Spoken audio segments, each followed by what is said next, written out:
as an act of war, and India will be responding accordingly. Yesterday's press conference by four of the generals were very brief. It was detailed in nature. The amount of proofs and the evidences that were given through the visuals, through the pictures that were completely neutralized by the Indian Armed Forces were strategic, and those were the hit points as far as the terror infrastructures in Pakistan and Pakistan-occupied Jammu and Kashmir concerned. Yesterday's press conference also had given a brief about how Indian Navy was very much active, and it was full authority that was given to Indian Navy as to choose the time if the things escalate, but they were ready with full strength. Today it is, of course, at 1200 hours when the DGMO level talks will be conducted between India and Pakistan. This is the second time after the ceasefire was announced between India and Pakistan on Saturday, and yesterday it was stated by DGMO Rajiv Ghai that last 3 to 4 days was nothing less than a war, and also stated that the Chief of Army Staff had given full authority to Indian Army to counteract if there are any misadventures done by Pakistan as well. It is, of course, at 1200 hours today when the DGMOs of India and Pakistan will speak and they will be deciding on the modalities of the longevity of the bilateral understanding that has happened between the Indian Army and Pakistani Army. That's right. The new normal of deterrence set by India convincingly and emphatically. Really appreciate your time. We'll see how it plays out today, Aishwarya, particularly the series of meetings which could happen at the Prime Minister's residence. The presence of Vice Admiral A.N. Pramod actually made the journalists there in that conference hall very, very curious. And then came the moment when he explained the role of the Indian Navy. Here's a quick wrap-up by Tharoor. The decks are cleared for a crucial conversation between the Director Generals of Military Operations of Pakistan, Major General Kashif Abdullah, and India, Lieutenant General Rajiv Ghai, at 12 noon today. Remember, this was an agreed conversation that would take place 48 hours after the ceasefire understanding was arrived at on the 10th of May, just hours after India had struck 11 air bases of the Pakistan Air Force. Now, this conversation will set the template perhaps of the working relationship on the line of control and an international border after what has been 20 days of very, very high-octane violations, crossfire, and a huge escalation that took place for 4 days under India's Operation Sindoor. Now, as NDTV has reported, it was India's precision strikes on 11 premier air bases of the Pakistan Air Force, radar facilities, sensor facilities, and areas very close to Pakistan's strategic and nuclear elements that finally forced Pakistan to plead with the United States practically to intervene and then pick up the phone and call India and request a ceasefire. Having said that, the army has confirmed that after the initial violations that took place in the hours following that understanding, last night was the first peaceful night on the international border and Jammu and Kashmir. The army's statement does not specifically mention the line of control, and it is not clear if we are to interpret this as leaving room for some small violations or escalations in different parts of the LOC, but there is no reason to believe that may be true, because at this point of time we are building up now to that meeting or that hotline conversation over the phone between the DGMOs of India and Pakistan. Update coming in now. Maharashtra Chief Minister Devendra Fadnavis will hold a key security review meeting. Key meeting will be happening at the Chief Minister's residence. Top Maha government leaders will be in huddle today. Who all are likely to be present in this meeting, and why are we calling this a security review meeting? Perhaps Radhika will be able to explain that to our viewers. Radhika, over to you. Right, an important meeting will be chaired by Maharashtra Chief Minister Devendra Fadnavis. Also present will be Deputy CMs and other officials from civil defense. So this meeting is primarily about strengthening and also enhancing civil-military coordination. We know for a fact that a high-level security review meeting was conducted on Friday to assess the preparedness as far as the state security is concerned. Several top officials were. A lot of instructions were also given by Chief Minister in terms of conducting full-scale mock drills, dedicated war rooms that is to be set up, and also building a public awareness. Besides also looking into cyber crimes as well. And besides that, on-ground vigilance, coordination with various agencies, including maritime and aerial surveillance, all that was discussed as part of Friday's review meeting. But it has gone one step further, whereby civil defense officials and coordination between civil defense and military will be discussed in today's meeting, once again to enhance and assess state preparedness and coordination and enhance the current security apparatus in the state. Right, Radhika, we'll keep coming to you when that meeting actually begins at Devendra Fadnavis's residence. And even as India spoke about the success of Operation Sindoor, the faces of this entire operation, Foreign Secretary Vikram Misri and Colonel Sophia Qureshi and Wing Commander Vyomika Singh, are being mercilessly trolled online. The ICE Officers Association came out in solidarity against the officer, saying that this is an unwarranted personal attacks against them. The IPS Officers Association has also condemned the personal attacks on Vikram Misri, saying such unwarranted assaults on civil servants committed to their duties is unacceptable and intolerable. Let's listen in to the reactions which came in from Dr. Shashi Tharoor and also from Salman Khurshid, two senior Congress leaders coming out vehemently backing the faces of the communication of this government during Operation Sindoor.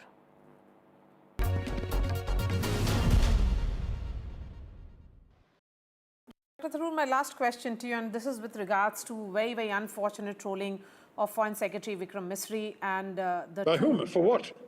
Yes, so he is being trolled through the day, and also the two women officers who were the face of communication. Last time when we spoke, you had lauded the entire communication strategy of the government of India. I mean, it's very unfortunate that a career diplomat is being trolled in the manner in which he is being. There are a lot of negative, comments coming his way, and he has gone private. I mean, his entire X handle is now private. I mean, I'm so sorry. I had no idea he was being trolled, and I find it preposterous. I think young Vikram Misri has done an outstanding job. He has worked very hard, very long hours, and an extremely, extremely hardworking and effective voice for India, along with the two lady officers who I think both spoke calmly, professionally, without any hysteria, and in a wonderfully impressive way. I cannot understand who on earth would troll, and I'm not even sure I understand what kind of trolling and why there was. I mean, what were they critical of? What could these people have done differently or better?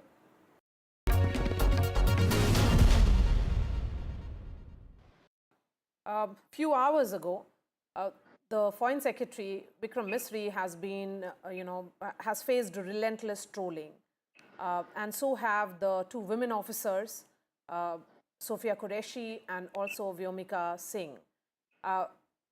They were the face of communication for these 4 days that we have seen. How unfortunate do you think it is? I mean, to target a diplomat who has been working tirelessly, to target two officials who were presenting the decisions and actions taken by the executive and also by the military? Well, I think it's very, very sad because we can say without any hesitation that these three have been a remarkable face of our determination, the clarity of purpose, determination, and the sense of confidence that they gave. All three of them have been remarkable, and I see no problem there at all. There are people in the country who will troll anybody for decisions that are taken at a higher level and decisions that are taken in the enlightened self-interest in modern times. We are not a country of jingoists. We are a country that believes in protecting its rights and its sovereignty, but it's also a country that believes in the nature of diplomatic interaction with the world. And constraining our top officers by putting this kind of pressure on them is very sad. It's really very sad.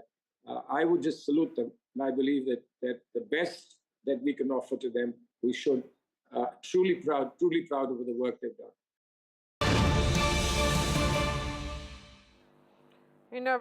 And it certainly appears that markets have given a big thumbs up to the India-Pakistan ceasefire. Sensex has jumped over 1,800 points and markets surge over 2%.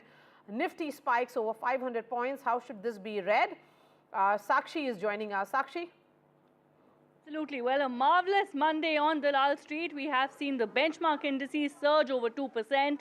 The Nifty and the Sensex witnessing sharp gains. The Sensex up over 1,800 points. The Nifty up over 550 points as we speak. Investor confidence really back. Experts believe that, look, of course, investors are cheering the India-Pakistan ceasefire decision. And that really can be witnessed across sectors. We've seen the broader market surge. We've seen sectoral indices witness sharp gains. And remember, just in early trade, we've seen a quick and a swift extension of these gains. You know, we had the Sensex up over 1,500 points just minutes ago, and now it's up over 1,800 points. So the pace at which markets are really celebrating this decision, remember, of course, global cues have also been upbeat. Markets are also celebrating the fact that, look, the US-China trade deals and trade talks have taken place and are in progress. Substantial progress has been made, as the White House has said. And we saw Asian markets also surge, and that's also boosted sentiment for India's stock markets.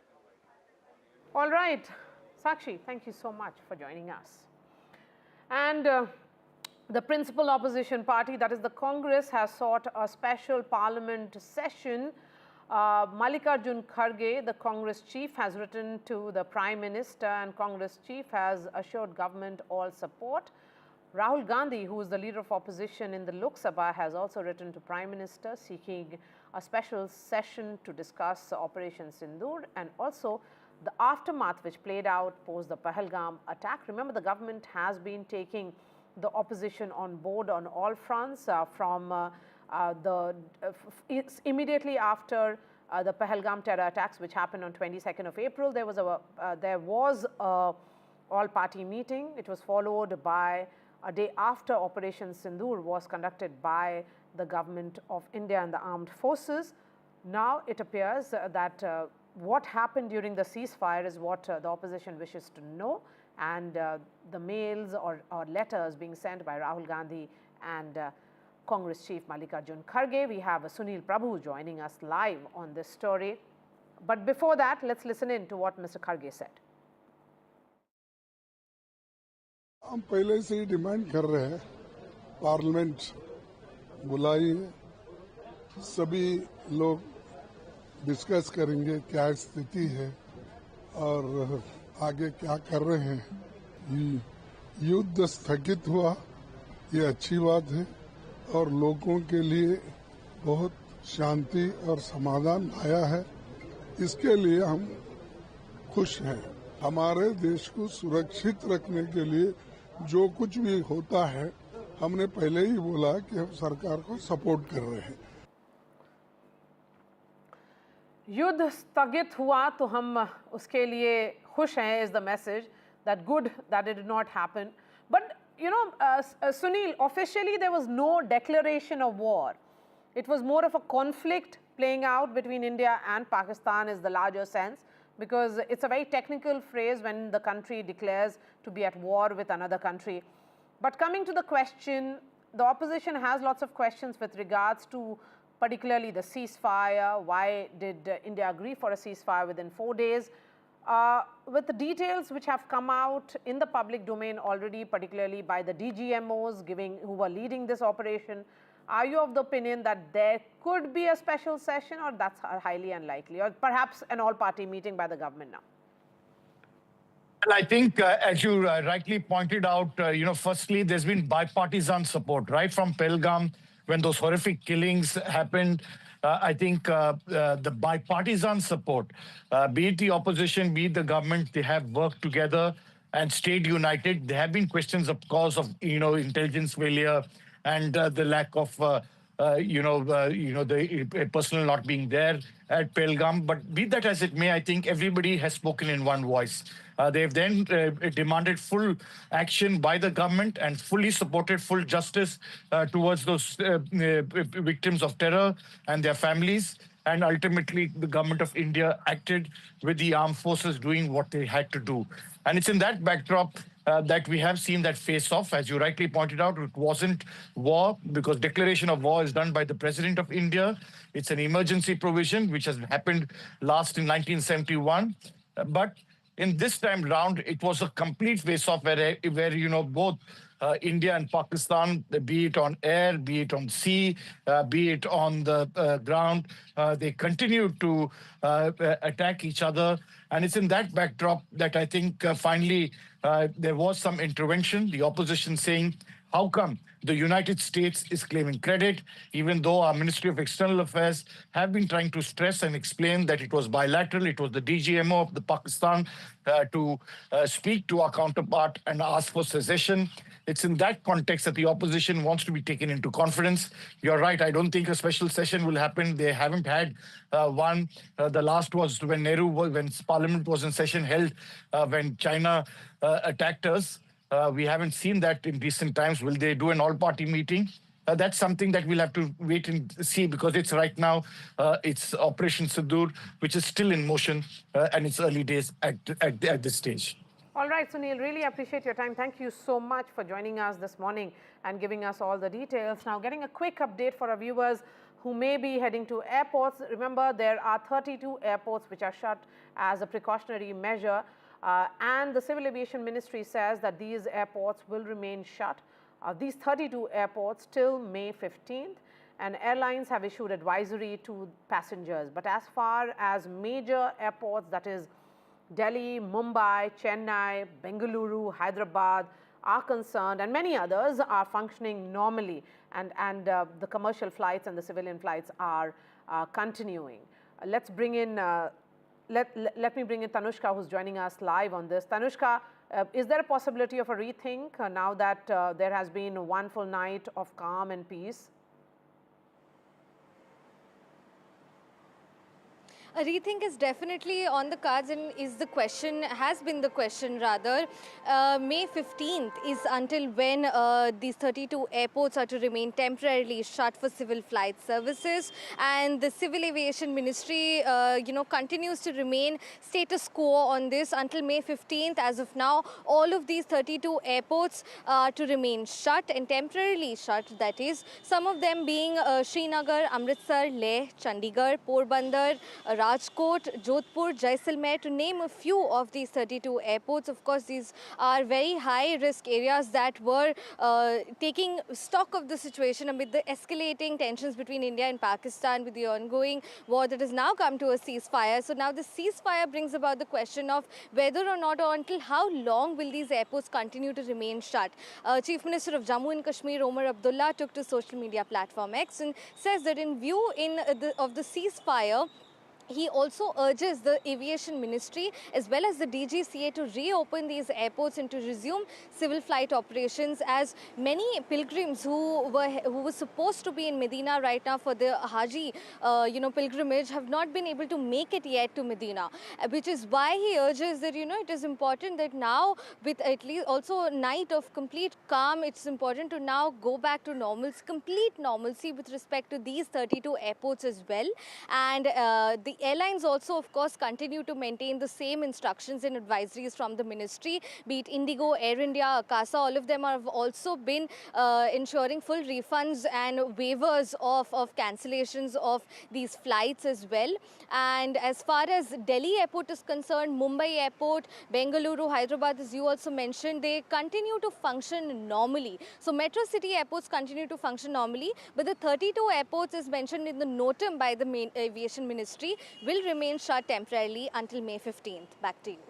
All right. Thank you, Tanushka, for joining us and getting us all the updates.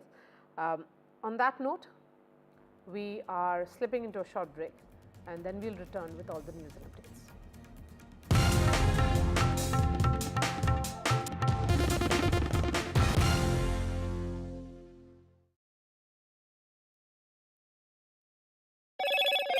Hello, Moto. Motorola, India's leading AI smartphone brand. Ceasefire holds along LOC and international border. Army says no incidents. It is the first calm night in recent days. Top military level law talks on hotline today. India-Pakistan DGMOs will speak at 12 noon. India's Operation Sindoor is a huge strategic and military success. High-value terrorists killed, over 100 terrorists killed in 9 terror hubs. IC-814 and Pulwama perpetrators eliminated.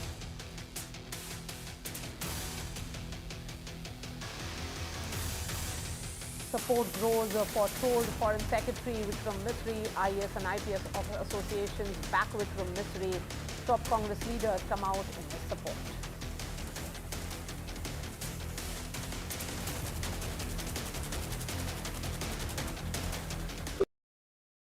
I've been reporting on all issues big and small from Andhra Pradesh, Telangana, rest of South India, bringing you all the action, all that you need to know, all that you want to know. The energy of maximum city is infectious. I'm bringing that energy in our news coverage from financial capital Mumbai. Covering from the southernmost part of India over the last 23 years, I bring in-depth and 360-degree coverage from the Dravidian heartland. The land of Mishti, also known for its bitter politics. I have seen much water flow under the Howrah Bridge, covering Bengal in all its vivid colors. India's IT capital is always bustling, a city full of startups, stories and surprises. And I keep you ahead on all the Bengaluru buzz.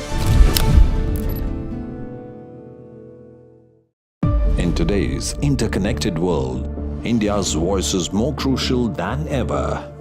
When India speaks, the world listens. At NDTV World, we are that voice, bringing you intelligent and insightful news from India and beyond. From geopolitics and diplomacy to economic shifts, migrations, tech disruptions, and the stories of our diaspora. We cover the news that shapes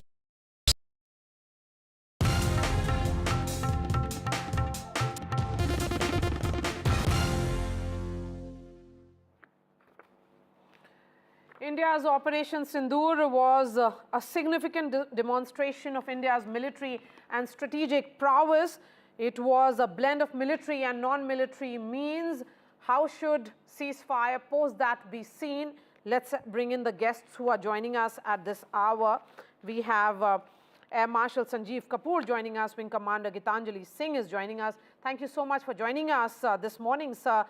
Air Marshal Sanjeev Kapoor, your reading particularly after what the DGMOs told the world. I mean, a clear message of a new normal between the two countries. Sir, if you can unmute yourself. No, can you hear me? Yes, please. Loud and clear, sir. Please go ahead. Okay. In my appreciation, it is a calm at the moment. We should not let our guards down. The action after the ceasefire was announced on the morning of 11th, on the night rather, the enemy took to a resort wherein they started sending drones and a couple of missiles were fired. It was only late at night, day before, that the sense prevailed and they stopped. So in my appreciation, as far as the services go, the hostilities are still on. It's a pause so as to speak in the operations, and we are viewing the enemy moves very closely. Wing Commander Singh, your assessment of the press conference which was held, I mean, the messaging was loud and clear in terms of what India managed to achieve and what is the larger, arrangement, or should I say rules of engagement between the two countries. Even that has been redefined now. Yeah, Maria, very clearly it has been brought out that this operation and what was the operation about, what were the targets, what we could achieve, what we wanted to achieve.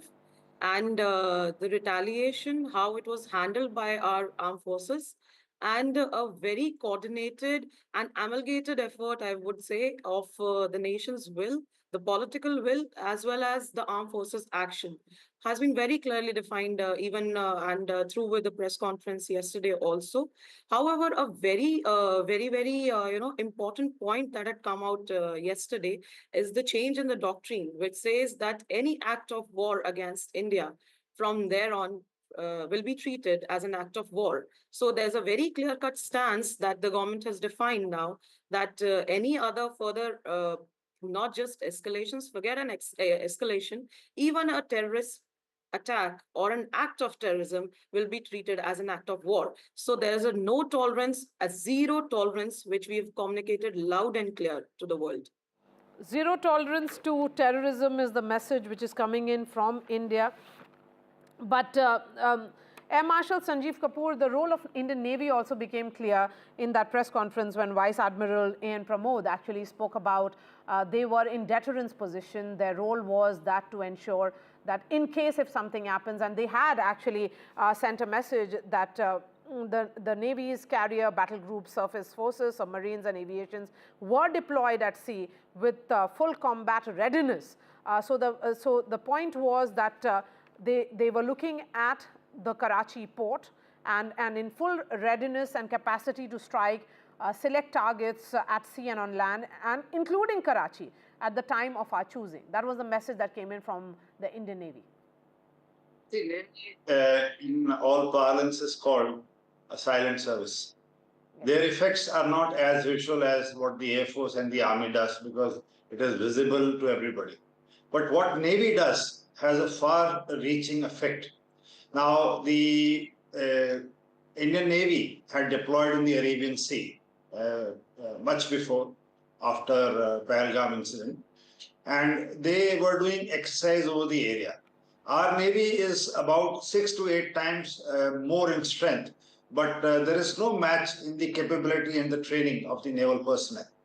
So when the hostilities began, our ships started to move northbound towards Karachi, and the coastline is about 1,000 kilometers, Pakistani coastline, right from Gwadar to Karachi. So the ships and the battle carrier groups were so positioned that in case the hostilities were announced, or if the enemy went into doing some action which was not conducive to us, the ships at that stage could have been turned, marked as hostile. So what happens in the naval parlance is that your country waters are till about 12 nautical miles. Beyond that international waters. So staying 12 nautical miles away, and if a designated hostile ship is told by our Navy, then when we are right within our purview, once the hostilities have been declared, to attack that helicopter, attack that ship, and not allow that ship to move towards the harbor. So Karachi, in a way, was surrounded, and Pakistan does not have much reserves with it. In my guess, not more than 3 to 4 days of oil, fuel, because they import everything, like many countries. They import everything. So if the blockade is done, it will start to directly affect on their war waging ability, and that was the role of Navy by posturing. So the message had gone that in case you do anything, the southern front of Pakistan would get into action. And before I let you go, another word particularly on that how India and the tri-services worked in complete sync. The Pakistani military installations were also struck by Indian strikes. They were precise and calibrated in nature. And India has that capability to strike inside Pakistan, in the mainland. And that's what, particularly the Air Vice Marshal communicated.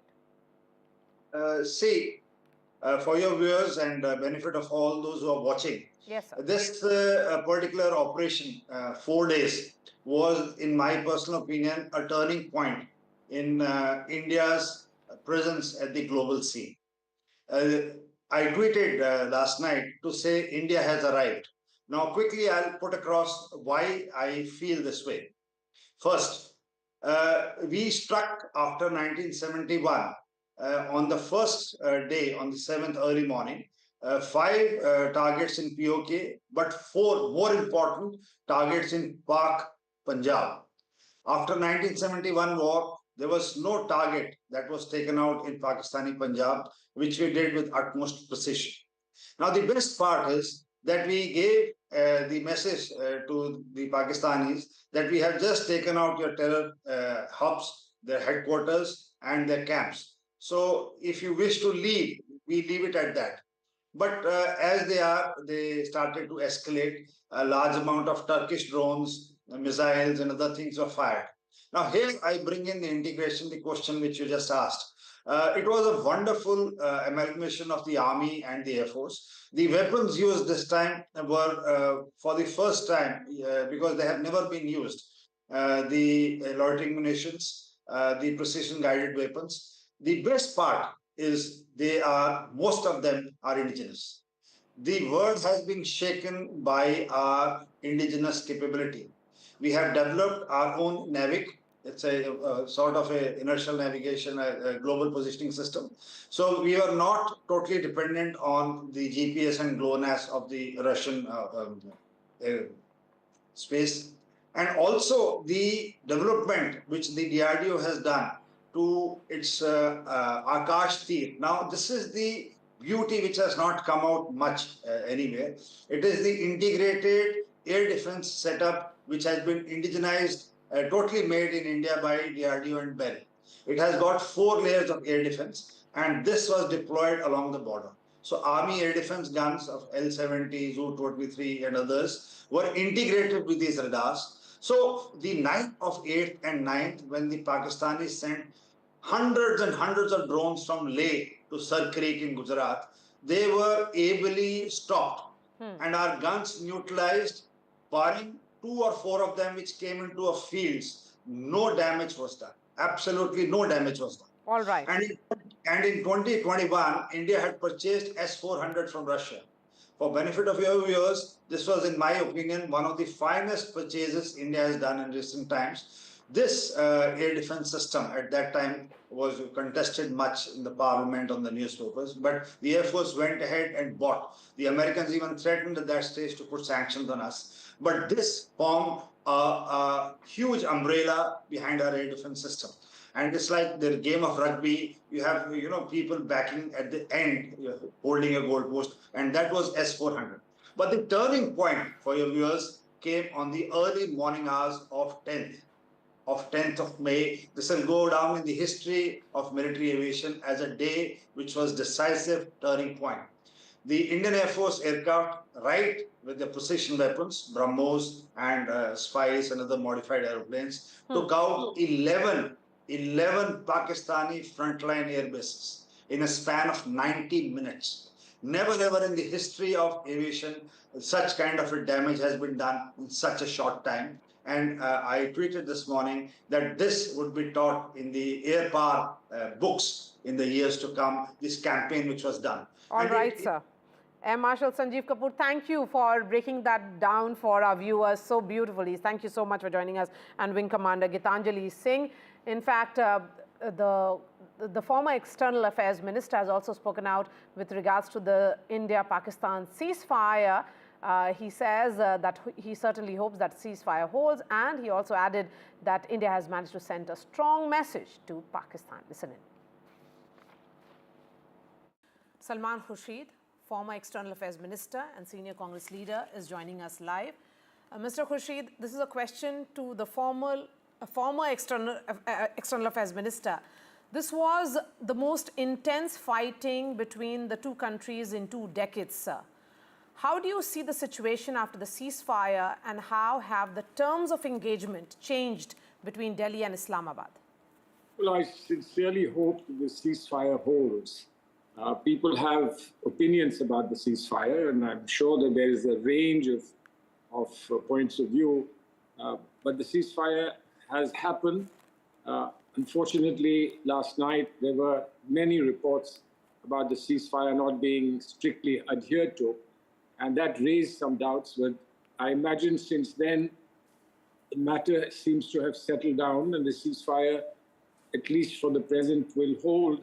And on the 12th, which is tomorrow, there will be another round between the DGMOs.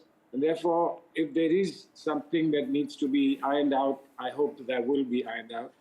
Now, of course, we've learned a lot because technology has started playing a very major role in the way wars are fought now.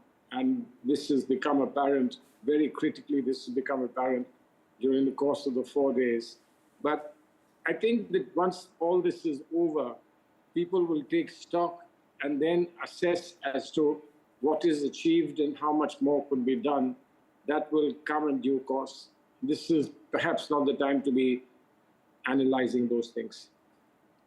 Mr. Khurshid, you know, successive Indian governments have, including Prime Minister Narendra Modi's, tried to better relations with Pakistan in the interest of the people of both the countries. But Pakistan has always dealt in treachery.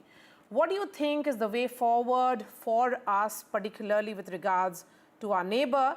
And you know, having achieved ceasefire, where do we go from here on?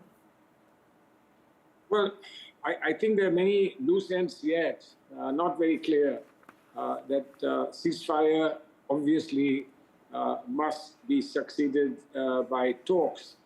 But what will be the format of talks and the structure of talks is, I think, a big question. And ideologically, India has had some issues here, which I think are very well known.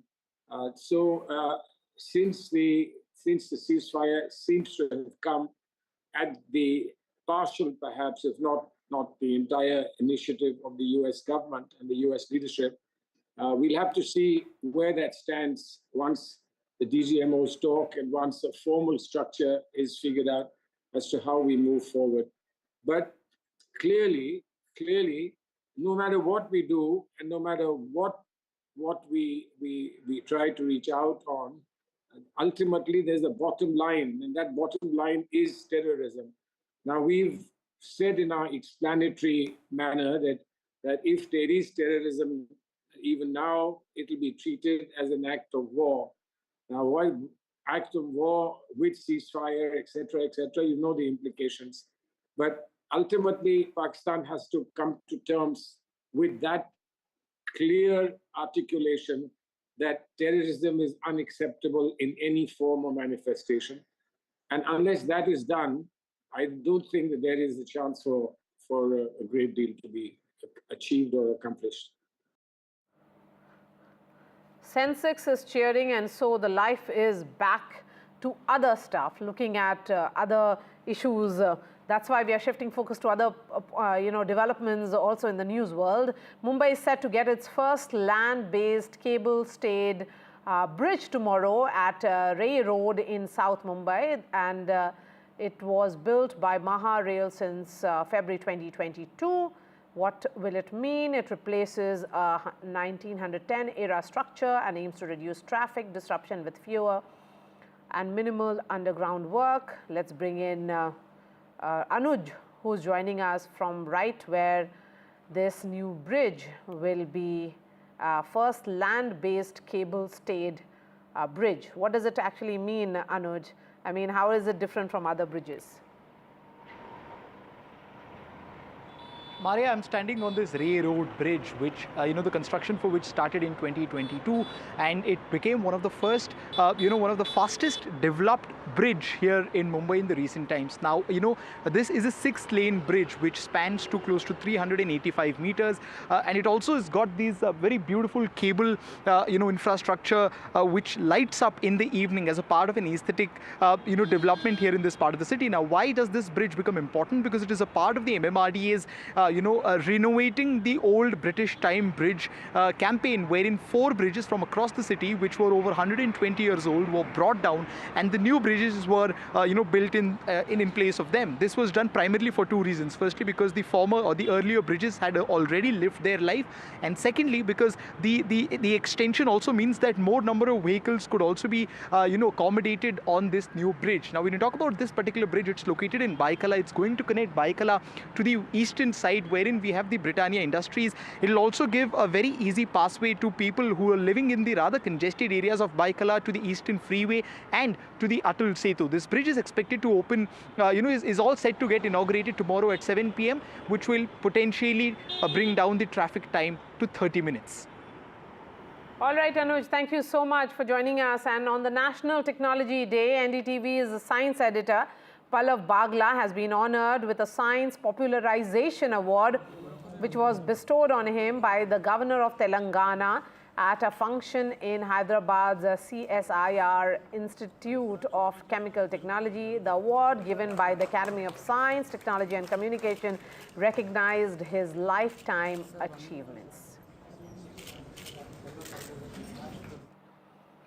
Shifting focus to another exclusive that we have for our viewers, Congress MP Shashi Tharoor has spoken on the ceasefire, also on the special session of Parliament, which has been demanded by his party. Let's listen in to what his views are on a ceasefire between India and Pakistan.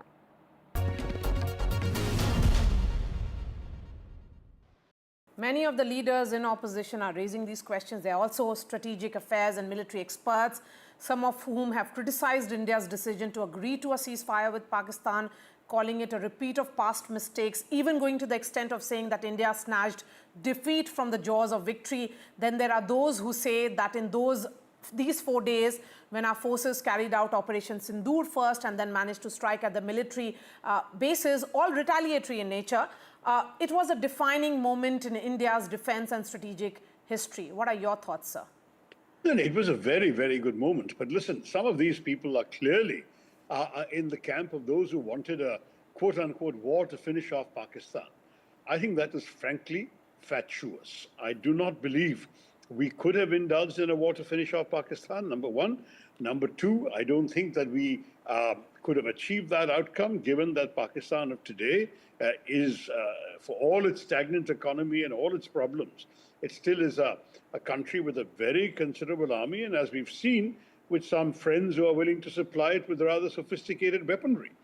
I personally don't think that a government that is focused on the development of the country should have embarked on any further adventure. I think, personally, I applaud the ceasefire. I would have applauded it if it happened the previous day, and I would have applauded it if it happened the next day. My logic was exactly the same as I was hearing from the strong briefings given by our government, which is we are responding to Pakistani hostilities. We are not the ones who are initiating anything. The one thing we initiated was a reprisal for a terror attack. Once that reprisal was done, we were done. If Pakistan had said, sorry, goodbye, we would have stopped then and there. Pakistan chose to shell us, we shelled them back. Pakistan chose to send us a swarm of Turkish drones. We destroyed the drones and we sent some missiles and projectiles back on the other direction. Pakistan then chose to attack our cities and attack our military bases. We wiped out their air bases, their airfields. I think it was simply retaliatory on India's part. And I think everything we did was extremely well done. But none of it, I repeat, was because India was interested in initiating a war.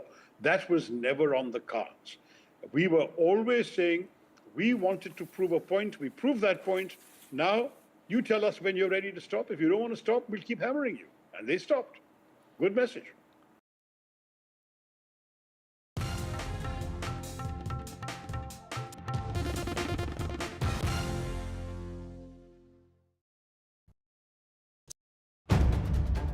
If it matters to you, if it matters to you, if it matters to you, it matters to India. It matters to India. And it matters to me. And it matters to me. India Matters with Shivaru, only on NDTV 24/7. How often have you turned away from debates that descend into endless fights? We bring you a show where every question is answered, where every debate finds its resolution, where every story finds its conclusion, where opinions collide but facts prevail, where stories unfold with insights and trust. When the noise ends, the last word begins.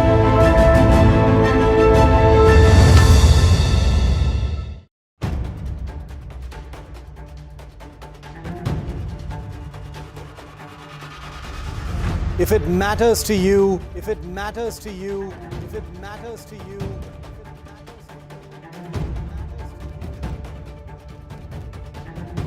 it matters to India. It matters to India. It matters to India. And it matters to me. And it matters to me.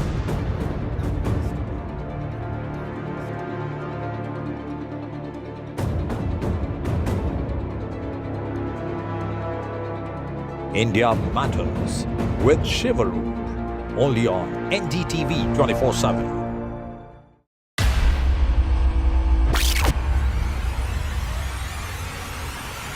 In the last 1 month, if you see, the share prices of Gensol Engineering has fallen more than 58%. Why are the rating firms calling the debt payments as default? We have two credible credit rating agencies on March 4th coming and downgrading the stock to D. Statements are consistently being proven wrong, and transactions are being taken place which are different from what they were originally pictured to be.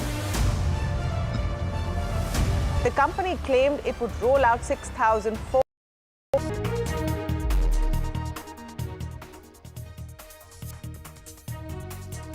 Ceasefire holds along the line of control and international border. Army says no incidents reported. This is the first calm night in recent days.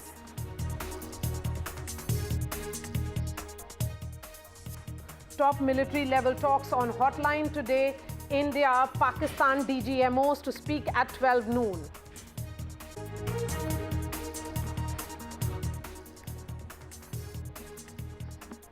Support grows for trolled Foreign Secretary Vikram Misri. IAS and IPS associations come out in his support. Pakistan trollers have been targeting the top career diplomat.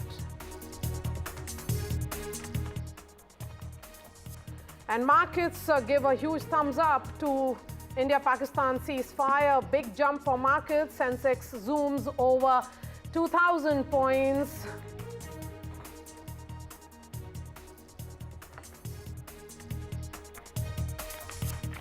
And US announces major trade deal with China. It is a significant breakthrough between the two countries with regards to trade talks.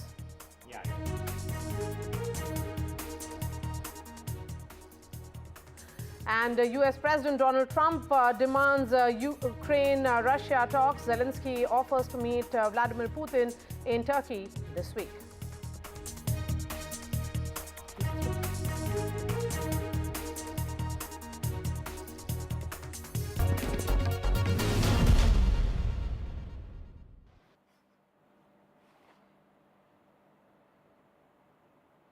And joining us now on this broadcast is Rajiv Chandrasekhar, former Union Minister, and Nikunj Garg, our Senior Managing Editor, is also joining us on this.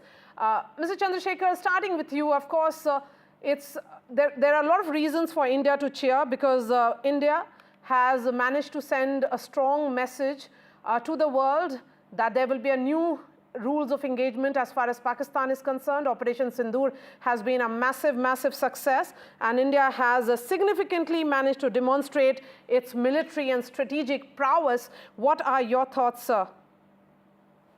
Look, I think it's very clear that Pakistan has had a long, dubious history of trying to distract its own people from its failings and its slide towards a failed state by occasionally having these terror attacks against India, targeting innocent Indians to try and blackmail India and shift the narrative into a narrative of Kashmir and India, and as this general, this very, very dubious general tried to make it a Hindu-Muslim thing recently over the last 10, 15 days.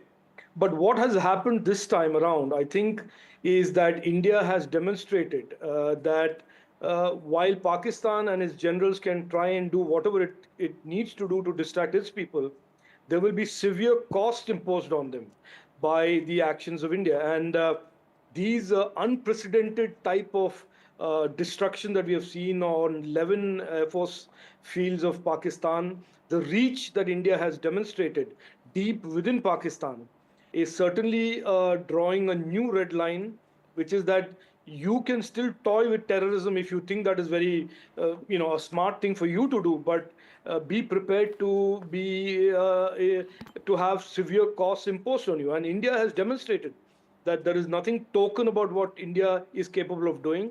It will impose severe costs on Pakistan and the Pakistani establishment if it continues to play terror and use terror as some sort of a war against India. And I think this is very unprecedented. The fact that we've had our missiles and our forces reach 11 different airfields ranging from Chaklala to Jacobabad is absolutely unprecedented in the history of how India has responded to Pakistan. Mr. Chandrasekhar, after 50 years,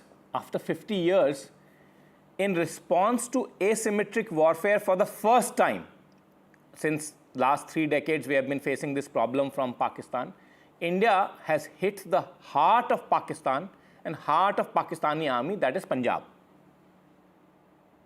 Oh, absolutely. And that is Mr. Chandrasekhar, let me finish my question. Yeah, let me finish my question. My question is that despite that, Pakistanis, obviously they had to demonstrate to their public, tried to hit back at India. But do you think that with this kind of unprecedented penetration in the heart of Pakistan, Pakistanis will get the message, their deep state will get the message, or their generals will still continue to see as something that they can dangle before their public as a rallying point? What is your assessment of this situation?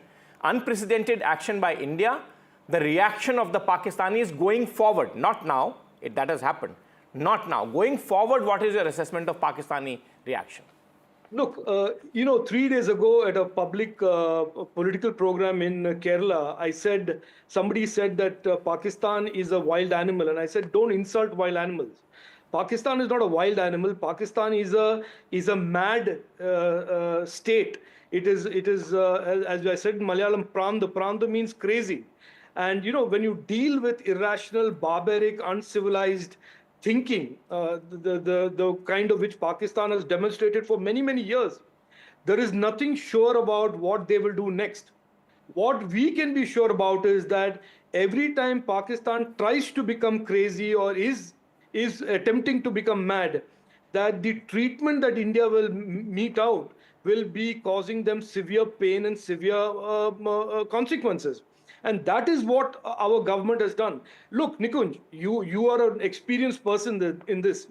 The capabilities that India has demonstrated this time around in air defense and in offense is something that is unprecedented in the history of Indian military evolution and growth. And that we can reach right into the heart of Pakistan and do so without being thwarted or without being deterred is a capability that India has developed over the last decade. And it is absolutely serious. And as the Prime Minister has always said, this type of capability is not for demonstration on our shelves. It is every time the specter of terrorism is put up by Pakistan, Pakistan has learned this time around, there will be pain, there will be consequences that they will have to face. And I think that is the message. In terms of trusting Pakistan, nobody on the planet, not even the Pakistanis, trust the Pakistan state. So there is no question of the Indians trusting the Pakistanis. That's, I think, very well put, that nobody trusts Pakistan on the global arena.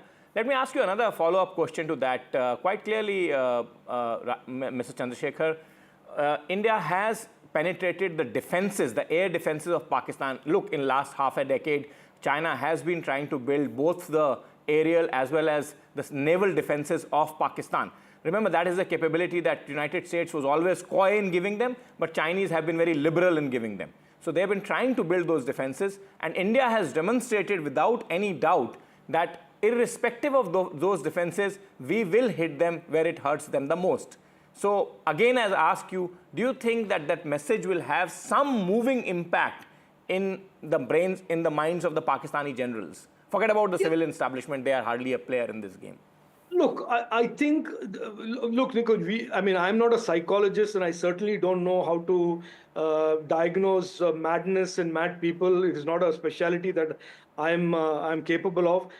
There are mad people there. There are mad generals there. There are people, and this is a history of Pakistan. You had Musharraf, who was mad, who had a madness moment in Kargil.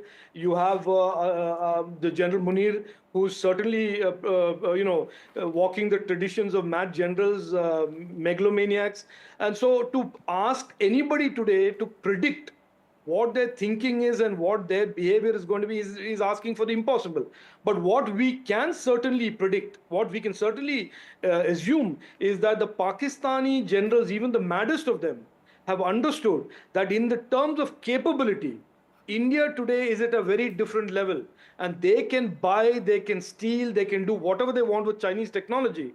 But what India has developed in terms of technological, offensive and defensive capability, imaging, sensor, is absolutely unprecedented, and Pakistan will have to play a big, long effort in trying to come anywhere close to this kind of capability. And as India continues to build its capability, it will be a losing battle for Pakistan.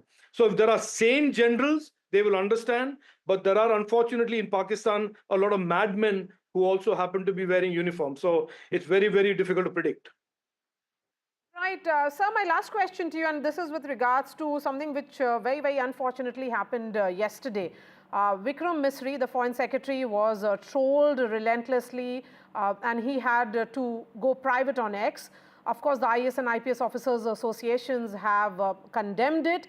But, you know, the madness that we saw on social media in particular, there is a situation right now where you have Shashi Tharoor, Salman Khurshid, several Congress leaders coming out in his support saying that this is preposterous. What are your thoughts? No, look, Vikram Misri is an absolutely gentleman. He's a patriot. I know him reasonably well. He's an absolutely top-class bureaucrat and public servant. And I think the efforts yesterday of trying to intimidate him and undermine him on social media are absolutely shameful. This is a government that is working 24/7 to protect the interests of India and protect the interests of every Indian citizen. They have conducted Operation Sindoor in an absolutely meticulous manner and delivered justice to 27 families. And therefore, I would urge people to get off this, trolling, and really be supportive, be united with the government of India, with the men and women in uniform, because we have a common enemy, and that is Pakistan. We have a common threat, which is terrorism.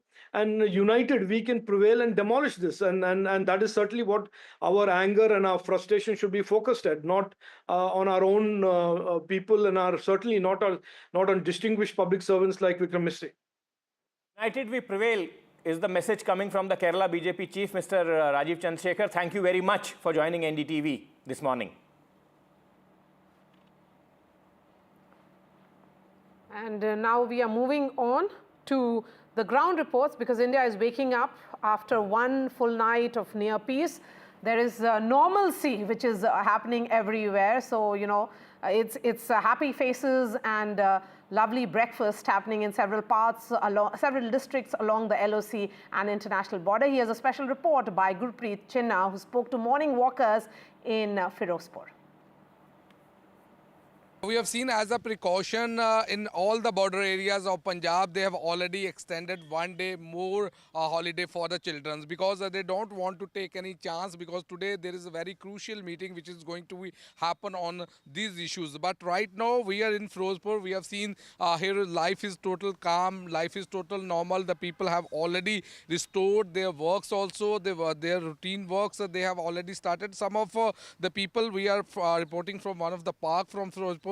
We can see, ma'am, there is no restriction, nothing. The life is normal. Life is all normal over here. 2 to 3 days back it was quite scary, but आज से बच्चों के school भी शुरू हो गए हैं. अभी कल से शुरू हो जाएंगे, आज तो अभी स्कूल बंद ही हैं. पर मार्केट्स में सब लोगों ने अपना काम शुरू कर दिया है. हॉस्पिटल सारे पूरे चल रहे हैं. And everything is fine. We are quite at peace. जंग आपा जीत गया. जय जवान जय किसान. आप डॉक्टर हो तो आपने हॉस्पिटल जाना आना शुरू कर दिया, क्योंकि आप बंद ही नहीं किया था. हमने कभी बंद ही नहीं किया था. हम ब्लैकआउट के टाइम भी काम कर रहे थे. लेकिन अभी कह रहे हैं कि ब्लैकआउट वॉलंटरली है, कोई रिस्ट्रिक्शन नहीं है. फिरोजपुर में ब्लैकआउट का पूरा पालन हो रहा है. तो आप भी देख रहे हैं, मॉर्निंग वॉक कर रहे हैं यहाँ पे, कुछ लोग जिम जा रहे हैं, तो पूरा नॉर्मल हो गया सब. पहले तो काफ़ी सिचुएशन काफ़ी पैनिक थी, लेकिन आज की डेट में जैसे कल से बच्चों के स्कूल खुल जाएंगे तो रूटीन सब लोग अपनी रूटीन लाइफ में वापस आ रहे हैं. तो 2 दिन पहले देखा कि ड्रोन मूवमेंट्स होती है, उसके बाद यहाँ से बहुत रिपोर्ट्स आती हैं. हमने लगातार कई विलेज जो बॉर्डर के गांव हैं वहाँ भी गए हैं, लोग वापस आना शुरू हो गए. यहाँ से भी कई लोग चले गए थे, सब वापस आ रहे हैं. सब धीरे धीरे कर सभी वापस आ रहे हैं. जैसे फिरोजपुर के गांव में ड्रोन अटैक हुआ था, वहाँ पर 3 बंदे जो थे वो सीरियस कंडीशन में थे, जो एक की तो डेथ हो गई थी. तो रूटीन लाइफ में जैसे चल रहा है बस वैसे लाइफ में सभी को आना चाहिए. जैसे भी फिरोजपुर का माहौल है, जैसे हम पीस के हिसाब से हम चलते हैं तो पीस के हिसाब से यहाँ पे होना चाहिए.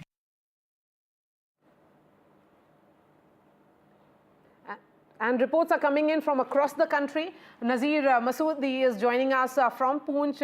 Nazir, you got us the first exclusive with Jammu and Kashmir Chief Minister Omar Abdullah. This was the first time he spoke after the success of Operation Sindoor. But overall, what are you seeing in that crucial border district? I mean, just as other cities, we saw that also faced the brunt, and there were sirens and explosions, but it appears certainly all's well this morning. Well, I'm at Surenkot, and this was the place which was first victim of the Pakistani shelling when civilian areas were hit. And from here, it is 45 minute or 1 hour drive to Poonch city. And when I'll show you at exactly amount of destruction which has been caused to the civilian homes, shops, religious places by Pakistani shelling. Good news is this was the first night of calm, night of relative peace. After 3 weeks of first small arms firing, then heavy artillery use, which actually people place like here in Poonch, they bore the brunt. So many people have been killed, lives have been destroyed, people have lost limbs. People have lost businesses, everything. So finally, there's some light at the end of the tunnel after ceasefire understanding. People are heaving sigh of relief.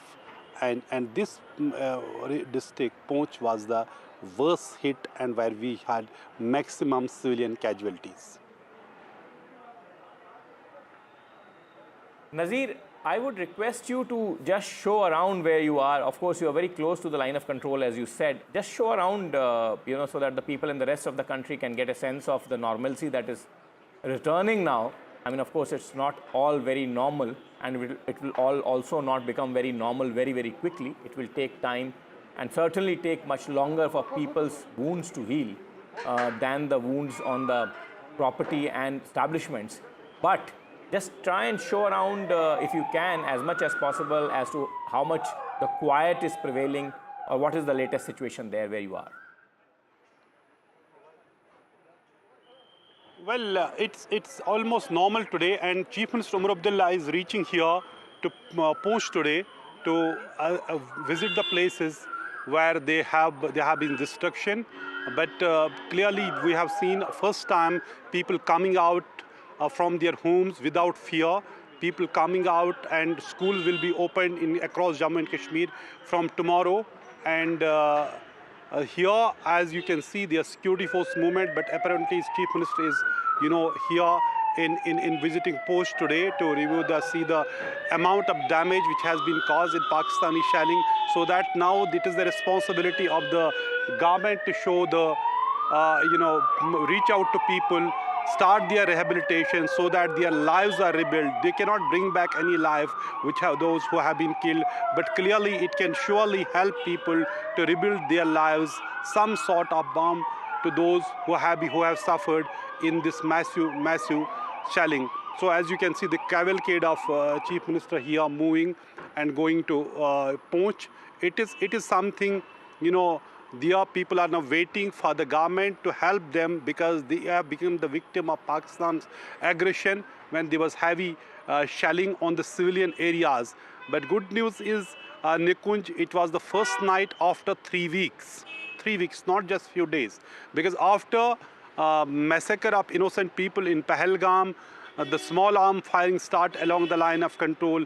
But after May 7, strike by India on terror camps in Pakistan at 9 sites, there was heavy artillery guns were used here, and the Poonch was the first victim of that shelling where innocent people were killed and also religious places were targeted. All right. Nazir, since you were speaking about Omar Abdullah and he being there, of course, he's come to meet the families of those who lost their lives. Nazir spoke to Jammu and Kashmir Chief Minister. Of course, his big concern remains, rebuilding those homes which have been destroyed by indiscriminate shelling which happened along the LOC, several, homes being destroyed then. But of course, all's well this morning is what we are picking up. Let's listen into what Omar Abdullah told NDTV's Nazir Masoodi.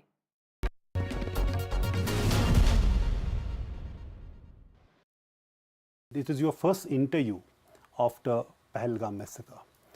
So where are we now after that incident and what we saw on the borders and here over the last 4-5 days? Where are we? We are in a place where we didn't expect to be. We are in a place where there has been bloodshed, suffering, turmoil, upheaval. We are in a place where everything has changed, and yet in some ways nothing has changed. Can you explain?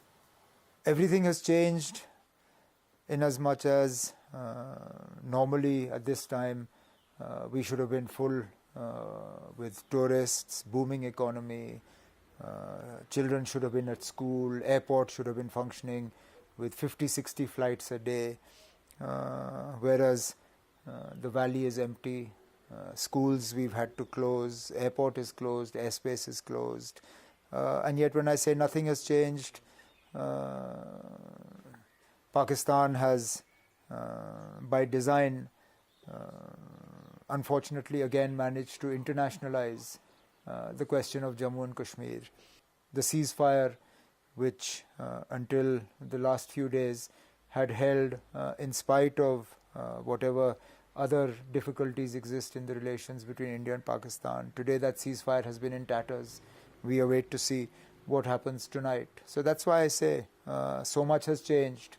And then in some ways, so little has changed. But the fact is, there's a larger question is that when that massacre happened, it changed everything when it comes to the situation in Jammu and Kashmir. Till that time, we're saying militancy, separatism, everything is a thing of past. Well, it changed once and for all, once again, the perception of Jammu and Kashmir. And it changed it for the worse. Okay. Jammu and Kashmir was a place where, like you said, tourism was bustling, and it wasn't just tourism in terms of numbers. It was also tourism in terms of value. You are seeing high-spending tourists who did not mind spending even up to ₹1,00,000 a night for a hotel room.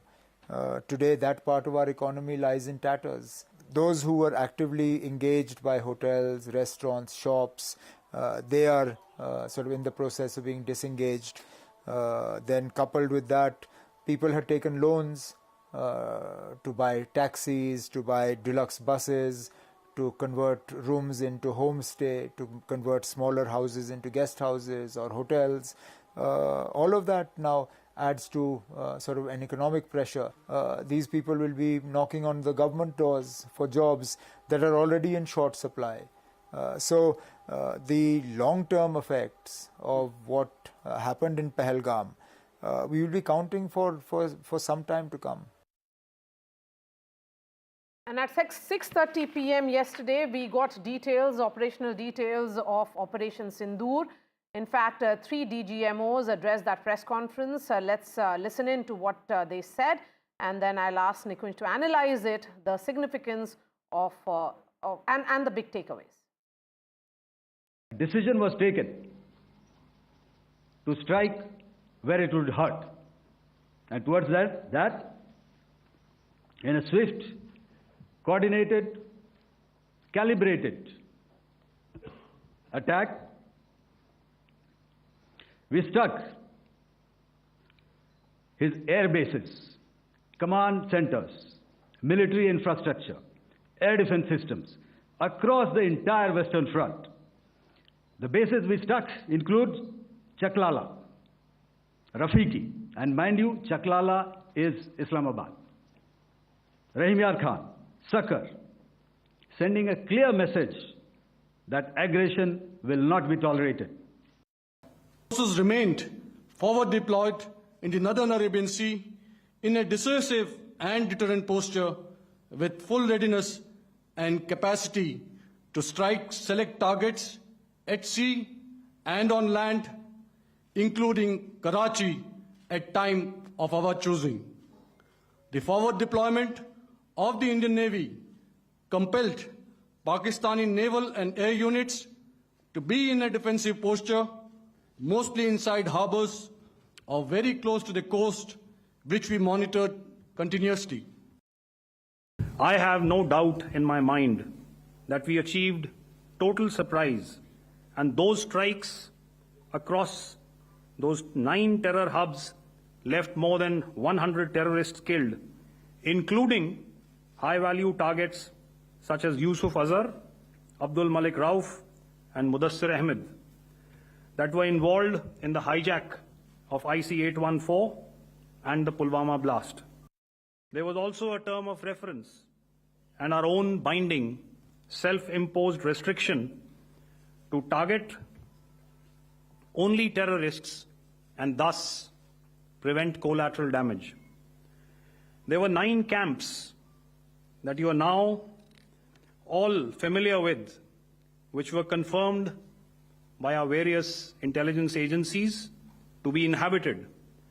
Some of these were in POJK, while there were others that were located in the Punjab province in Pakistan. So the tri-service synergy evident in that press conference, and something that they spoke about also elaborately, it is certainly a proof of India's growing joint warfare capability. Nikunj, how should that press conference be read? Of course, extremely professional in nature, complete devoid of any kind of celebratory tone. Well, yes, completely devoid of any kind of chest thumping and celebratory tone. Absolutely correctly put, Maria. My sense is that there was a lot of misinformation warfare that the Pakistanis had unleashed. And my sense is, like the duty-bound armed forces of a nation that is otherwise commanded by a civilian authority, and armed forces act on the directions of that civilian authority, the military planners and the military chiefs decided that their version, or the version that the nation wants to hear as to what happened, should go out in a credible manner, in a credible fashion by the military, active military commanders who actually planned this strike and carried out eventually this strike. And that is why that press conference, shying short of operational details as they are expected to, making it completely professional and clarifying on the official directions where they say that it was self-imposed restriction that we followed, and we said that only the terrorists will be hit, only the terror targets and camps would be targeted, and only the terror masterminds would be penalized in this strike. They have clarified a lot of things, and I'm very happy and glad that in an otherwise toxic space of social media. Also, after this briefing of the 3 active commanders of all 3 services, the clarity of message is absolutely evident, and saner minds, people who wish to be sane and people who wish to understand a sane message, have picked up the right thread of the messaging that has come from the military commander. Yes, and a new normal, as we have been saying, the new normal in rules of engagement between the 2 nations has been set. India has maintained that it was non-escalatory in nature, but that was about Operation Sindoor point 1, when it actually targeted terror bases. When it was forced, then it went ahead and retaliated and went right inside Pakistan again and targeting military air bases, military bases and air bases inside Pakistan. We have Aishwarya joining us as well now. Aishwarya, the DGMO talks will happen roughly around 12 noon. That becomes crucial because, but when we say it's a hotline conversation will happen, what should we be expecting and what is the protocol that's followed?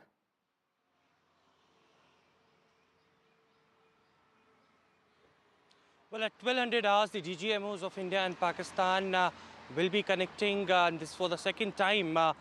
Just before the ceasefire announcement, there was this high-level talk between the DGMOs of India and Pakistan, which finally came to a conclusion that there is an bilateral understanding between India and Pakistan that there will be no kinetic action that will be taken as far as the ceasefire along with the line of control and the international border, and that was implemented on ground as well. It is the second time today, as being declared by the Foreign Secretary earlier, that on May 12th and at 1200 hours, there will be another level of talks. The yesterday's press conference clearly indicated that the only point of agenda will be that how the further implementation of the decision and the understanding that has been taken would be implemented, and that will be discussed. No other things will be discussed. That's been very clear on the Indian Indian part, and the earlier decisions that were taken by the government of India that will continue to go on. Few things very important that has been said yesterday as well, that it is the Chief of Army Staff who had given full authority to Indian Army that any misadventures of Pakistan will be responded accordingly, and also the role of Indian Navy came into light for the very first time since Operation Sindoor began, and all the evidences, visual evidences that were showcased to the world yesterday by after the press conference, that had very categorically cleared the picture that how Indian Army was there to just target the Pakistani terror infrastructures, and they have demolished it with huge success. The last line that the commander stated yesterday in the press conference, that justice is delivered. Well, Aishwarya, yes, that's absolutely correct that you have put out for viewers that only the operational details will be discussed in the DGMO talks, and that's for that very purpose that hotline was established, and that hotline continues. The Director General Military Operations discuss all the operational matters. In this, quite clearly, the Indians will also take up the minor ceasefire violations that were purportedly reported from various places yesterday night, although Army in an official statement has said that it was a night of calm after a very long period of hot LC. Thank you very much, Aishwarya there, reporting from outside the Prime Minister's residence. Air Chief Marshal Khosla joins us now, and I can take that same question to you, Air Marshal. DGMO talks expected today, and military has already come out and said that there was it was a night of relative calm or night of near peace on the frontiers after a very long time. What do you think the DGMOs would be discussing at this point in time? Yeah, it's a very, very valid question. I think everyone is asking the same question, that DGMO talks are scheduled for today, and what will be they talking about. So in my opinion, number one, before I start answering that question, I mean, having seen the violation, whatever reason these ceasefire violations took place, but the trust has been broken, and it will take a long time to re-establish And our forces are on the alert, and they remain alert and not go by the face value of saying yes, ceasefire and talks to go on. Having said that, so DGMOs will obviously discuss that when the ceasefire was agreed, why were the violations taking place? That is the first issue. And secondly, they will talk about how to ensure that in future it doesn't happen and ceasefire continues. Those measures at the defense forces level. As far as the larger picture is concerned, the decisions are taken at a much higher body as to which way the relationship should go. So that I don't think they'll be talking about. They'll be talking about mainly about what measures can be put in terms of military to military talks and things, so that these skirmishes, smaller ones, or the violations don't flare up again.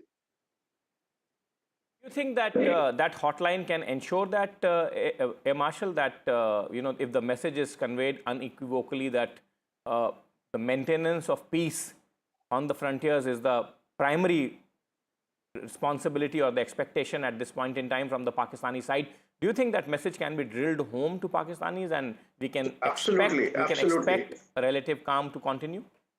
Absolutely. That I think DGMO will, in no certain uncertain terms, will convey that this is a must, and we are watching and we are alert, and this needs to stop. I mean, you cannot afford to say something and do something else. So that I think message will go absolutely clear in my mind.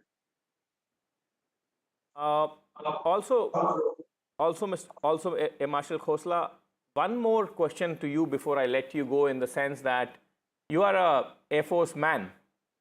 What you have seen through the operation, the Pakistani response, and the Indian counter reaction. See, there are three phases. First, India struck, then Pakistanis tried to react, and then India repelled those attacks and struck back harder, as your colleagues, actually at least your former colleagues yesterday said, at some of the most prominent air bases in Pakistan, like Rahim Yar Khan, which looks like out of action right now. Can you explain to our viewers in the common man's language, Air Marshal, as to what exactly happened post India struck during the Op Sindoor? Can you explain to it, elaborate upon it? I will explain in the sense like, I look at it in three verticals, what all Indian forces have done, and not only Air Force, I mean all the three forces together, and what are the results, and that's my perception of the whole thing. But as expected, post ceasefire, the narrative is going into a different direction. Who called off first, who, as if that makes out whether it's a victory or a loss, and how many were killed, how many damage. That's not actually important. Important is much bigger picture. So anyway, coming back to your question. So the first part is the striking of 9 terrorist camps and going deep into the headquarters of LET and Jaish-e-Mohammed. As compared to Balakot, if you see, it has a really, really big response, where we struck only one terrorist camp, which had about 300 terrorist interests. But here we have gone into 9 camps, and out of which quite were, populated by these terrorist thing. And these camps were of different this thing, right? Some to headquarters, some were, the training camps in terms of training suicide bombers, in terms of training mujahideens, and also logistic launch pads. So it's a variety of targets. I mean, the response was very, very clear that our patience has run out, and the message was very, very clear. Okay, that is one. The second vertical which I talk about is, Indian forces, they showed, or the India as a country, we showed a big restraint as far as no collateral damage, no military targets initially, and no civilian casualties, no targeting of any infrastructure except for terrorist camps. But Pakistan, when it started showing its color, then also we showed quite a bit of maturity in terms of not fully escalating and exercising, but responding in an equal or maybe slightly more to show our resolve. Okay, now the third part is again very, very important. When the things were getting too much, this last phase of attack, which the three DGMO, DGNO, DG Aerops briefed, about the damage done on various airfields. I think that was very, very important. If you notice, two things. One is variety of airfields were attacked. It's not only one or two or three. The message was very clear that we can go into all your infrastructure all over your country, wherever it is, number one. Number two, nobody has spoken about the type of targets. If you see, somewhere the runway was hit, a big crater was created, somewhere the hangars were hit, the hangar was destroyed, somewhere the command and control centers were hit, somewhere the radar units were hit, somewhere the surface-to-air missiles were hit. So the variety of targets, what it indicated was that we have the capability of hitting you everywhere. We have the capability of hitting every type of your military infrastructure. And this is just a sample which we have shown you. And second message which went was that we have the resolve to do it if you continue on this path. I think this third part which I covered was very, very important in making Pakistan come to a conclusion. Yes, I think we need to stop. Resolve to show that we can hit you where we wish to, says former Air Vice Chief Mr. Khosla, Air Vice Marshal Khosla. Thank you very much for joining NDTV and putting it out in perspective for our viewers in a very eloquent fashion. Thank you very much. We are now joined by former Ambassador Manjeev Puri, and I'll ask him a broader question than I have been asking military men. My question to you, Ambassador, is I tried to ask that question to Mr. Rajiv Chandrasekhar, who joined us earlier, but obviously, his response has limitations. Let me ask you the same question, repeat the question for you. The Pakistanis have been hit in the heart of Punjab, their jugular, in the heart of Pakistan, almost after 5 decades by India. Do you think that this message will dawn upon the generals there that this is a war which certainly will go up the escalatory ladders even after they have discounted all the support from China and they have factored in all the wherewithal that Chinese have given them? Do you think that this will deter them from future stunning attacks like Pahalgam or no? What is your sense, Ambassador? Nikunj, thank you very much. And for saying that I may have an advantage over Sri Rajiv Chandrasekhar. I mean, I really like that for somebody at his level. And me, a retired diplomat. Look, Nikhan, let us understand that the Pakistani army has developed the Pakistani state in a certain manner where terrorism is a state policy. The fact that you are able to hit them is something which they realize. They perhaps may not have thought it would be that strong, but certainly they have realized. But to expect that it would deter them and change their posture, etc., I don't think so. You have mentioned the Chinese. Let's add the United States to this. They are, in a sense, a big client state. That's something we should also understand quite clearly. And they play a useful role for them, no matter if some people think that the role is diminishing, etc., etc.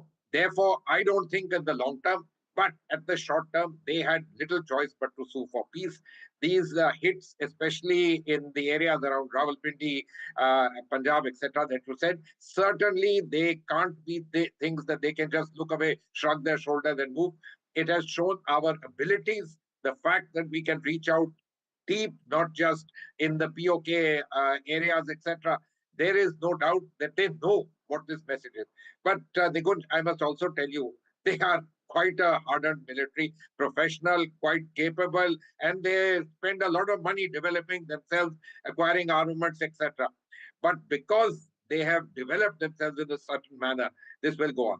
Of course, they will certainly take home the message that this is not the India that they were used to. This is a strong India. This is an India which has gone places, and this is an India which is really not just that you can go and do what you want. You get hit and you get punished and you get what you call in Hindi, muh tod jawab. Then essentially what you are saying is that since they are trained, hardened military professionals, which I have been, discussing for some time now, hit or hits is not going to completely deter them. Then quite clearly, Ambassador, you think that a larger diplomatic offensive, a larger global diplomatic offensive, which is continuously mounted against the Pakistani state, for sponsoring terror is the need of the hour, coupled with such strike whenever they cross the red line. Would you agree with that? Yeah, absolutely. You are absolutely right. Look, we've been mounting this effort for a long time. But, we need to understand, as I said, they are a kind of client state. We are a country of consequence in the world. We are a country that matters to the world. The world is interested in us. The fact that we are the fourth biggest economy makes us a country of great interest, even to their backers. And this includes China. Having said all this, as I said, as a client state, they play a different kind of more, let me say, utilitarian role in a certain sense. We have to continue our efforts. But, the thing is, frankly, all these efforts are very important, and you need to get the big world, especially the Western world, to internalize the fact that Pakistan is a state where state sponsorship of terrorism is a state policy. And that it isn't just by accident that in 9/11 they had people involved and they've done things vis-a-vis India which are known, but that this is an ingrained policy. Now, changes. Nikunj, this is a very difficult kind of thing. The Pakistan army has had the country now for almost 75 years, and they've internalized a kind of concept. And for them to stay alive and be relevant in their people, this business of enemy becomes extremely important. And so fomenting trouble, India is certainly the only institutional arrangement, the only country with which they can play this particular card, and they do it. Now, to expect this to change, I hope so, but to me it would appear a generational kind of thing. Let's look at the current thing. Without any doubt, Imran Khan is perhaps the most popular leader in Pakistan, and yet where is he in jail? This is the nature of that society, far from democratizing. It went the exact opposite way, in which, in my opinion, hardly any country in the world has done. But because they are what they are, rather large, they play their geopolitical cards, I wouldn't say adroitly, but they play it blatantly, and they reach out to people. Now also there are reports of their, being able to leverage the fact that places close to their heart got hit, and they are calling in people to help and assist, and in a sense, bolstering themselves as being a kind of useful client state. Look, I don't want to go on further, but I just want to state, India is a country of global, let me say, importance. We are the fourth largest economy. We're going places. The whole world has a vested interest in us, and we have an interest in the world. We just have to be much, not just much more. We have to be responsible. We have to be careful because we have this rogue state on our border, but we also have to play huge global cards, major global equities. We have to be responsible. We are a country of consequence in the world already, and would be much more as time goes on. And therefore, mounting that persistent and continuous diplomatic offensive against Pakistan peacefully, in a peaceful manner, would you think, Ambassador, would be our best bet without aggravating further tensions in this region, which is in any case volatile? Look, tit for tat, not only that, I like that thing, Gola versus Kohli.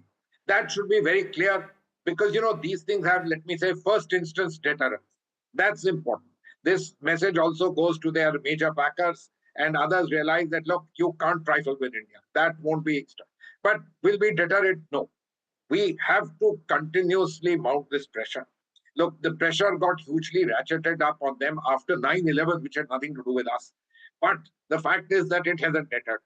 We will have to keep up this pressure. But my understanding is, as the world sees much greater, let me say, utility, benefits, etc., sees a vested interest for themselves in the growth and development of India, and India as a major player in the world, hopefully their salience and their importance for people, even for acts which are unmentionable, it would perhaps come down, and generationally also there would be a move, and there might small chance, very small chance, some kind of a change there, which would ensure that, these kind of state policies are not there, and perhaps Pakistan also moves in the direction of being what I should say, a normal country with normal ambitions to look after its people, development, and so on.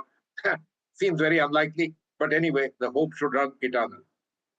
The hope should run, says Ambassador Manjeev Puri. And Ambassador, thank you very much for joining NDTV and explaining in great detail for our viewers this morning. Thank you very much. That is coming in now. Tri-services chiefs are at Prime Minister's residence. This is a key meeting which is taking place at 7 LKM. Let me go straight to Aishwarya, who's joining us live. Aishwarya, this comes, of course, on the day that DGMO talks will happen at roughly around 12 noon. That will be a hotline that the two, Director Generals will be getting on to. And, when we say that there is a tri-services chief meet at the Prime Minister's residence, what should we be expecting, Nikunj?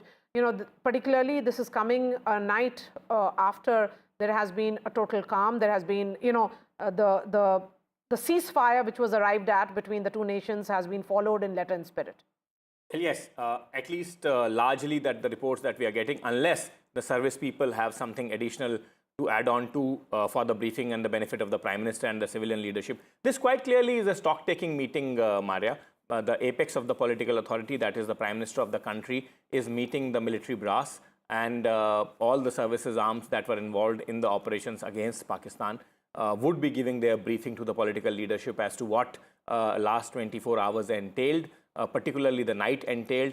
Were there minor breaches? Were there no breaches of ceasefire? Was there complete calm at the borders? And what was the response of the Pakistani side, particularly because we heard initially that there was some kind of land movement of the military forces from the Pakistani side.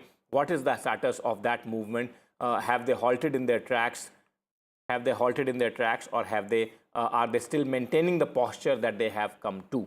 I think Aishwarya now joins us from outside the Prime Minister's residence where this meeting is likely to happen. Aishwarya, yet another stock taking by the Prime Minister with all the service chiefs. Quite clearly, this is a diametrically opposite situation today where we have seen peace prevail on our frontiers after a fairly long break. Well, that's right. In fact, Tri-Services chiefs have arrived at 7 local landmarks at Prime Minister's residence. And this is, of course, to take a stock of the situation at the line of control along the international border. And it is, of course, a regular briefing that will be done by the chief with the Prime Minister about the decision that has been taken of ceasefire and whether there is any movement along with the line of control. As it was stated earlier, that the Indian Army has been given full authority and free hand to retaliate in a position where there is, of course, any sort of misadventure by the Pakistani Army. It is Prime Minister who has been briefed by the Tri-Services chief who has now arrived at Prime Minister. So much for joining us. On that note, we are slipping into a short break. After a break, we'll be getting you update from all the airports, what is open, what is shut. A quick break and then we return.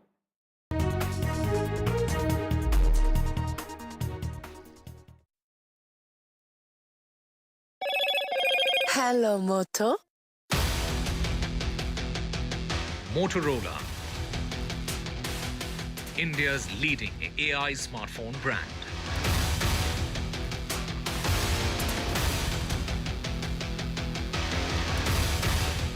Ceasefire holds along the line of control and international border. Army says no incidents reported last night.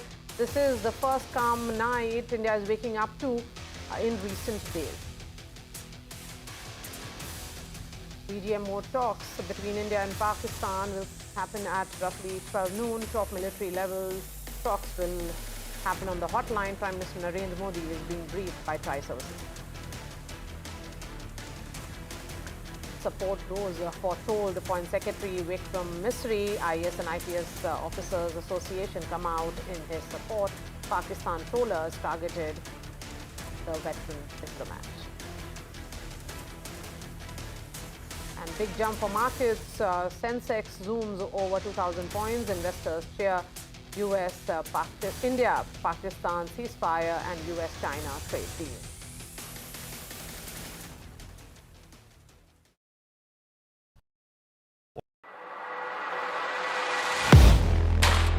Do you really know the company you invest in?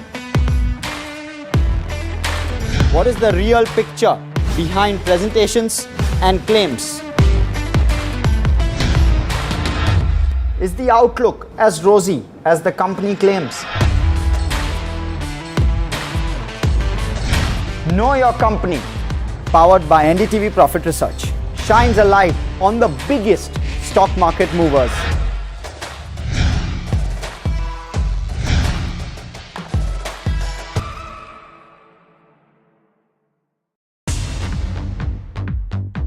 More news that matters.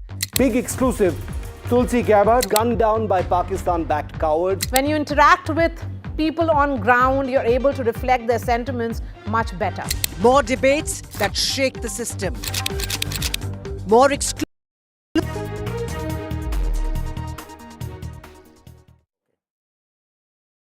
32 airports shut as precautionary measure. Remember, that was announced hours after Operation Sindoor on 7th, and that diktat actually continues. Airlines have issued advisory to the passengers, and this closure will continue till May 15th. Tanushka is joining us live. Is there a thought of a revisit, Tanushka, here?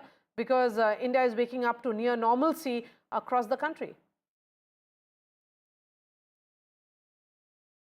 Tanushka, if you heard me, my question is there a possibility of a rethink by the Civil Aviation Ministry on this advisory and the diktat which was issued to various airports that they have to be shut? And these are airports, ladies and gentlemen, in Punjab, Rajasthan, Gujarat, and of course in Jammu and Kashmir. These are states, remember, which were disturbed particularly because of their long border along the international border, which is with Pakistan, and the line of control.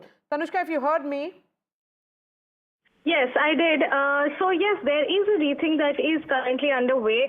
We do understand that, still we haven't heard from the Ministry of Civil Aviation. So as of yet, these 32 airports that have been temporarily shut continue to remain so for civil flight operations until May 15th. However, with the ceasefire agreement, there may be a rethink with respect to this decision, whether or not, these airports are to reopen and resume with civil flight operations is something that is being, discussed upon as we speak. And we do understand as of yet, however, even with Chief Minister of Jammu and Kashmir, Omar Abdullah, even he took to social media platform X urging the Civil Aviation Ministry and the DGCA to reopen these airports, namely to name a few of Jammu, Amritsar, Leh, Srinagar, Chandigarh, then there is Jaisalmer, Jodhpur as well, of these 32 airports. And we do understand that he has also asked for these flights to resume operations. So we're of course awaiting a response from the Aviation Ministry as regards these 32 airports.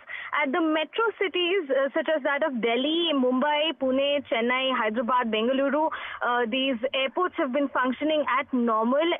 On a daily basis, these airports have been putting out advisories and updates that their operations are continuing smoothly. Tanushka, another point I would like to ask you is that the situation is dynamic, and of course a large number of these 32 airports are in the frontier zones, but some of them are also in the rear. Can the government now calibrate this and in a recalibrated strategy start to open airports in phased manner? Is that a possibility that you think that the Civil Aviation Ministry would be considering currently?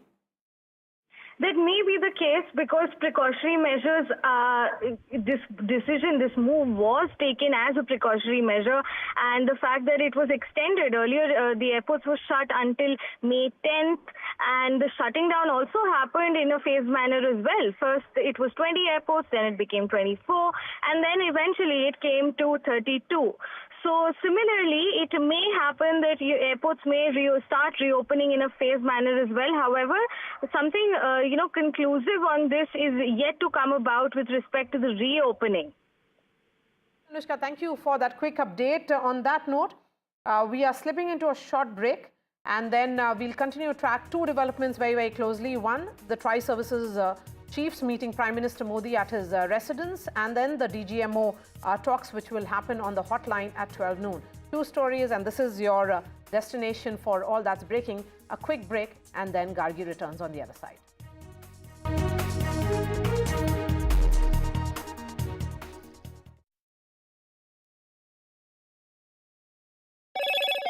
Hello, Moto.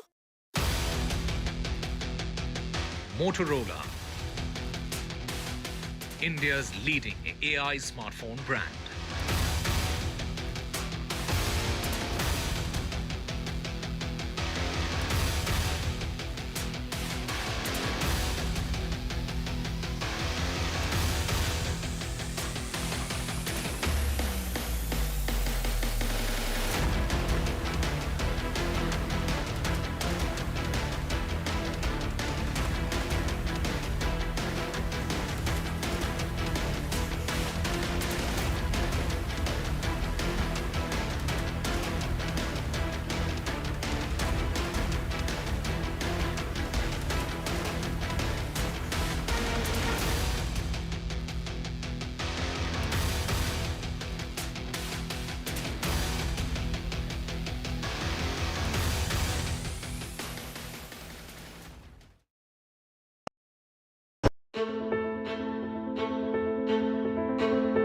News is not just headlines, it is what impacts you. And news should never be mistaken for noise. What matters is the reality. Accurate, in-depth, and with the right perspective. For over 20 years, I have been a journalist, and never has clarity mattered more than now. At Newsnight, we go beyond the surface. We dissect the details, challenge the narratives, and bring you the unparalleled clarity you deserve in a world clouded by misinformation. We are bold, we are direct. Newsnight, for the news in your interest. Only on NDTV 24/7. I've been reporting on all issues big and small from Andhra Pradesh, Telangana, rest of South India, bringing you all the action, all that you need to know, all that you want to know. The energy of maximum city is infectious. I'm bringing that energy in our news coverage from financial capital Mumbai. Covering from the southernmost part of India over the last 23 years, I bring in-depth and 360-degree coverage from the Dravidian heartland. The land of Misri, also known.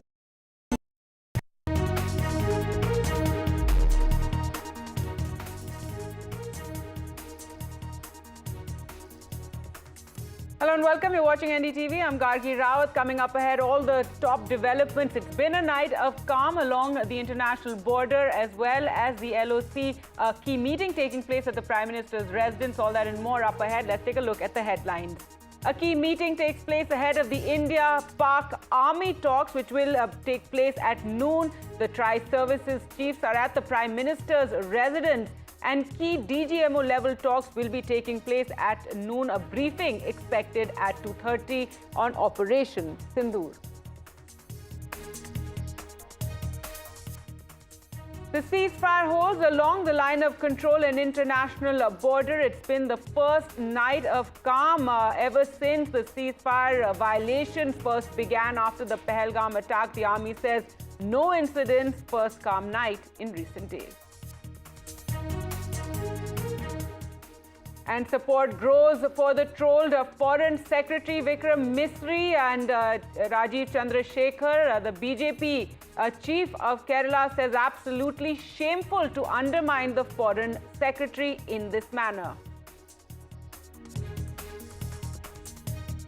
Some good news on the markets front. The Sensex zooms over 2,100 points this morning. Investors cheer the India and Pakistan ceasefire as well as the US-China trade deal.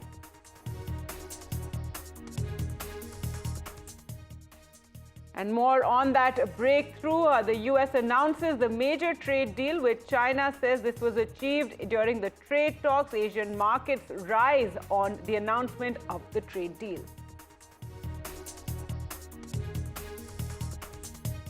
US President Donald Trump demands Ukraine-Russia talks. Zelensky offers to meet Putin in Turkey this week. So more developments on that front, and the two leaders could meet in Turkey.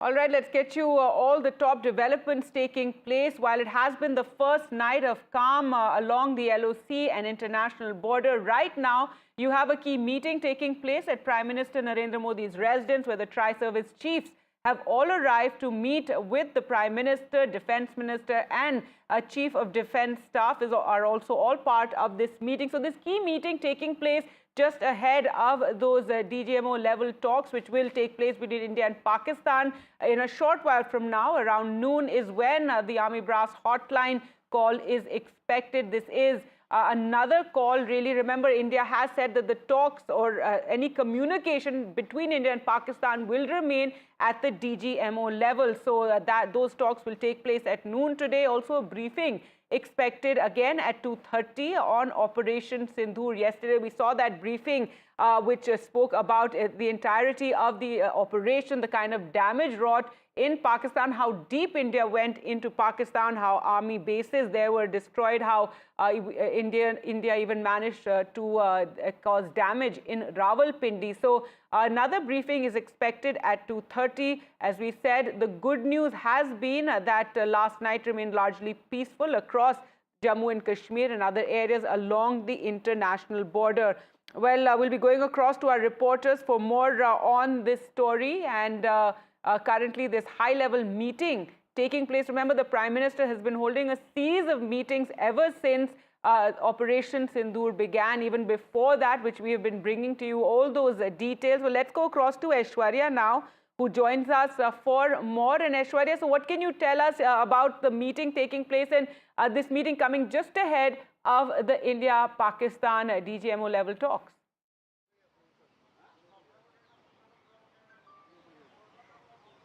Well, that's right. In fact, Prime Minister Narendra Modi is holding this crucial meeting at 7 Lok Kalyan Marg, which is his residence. Defence Minister Rajnath Singh, Tri-Services Chief CDS Anil Chauhan and NSA Ajit Doval all have arrived. And since the Operation Sindoor began, or since the Pahalgam terror attack, we are witnessing on a daily basis, there is this kind of briefing that Prime Minister takes from the top security officials. He's been briefed about each and every development. Yesterday also, we have seen in the afternoon Prime Minister holding that crucial meeting of the top security officials of the country.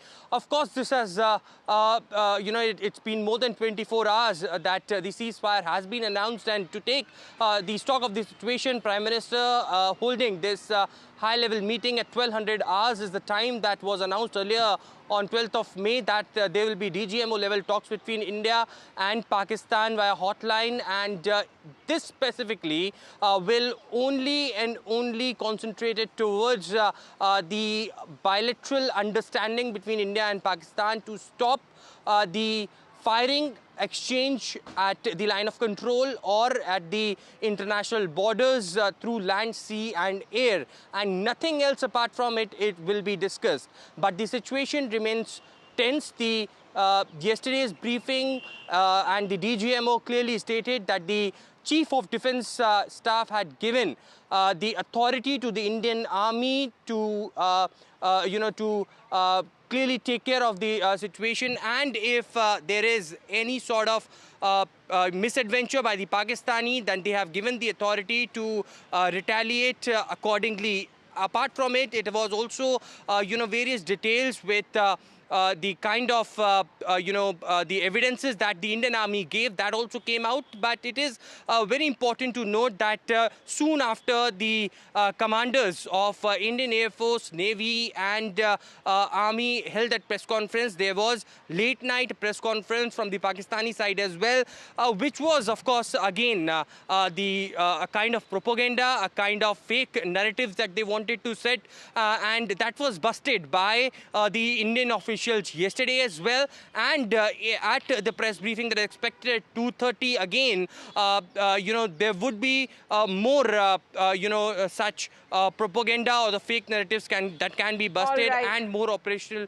details can be given. But certainly, Aishwarya, sorry to interrupt you. Yes, that meeting, Aishwarya reporting from outside the Prime Minister's residence where that meeting is taking place. But let's go across to where the BJP is addressing a press conference. जिस प्रकार का terror demolition, जिस प्रकार आतंकवाद का खात्मा बीते कुछ दिनों में हमने भारतवर्ष में देखा है, भारतवर्ष ने जिस प्रकार से पाकिस्तान में आतंकी अड्डों को ऑपरेशन सिंदूर के माध्यम से समाप्त किया है, वह अपने आप में पूरे विश्व में एक संदेश भेजता है, एक निर्णायक संदेश, आतंकवाद के खिलाफ लड़ाई के विरोध, आतंकवाद के खिलाफ एक निर्णायक संदेश। इसलिए आज का ये प्रेस कॉन्फ्रेंस, इसको संबोधित करते हुए मुझे गर्व की अनुभूति हो रही है। अदम्य साहस का परिचय दिया है भारत की सेना ने, अदम्य साहस। आज भारतीय जनता पार्टी और हम सभी कार्यकर्ता, आज सारा भारत धन्यवाद करता है भारत की आर्मी का, भारत की सेना का, भारत की एयरफोर्स का, भारत की नेवी का और उन तमाम जाबाज सेनानियों का जिनके कारण आज ऑपरेशन सिंदूर सफल हुआ है। अगर सही मायने में देखा जाए तो ऑपरेशन सिंदूर और उसके विषय में पूरा हिंदुस्तान आज जानता है, क्योंकि कई प्रेस कॉन्फ्रेंसेस हुए। कल भी तीनों डीजीएमओ ने मिलकर के देश को संबोधित किया और तमाम तथ्य जो देश जानना चाहता था उसे उन्होंने हमारे समक्ष रखा। मगर मुझे लगता है कि एक आम नागरिक के भाषा में, बहुत साधारण भाषा में आज मैं आपको बताना चाहूंगा कि ये जो ऑपरेशन सिंदूर हुआ है, किस प्रकार से इससे हिंदुस्तान आतंकवाद के खिलाफ लड़ने में एक निर्णायक भूमिका हिंदुस्तान ने अदा किया है। आप सभी जानते हैं 22 तारीख का वो दिन, that unfortunate day on 22 of April, जब पहलगाम में 26 लोगों का नृशंस हत्या कर दिया गया था आतंकवादियों द्वारा। वह आतंकवादी जो पाकिस्तान से आए थे, वह आतंकवादी जो पाकिस्तान द्वारा प्रशिक्षित किए गए थे, आतंकवादियों द्वारा प्रशिक्षित किए गए थे। उनमें 25 भारतीय थे और एक नेपाली नागरिक था। प्रधानमंत्री श्री नरेंद्र मोदी उस समय विदेश दौरे में थे, सऊदी अरब में थे। प्रधानमंत्री नरेंद्र मोदी तुरंत भारत लौट के आते हैं और उन्होंने जनता की बात को सुना। जनता ने उस समय एक मांग रखी कि आतंकवाद के ऊपर हमला हो, हमें बदला लेना है पहलगाम के इस आतंकवादी हमले का। प्रधानमंत्री ने बिहार की भूमि से ऐलान किया और यह वादा किया कि मैं वादा करता हूं कि जो आपकी इच्छा है कि आतंकवाद के खिलाफ हमला होगा, हम पहलगाम के इस आतंकवादी हमले का बदला लेंगे। We will avenge the death of 26 people. प्रधानमंत्री ने कहा यह जो बदला होगा यह आतंकवादियों के कल्पना से बाहर का बदला होगा, और जो बदला हुआ वो आतंकवादियों के कल्पना के बाहर का बदला था। प्रधानमंत्री जी ने कहा कि हम घुस के मारेंगे और मिट्टी में मिलाएंगे आतंकवादी के ठिकानों को, और आतंकवादियों के ठिकानों को प्रधानमंत्री नरेंद्र मोदी जी के निर्णय ने और हमारे सेना के अदम्य साहस ने मिट्टी में मिलाने का काम किया। यह वादा प्रधानमंत्री नरेंद्र मोदी जी का था। 22 तारीख से 7 मई तक लगभग ये 14 दिन आप सभी ने देखा पूरे भारतवर्ष में एक प्रकार से एक माहौल टेंशन का था, प्रेशर का था कि तुरंत निर्णय किया जाए, तुरंत एक्शन में आया जाए। बहुत सूझबूझ के साथ, सोच समझ करके, स्ट्रैटेजी के साथ। पाकिस्तान भी जानता था कि हमला होगा, एयर स्ट्राइक पहले हो चुका था, किस प्रकार सर्जिकल स्ट्राइक पहले हो चुकी थी। पाकिस्तान पूरी तरह जानता था कि इस बार भी छोड़ा नहीं जाएगा, मगर उसके बावजूद पाकिस्तान इतना दिमाग लगाने के पश्चात वह डेट नहीं जान पाया जिस दिन यह हमला होना था। 22 तारीख से 7 तारीख के बीच में कुछ नॉन मिलिट्री एक्शंस जिन्होंने पाकिस्तान को कमजोर किया, वह प्रधानमंत्री नरेंद्र मोदी जी ने और भारत की सरकार ने लिया। ये जो ऑपरेशन सिंदूर है, इसका एक मिलिट्री पोर्शन है तो एक नॉन मिलिट्री पोर्शन भी है। और नॉन मिलिट्री पोर्शन में सबसे बड़ी बात इंडस वाटर ट्रीटी, जो सिंधु नदी समझौता 1960 का था उसे स्थगित किया गया, अबेयंस में रखा गया। आप सभी जानते हैं लगभग 90% पाकिस्तान जो है इसी पानी पर निर्भर करता है। लगभग 80% उनका जो कृषि है इस पानी पर निर्भर करता है। इस पानी को यदि रोक दिया जाए तो पाकिस्तान की 1/4 जीडीपी गिर जाती है। इस पाकिस्तान को अगर इस पानी से वंचित रखा जाए तो पाकिस्तान के हालात वैसे होंगे कि उनकी जीडीपी लुढ़केगी, कृषि लुढ़केगा। केवल कृषि और जीडीपी नहीं, उनके पावर कट्स होंगे और इस प्रकार का माहौल पाकिस्तान में पैदा होगा कि पाकिस्तान एक फ्रजाइल स्टेट के रूप में, अभी भी फ्रजाइल है, और फ्रजाइल स्टेट के रूप में वो सामने आएगा। झेलम और चनाब अब संपूर्ण रूप से भारत सरकार के अधिकार में है, अधिकार क्षेत्र में है। और जिस प्रकार से यहां हम बांध बनाने की और रिवर को आगे बढ़ाने की बात कर रहे हैं, नए रिजर्वॉयर, इरिगेशन और हाइड्रो पावर से जम्मू कश्मीर, लद्दाख, पंजाब एवं हरियाणा, इन राज्यों को बहुत फायदा मिलने वाला है। ये कहा गया कि पानी और खून एक साथ नहीं बहेगा। मित्रों, जरा सोच के देखिए, 50 वर्षों तक जो संभव नहीं हुआ था, किसी भी युद्ध में यह संभव नहीं हुआ था कि इंडस वाटर ट्रीटी को रोक दिया जाए। जो संभव नहीं हुआ था वह असंभव काम संभव हुआ इस बार। अटारी वाघा बॉर्डर को भी रोक दिया गया। दोनों देशों के बीच में कोई ट्रेड नहीं होगा और इसका खामियाजा कोई भुगतेगा तो वो पाकिस्तान की इकोनॉमी भुगतेगी। इसके साथ ही जिन लोगों के पास पाकिस्तान का वीजा था और वो हिंदुस्तान में, पाकिस्तान के नागरिक जो हिंदुस्तान के वीजा के साथ भारतवर्ष में रह रहे थे, उन सब को बाहर निकाला गया। पाकिस्तान का कोई भी आर्टिस्ट, कोई भी परफॉर्मेंस वो भारतवर्ष में नहीं हो सकता है। इस प्रकार के कड़े प्रतिबंध पाकिस्तान के ऊपर लगाए गए। माननीय प्रधानमंत्री श्री नरेंद्र मोदी जी ने लगभग 20 देशों के राष्ट्राध्यक्षों से सीधी बातचीत की। How to isolate Pakistan, how to fight against terrorism. और सबसे बड़ी बात है, तमाम देशों ने भारत का समर्थन किया।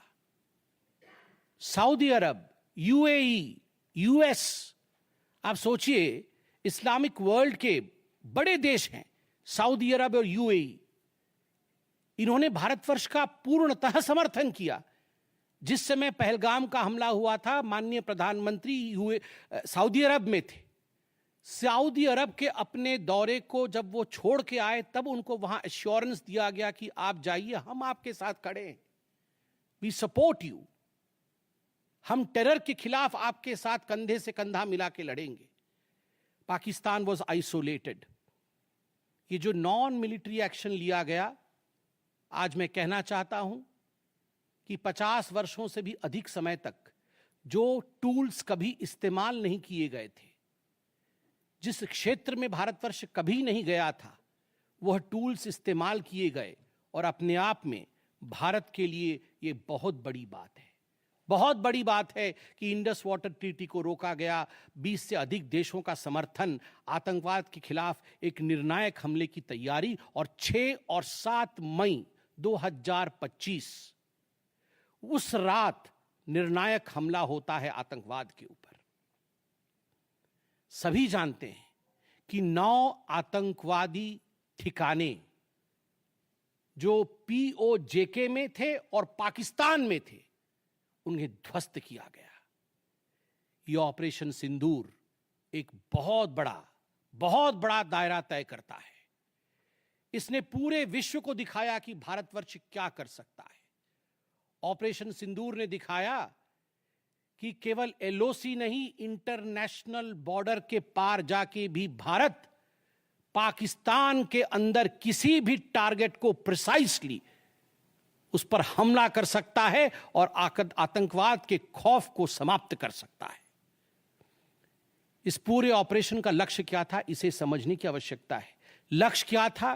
क्या हमने लक्ष्य की पूर्ति की? What was the aim of Operation Sindoor? Did we achieve what we aimed for? क्या लक्ष्य था? नंबर 1 लक्ष्य था आतंकवादी ठिकाने जो दूर दराज इलाके में है पाकिस्तान में, जहां आज तक कोई नहीं पहुंच पाया, जहां आज तक पाकिस्तान के आतंकवादियों को लगता था कि वो सुरक्षित हैं, वहां तक पहुंचना यह लक्ष्य था। दूसरा लक्ष्य था आतंकवादियों को ढेर करना, मार देना। तीसरा लक्ष्य था इन टारगेटों को जमींदोज करना, उन्हें मिट्टी से मिला देना। चौथा लक्ष्य था इस पूरे काम को करते हुए कोई भी सिविलियन, उसके ऊपर किसी प्रकार से कोई इंजुरी नहीं होना। और अंतिम लक्ष्य था किसी प्रकार के मिलिट्री, जो पाकिस्तान का मिलिट्री या सैन्य बेस हो, उसके ऊपर हमला नहीं करना। अर्थात यह लड़ाई आतंकवाद के खिलाफ थी। यह लक्ष्य था ऑपरेशन सिंदूर का। This was a fight against terrorism and terrorists. क्या हम लक्ष्य को पा पाए?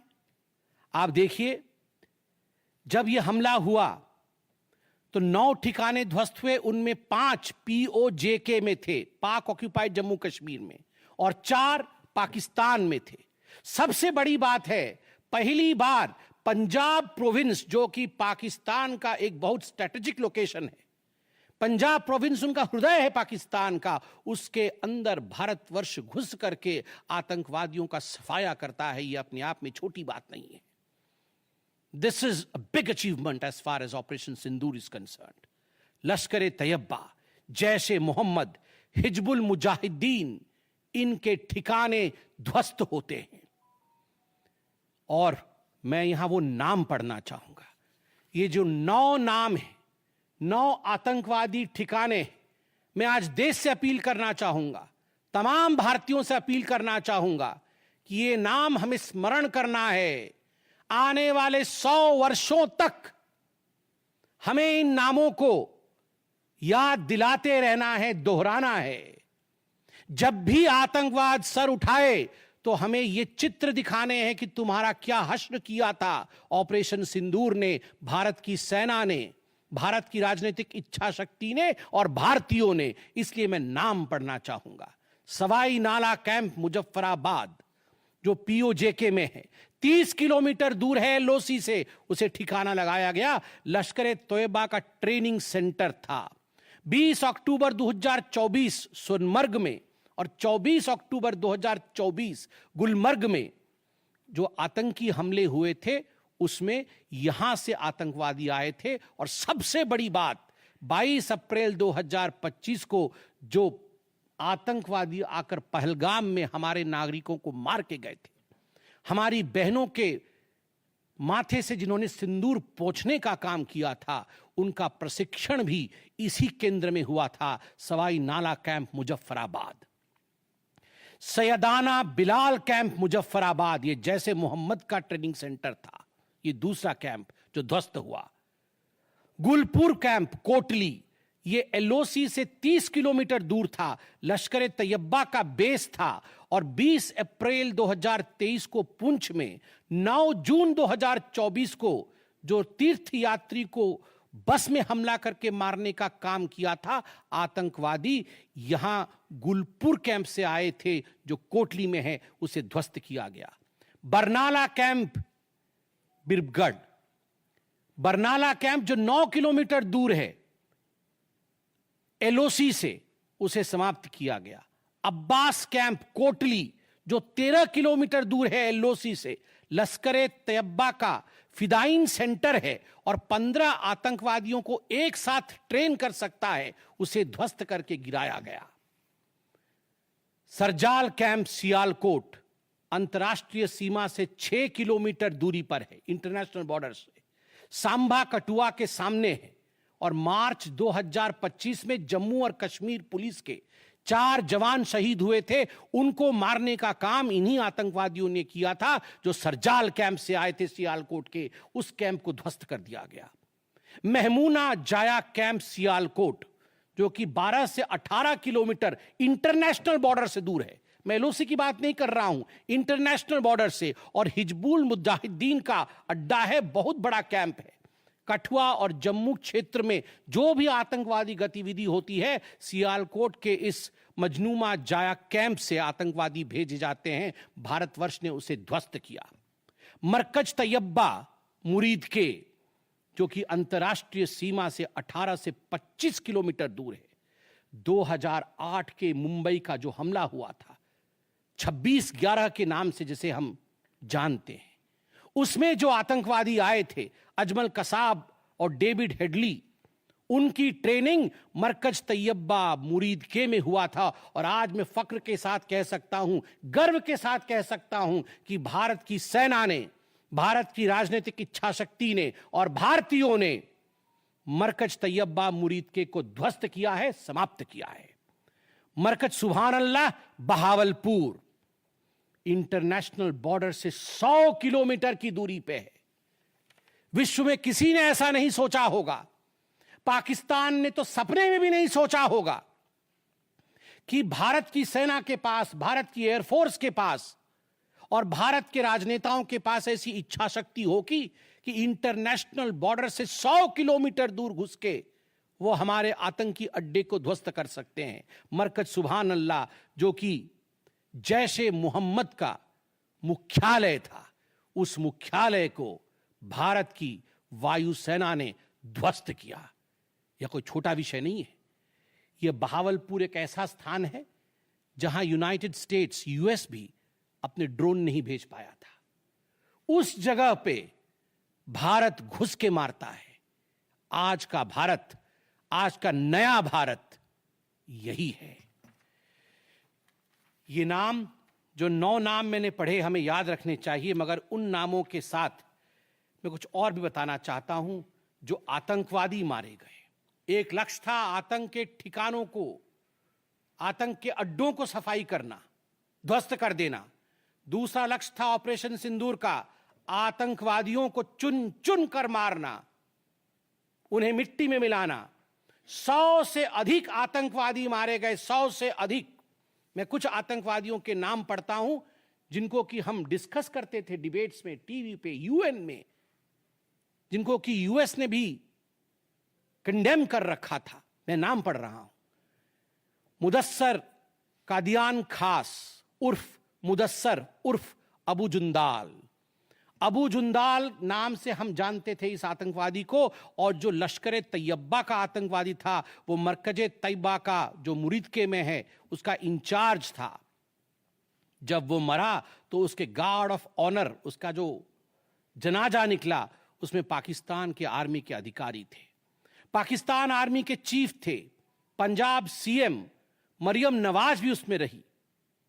आप सोचिए, ये एक सरकारी जमीन पर हुई और तमाम बड़े लोग, सरकारी लोग पाकिस्तान के उसमें शामिल हुए, जिससे कि यह सिद्ध होता है कि terror and the sponsors of terror are hand in glove together. आतंकवादी और जो आतंकवादियों को बढ़ावा देने वाले, वो एक साथ काम करते हैं। दूसरा हाफिज मोहम्मद जमील, ये जैशे मोहम्मद का आतंकवादी है। ये ब्रदर इन लॉ, साला था मौलाना मसूर अजहर का, और इंचार्ज था मरकज सुभान अल्लाह बहावलपुर का, वह भी मारा गया।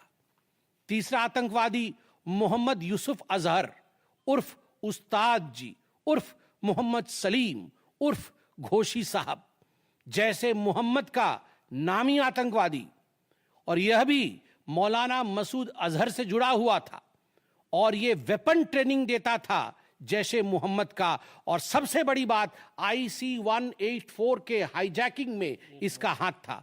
IC 814 के हाईजैकिंग में इसका हाथ था, वह भी मारा जाता है। चौथा आतंकवादी खालिद उर्फ अबू अक्स का। खालिद ये लश्कर तैयबा का आतंकवादी था, फैसलाबाद में मारा गया और वहां उसका फ्यूनरल होता है। अब मैं ये तस्वीर दिखाना चाहूंगा, आप ये तस्वीर देखिए। ये तस्वीर कोई साधारण तस्वीर नहीं है। यह तस्वीर है उन आतंकवादियों का जिनका जनाजा निकला। और इस तस्वीर में मैं दिखाना चाहूंगा कि ये जो खड़ा है सामने व्यक्ति, इस व्यक्ति का नाम है, ये LET का कमांडर है, लश्कर तैयबा का कमांडर है अब्दुल रऊफ, जो खुद एक स्पेशली डेजिग्नेटेड ग्लोबल टेररिस्ट, जिसको यूएस के ट्रेजरी बेंच ने डेजिग्नेट कर रखा है। अमेरिका के ट्रेजरी बेंच ने इसे आतंकवादी घोषित कर रखा है। वह सामने खड़ा है जनाजे में और उसके पीछे जो खड़े हैं, मैं एक एक करके नाम पढ़ता हूं। लेफ्टिनेंट जनरल फैयाज हुसैन शाह, जो कि लेफ्टिनेंट जनरल है पाकिस्तान आर्मी के। मेजर जनरल राव इमरान सरताज, जो कि मेजर जनरल है पाकिस्तान आर्मी के। ब्रिगेडियर मोहम्मद फुरकान शब्बीर, पाकिस्तान आर्मी के। Doctor Usman Anwar, IGP Punjab. और Malik Sohaib Ahmed Bharth, member of provincial assembly of Punjab. ये बड़े बड़े लोग, तथाकथित सरकार के बड़े बड़े लोग, पाकिस्तान के आतंकवादियों के जनाजा में शामिल होने आए हैं। और जनाजे को लीड कर रहा है एक आतंकवादी, डेजिग्नेटेड आतंकवादी। और आप देखिए, ये बिफोर और आफ्टर, ये जितने भी मैंने आपको अभी आतंकवादी ठिकानों का नाम बताया, किस प्रकार उनकी परिस्थिति थी और क्या उनकी परिस्थिति हुई, यह इस तस्वीर से हम देख सकते हैं। तो उद्देश्य मैं बता रहा था, ऑपरेशन सिंदूर का उद्देश्य बहुत स्पष्ट था। उसका उद्देश्य था आतंकवाद के ठिकाने को ध्वस्त करना, आतंकवादियों को मारना और आतंकवाद के खिलाफ एक संदेश भेजना। और उसमें हम सफल हुए। पहली बार एक बात पूरे विश्व ने देखा कि पाकिस्तान का हर इंच भारत के पहुंच के अंदर है। कोई कोना पाकिस्तान का ऐसा नहीं है जो भारत के पहुंच से बाहर हो। और आप सोच के देखिए, पाकिस्तान का एयर डिफेंस सिस्टम फेल हो जाता है।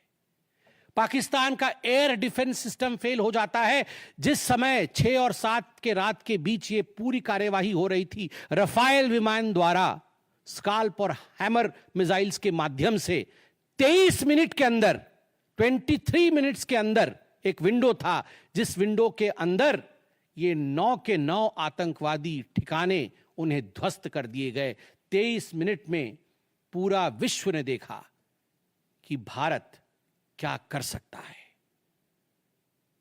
मुझे लगता है पूरे विश्व में इस प्रकार से 23 मिनट के अंदर इतने प्रेसिशन के साथ आतंकवादी ठिकानों पर हमला किसी देश ने पहले किया होगा। और जब यह पूरा एक्सरसाइज समाप्त हुआ, उसके बाद जब हमारे एमईए ने, हमारी आर्मी ने प्रेस कॉन्फ्रेंस किया, तो उसमें कुछ 4 शब्द बहुत महत्वपूर्ण थे। वो 4 शब्द हैं: controlled, precise, measured, non escalatory. हमने ये जो 9 अड्डे ध्वस्त किए वो कंट्रोल्ड तरीके से ध्वस्त किए। प्रिसाइज, कोई सिविलियन अड्डा या कोई मिलिट्री टारगेट नहीं था, प्रिसाइज टारगेट था, आतंकवादी ठिकाने, उनको ध्वस्त कर दिए। मेजर्ड, जितना ध्वस्त करना था उतना ध्वस्त किया, उसके अगल बगल के किसी स्ट्रक्चर को ध्वस्त नहीं किया। जहां आतंकवादी थे उनके ठिकाने में घुस के उनको मार के निकले। और नॉन एस्केलेटरी मतलब युद्ध को बढ़ाने वाला नहीं, नॉन एस्केलेटरी, क्योंकि the primary escalation was Pahalgam. जो मूल एस्केलेशन था वो 22 अप्रैल को पहलगाम में पाकिस्तान ने किया था। हमने रिएक्ट किया नॉन एस्केलेटरी। ये 4 शब्द अपने आप को परिभाषित करते हैं कि ऑपरेशन सिंदूर का लक्ष्य क्या था। ऑपरेशन सिंदूर का जो लक्ष्य था, ऑपरेशन सिंदूर ने उसे 100% पूर्ण किया, 100% पूर्ण किया। इसलिए आज हिंदुस्तान, भारतवर्ष गर्व के साथ कह सकता है कि ऑपरेशन सिंदूर एक ऐसा ऑपरेशन था जो 100% सक्सेसफुल था। और जितने हमारे जाबाज पायलट्स गए थे राफेल के साथ, उतने लौट के आए और आतंकवादी ठिकानों को ध्वस्त करके आए। और किसी सिविलियन को नहीं मारा, किसी मिलिट्री बेस को नहीं मारा। मगर दुखद है, जैसा कि पाकिस्तान से एक्सपेक्टेड है, पाकिस्तान उसके पश्चात रिटेलिएशन करता है, पाकिस्तान अपने ड्रोन्स इत्यादि भेजता है, मगर भारत की सिस्टम ने पाकिस्तान के इन ड्रोन्स को, इन मिसाइल्स को हवा में ही समाप्त कर दिया। और सबसे बड़ी बात है, एयर डिफेंस सिस्टम लाहौर का 7 और 9 तारीख के बीच लाहौर के एयर डिफेंस सिस्टम को समाप्त करने का काम हिंदुस्तान ने किया।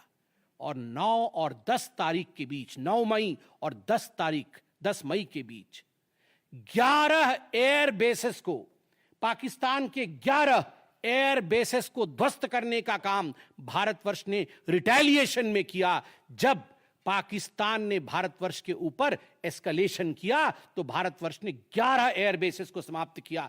इन एयर बेसेस के नाम भी हमें याद रखने चाहिए।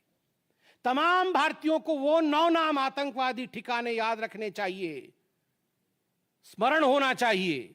और ये जो 11 एयरबेस हैं, हिंदुस्तान अपने पर आ जाए तो क्या कर सकता है अपने लोगों को बचाने के लिए, ये 11 नाम भी मैं पढ़ता हूं। नूर खान, ये नूर खान वह एयरबेस है जहां पर एयर टू एयर रीफ्यूएलिंग करने की क्षमता है। हवा में उड़ रही हो अगर आपका विमान तो एयर टू एयर रीफ्यूएलिंग यही नूर खान से हो सकती है। जब भारत ने नूर खान को ध्वस्त किया तो जो जहाज थे पाकिस्तान के, उनके पास वो क्षमता नहीं रही कि वो हवा में अधिक समय तक युद्ध कर सके, उन्हें नीचे उतरना ही पड़ा। नूर खान, रफीकी, मुरीद, सुक्कूर, सियालकोट, पसरूर, चुनियान, सरगोदा, स्कारू, बुलारी और जकोबाबाद, ये तमाम मैं फोटोज लेके आया हूं।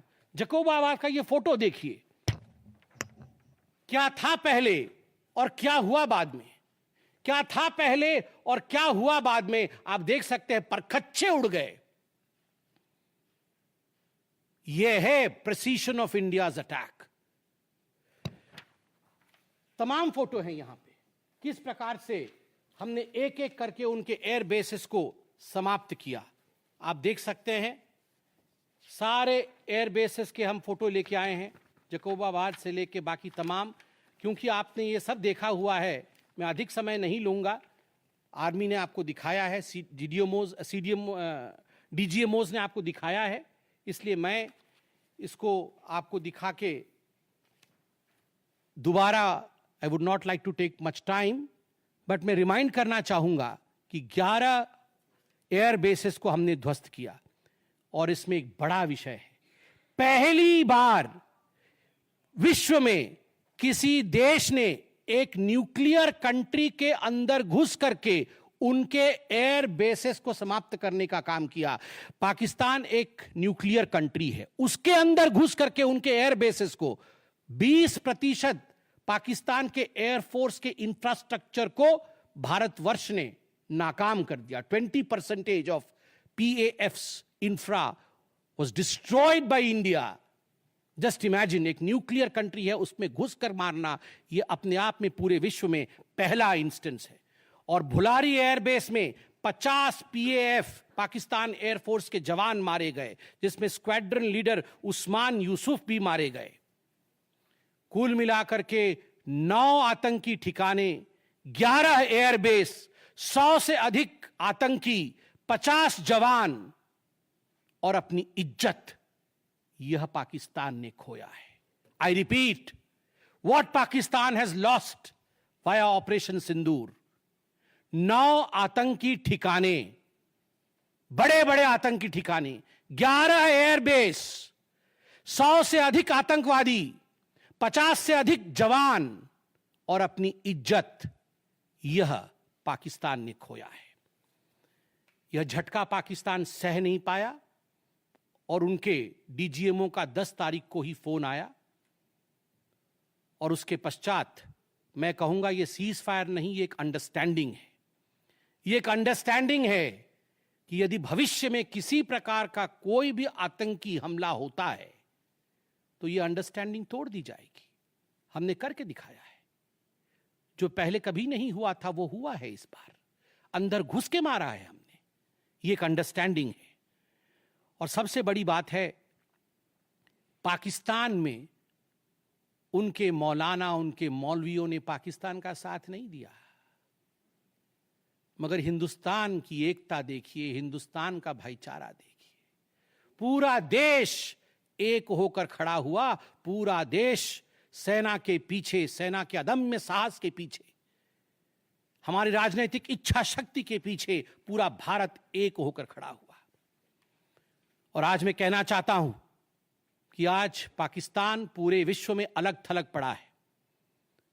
पहले भी ऐसे वक्त थे, अनेकों प्रयास भारतवर्ष करता था, पहले हम सबूत देते थे, प्रयास करते थे डोजियर के माध्यम से पाकिस्तान को प्रूफ दे आतंकवाद का। वो डोजियर लेती थी मगर उस पे काम नहीं करती थी। मगर आज नए भारतवर्ष ने पाकिस्तान को बख्शा नहीं है। आतंकवाद के खिलाफ एक निर्णायक लड़ाई हुई है और प्रधानमंत्री जी ने स्पष्ट कहा है, वहां से यदि गोली आती है तो यहां से गोला जाएगा। इसी के साथ मैं अपने वक्तव्य को समाप्त करता हूं। कोई प्रश्न हो तो अवश्य पूछें। Sambit Patra addressing the media there, talking about Operation Sindoor and its success, speaking about how for the first time India went into a nuclear country and air bases were destroyed. He says it's the first time something like this ever happened. He said the Prime Minister had promised tough action and tough action was taken. He spoke about the terror bases that were first destroyed under Operation Sindoor, and then the army bases that were hit as well. And he says 11 air bases, and the extent of India, how India managed to reach inside Pakistan is for the first time some action like this was taken. He says the international community also stands by India and said that major foreign nations support us. He says we have exposed Pakistan as a fragile state and taken these very, very tough steps against Pakistan under Operation Sindoor. Now, to tell you what's going on, there is a high-level meeting taking place at the Prime Minister's residence where the tri-services chiefs are there. There will be another phone conversation, a hotline conversation between the India and Pakistan DGMOs in a sense to consolidate this ceasefire that has been decided on. And then there will be a briefing by the services, by the government at 2:30. We'll slip into a short break, more coming up.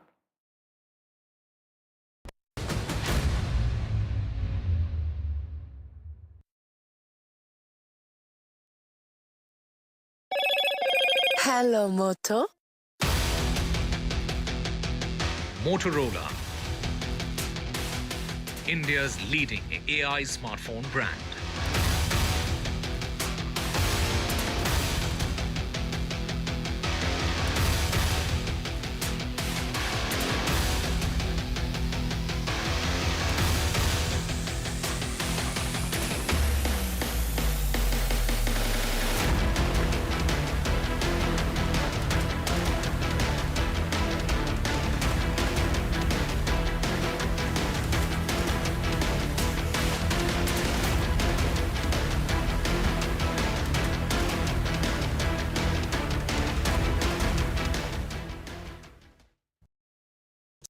In today's interconnected world, India's voice is more crucial than ever. When India speaks, the world listens. At NDTV World, we are that voice, bringing you intelligent and insightful news from India and beyond. From geopolitics and diplomacy to economic shifts, migrations, tech disruptions, and the stories of our diaspora. We cover the news that shapes our global future. NDTV World, your new home for global news is here. If it matters to you, if it matters to you, if it matters to you, it matters to India. It matters to India. And it matters to me. And it matters to me.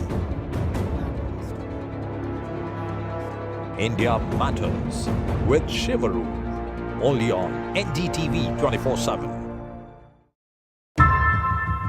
How often have you turned away from debates that descend into endless fights? We bring you a show where every question is answered, where every debate finds its resolution, where every story finds its conclusion, where opinions collide but facts prevail, where stories unfold with insights and trust.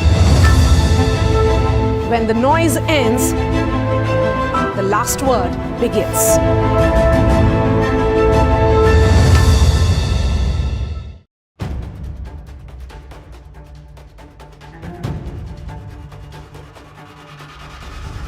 If it matters to you, if it matters to you, if it matters to you,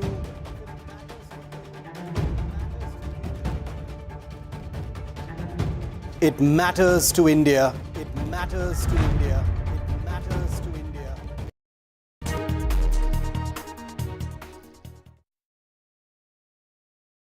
Welcome back. Let's take you through all the top developments. And there is a high-level meeting underway at the Prime Minister's residence where the tri-service chiefs are there. The NSA Defence Minister also attending that meeting. In fact, in a short while from now, there will also be the hotline talks between India and Pakistan that will be taking place. That is something that was decided to consolidate really on the ceasefire. And it's been the first night that it has been calm in Jammu and Kashmir and along the border. Well, to talk more about the situation, we're now joined by Tara Karta, former Director, National Security Council Secretariat. Thank you so much, ma'am, for joining us. And yesterday we saw the briefing by the armed forces, and they spoke about the success of Operation Sindoor, the manner in which we went into Pakistan, striking at the air bases, also emphasizing our hand was forced because of the kind of aggression Pakistan was showing with, sending in drones into civilian areas as well. So, ma'am, your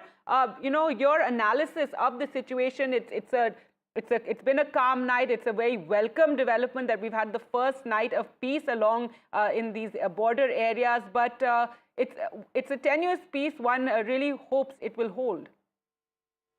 I think what the briefing brought out is what we discussed earlier also, Gargi, that this has been such a controlled operation.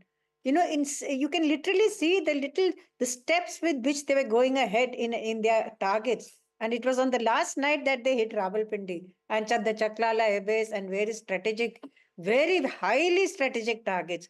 Now, what we should, given the talk on social media, what is important is that you hit.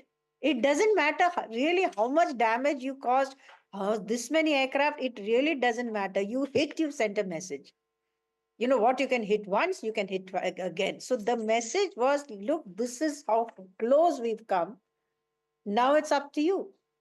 So finally, thank God, they've got that message. They got their IMF money and they decided to step back. So I'm extremely happy this situation has happened. But this is, Gargi, it's a lesson for a lot of people to study how this was carried out. I don't know very, very, very few operations across history which were carried out in a nuclear environment and carried out with such forethought, in terms of what we'll do and holding back. I don't want to sound disrespectful, but you don't have an Abhinandan being caught this time. That is how your operations were controlled. The mistakes happen, right? You learn from them and you move on. So, like I said, this is a textbook example of how to get your objective and walk away.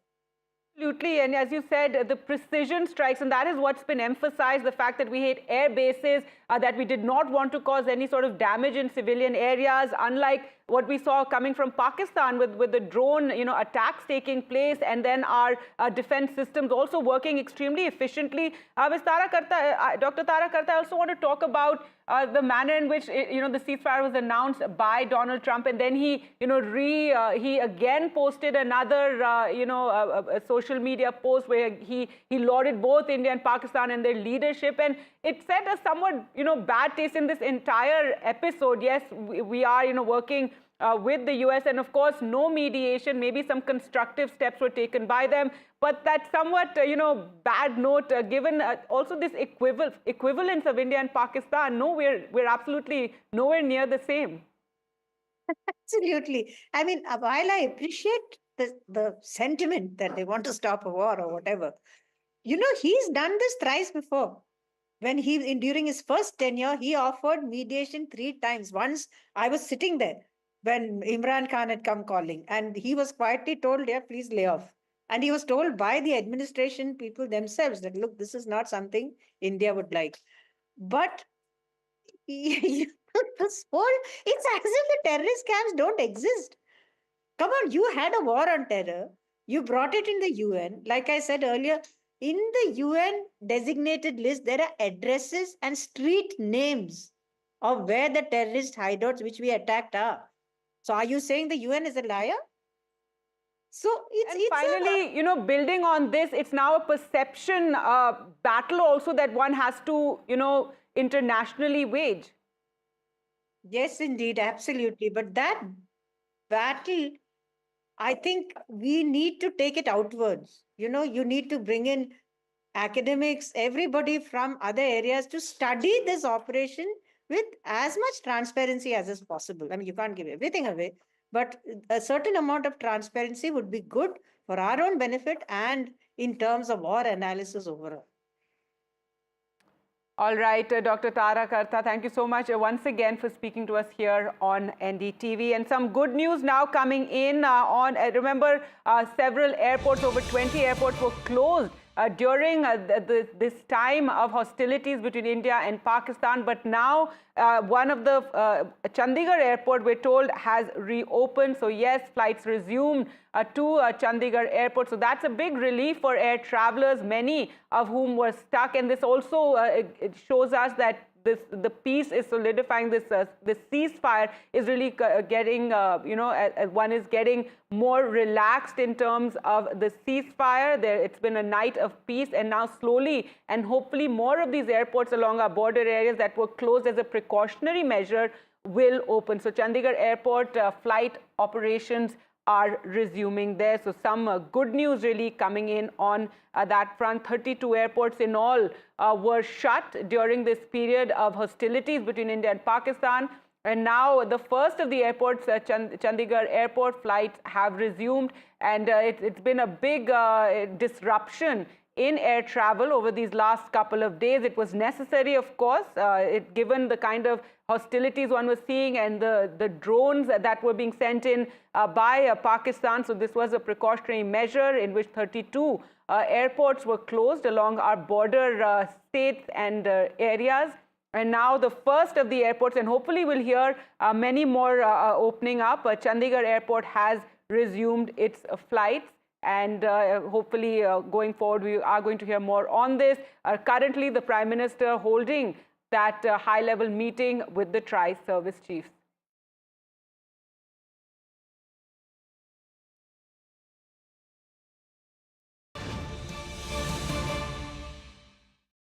All right, let's shift focus now to cricket, and some news coming in, and this is something that NDTV reported yesterday as well, and now it has been confirmed. Virat Kohli has retired from Test cricket. So he announces his Test retirement. In fact, he did this in a post where he says, "It's been 14 years since I first wore the baggy blue in Test cricket. I never imagined the journey this format would take me on. It's tested me, shaped me, and taught me lessons I'll carry for life. There's something deeply personal about playing in white, the quiet grind, the long days, the small moments." And he says, "As I step away from this format, it's not easy, but it feels right. I've given it everything I had, and it's given me back so much more than I could have hoped for. I'm walking away with a heart full of gratitude. I'll always look back at my Test career with a smile."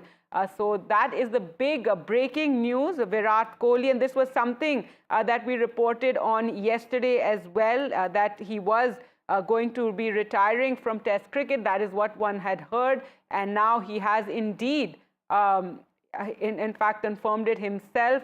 He retires, and he talks about walking away from the format. Well, let's go across to Sejal now for more. And Sejal, so that is the big breaking news right now, the breaking news in the world of cricket, and Virat Kohli retiring from Test cricket. This is something we had reported on yesterday, but it was not at that point confirmed.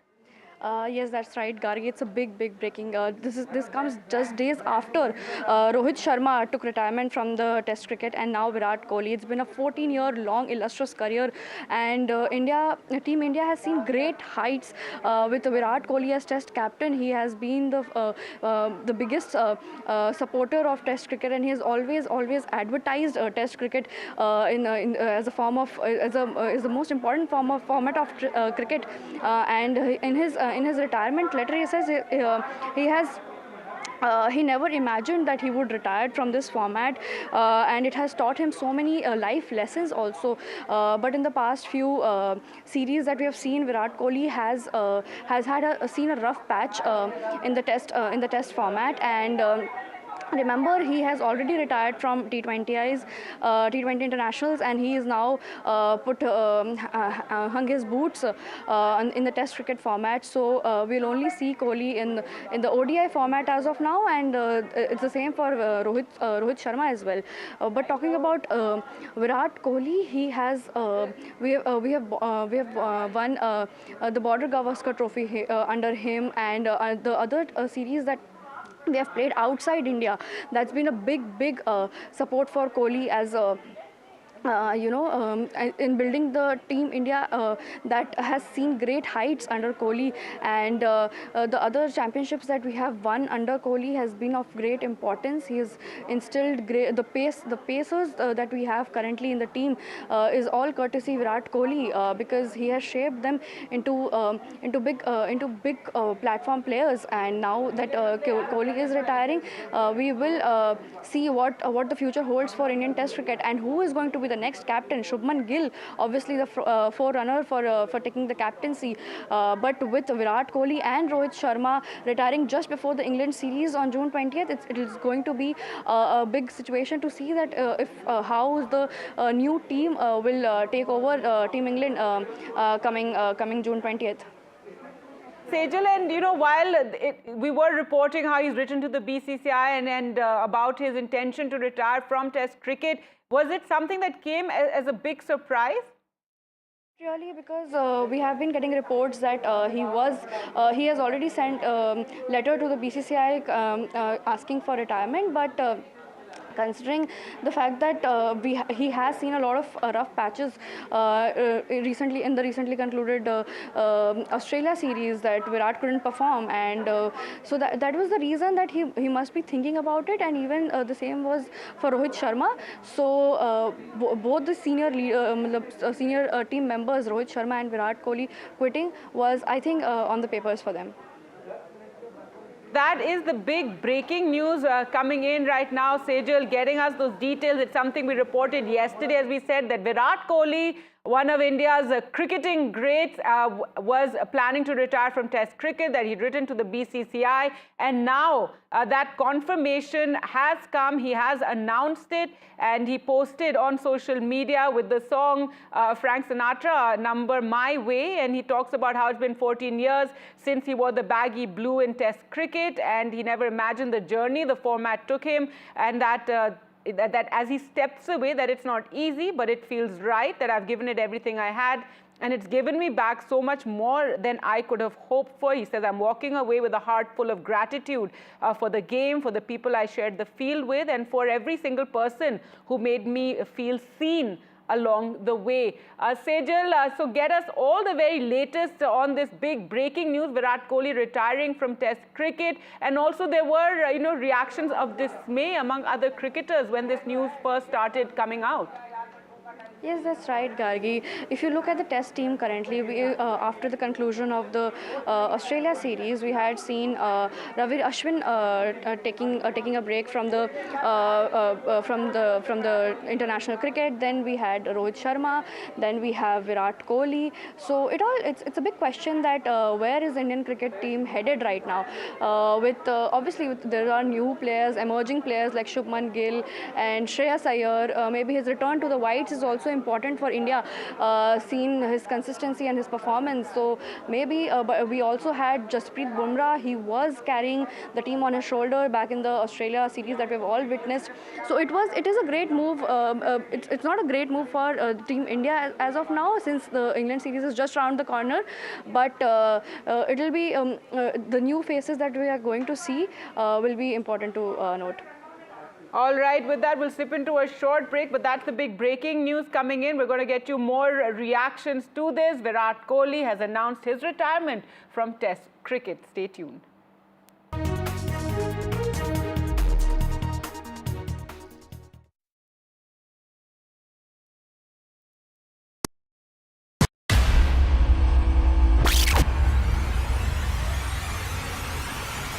the last 1 month, if you see, the share prices of Genzol Engineering has fallen more than 58%. Why are the rating firms calling the debt payments as default? We have two credible credit rating agencies on March 4th coming and downgrading the stock to D. Statements are consistently being proven wrong, and transactions are being taken place which are different from what they were originally pictured to be.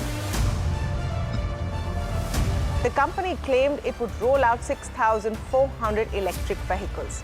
But what it has rolled out is a shocking scam. Funds meant for the project were funneled allegedly back to the promoters, the Jaggi brothers. What did the money buy? Not EVs, of course, but a lavish flat in Gurgaon's luxurious DLF Carmelias.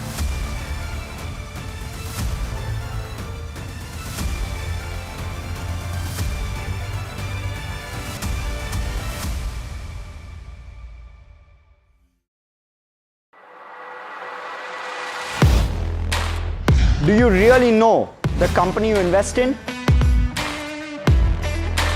What is the real picture behind presentations and claims?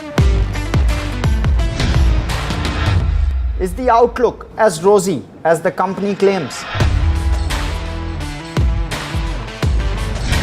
Know Your Company, powered by NDTV Profit Research, shines a light on the biggest stock market movers.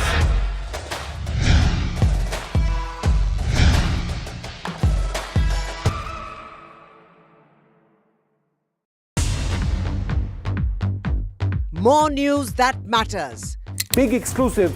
Tulsi Gabbard gunned down by Pakistan-backed cowards. When you interact with people on ground, you're able to reflect their sentiments much better.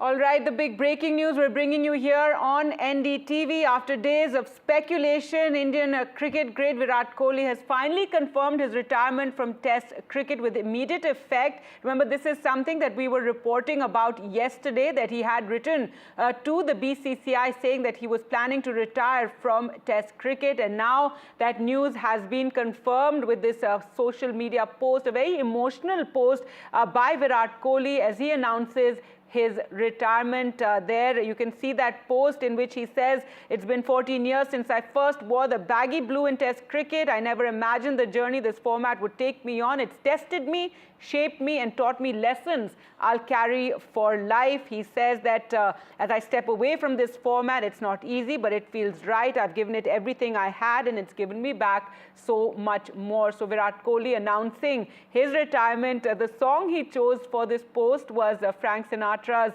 My Way, and he says, "I'm walking away with a heart full of gratitude for the game, for the people I shared the field with, and for every single person who made me feel seen."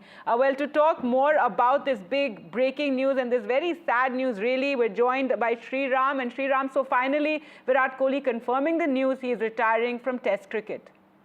Yeah, that's right. I mean, it's very sad for the entirety of the Indian community right now, for the cricket fans especially, because Virat Kohli has, of course, almost embodied the new generation of Test cricket for India over the last decade or so, having played 123 games before announcing his retirement today.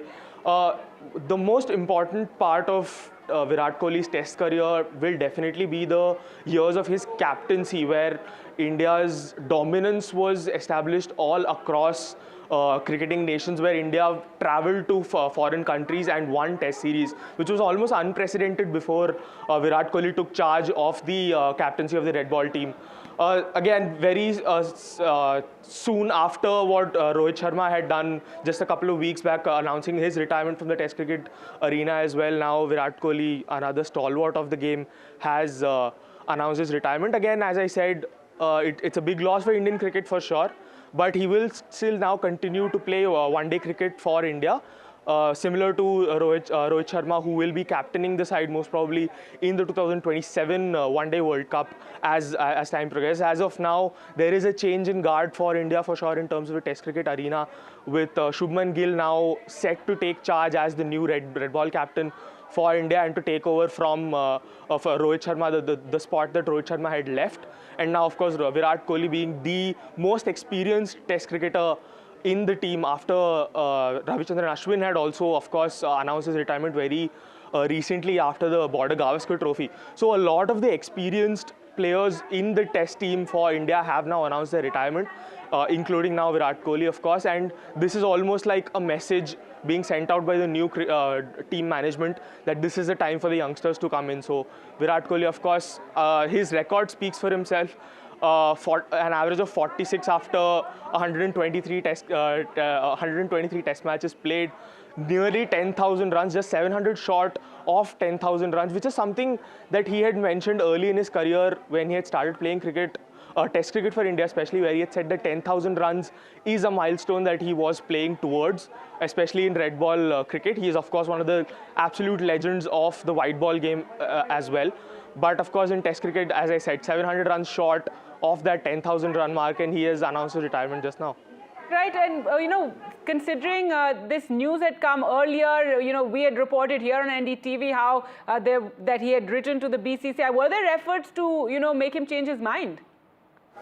So there were a lot of news rumors coming in that the BCCI had actually reverted back to Virat Kohli, saying that he should reconsider his decision. But as the reports were at that point of time, that Virat Kohli was quite firm in his stance on him actually wanting to retire from the game at the moment. As I said, this is just like this is the perfect moment for the team to go forward. Do hold on. We're joined by Charu Sharma, one of the best-known sports commentators of the country. Thank you so much for speaking to us, and your thoughts with Virat Kohli announcing his retirement from Test cricket. Yeah, Gargi, thank you for your generous introduction. It was obviously something where Virat felt the time had come. Now, there can be a fair amount of speculation. There'll be some conspiracy theories and all of that. But Virat is in a position, largely because of his performances and because of his stature, where he can choose to do what he wants. So I don't think he will succumb to any kind of pressure. We should stay away from that. In any sports person's career, time comes when you say, all right, I don't want to go through the torture of the long-form game. And whatever else might be the reason, I think he has decided that he doesn't want to go through and play the 5-day game, which does take a bit of toll. One can argue that he is one of the fittest, still, if not the fittest member of the Indian team. So perhaps it's not the fitness aspect that hurts him. It's just much more a question of what more can I give to cricket? Do you see this now as with the Rohit Sharma news and now Virat Kohli, generational change coming to Indian cricket? Absolutely, and it happens all the time, Gargi. Every few years there's a generational change, and all of us, then the fans and others speculate, oh, what next, who next? But there's always somebody next, Gargi, and that is the best testament to what's happening to cricket in India. There are so many young, hungry, talented cricketers who can take anyone's place. In fact, there are 3 or 4 jostling for every space in the Indian cricket team, and that will continue. There are many others bursting through. With no disrespect to Virat Kohli, he's been at the forefront of India's achievements in Test cricket, and he still could perhaps be the most significant member of the team. But there are many others coming through. About how he's taking this decision when he's right at the top and in his game, but there were also some sort of testing times or testy times rather for Virat Kohli in these last couple of years, even when it came to BCCI, even it came to the public commenting on his fitness, his cricket.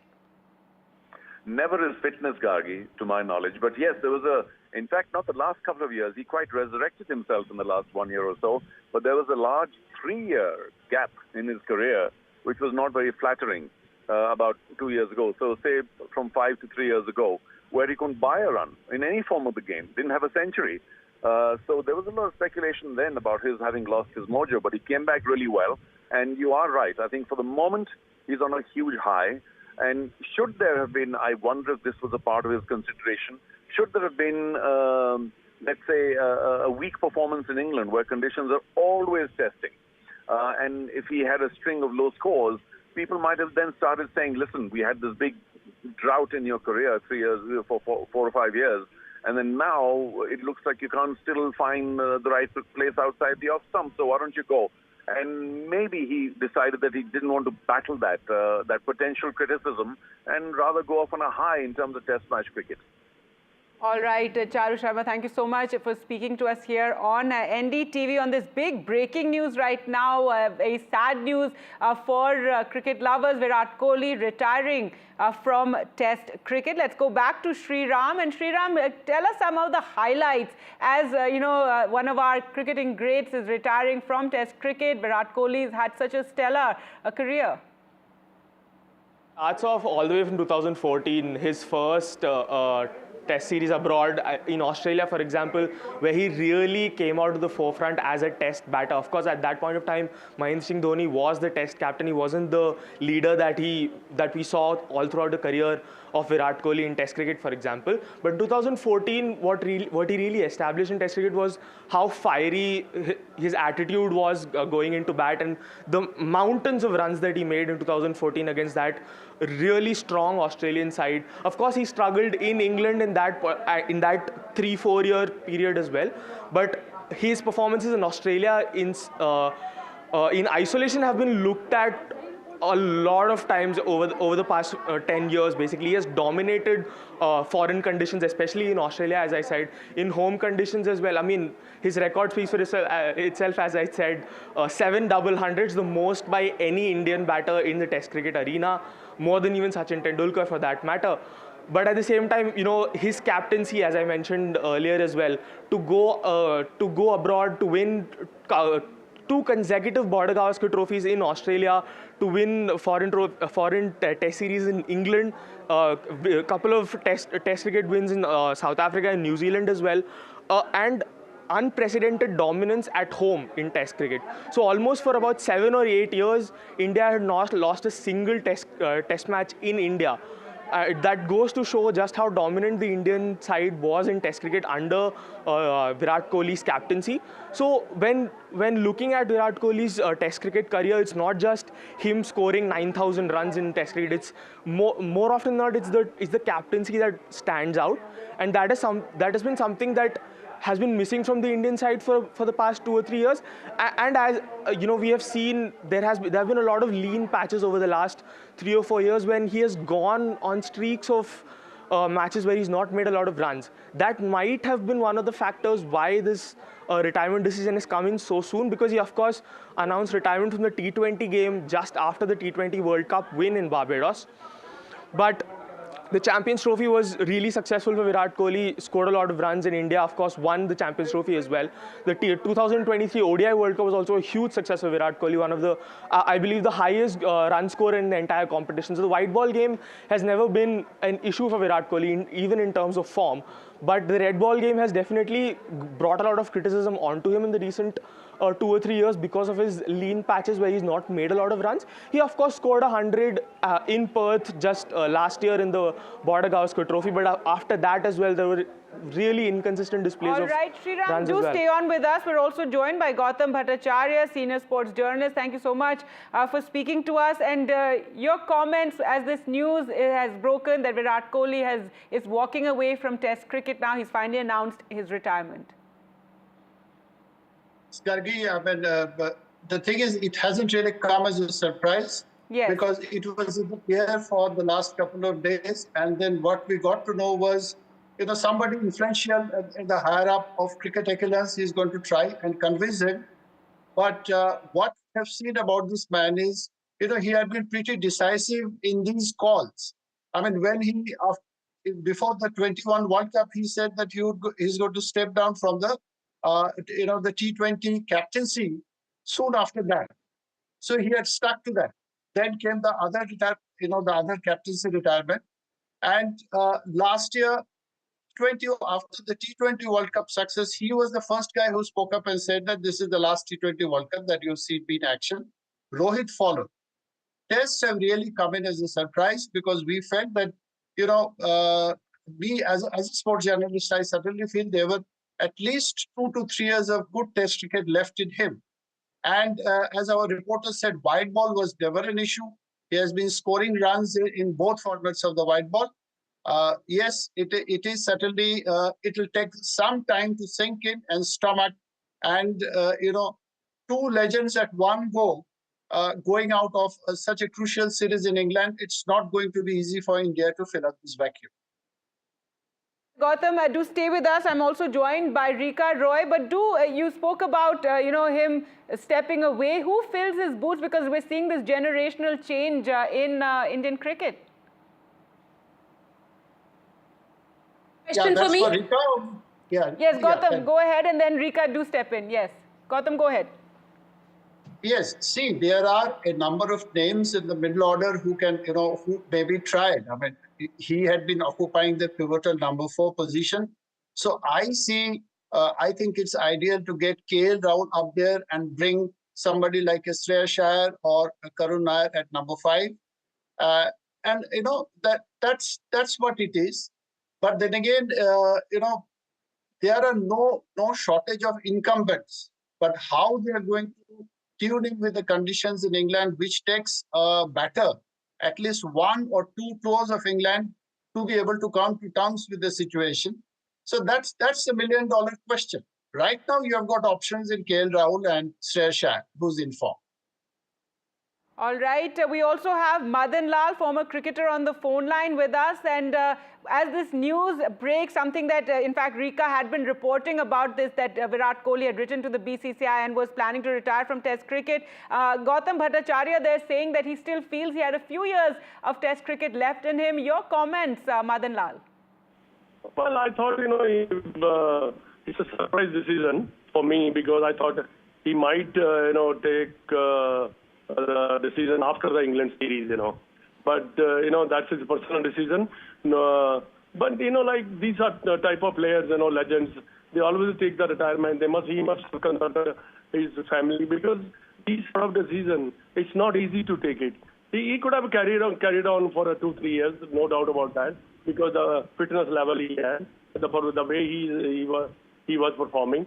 So all these things, but at the end of the day, you have to be mentally prepared to play international cricket. Now I think mentally he said, okay, that's enough. So he said, okay, bye-bye, I'm going in a Test cricket. All right. So, yes, so there's something about, walking out when you're at the top of your game or when you're ahead. Maybe that is one of the reasons that, we're seeing him step away right now ahead of the England tour. But a few words from you on his legacy in Test cricket and as a captain, because that is something that is really lauded. Yeah, definitely. But as a captain, when he became a captain, I think that's where the selector didn't handle him well, sometimes these sort of players to handle very carefully. Then they drop him as a captain. But legend, if you I'm telling you that he's one of the best batsmen ever produced by India. The passion he brought in on the ground, the way he played, the way he set the example for the fitness, the way he, if you look at Virat Kohli on the ground, he's always bubbling, with catches, if he took a catch, or if he got the run out, or if he just scored 100. He was a different type of character, Nobody has a character before, like Virat Kohli. But definitely we're going to miss him. But at the same time, that's his personal decision. Mr. Madan Lal, also my colleague Rika with us. She's been following this story very, very closely. Rika. Thank you very much, Gargi. Madanji, we are coming to you at a time when we have come to know finally that Virat Kohli has announced his retirement from Test cricket. This is something that we have been reporting about over the weekend. He did speak to the BCCI top brass, but BCCI really wanted him to go on and at least play the tour of England. However, Virat Kohli wasn't really convinced. What has gone wrong with him, we really don't know. You said that perhaps he was not feeling right. He was not feeling that his mind and body is in sync to go out and play Test cricket. But Madanji, would you also say that, for him, the dream of winning a World Test Championship final, that medal really will remain unfulfilled, and that's a dream that he is happy to lay to bed right now? Yeah, definitely. Any player who plays such a long time, he has always a dream of winning the World Cup. He always has a dream of winning the World Championship, Test Championship. All these dreams they always has. And according to that, they keep on going, keep on performing also.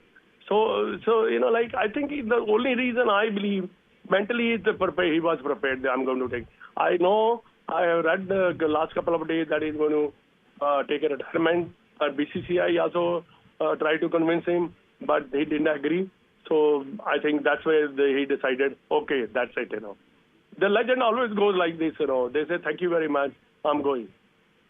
While you say that legends always go, thank you very much, but it's not often in Indian cricket when we see even, legends retiring. Legends retiring like this. I mean, we have seen in case of Mahendra Singh Dhoni, we are seeing in case of Virat Kohli, but these are really exceptions. But, you know, when we talk about Virat the batter in tests, keeping aside what he's been doing in the T20s, English press used a term saying that Virat Kohli has off-stumpitis, which means that he's not being able to position himself well to play those balls outside the off stump. Would you say that really got to him, and that's one of the reasons that he has finally decided to pull the plug on his test career? Not Rika, dekhiye, you know that offside off stump, they made a hawa about it, you know. How many centuries he has scored offside off stump? Because in international cricket, when you grow a bit older, that your footwork is not the same. Your eyes are not the same, but you know, like he has scored number of runs, 10,000 runs. You can't get runs like this. The bowler also knows that if we bowl him on the offside off stump, we might get him out. But at the same time, they got him out also. He has scored also hundreds of runs. Scores a lot of centuries and all. I don't think this is the reason. The only reason I believe, I think 36 years playing international cricket, going up and down, that's what might be the mentally exhaustion.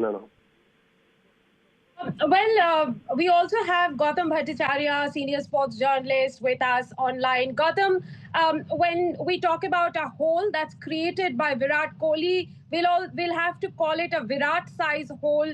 Who do you see fits into this Virat-size hole now? It's not just about being the kind of batsman, being the kind of motivator, or the captain he was, but also the the fans that he drew to the stadium, the drama and everything that come with it.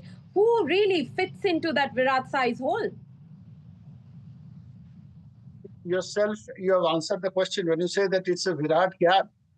It's not going to happen in a day. I mean, we have got a number of incumbents who can step in there, but the biggest thing, again, as you answered, I mean, he had been one of the biggest ambassadors of Test cricket and advocates of Test cricket.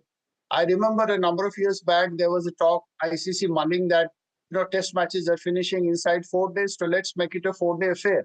So he was one of the staunchest critics of that idea. The evolution of Virat from being an essentially one-day cricketer to one of the, the white ball and red ball giants, and one of the biggest ambassadors of red ball cricket. It's going to be very, very difficult at this point, and it's also a body blow to the hype that you create about this India-England Test series or India-Australia Test series. So right now, it's very, very difficult to think beyond it. As far as taking his position in number 4 is concerned, I mean, there is a Shreyas Iyer who's in form. There is KL. His position can be shuffled around because somebody needs to. That's a very, very vital position. I mean, Sachin Tendulkar used to bat in that spot. Then Virat took it over. So maybe somebody like a KL can do justice to that position for now. As far as to get into his stature, is going to take years for somebody before we get another Virat Kohli. Absolutely. We'll have to wait for a while before getting another Virat Kohli. BCCI has sent out a release saying that it is the end of an era in Test cricket. They have thanked Virat Kohli for his yeoman service.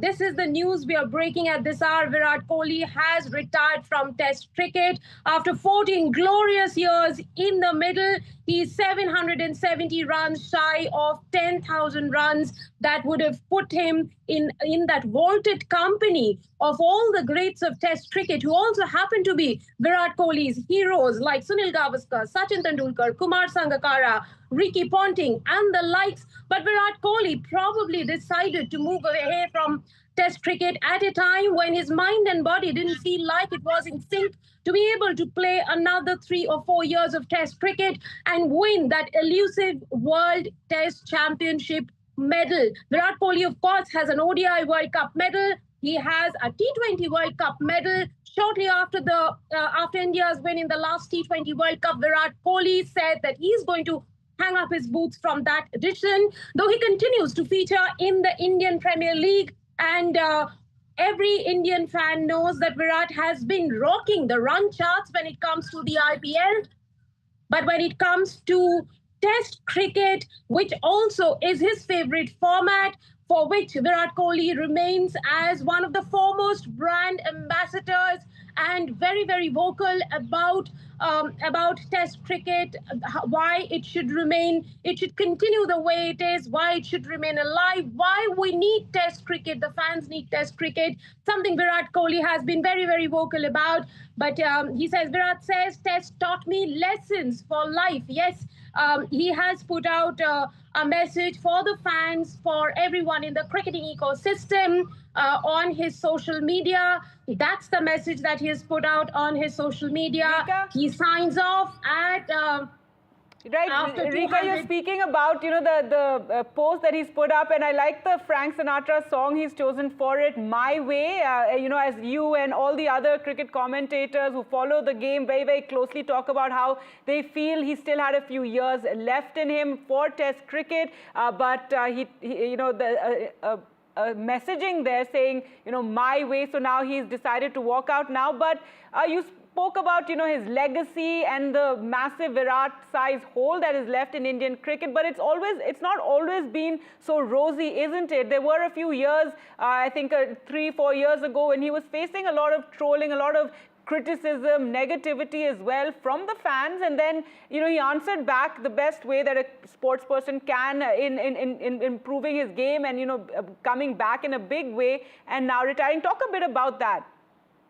Well, yes, you're right that the picture hasn't been rosy for Virat Kohli in cricket, and it's not just in Test cricket. For a very long time, between 2019 and 2022, he couldn't get a century for India, and that was really plaguing him. But one must say that Virat Kohli kept trying during that period to show his fans, to show his critics that he still had a lot of Test cricket left in him, and he has now scored 30 centuries in Test cricket for India.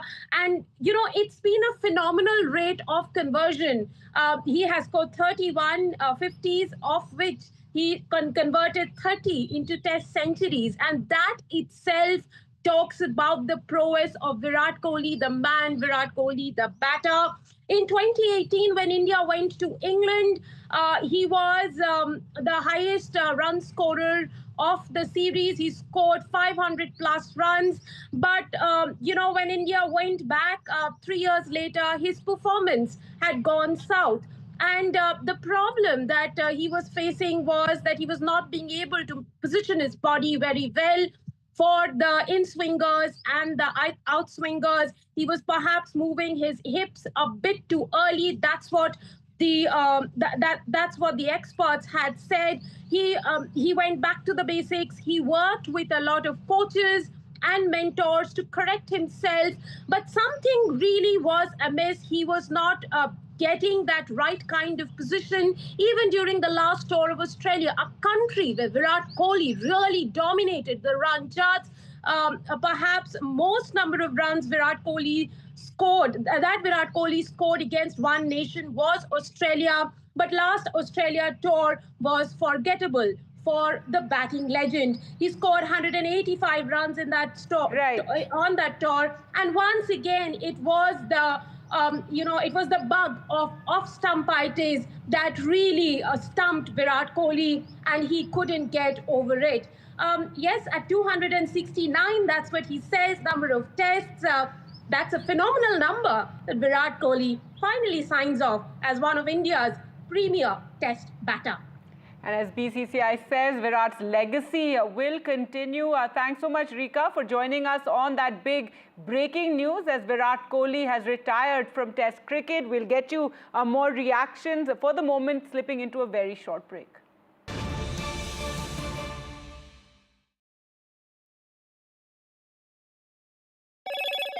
Hello, Moto. Motorola, India's leading AI smartphone brand.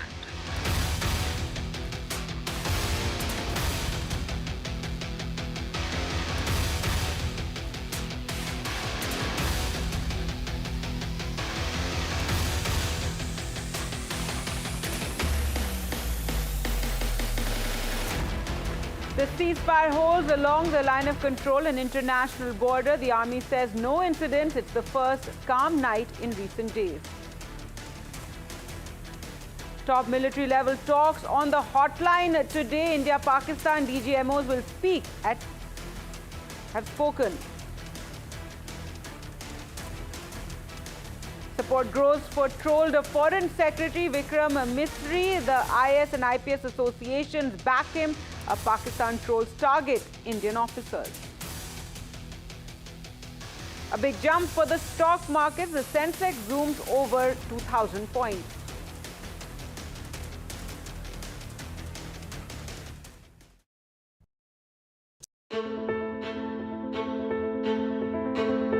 News is not just headlines, it is what impacts you. And news should never be mistaken for noise. What matters is the reality. Accurate, in-depth, and with the right perspective.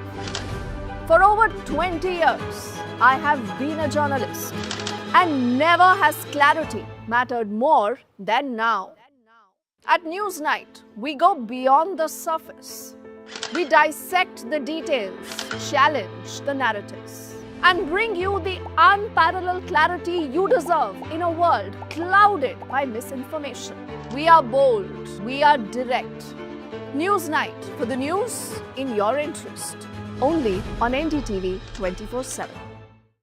I've been reporting on all issues big and small from Andhra Pradesh, Telangana, rest of South India, bringing you all the action, all that you need to know, all that you want to know. The energy of maximum city is infectious. I'm bringing that energy in our news coverage from financial capital Mumbai. Covering from the southernmost part of India over the last 23 years, I bring in-depth and 360-degree coverage from the Dravidian heartland. The land of Mishti, also known for its bitter politics. I have seen much water flow under the Howrah Bridge, covering Bengal in all its vivid colors. India's IT capital is always bustling, a city full of startups, stories and surprises. And I keep you ahead on all the Bengaluru buzz. In today's interconnected world, India's voice is more crucial than ever. When India speaks, the world listens. At NDTV World, we are that voice, bringing you intelligent and insightful news from India and beyond. From geopolitics and diplomacy to economic shifts, migrations, tech disruptions, and the stories of our diaspora. We cover the news that shapes our global future. NDTV World, your new home for global news is here. If it matters to you, if it matters to you, if it matters to you, it matters to India. It matters to India. And it matters to me. And it matters to me.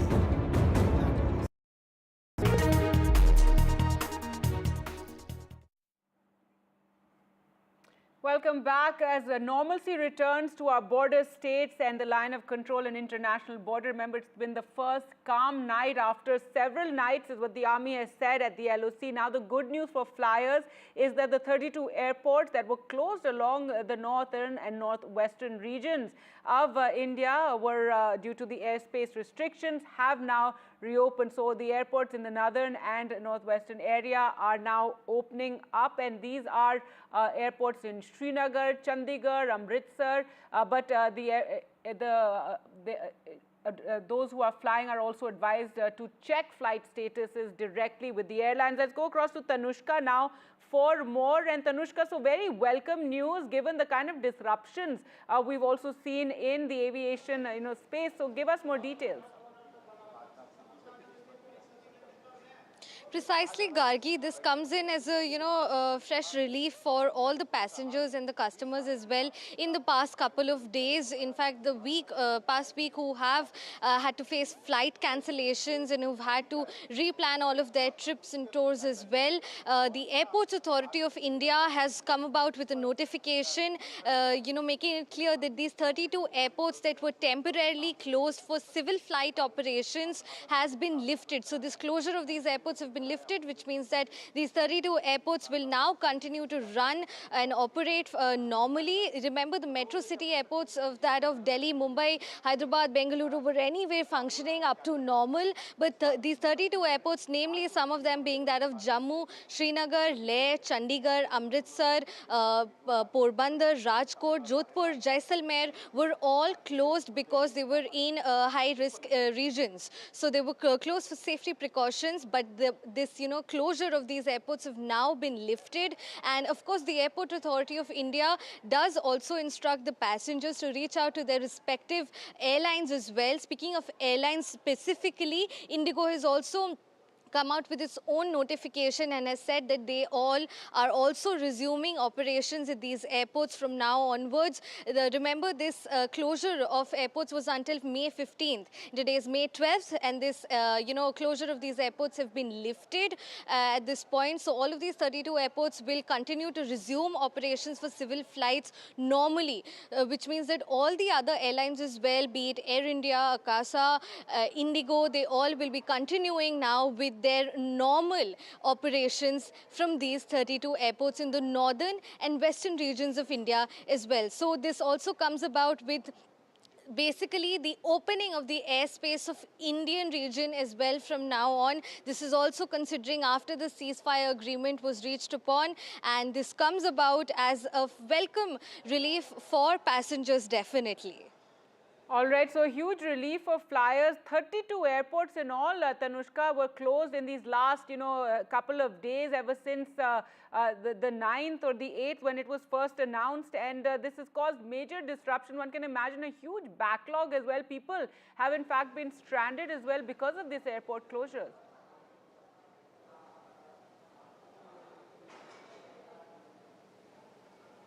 Right, precisely. Over, more than 200 flights have been cancelled of private airlines. Speaking about, say, Indigo, even Air India. So a lot of flight cancellations have happened. Every day we've kept track of how many flights have been cancelled from Delhi airport as well, be it domestic arrivals, domestic departures. As of yesterday, the cancellations stood at domestic arrival being at 44 cancellations and domestic departures being at 52 cancellations.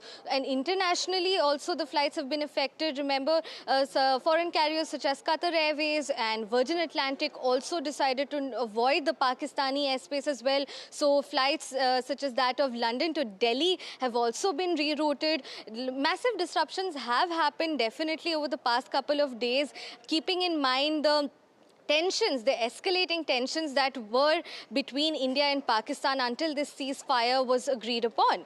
And however, right now, of course, we also must note that these precautions that were taken were only keeping in mind the safety of all the passengers traveling by air. The airlines also maintained that they were refunding the passengers completely on such cancellations on such flights. Say if you have a flight from Amritsar to Delhi and of course the airport was not operating, so you were given a full time cancellation, refund, and waivers were also offered. Indigo was also offering changing of airports or flights without any additional charge, and all of this now will be slowly being brought back to normal with all of these 32 airports reopening with immediate effect. All right. Thanks so much, Tanushka, for joining us with those details. The closure of the airports was, of course, necessitated by the hostilities between India and Pakistan and Operation Sindoor after there was the targeted and specific how terror bases were taken out in Pakistan by India, and following that, the barrage of drone attacks and missiles as well that one saw from Pakistan. So this was a necessary step to protect civilians. But now, as normalcy returns to the border areas, those airports reopened. Also, it was the first night of no firing from across the border, across the LOC. So it was the first calm night in several days after the ceasefire that was announced on Saturday. In fact, today the Third Army hotline talks have taken place, and the Tri-Services chiefs met with the Prime Minister earlier this morning, and it was a huddle, in fact, with the NSA Defense Minister also there. The government will be holding a briefing at 2:30, but the focus now really to those border areas, as some form of normalcy has now returned. There is a sense of relief, but also a sense of loss. Several civilians, remember, have died, and many houses along the LOC have been hit by the shelling, have been severely damaged. NDTV's Nazir Masoodi reports from one such place in Poonch. Poonch town has borne the brunt of Pakistani shelling. It is calm since last 24 hours. No shell has landed here, but the destruction it has caused is here to see. Homes are still closed here. People have fled from their homes. This bike is completely burnt after a Pakistani shell landed here. This is the condition of houses here. Let me show you how shells, massive mortar shells have landed inside residential houses. And this is a congested neighborhood in Poonch town. And it is in this lane, this congested lane, two little young children, two siblings, Zoya and Zain, they were killed here. They were actually trying to flee from shelling to save themselves. The house is locked completely. House is locked, but the little children have been killed in Pakistani shelling. Almost every house here has suffered some damage here in Poonch town, many houses rather. So let me talk to some of the people. आपसे थोड़ी बात करें क्योंकि आपने भी आपके घर के पे ही भी शेल पड़े। आप बताएं क्या हुआ उस वक्त? आप बताएं क्या हुआ?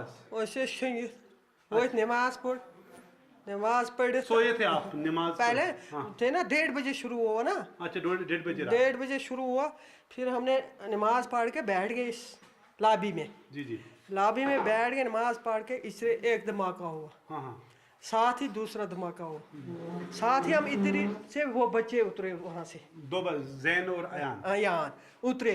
उसके पापा ने उनको ऐसे पकड़ा, मैडम आगे निकल गई, ऐसे पकड़ा, यहाँ धमाका हुआ तो उनकी डेड बॉडी यहाँ पड़ी थी। You can see these sharp nails, how they have hit this house completely. Every house in this neighborhood appears to have suffered some damage. Window glass is shattered almost every year. This is close to a Christ school. We were talking, Gamit was talking about near Christ school. These bombs landed here in near Christ school. This is the Christ school. And in fact, in this shelling, one madrasa was also hit, and a gurdwara was also hit. आप देखिए जो पहला hit हुआ इस मकान को, ये मताबदीन का मकान है। पहला शेल जो गिरा वो वहाँ गिरा, दूसरा ये हाँ वो ऊपर वाले छत में, दूसरा गिरा इस छत में, दूसरे वाले छत में, तीसरा यहाँ हिट हुआ। ये जो हिट हुआ ये गली में पड़ा, इसने 2 सेकंड वेट लिया है। जब यहाँ से दीवार को चीर फाड़ कर वो इस गली में पड़ा तो यहाँ जाकर इसने फिर ब्लास्ट किया। जब ब्लास्ट किया तो ये पूरा एरिया जो जितना भी एरिया है ये सब पूरा सब मकानों के शीशे। So this congested neighborhood in Poonch was targeted, and here 2 little children, Ayan and Zoya, siblings, just 11-year-old, school children, they have been killed, and their father, a teacher, is critically injured. He has been shifted to Chandigarh for specialized treatment. So while people are trying to come back to rebuild their lives, but it is going to be a long time when the wounds of this war, horror, will heal. It will take surely long time for these people because they appear to be really terrified, but for the last 24 hours, it has been calm, it has been relatively peaceful because after ceasefire understanding between the two countries, people are coming back here in Poonch to see the destruction of their homes and their livelihood also because many shops have also been damaged during this shelling. All right, Nazir, they're reporting from Poonch, getting us a sense of the kind of destruction caused by these days of shelling and firing from Pakistan. It's been the first night of calm and a huge sigh of relief for those living in the border areas. Now, remember, this conflict was along the western border in Gujarat, in Punjab, in Rajasthan as well. And now this report by Paras from Kutch in Gujarat as normalcy has returned and the local people there heave a sigh of relief.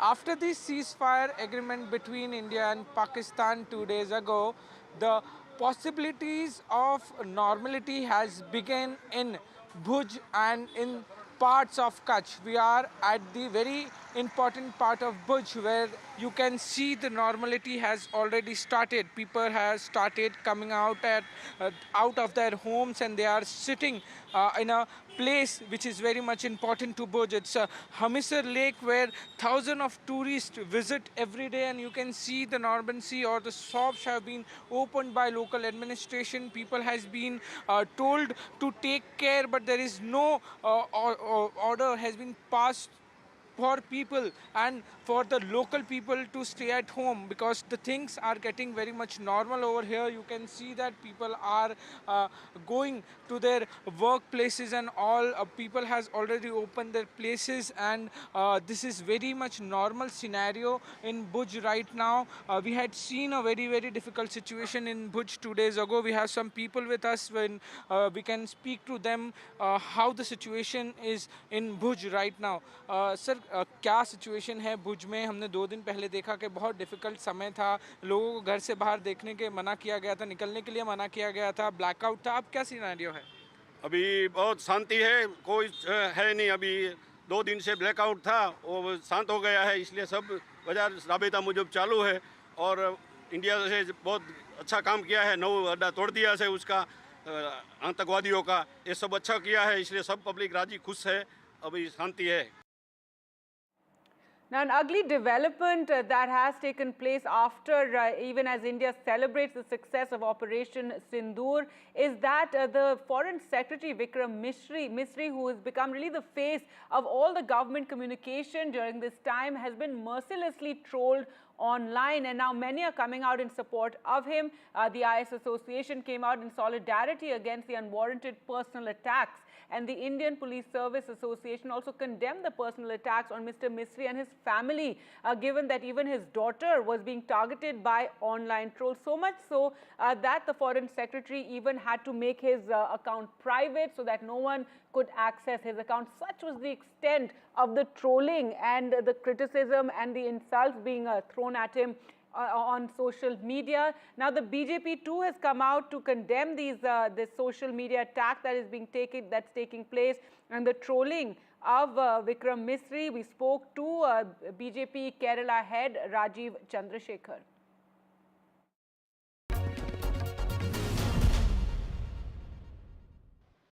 Vikram Misri, the Foreign Secretary, was trolled relentlessly and he had to go private on X. Of course, the IS and IPS officers associations have condemned it. But, you know, the madness that we saw on social media in particular, there is a situation right now where you have Shashi Tharoor, Salman Khurshid, several Congress leaders coming out in his support saying that this is preposterous. What are your thoughts? No, look, Vikram Misri is an absolutely gentleman. He's a patriot. I know him reasonably well. He's an absolutely top-class bureaucrat and public servant. And I think the efforts yesterday of trying to intimidate him and undermine him on social media are absolutely shameful. This is a government that is working 24/7 to protect the interests of India and protect the interests of every Indian citizen. They have conducted Operation Sindoor in an absolutely meticulous manner and delivered justice to 27 families. And therefore, I would urge people to get off this, trolling and really be supportive, be united with the government of India, with the men and women in uniform, because we have a common enemy, and that is Pakistan. We have a common threat, which is terrorism. And united, we can prevail and demolish this. And that is certainly what our anger and our frustration should be focused at, not on our own people, and certainly not on distinguished public servants like Vikram Misri. All right, let's go across to Anushka for more on this story. Anushka, this has been very, very unfortunate, and it's been condemned widely. Now, finally, we have someone, Mr. Rajiv Chandrasekhar from the BJP, also talking about how upsetting this is, and several associations, officer associations, IS associations have all come out to condemn this trolling of such a fine diplomat, one of our top officers, our foreign secretary. That's right, Gargi. They see that after the ceasefire was announced, a lot of folks went on to Misri, who's Foreign Secretary of India. His social media handle, they went on to troll not just Mr. Misri, but also his family members. They were trolling and abusing family members of Mr. Misri, following which he had to restrict the account followers only. Huge amount of people, overwhelming number of people were coming out like this and openly trying to abuse a fine officer, who was the top level officer, who was also in fact involved in operations before he held PT regularly after that, which he announced the ceasefire also that took place between India and Pakistan, following which there was a lot of hate mongering that was going on, not just on social media, but all over the social media, after which a lot of Anushka, thanks so much for joining us. With those details, we continue to track that story, but now some breaking news coming in, and it's been the first calm night along the border, and as was scheduled at noon, that conversation has taken place on the hotline. The DGMOs have spoken, India-Pakistan DGMOs. This is really to cement the ceasefire that was announced on Saturday. Both have acknowledged the first night without hostilities. Remember, while it has been calm, there has been a certain amount of trepidation as well, given that earlier on Saturday when the ceasefire was announced, we did see some amount of aggression from Pakistan coming in with the drones flying in overhead. But now that is the big breaking news. The India-Pakistan DGMOs have spoken as was scheduled to keep that conversation, really going. And India has said it will not be any higher than this. It will be only kept at the DGMO level, this conversation. Let's go across to Aishwarya, who's been tracking all these developments. Aishwarya, earlier you were tracking that high-level meeting at the Prime Minister's residence that came ahead of this DGMO talks, this hotline talks that were to take place. And also at 2:30, there will be a briefing in which we will learn more about what was spoken.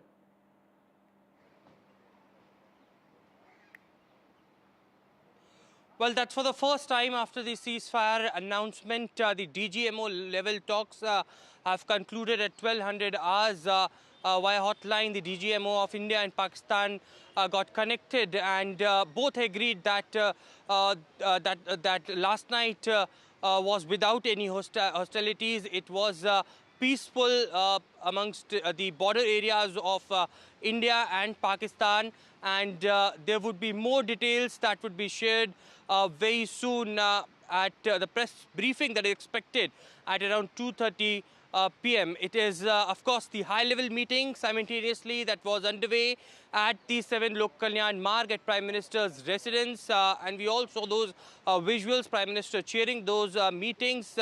And that has also been concluded just a few minutes back. I saw NSA Ajit Doval and Air Chief also leaving from 7 Lok Kalyan Marg. It was Defence Minister Rajnath Singh, External Affairs Minister S. Jaishankar, along with Tri-Service Chiefs and NSA, CDS, all were present at 7 Lok Kalyan Marg. And of course, at a time when the DGMO level talks were underway.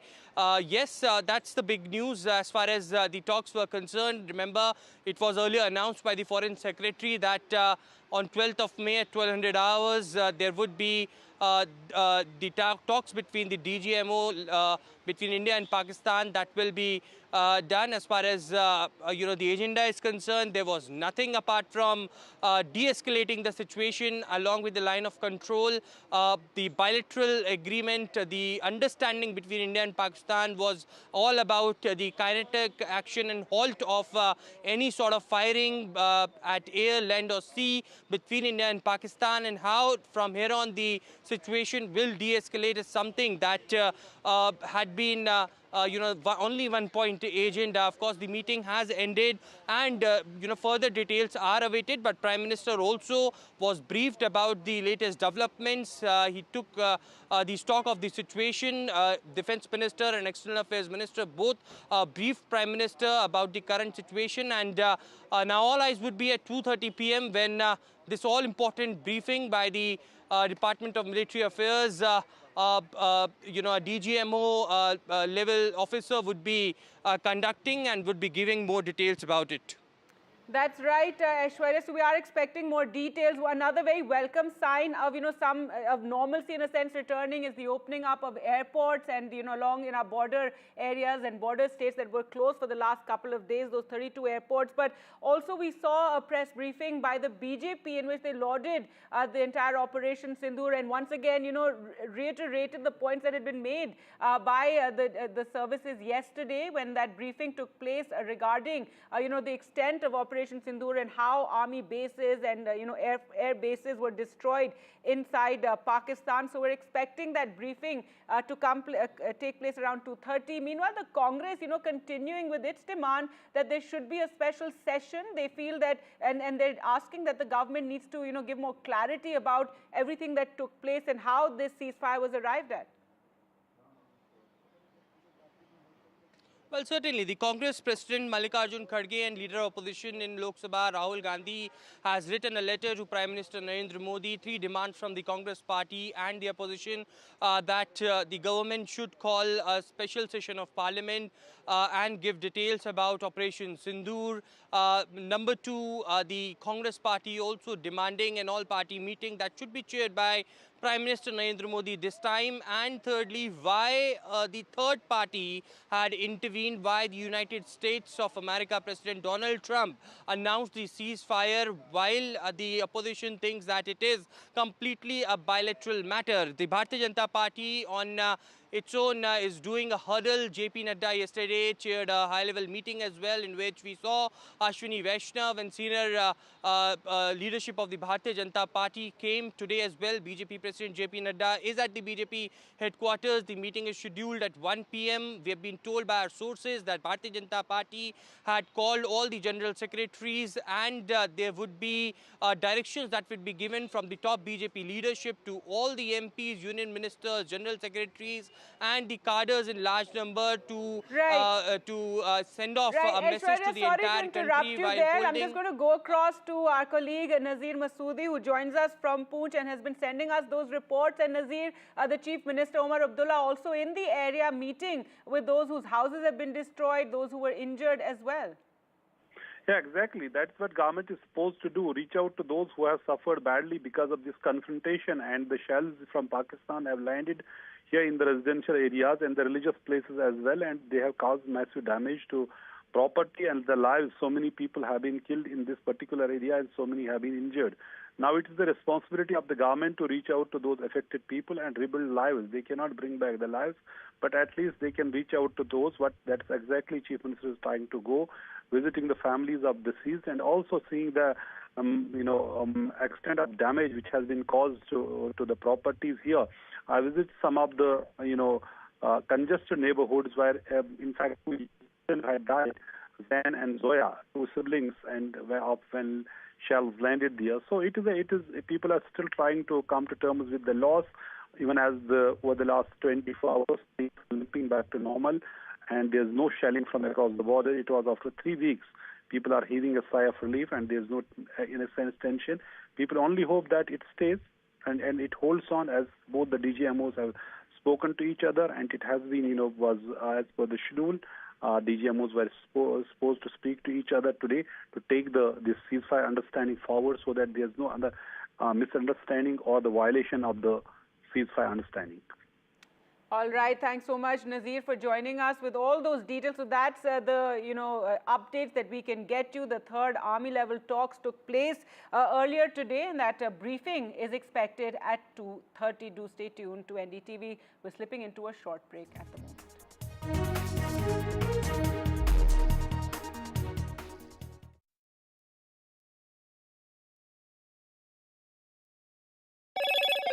Hello, Moto. Motorola, India's leading AI smartphone brand.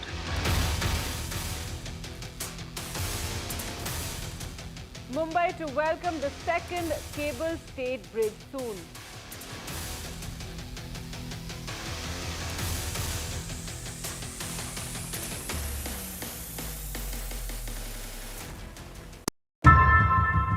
How often have you turned away from debates that descend into endless fights? We bring you a show where every question is answered,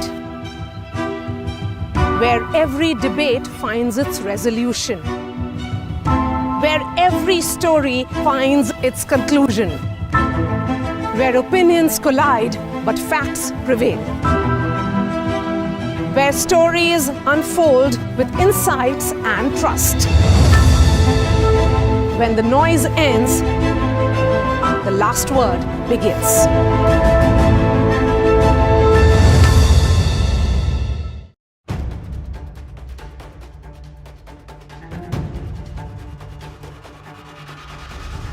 If it matters to you, if it matters to you, if it matters to you,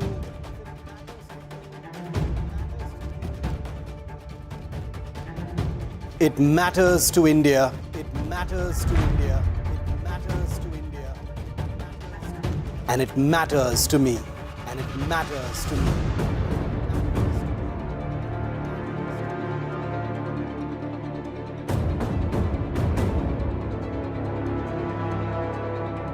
India Matters with Shivaru.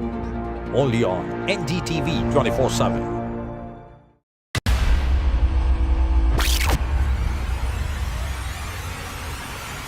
The last 1 month, if you see, the share prices of Gensol Engineering has fallen more than 58%. Why are the rating firms calling the debt payments as default? We have two credible credit rating agencies on March 4th coming and downgrading the stock to D. Statements are consistently being proven wrong, and transactions are being taken place which are different from what they were originally pictured to be. The company claimed it would roll out 6,400 electric vehicles. But what it has rolled out is a shocking scam. Funds meant for the project were funneled allegedly back to the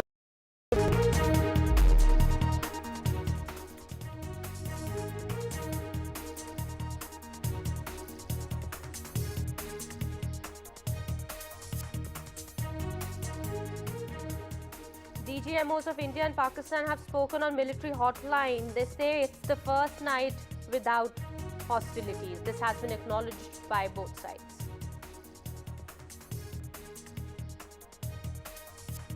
An hour-long meeting continued at Prime Minister Modi's residence. Defence Minister, External Affairs Minister, Tri-Services Chief and NSA attended the meeting.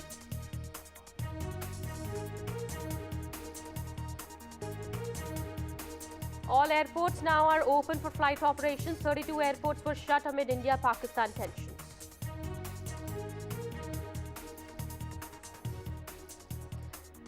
The BJP says that we hit at the heart of terror on Operation Sindoor. Congress has pushed for a special parliament session.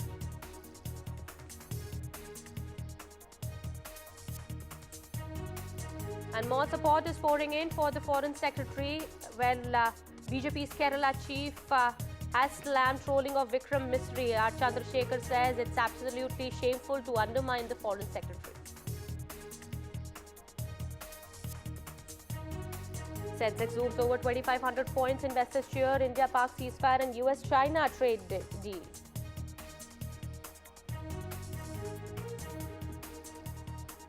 And Indian star batter Virat Kohli hangs his test boots.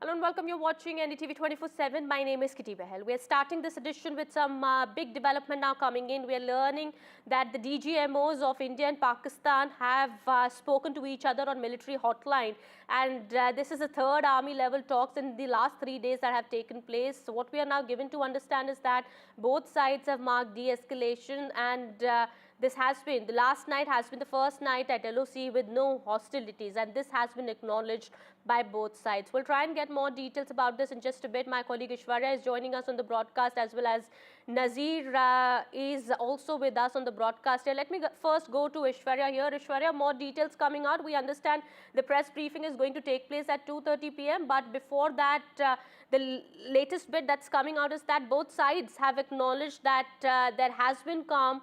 And, you know, the night that passed last night, it was without any hostilities at the line of control.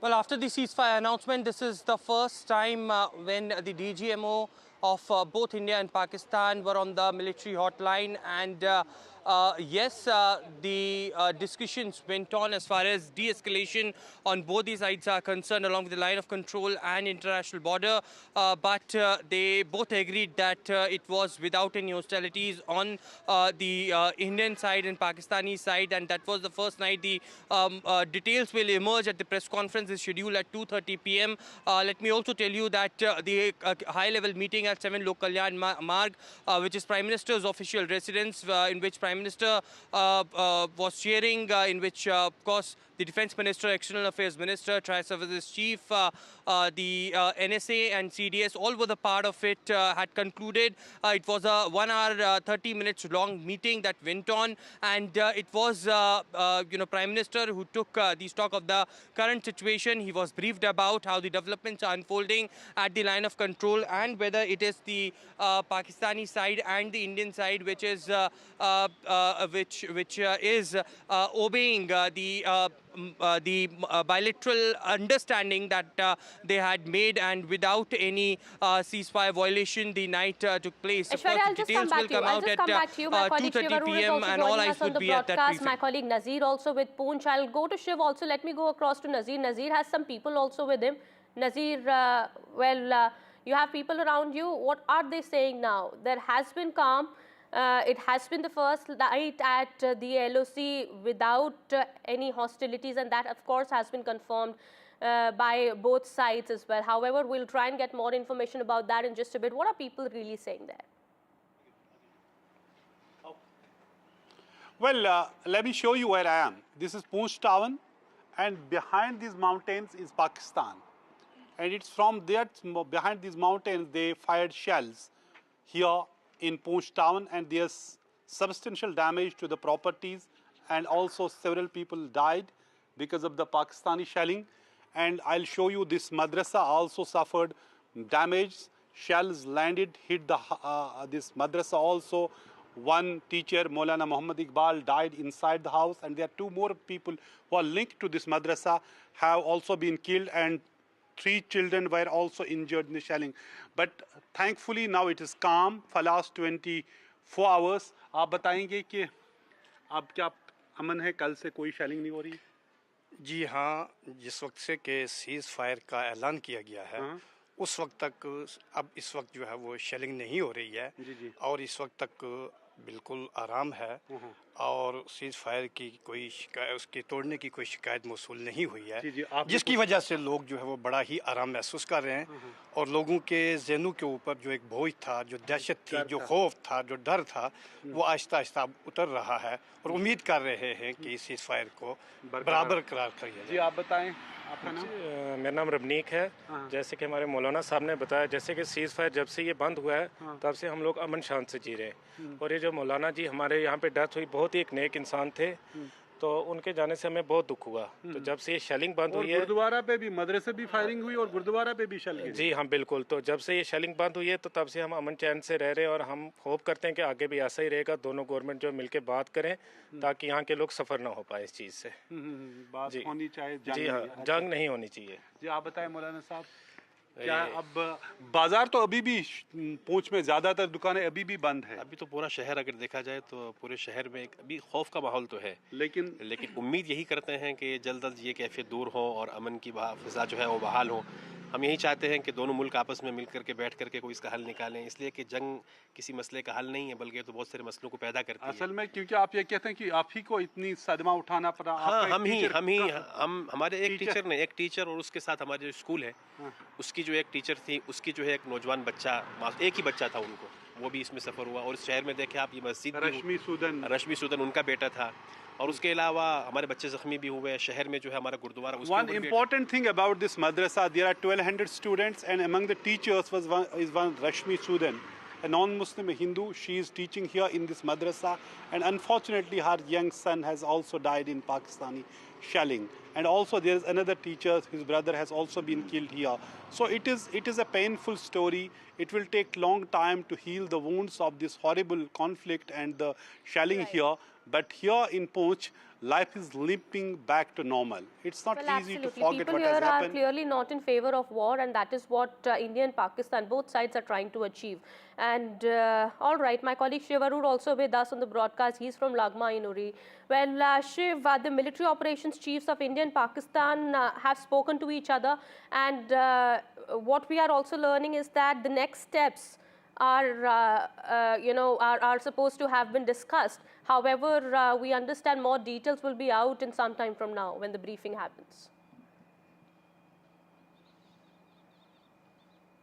That's correct, Kitty. We've just got information that the two DGMOs, Major General Kashif Abdullah of Pakistan and Lieutenant General Rajiv Ghai of India, have either already spoken or are speaking. It was a scheduled conversation, remember, which was supposed to happen around noon today, decided 2 days ago when that ceasefire understanding was arrived at between the two countries. My guess is it's not going to be a long conversation, or hasn't been a long conversation, because this one is something of a formality just to mark, what the last 2 days have been like. Remember, the first night after that understanding did see violations, did see a drone attack, which we reported live on NDTV while we were reporting. There were several different violations that happened on the line of control and the international border. But last night, the army acknowledged this morning has been the first night that has been largely peaceful, no violations, no escalations of any kind, no drones or any sightings. And therefore, that kind of set the stage for this conversation between the two DGMOs, which we understand, clears the decks, like you said, for what the next steps will be. We're looking forward to details of this conversation between the two DGMOs at the press briefing that will take place today. It's important to acknowledge, however, that even though there were no hostilities last night, India and I'm sure Pakistan as well remain in a state of war alert.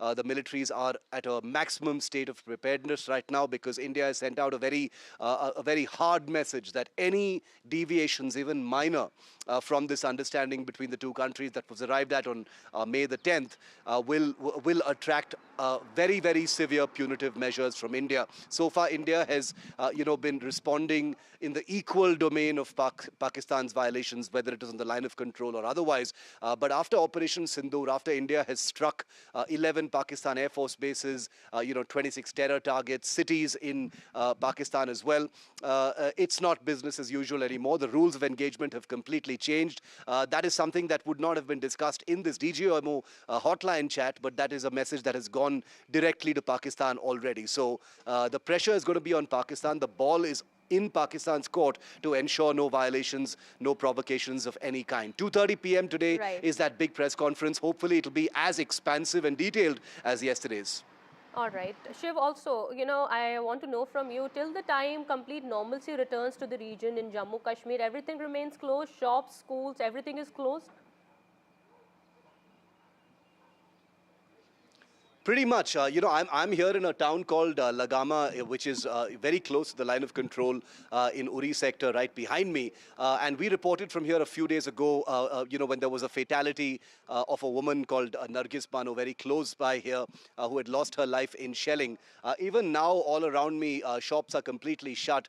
The people from this village have all been taken to Baramulla, which is further, inside in the depth areas, closer to Srinagar. But I can tell you that state authorities and local administration have issued warnings for people not to return in a hurry to their houses yet, and the state will take care of them. And the reason for that, Kitty, is because a lot of possible unexploded, shells or unexploded mortars or ordnance of any kind could be scattered in areas.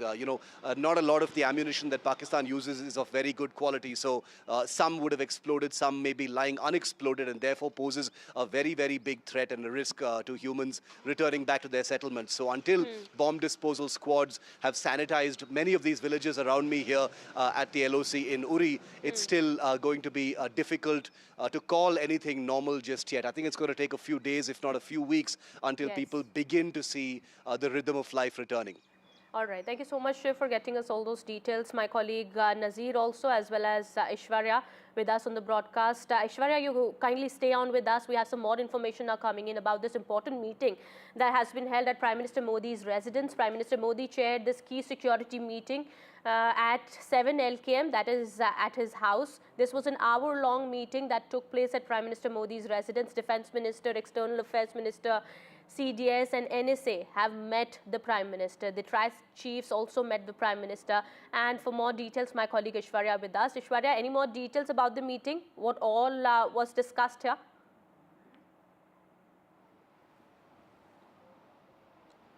Well, what we know so far is that it was a two-part meeting. First, the Prime Minister chairing that high-level meeting in which the CDS, NSA, Tri-Services Chiefs, Defense Minister and External Affairs Minister were there, and Prime Minister took a stock of the situation. He was briefed about the current developments. Simultaneously, it was the DGMO level talks which were underway. On the other side, after that meeting, it was a separate meeting that Prime Minister took with NSA Ajit Doval and the Air Chief as well, and that meeting lasted for almost 15-20 minutes, and both have now left the Prime Minister's residence. Of course, these high-level talks are very crucial. Prime Minister would have been briefed about how the ongoing situation is, whether there was any kind of movement that was seen yesterday along with the line of control or not, or how much now the effort is to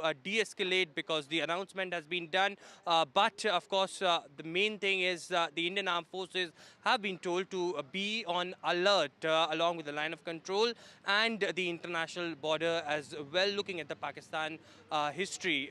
The more details will come as far as what sort of talks went on as far as the DGMOs of India and Pakistan are concerned. But at the moment, the high-level meeting had concluded at Prime Minister's residence. All right. Thank you so much, Aishwarya, for getting us all those details there. We'll come back to you later as more developments come in. Meanwhile, this is the latest bit that we're getting at the moment. We'll keep an eye on more updates.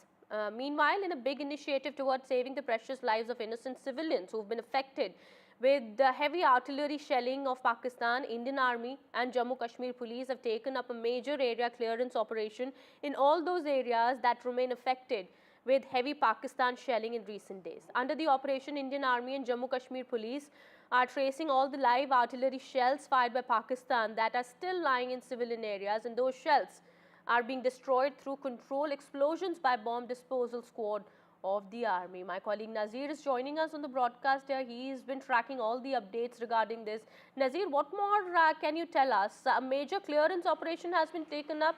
It's a joint operation, we understand, by the Indian Army and Jammu Kashmir Police. Well, since it has been heavily shelled areas, and there's possibility there can be unexploded material lying scattered in these areas, affected areas. So police has issued an advisory asking people who had to flee from their homes, don't rush back. Don't rush back quickly.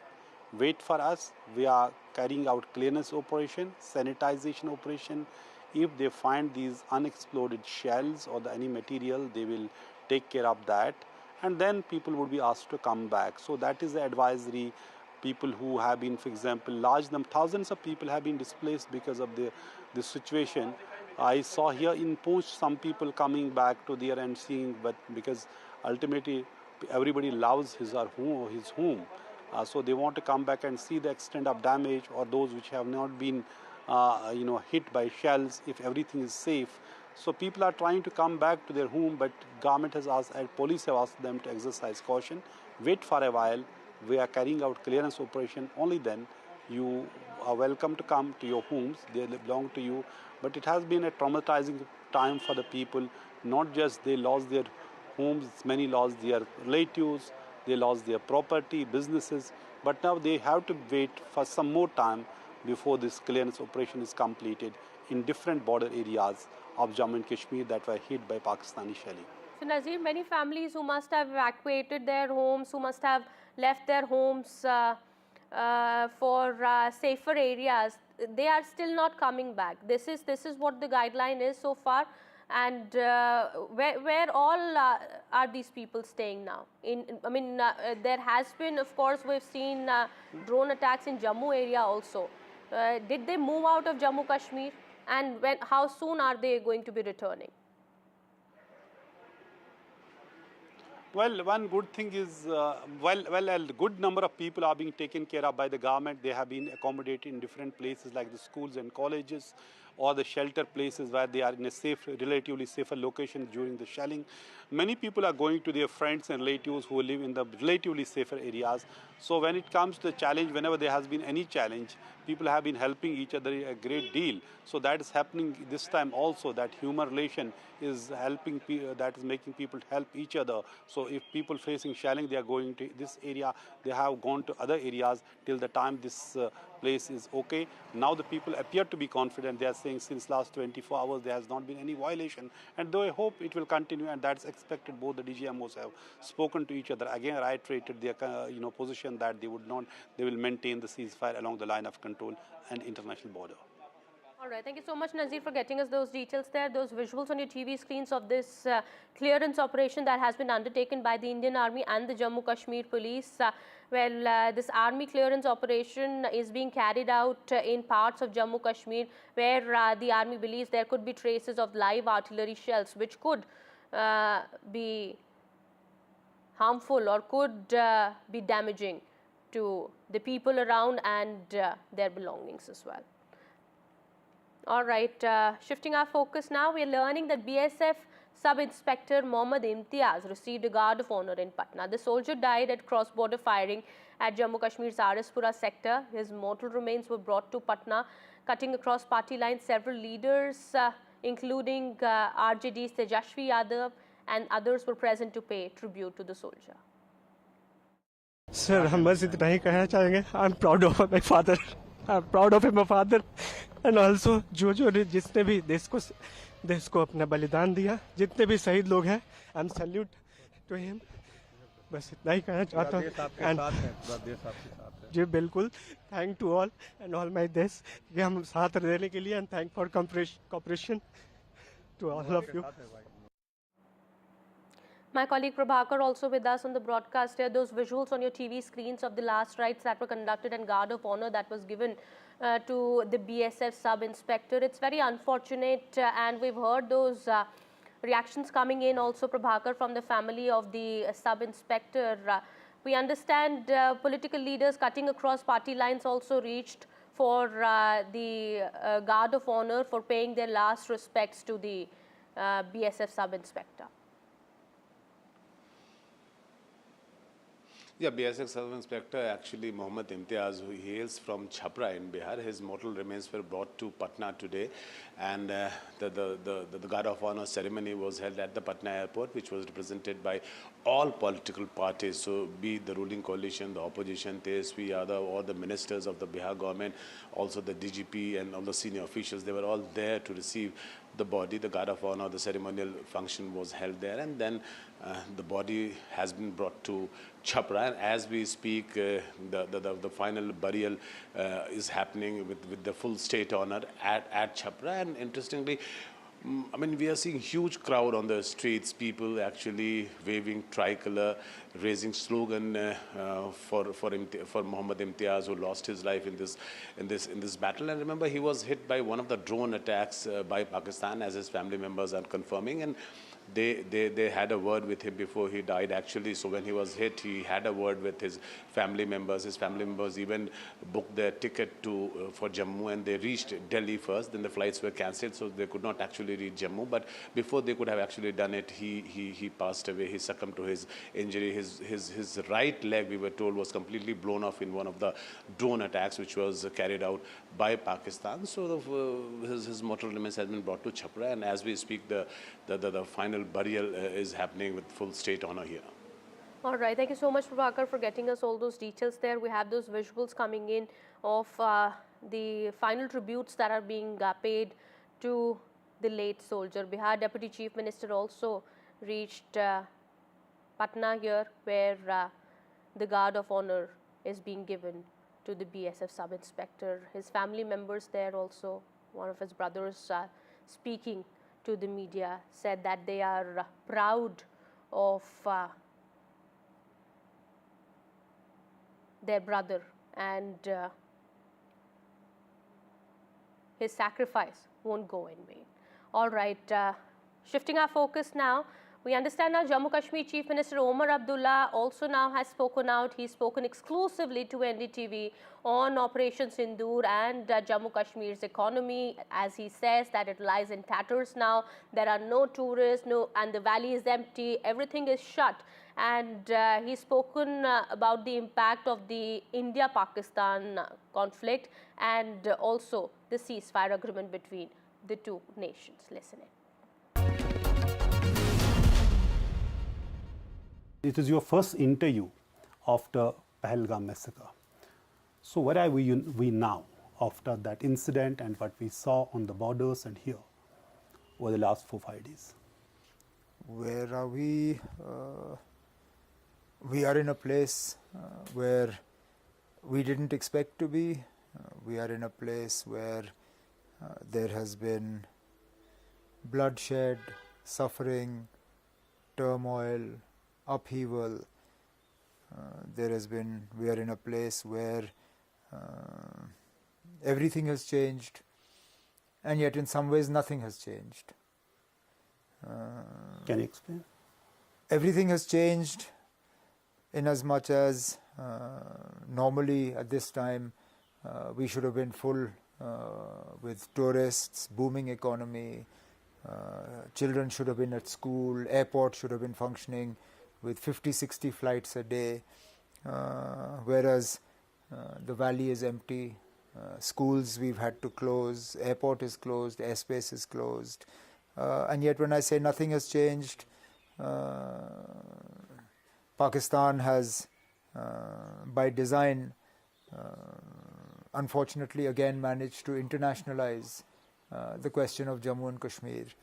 The ceasefire, which until the last few days had held in spite of whatever other difficulties exist in the relations between India and Pakistan. Today that ceasefire has been in tatters. We await to see what happens tonight. So that's why I say so much has changed, and then in some ways so little has changed. But the fact is, there's a larger question, is that when that massacre happened, it changed everything when it comes to the situation in Jammu and Kashmir. Till that time, we're saying militancy, separatism, everything is a thing of past. Well, it changed once and for all, once again, the perception of Jammu and Kashmir, and it changed it for the worse. Okay. Jammu and Kashmir was a place where, like you said, tourism was bustling. And it wasn't just sort of tourism in terms of numbers. It was also tourism in terms of value. You are seeing high-spending tourists who did not mind spending even up to ₹1 lakh a night for a hotel room. Today, that part of our economy lies in tatters. Those who were actively engaged by hotels, restaurants, shops, they are sort of in the process of being disengaged. Then coupled with that, people had taken loans to buy taxis, to buy deluxe buses, to convert rooms into homestay, to convert smaller houses into guest houses or hotels. All of that now adds to sort of an economic pressure. These people will be knocking on the government doors for jobs that are already in short supply. So the long-term effects of what happened in Pahalgam, we will be counting for some time to come. All right, so more updates now coming in at the moment. We're learning 32 airports across northern and northwestern regions of India that were closed due to airspace restrictions in the wake of heightened tension with Pakistan have now reopened. As per India's aviation regulator, the airports including Srinagar, Chandigarh, Amritsar are now available for civil aircraft operations. And we understand the closure was announced Saturday, just 3 days after India began an anti-terror campaign, Operation Sindoor, that involved striking terror camps in Pakistan and Pakistan-occupied Kashmir. This is what we are learning at the moment. My colleague Tanushka also tracking the updates for us. We understand now all 32 airports have been reopened now, and the airport authority also has now advised travelers to check the flight status directly with the airlines. Any more updates, any more instructions that have been given, Tanushka? Precisely, Kitty. We do understand that the decision to resume operations of these 32 airports came after careful consideration and comprehensive conversations with the defense and the aviation authorities. We do understand that the airport authority also deemed it the condition to be stable enough now for the safe operations of all of these airports to reopen for civil flight operations. Remember, these airports were temporarily shut until May 15th by the Civil Aviation Ministry as a precautionary measure for the northern and western region of our country, which were these high sensitive risk zones. To name a few of these airports, these were Jammu, Srinagar, Leh, Chandigarh, Amritsar, Porbandar, Rajkot, Jodhpur, Jaisalmer, among the other 32 airports. And now they will be opening with immediate effect after the Airport Authorities of India has informed in a notification.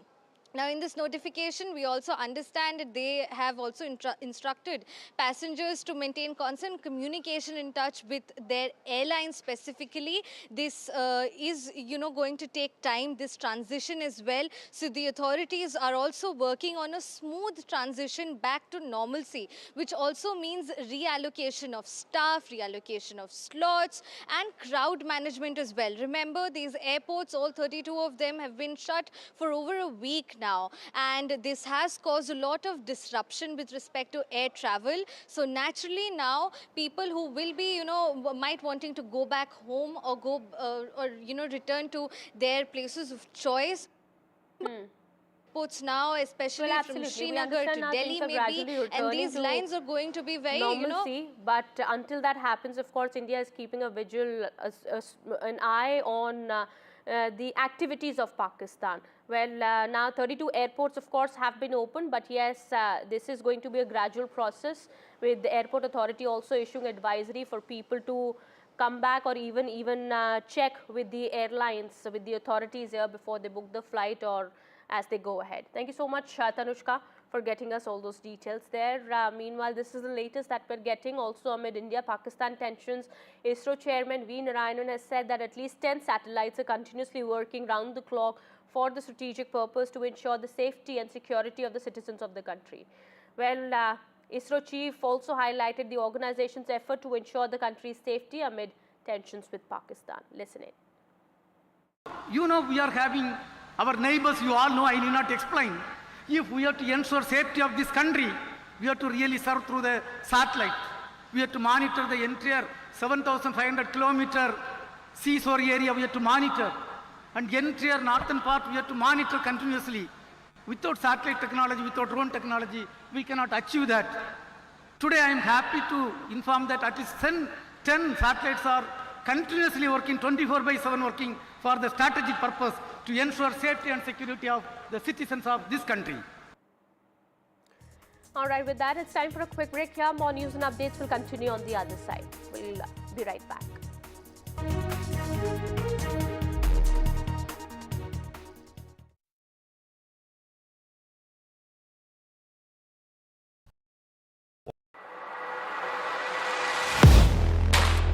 Do you really know the company you invest in? What is the real picture behind presentations and claims? Is the outlook as rosy as the company claims? Know Your Company, powered by NDTV Profit Research, shines a light on the biggest stock market movers.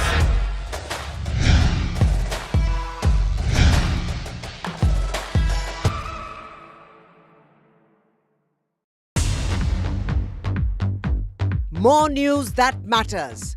Big exclusive. Tulsi Gabbard gunned down by Pakistan-backed cowards. When you interact with people on ground, you're able to reflect their sentiments much better. More debates that shake the system. More exclusives you won't find anywhere else. Not just another prime time. It's a prime time that's unmissable.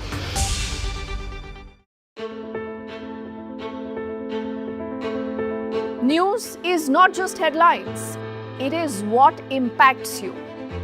And news should never be mistaken for noise.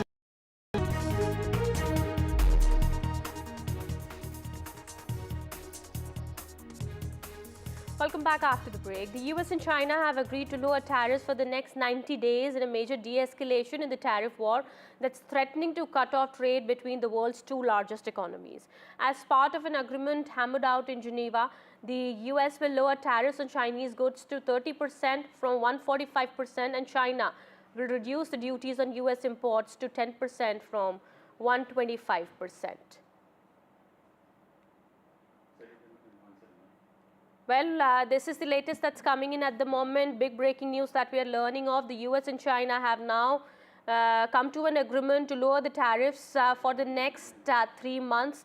We understand this comes as a big de-escalation in the tariff war that has been taking place, and that has had an impact on big countries of the world, major countries of the world. As part of this agreement between US and China, it is being learned that the US is going to be lowering the tariffs on Chinese goods to 30%. Well, remember, US had earlier imposed 145% tariffs on Chinese goods, and China is also now going to reduce the duties on US imports to 10%.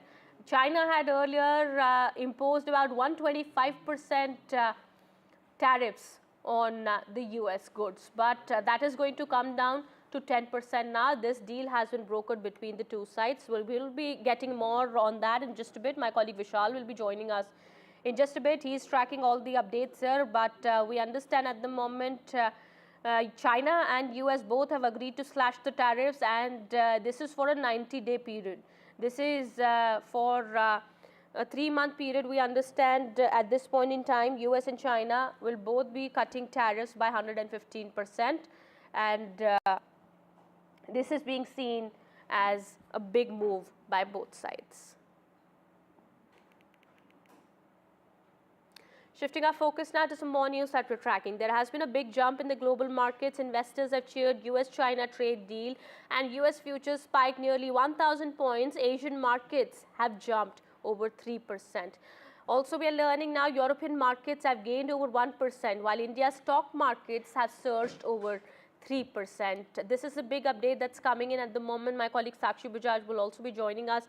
Meanwhile, this comes as a big jump in the global markets amid reports of the US-China trade deal. Investors have cheered the deal, and the US futures have spiked nearly 1,000 points. Also, we understand Asian markets have jumped over 3%. European markets have also gained. What we're learning now is that it's about 1% gain that the European markets have had amid reports of the US-China trade deal. Well, remember, US and China have brokered a deal, and they've made substantial progress in the key trade talks that's been taking place between the two countries in Switzerland. US Treasury Secretary also described the discussions as productive and constructive, while China said that the talks that were held between the both sides were in depth and also candid in nature. And White House, I remember, has called it a trade deal, a great trade deal, but also not given out further details. All right, my colleague Sakshi is now joining us on the broadcast here. She is getting us more on that. Well, big jump in the markets here, Sakshi. Take us through details.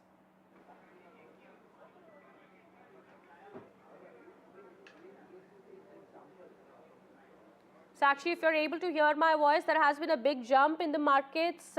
Credit goes to the US-China trade deal. Take us through the details here, Sakshi. All right, I'm being told that Sakshi will be joining us in just a bit. There has been some problem with her line there, but this is what we are learning at this point in time. Professor Arun Kumar is also now joining us on the broadcast here. Thank you so much, sir, for speaking to NDTV once again. How do you see this development, sir? It's a good development because trade between China and the US, the two largest countries in the world and two largest traders, that will resume. At 125 and 145% duty, the trade had completely stopped. So, that would have moved the world economy towards a recession. Because if these two economies stop trading and stopped or reduce their production, then other economies will get affected.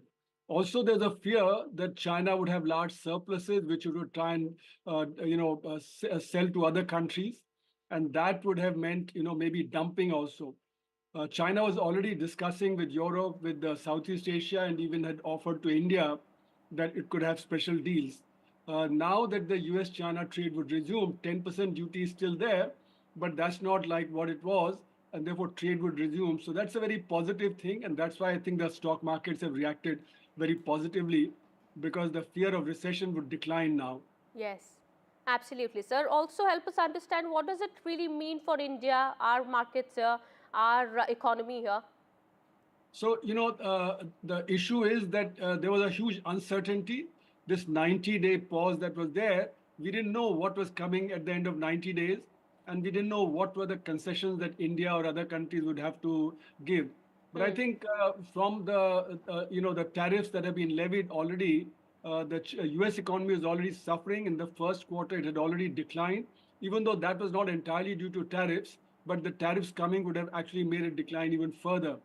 So in other words, the world economy going into recession and the uncertainty, that's what was leading to decline in investments. And when investments decline, then the stock markets decline, the currencies, the financial market, they get into a turmoil, and that's not good for investment. Yes. So I think there's greater certainty for investment, and therefore better certainty about growth, and therefore better for the world economy as a whole. But sir, initially we understand both sides have been quite adamant. Donald Trump has been quite adamant on imposing these tariffs, and China also in a retaliatory move imposed tariffs on US goods. It, of course, has been really important for the world economy here in question, as you've been saying. But why for both US and China also it was so necessary to break this stalemate? You see, USA has been trying to curb China's growth. China has become a superpower. So, in various ways, the US has been trying to curb its growth. Like, for instance, on advanced technology, like on chips, etc. It had withdrawn its software people. It had withdrawn, the selling of the NVIDIA chips and other advanced chips to China. So China had to be stalled by the USA. But the USA realized that it's very heavily dependent on China.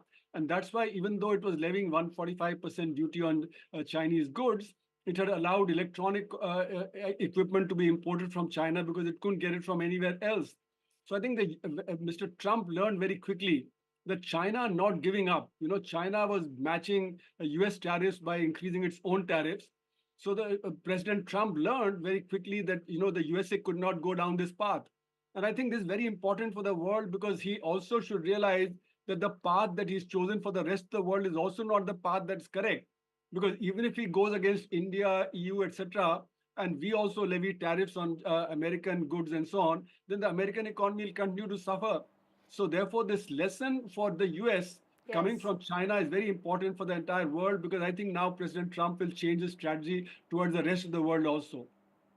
Well, absolutely. That is what is expected, sir. But let's really see how this really goes here. Thank you so much, Professor Arun Kumar, for joining us here on the broadcast and sharing all those details there. This is what we're learning at the moment. Of course, markets have seen a great jump because of reports of the US-China trade deal. However, we understand more details are awaited on that, but both sides have said that this deal between US and China would have big repercussions for the global economy, and that is what is expected in the coming days. All right, shifting our focus now to some news coming in from the world of cricket. After days of speculation, Indian cricket great Virat Kohli has confirmed his retirement from Test cricket with immediate effect in an emotional post on Instagram. After the India Test captain Rohit Sharma confirmed his retirement from the longest format of the game. The report of Kohli communicating the same intent to the BCCI emerged, sending shockwaves across the cricketing spectrum. It was reported that the board was in talks with Kohli to make him change his mind, but it seems that the outcome was unsuccessful. Now, Virat Kohli also said that he had never imagined this journey. He said it's not easy, but it feels absolutely right. Well, this is what we are learning now. My colleague Rika is also now joining us on the broadcast here. My colleague Sriram also with us on the broadcast to talk about Virat Kohli's departure from Test cricket and what impact it's going to have on Indian cricket. Rika, you've been covering cricket, you've been covering sports for a very long time now. What's your assessment? Was it expected or is it shocking for all? Well, Kitty, since you broached the topic, yes, I have been lucky to cover the entire span of Virat Kohli as a Test cricketer, as an ODI cricketer and a T20 cricketer. Well, it is surprising but not shocking, as one would say, because, Virat Kohli has not been in a great run of form in Test cricket of late. At the peak of his career, his Test average hovered around 70. It was 68.75, but over the last few years, I would say over the last 2.5 years, the average has gone down to 32.56. Virat Kohli has been plagued by what the English press has been calling off-stumpitis, which means that he has been getting out by chasing the balls outside the off-stump. It is something that had plagued him during the last tour of England and even during the tour of Australia. Virat perhaps thought that another English tour will be difficult if his mind and body is not in sync, and perhaps thought it was the right time to call it quits, even though if he had played another series and scored another 770 runs, he would have been in that vaulted company of greats who have scored 10,000 runs in Test cricket, like Sunil Gavaskar, like Sachin Tendulkar, Kumara Sangakkara, Ricky Ponting, all of whom are Virat Kohli's heroes. He leaves, a great legacy, a great impact on Test cricket. In fact, from the time Virat Kohli became the Test captain, India really envisaged picking 20 wickets in both innings of the Test match. He created a bevy of Test fast bowlers who would give him that advantage as a captain, having picked 10 innings in each wicket, which is 20 innings in a Test match. Virat Kohli really dominated Test cricket between 2016 and 2019. He scored 30 Test centuries, 31 were his half centuries, and of them, he converted 30 of them into Test centuries, which in itself is a phenomenal record. In the Test format, and of course, lot to his credit here. Gautam Gambhir also has reacted to Virat Kohli's Test retirement, saying that we will miss you, cheeks. Atul Vasan, former Indian cricketer, also with us on the broadcast here. Mr. Vasan, not just Gautam Gambhir, I mean, a lot of reactions, of course, coming in. everybody is going to miss Virat Kohli on the field when it comes to Test cricket. It's a big loss for Indian cricket. How do you see it? I don't think so. It's a loss because he came, he thrilled us. He created this huge aura and legacy for Indian cricket because Sachin went and we got Virat. So we are so lucky to get these one in a generation players, one after the other. And I'm sure there's somebody lurking around the corner. But let's just look back and enjoy and what he delivered and what he gave to all of us. It was just not cricket, and I think we all know that Virat's total was bigger than the sum of his parts because he changed the context, how we actually consume the sport in India. And the sport where it is now, cricket stature in India is partly because of Virat, because one superstar, one a legend or one icon, takes the game forward, and that's it was Kapil Dev winning the '83 World Cup, and now Virat. But just like a tinge of sadness that we could have seen one big send-off like the Tendulkar, full, because when he just turned up to play for Delhi, even the Ranji Trophy game, the ground was full. So imagine this guy is a magnet, and that's why he brings, and this will be lost economically for world cricket, not just Indian cricket. Absolutely. Rika also wants to come in, yes. Abdullah, it's very interesting that you talked about Kohli being once in a generation player. You said Sachin went, we got Kohli. Once Kohli goes, who's the one you are going to be hooked to watch Test cricket? I just hope that Test cricket was actually sustained by players like Kohli, and I think if we don't have players like him, and we keep on losing players because the next generation, you can see that the low-hanging fruit, people are becoming famous, rich, playing T20 cricket, and not many people or even talented players who've got that quality, not actually willing to go that extra yard because, that cap, the Test record, and all the players, if you ask, we judge players and we look back and, we see what he has done in Test cricket, not in T20 or even one-day cricket. So, I mean, that is it. So we need to develop players who are made for Test cricket to ensure that Test cricket survives. But even sadly, players who are in that mode, like Pujaras and Hashim Amlas and all, they don't get picked for these franchise cricket and they lose out financially. So I think unless a system is made where players who've got that quality are compensated by the boards, that they should not actually just yield to that, easy money. I don't think so that Test cricket is going to survive too long. Haven't answered my question. After Kohli, who next? That once in a generation Indian player. King is dead. Long live the king. You can't. I can take many names, but I don't think so that this will be repeated. Because the next phase of cricket worldwide is, Test cricket people will not be playing Test cricket for too long, and these records will stand forever. Mr. Vasan, what many are also saying that Virat Kohli could have waited till the England series before retiring. That was what was being expected. Why? Because he's made up his mind. There are other issues also. There's life outside cricket also. He's got 2 young kids, and the kind of pressure on him, the kind of the timeline he has to devote to cricket. I'm sure that he decided that enough is enough, because even if 700 runs and reaches 10,000, he's not going to make Kohli a better player. We all know what he's delivered, and even that one more test series. But I think he would have added a lot of value in England because of the conditions and all that. And if just his presence, you were saying about his records and all, I think that was actually, quite churlish to just say his average had dropped and all. But his just presence is actually worth more than what is delivered in runs.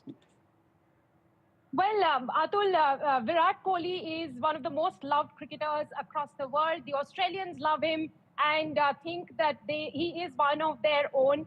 The way Virat Kohli retired from Test cricket, does it remind you of Gilchrist of 2008 when he just decided to retire after having played 96 Tests on having dropped that catch of VVS Lakshman? Not really. I think, there are some players who just know when it is time. And, there's a saying, cliche in cricket, that, retire when people ask why rather than when. And most cricketers, 90%, 95% of cricketers go ranting and raving, and they just are bitter because they just, when they leave the game. But, some players decide that, okay, they want to leave at the top when people really want them to play. And I think they are respected more. And why just Adam Gilchrist? And 96 test matches, even if you play 4 test matches, we remember Donald Bradman getting out on duck in the last inning. If you would have got that run and 100 average, what was so special? But now 99.96 is better number. But, those 770 runs from 10,000 run club, Virat Kohli easily was one of those cricketers who could have entered that, Hall of Greats. And everyone's saying that he had those 2 years or 3 years of cricket left in him. Would you say So that you it mean is to tell me India's that loss not to have... now he hasn't entered the Hall of Fame because of not getting 10,000? Not in that club, Atul, for sure. So what is so special about that club? Because he is in his own club, and people know that he was way above many players who got to 10,000. But what he changed the game, and I think that is more important than just those numbers. Mm-hmm. Now, in terms of Virat Kohli's legacy, what would you say is the biggest? Is it the way he has inculcated the culture of fitness, or the fact that he invested in bowlers who could take 20 wickets for India in test matches, or that word that he used for Indian cricket, which was intent to win? No, I think he just coincided with that, Indian whole psyche, Indian culture. We were submissive for far too long. Then, suddenly his aggressive persona, and you said he was most loved. He was most hated also. And I don't respect people who everybody loves, because that shows that you never stood up for something, and you got to respect any person who's got enemies also, because you can see that he took stances, and I think his fitness dogma on the Indian cricket, and this is just a superstar thing, and the value he brought through IPL also. But I'm sure board will miss out on a lot of endorsements and all, because just one guy can bring so many people to the stadium and to watch the television, and I think it'll be financial loss also across the board. What about the English Cricket Board? Would they be mourning right now after this news? I think they should get him on the commentary thing because he's moved to London anyway. So, right. It was the British press who came up with this word for Virat Kohli and the ill that was plaguing him. They called it off-stumpitis after he was getting out to chasing balls outside the off-stump. Would you say that got into his psyche, off-stumpitis? Not really. I don't think so, because he's the kind of player who actually played those shots from off stump onto the onside, because that was his class. But when you get beyond a certain age, you lose that fraction of a second. And I think if his kind of a game was all touch game, he was not very technical in the copybook style, but he was very natural. So I think if you're like that, it's very hard when you lose that fraction of a second. But in spite of that, he has had the quality to actually just fight through and grit through, and he showed us in glimpses that he's in spite of what he used to do with his own unique style, he can manage. And if you just rate him by the number of runs compared to what he was doing earlier, I think that'll be a disservice. Atul, he has been rocking the run charts when it comes to IPL, and there perhaps would have been no doubts that Virat Kohli could have scored runs in England too. Are we missing some story in between about Virat Kohli's retirement? Is it more than what really meets the eye? Not really. I don't think so, because if it was a few months ago, when there were some issues, then I would have thought so. But now I'm sure it's more to do with his family life, his personal life, and he wants some space for other stuff to do, because I think cricket takes a lot of time, and Test cricket needs a lot of intense bandwidth. And I think at this point, he just wants to enjoy it and don't want to take that extra, that burden and headache of Test cricket. Right. Thank you very much, Atul, for joining us at this hour and sharing your thoughts. With that, over to you, Kitty, for the rest of the news. Thank you so much, Rika, and Atul Vasan for joining us here on the broadcast here and sharing all those inputs there. With that, it's time for a quick break. Yeah, more continues on the other side. Stay tuned.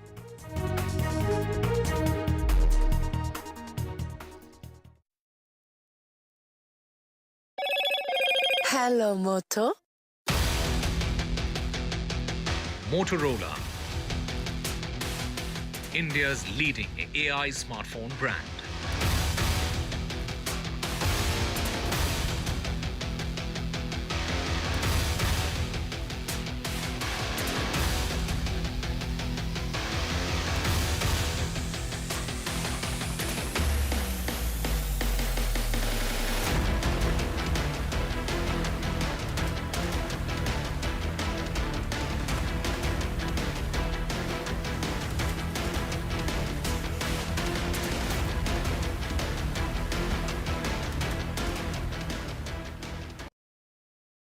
I've been reporting on all issues big and small from Andhra Pradesh, Telangana, rest of South India, bringing you all the action, all that you need to know, all that you want to know. The energy of maximum city is infectious. I'm bringing that energy in our news coverage from financial capital Mumbai. Covering from the southernmost part of India over the last 23 years, I bring in-depth and 360-degree coverage from the Dravidian heartland. The land of Misri, also known for its bitter politics. I have seen much water flow under the Howrah Bridge, covering Bengal in all its vivid colors. India's IT capital is always bustling, a city full of startups, stories and surprises. And I keep you ahead on all the Bengaluru buzz. In today's interconnected world, India's voice is more crucial than ever. When India speaks, the world listens. At NDTV World, we are that voice, bringing you intelligent and insightful news from India and beyond. From geopolitics and diplomacy to economic shifts, migrations, tech disruptions, and the stories of our diaspora. We cover the news that shapes our global future. NDTV World, your new home for global news is here. If it matters to you, if it matters to you, if it matters to you, it matters to India. It matters to India. And it matters to me. And it matters to me. India Matters with Tharoor, only on NDTV 24/7. How often have you turned away from debates that descend into endless fights? We bring you a show where every question is answered, where every debate finds its resolution, where every story finds its conclusion, where opinions collide but facts prevail, where stories unfold with insights and trust. When the noise ends, the last word begins.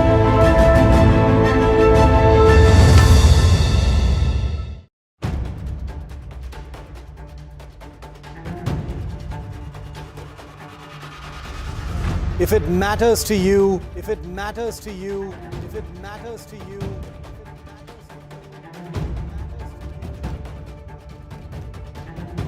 it matters to India. It matters to India.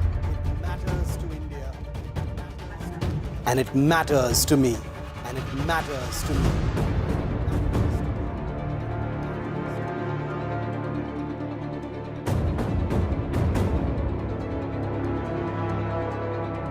India Matters with Tharoor, only on NDTV 24/7.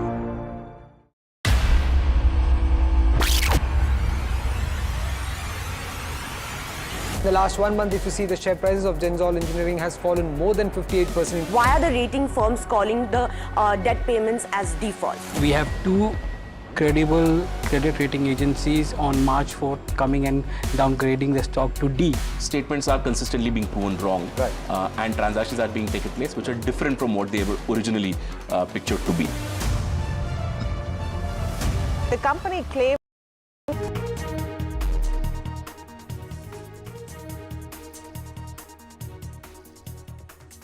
Prime Minister Modi chairs a high-level meeting with top government functionaries and all three services chiefs. This is after the first night of calm at the border after several days. Also, a key briefing of the government at 2:30.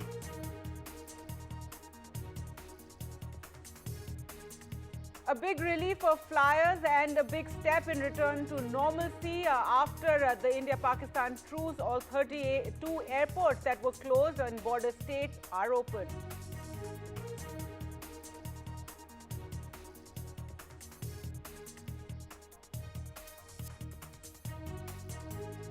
The BJP says India sent a strong message with tough measures against Pakistan, striking at the heart of terror. The Congress has once again pushed for a special parliament session where Operation Sindoor can be discussed.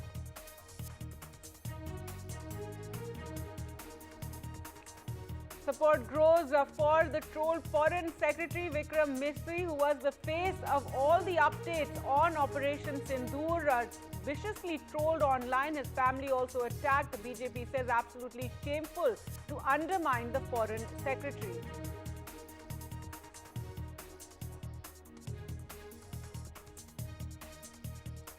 And a big relief for the stock markets across the world, and indeed markets as US and China have agreed to roll back their tariffs by 115% and stock markets rise.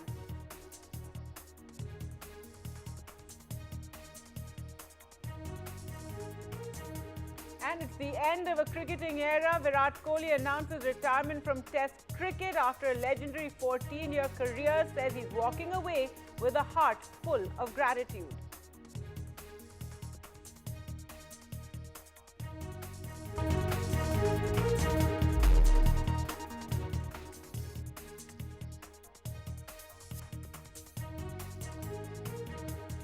Hello and welcome. You're watching NDTV. I'm Gargi Raut. Let's get you all the latest updates. The Prime Minister today chaired a key security meeting with all top ministers there, as well as the services chief. The NSA too attended this meeting. This comes after a night of calm at the line of control and international border following the ceasefire that was announced between India and Pakistan. And today, so this high-level meeting, which took place for nearly an hour at the Prime Minister's residence. In a short while from now, at around 2:30, a key briefing will also take place by the government, and in which more details will be revealed. Now, this is after the first night of calm along the line of control and the international border, as many of those who are living along those areas have now started returning home, though there is a sense of caution as well. Authorities asking people to be cautious about unexploded shells that could be found in the area. So those checks are currently taking place, but Operation Sindoor, as the government said, was a massive success, striking at the heart of terror in Pakistan, indeed also at the air bases. Well, let's go across to Aishwarya, who's been tracking all these developments and the key meetings that have been taking place. It was nearly an hour-long meeting, Aishwarya, that took place at the Prime Minister's residence today, and at 2:30 we're expecting that briefing. Well, that's right. A high-level meeting at Prime Minister's residence at 7 Lok Kalyan Marg was chaired by Prime Minister Narendra Modi. We've been told that this was a two-part meeting. Of course, the first meeting that we have got the visuals from the Prime Minister's residence. External Affairs Minister S. Jaishankar, Defence Minister Rajnath Singh, Tri-Services Chief, NSA, CDS, all were the part of that meeting, and Prime Minister took the stock of the situation as far as the current developments alongside the line of control and international border is concerned, and how things are panning out as far as the Jammu and Kashmir region is concerned. Prime Minister was briefed about all of those developments. After that, a separate meeting for 15 minutes went on with NSA Ajit Doval and Air Force Chief and Prime Minister Narendra Modi as well. And certainly it was updated to Prime Minister about how the things have went on. It was expected earlier as being announced by the Foreign Secretary that at 1200 hours on May 12th, there will be the DGMO level talks, but it had been delayed as of now. But, at 2:30 p.m. is the time that the DGMO level officers would be briefing the media about the ongoing operations, how the de-escalations are going on. But remember, yesterday after the briefing done by the commanders of Army, Navy and Air Force, there was a press conference from the Pakistani side as well. And once again, as usual, there were some fake propaganda, the news which that they showcased was absolutely false. Fake narratives being paddled once again by the Pakistani army.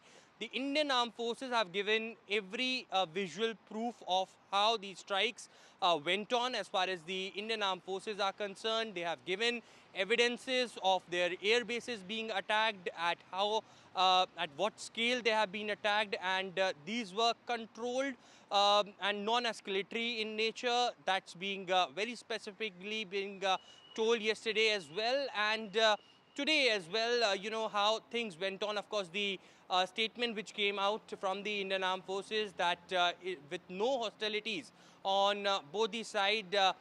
Last night, things went very normal. We have seen the situation in the Jammu and Kashmir region, Rajasthan, alongside with Punjab borders as well, that things are very calm, and all of these things had been briefed by the top officials to Prime Minister Narendra Modi, and all eyes now would be at 2:30 p.m. Briefing with the DGMO levels officers at National Media Center. Right, and Aishwarya, do stay on with us. As you said, that briefing took place yesterday where we were told 100 terrorists in fact were killed and high-level targets, but now some more breaking news coming in, more revelations regarding India's strikes inside Pakistan, and now it has been revealed that the IF also hit Karachi. During Operation Sindoor, it was the Malir Cant in Karachi that was hit. Main Pak cities, they're hit by Indian forces. Now, yesterday, remember, Rajnath Singh, as well as the briefing that took place in the evening, talked about the strike at Rawalpindi, which is a big shock to Pakistan, to the fact that with such precise strikes were made deep inside, right next to Islamabad. But now this big revelation that the Indian Air Force also struck inside Karachi. This is the Malir Cant in Karachi that was hit. Now, if you remember, the night of the big strikes, where there was a certain amount of confusion also regarding where all Indian Air Force had struck, where our missiles had reached. Now, yesterday at the briefing, it was revealed about the air bases that were destroyed due to the precise missile strikes by India. But now this revelation, let's go across to Shiv Arur, who has been tracking these developments. And Shiv, now the Indian Air Force confirming that during those strikes, Karachi was also hit, this base in Karachi was hit, this Cant area. That is correct. This is a huge update that we're getting right now. Remember, this was mentioned by Air Marshal A.M. Bharti, the Director General of Air Operations, in his press briefing yesterday. But most people missed it because he only mentioned Malir Cantonment, but he didn't mention Karachi, where Malir Cantonment is. So, very few people actually put two and two together. Now we know for sure that the Malir Cantonment is in Karachi, and an air defense site was actually struck by missiles. This is a huge update because, Karachi is of enormous importance. It is one of Pakistan's biggest and most crucial cities. And the addition of Karachi to that list of bases and cities that were struck by Indian Air Force missiles fired from Indian Air Force fighter aircraft means that every major city practically in Pakistan in some way or the other was hit. Its military installations were hit. Lahore, Rawalpindi, Karachi, Faisalabad, and Sialkot, all of these are big cities, and now Karachi gets added to that list. Remember, Gargi, the reason why Karachi is also important is because the Navy yesterday said that it was completely primed and ready for a strike on Karachi. This would have been, assets on the coast, the harbor, energy installations, economic installations, the port itself, which the Navy confirmed they had targeting information about and were primed and ready to strike in the event of any escalation. But it looks like Karachi was already locked as far as a strike was concerned, and we can confirm now that the Malir Cant that the Indian Air Force mentioned in yesterday's briefing was in Karachi. What damage has been caused over there is not clear yet, but an air defense installation at the Malir camp in Karachi appears to have been destroyed. That's what the Indian Air Force said on record. This is a very, very big update to that list. That's right, Shiv. In fact, yesterday the big talk was the strike on the Noor Khan Air Base and in Rawalpindi.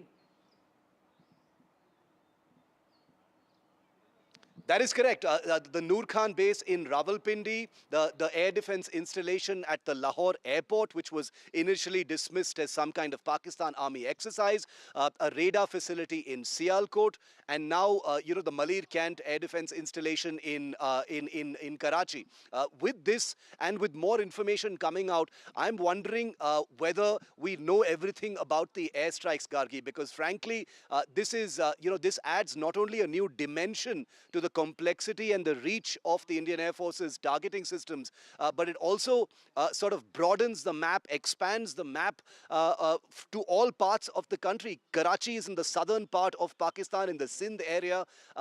You've had the Bholari Air Base where, our missiles apparently struck very close to some nuclear installations. It looks like phase 3 of Operation Sindoor was an all-out escalation by India to really, really pin down the Pakistan military. And just from a psychological perspective, Malir Cantonment in Karachi, Gargi, may be just another addition to what is already a very, very impressive list. But Karachi, remember, has a great deal of significance for India. It's a city and a harbour that was bombed by the Indian Navy during the 1971 war and therefore carries a huge amount of historic significance as well. It is the economic nerve centre of Pakistan. It's one of their largest ports as well. And therefore, for India's missiles to land in a cantonment installation in Karachi itself is a very big deal. Not to mention the fact that this was an air defense installation, Gargi, that was targeted, which means that the aerial and airborne air defense protection of a large city like Karachi may have actually been compromised in this strike.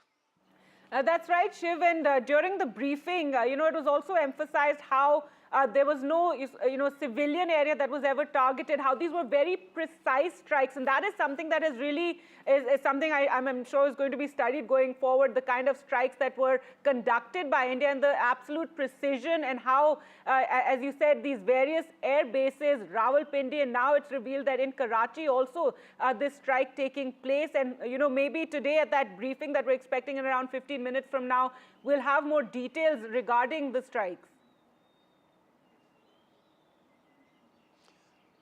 I agree with you. I think today's briefing, which starts in a few minutes from now, should have more visual information. Remember that we still haven't seen, 27 images as part of a very, very detailed presentation were put out yesterday, Gargi, establishing the damage inflicted by Indian missiles in Chaklala, in Murid, in Sakar, in Noor Khan, like you mentioned, the Chaklala base, Rafiki, and other places, Lahore, Sialkot, as well as the terror sites. But battle damage assessment is still awaited in some of the other bases which the Indian Air Force has acknowledged they hit, but those maps and satellite images haven't come yet for various reasons. They should be coming anytime. Sargoda also came quite late yesterday. It was an update. So we should be expecting more imagery, I'm guessing, at some point today. Skardu in the northern areas, the Malir Cantonment in Karachi are two that come to mind. There could be some other battle damage imagery that will be shared as well. As we've said, the fighting is now over. It's a ceasefire right now, but it is a battle of perception as well. And to see the manner in which all these, revelations are made, the way the DGMOs have spoken about the kind of operation that was carried out under Operation Sindoor. You're there in, Jammu and Kashmir. It's been the first night of calm, and one is hoping to really consolidate on this ceasefire and that this continues for the sake of, the local people also now returning home. But so Shiv, this is very interesting that now more and more, facts are being revealed about Operation Sindoor, even as though that hotline, is there, that, there will be communication at the DGMO level over the ceasefire and after the first night of calm that we've seen in several days. You're absolutely right. You know, very interestingly, Gargi, I had a conversation with a contact of mine in the Air Force, and he said, you know, if you're impressed by the amount of information that has been released in public in this press briefing, imagine the wealth of data and operational information there actually is with the Air Force pertaining to these historic strikes on all these places, which we now know also includes the Malir Cantonment in Karachi. It's incredible to actually think about, you know, how much data has Shiv, actually as you're been talking gleaned about that, in this and you know, unprecedented attack. You said this was something that most of us missed during the briefing yesterday. So let's just take a look at that key part where Air Marshal Bharti mentions this Malir Cant. Up to the task. In a measured and calibrated response, we've once again targeted his military installations, which included his SAM sites at Malir Cant. This also included his surveillance radar sites at Lahore and close to Gujranwala. These were suitably addressed, and thereafter his drone attacks continued even till morning, which we countered, and during the daytime there was some respite. Here I would like to bring out another aspect. What we found was that while the drone attacks were being launched from somewhere close to Lahore, enemy had allowed his civilian aircraft to also continue to fly out of Lahore. Not only his own aircraft, but international passenger aircraft, which is quite insensitive, and we had to exercise extreme caution, even at the cost of some tactical disadvantage, to ensure that there is no damage to any of the civilian aircraft. All right, so there you have the Air Marshal's statement, which it seems, Shiv, you also missed it when they announced that 11 key Pakistani air bases were struck during that operation, and it's after that that the ceasefire was arrived at, and it's after that the Pakistan reached out, and you know the US says that they assisted in this entire exercise. But yes, so we struck such key cities, near such key cities, precise strikes at air bases, at you know, only military installations at this Cant in Karachi. You know, Gargi, to be very honest, I'm going to be studying the names of military cantonments in Pakistan to connect them with cities, so we, you know exactly what has been struck. Because I think you're right. I share your sentiments right now about the fact that this is a target list that continues to keep expanding. I think at today's press briefing, Vishnu, our colleague, is going to be there, and I'm sure we'll try and get a question in on precisely the nature of the damage, you know, that was inflicted on some of these key sites. Remember, striking military installations is one thing. Striking military installations in big cities that are key to, you know, citywide defense, air defense. This was a surface-to-air missile site, or SAM site, as Air Marshal Bharti said, is a very, very hostile act, and it now makes sense. It's kind of dawning on everyone you know, why Steve, as Pakistan you said, sort of picked up the phone and asked for this ceasefire. Near nuclear command centers, I mean, Rawalpindi, etc., those strikes, and that's what today at the press conference the BJP just held. They said it's for the first time that you've gone into you know, a nuclear country and managed to strike so many you know, prime targets there, and this really was the turning point. And it's after this that the ceasefire was announced, and Pakistan, you know, reached out, and the ceasefire announcement came through. Correct. There were at least 3 bases, Gargi, which you rightly mentioned, where Indian missiles struck very close to, you know, nuclear command elements. You know, either establishment command and control, or possibly even, you know, nuclear launch sites. These included Chaklala, like you said, in Rawalpindi. the Bholari base, which is towards the south, and also the Sargodha base. These three bases are known to be proximate to elements of the strategic command of Pakistan, which is basically their nuclear authority. And that is what really rang the alarm bells, because an intelligence alert had rung through the defense networks of Pakistan, suggesting that India would try and take out some nuclear elements as well. Not attack actual nuclear weapons facilities, but the command and control structure, which is very, very valuable to the Pakistan military. And that completely rattled and spooked them, and is said to be the tipping point, forcing them to, ask the United States to intervene. And as we've reported, the sequence of events after that is basically the US telling Pakistan, Gargi, to pick up the hotline that is established between the DGMOs and get on a conversation with your counterpart on the other side and come to some kind of an understanding to cease hostilities, because the US, in some ways, and not to make it too simplistic, was basically saying India is in full war mode right now. I don't think even we can call them off, so you had better pick up that phone and try and come to an understanding. And that's precisely what happened, Gargi. All right, Shiv, thanks so much for joining us with that big breaking news, a strike in Karachi at that Cant area. And we're hoping for more, details of this at 2:30 during the briefing that will take place. We'll slip into a short break and return with more.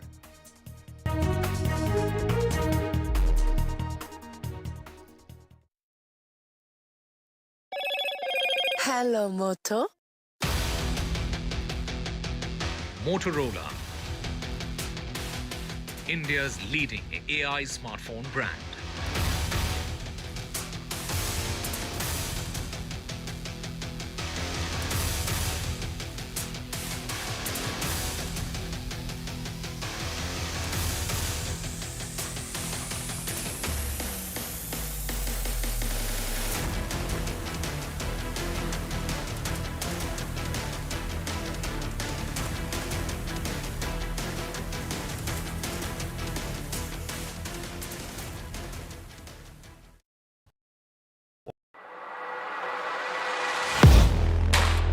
Do you really know the company you invest in? What is the real picture behind presentations and claims? Is the outlook as rosy as the company claims? Know Your Company, powered by NDTV Profit Research, shines a light on the biggest stock market movers.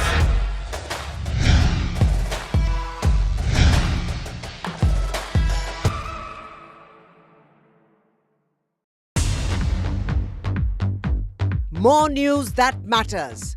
Big exclusive.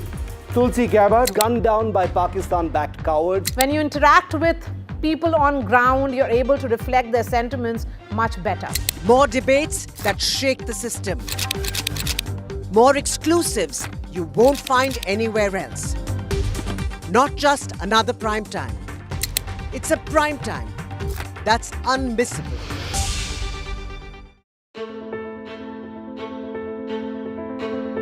News is not just headlines, it is what impacts you. And news should never be mistaken for noise. What matters is the reality. Accurate, in-depth, and with the right perspective. For over 20 years, I have been a journalist, and never has clarity mattered more than now. At Newsnight, we go beyond the surface. We dissect the details, challenge the narratives, and bring you the unparalleled clarity you deserve in a world clouded by misinformation. We are bold, we are direct. Newsnight, for the news in your interest. Only on NDTV 24/7. I've been reporting on all issues big and small from Andhra Pradesh, Telangana, rest of South India, bringing you all the action, all that you need to know, all that you want to know. The energy of maximum city is infectious. I'm bringing that energy in our news coverage from financial capital Mumbai. Covering from the southernmost part of India over the last 23 years, I bring in-depth and 360-degree coverage from the Dravidian heartland. The land of Misri, also known for its... Hello, Moto. Motorola, India's leading AI smartphone brand.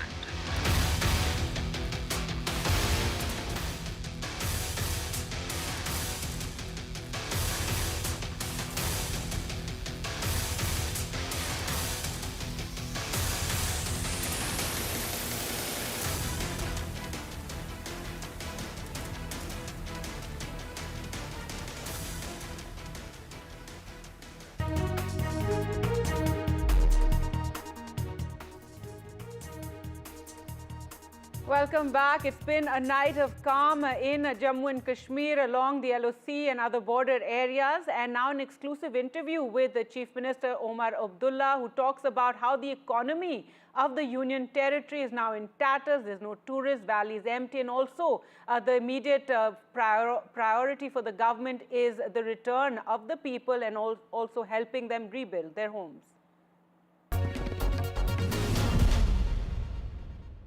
This is your first interview after Pahalgam massacre. So where are we now after that incident and what we saw on the borders and here over the last 4-5 days? Where are we? We are in a place where we didn't expect to be. We are in a place where there has been bloodshed, suffering, turmoil, upheaval. We are in a place where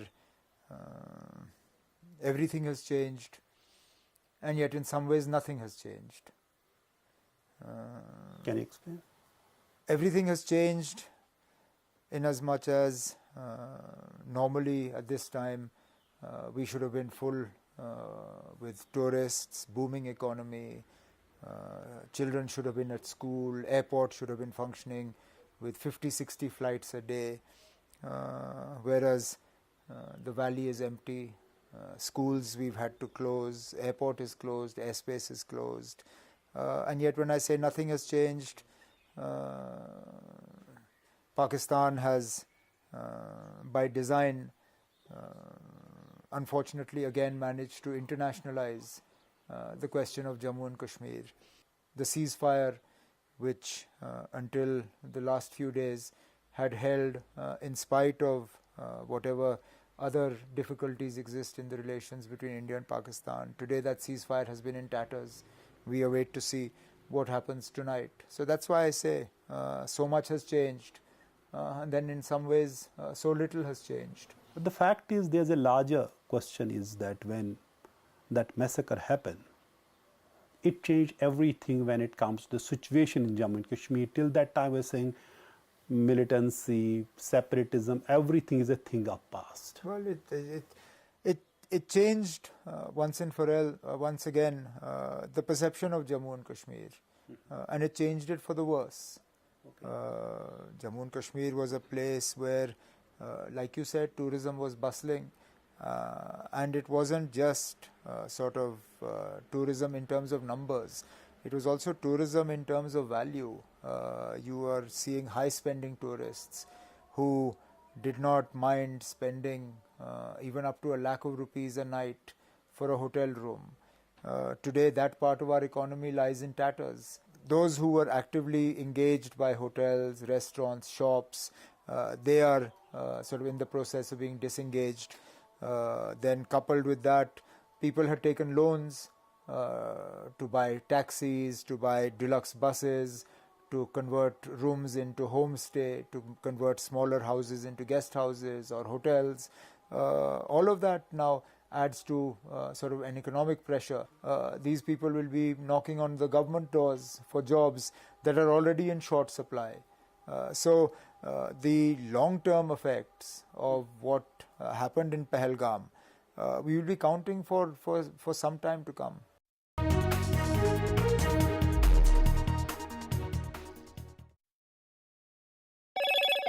Hello, Moto. Motorola, India's leading AI smartphone brand.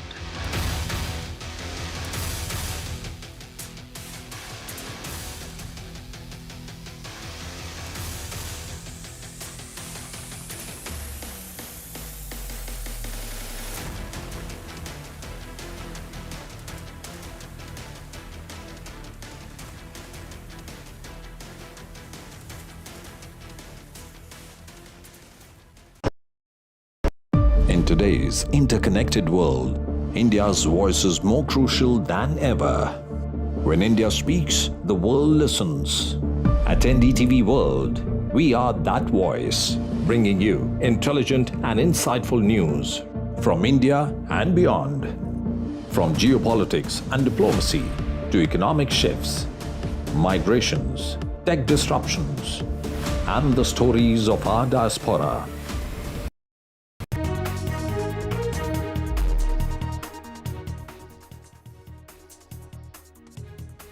Welcome back. In just a short while from now, we're expecting that key briefing by the DGMOs to take place. There you can see the chairs are set, the media is all there. NDTV's Vishnu Shom is also there, where we're expecting that briefing to take place and more revelations regarding Operation Sindoor. Remember, yesterday there was the briefing where they spoke about exactly where all India had struck inside of Pakistan, how every city of Pakistan, in a sense, every key city had been struck during the precise airstrikes by India, and that is what was really the turning point of the hostilities and the conflict that took place between India and Pakistan, and after that was when the ceasefire was arrived at. So we will be tuning in for that key briefing in just a short while from now, but let's get you updated on all the developments that have taken place since the morning, and the big cheer really for travelers, air travelers, is that the 32 airports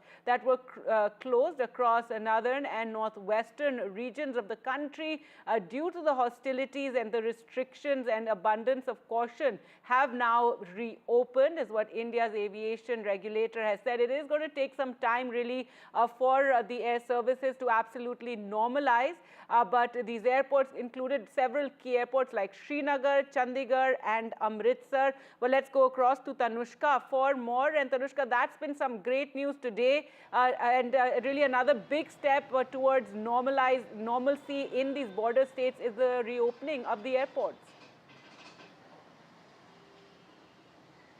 Right, this is a welcome relief for all the passengers, and definitely with these 32 airports being reopened, this comes in from the Airports Authority of India in a notification wherein the closure, temporary closure of these 32 airports in the northern and western region of our country has been lifted, which means that from now, with immediate effect, these 32 airports should be resuming with their civil flight operations. Some of these airports were that of Jammu, Leh, Srinagar, Amritsar, Chandigarh, Porbandar, Jodhpur, Jaisalmer, to name a few, and these will start off with their operations. Now, of course, the authorities are discussing with respect to the smooth transition back to normalcy, and this does involve a reallotment of staff, crowd management as well, and understanding how can this be a smooth process for both the airport authorities, respective airports, as well as the passengers. Now, the Airports Authority of India in its notice has said that passengers are advised to maintain constant touch and communication with the respective airlines on the updates with respect to their flights. To where the briefing is taking place that key briefing is taking place on Operation Sindoor. Let's just listen in there. You can see all the Vice Air Admiral and Pramod and all have gathered for that key briefing. Let's listen in.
मनुज पर छाता है पहले विवेक मर जाता है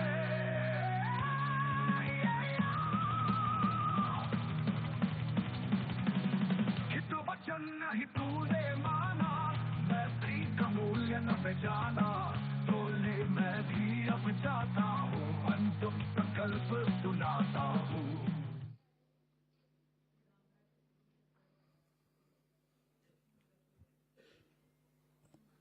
Good evening, ladies and gentlemen. Jai Hind.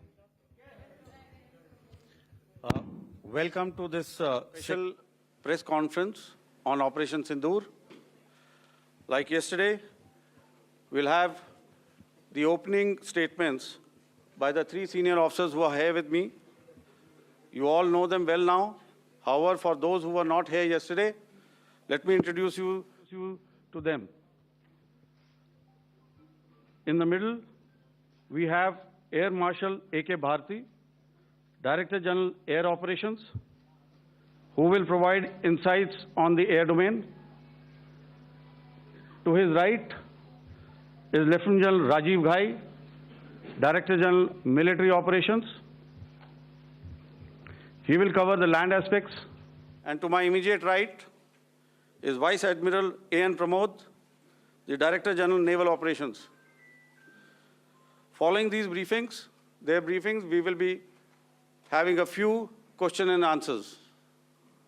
May I now request the DG Air Operations to commence the proceedings.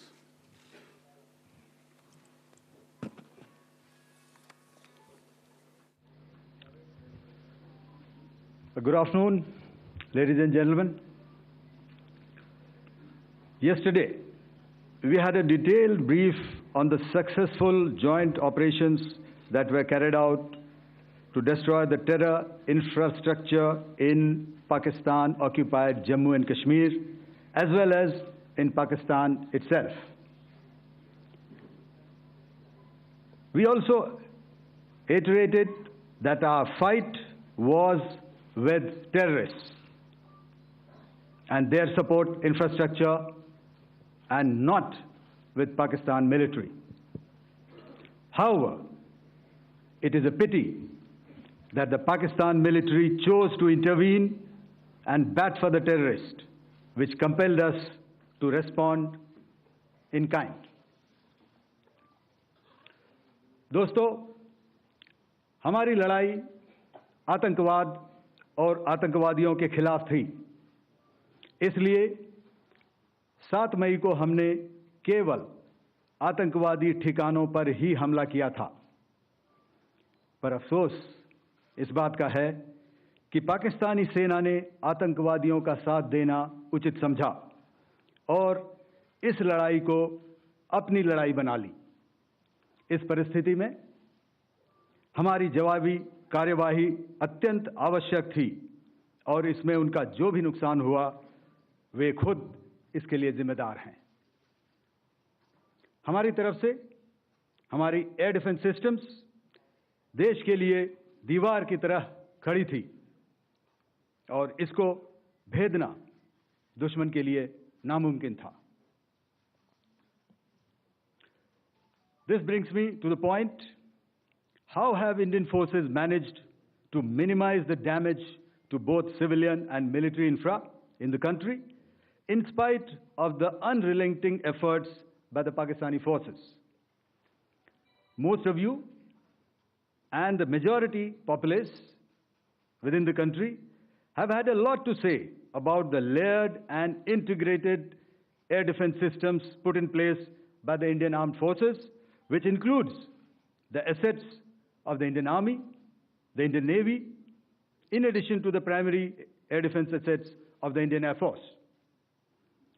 As you all are well aware, this robust AD system comprises of a large variety of multi-layered AD sensors and weapon systems, from point defense weapons like the low-level air defense guns, shoulder-fired man-pads, and short-range surface-to-air missiles or SAMs, to area defense weapons like the air defense fighters and longer-range surface-to-air missiles within our inventory. Additionally, the numerous waves of drones and unmanned combat aerial vehicles employed by Pakistan were also thwarted by the indigenously developed soft and hard kill counter-US systems and the well-trained Indian air defense personnel.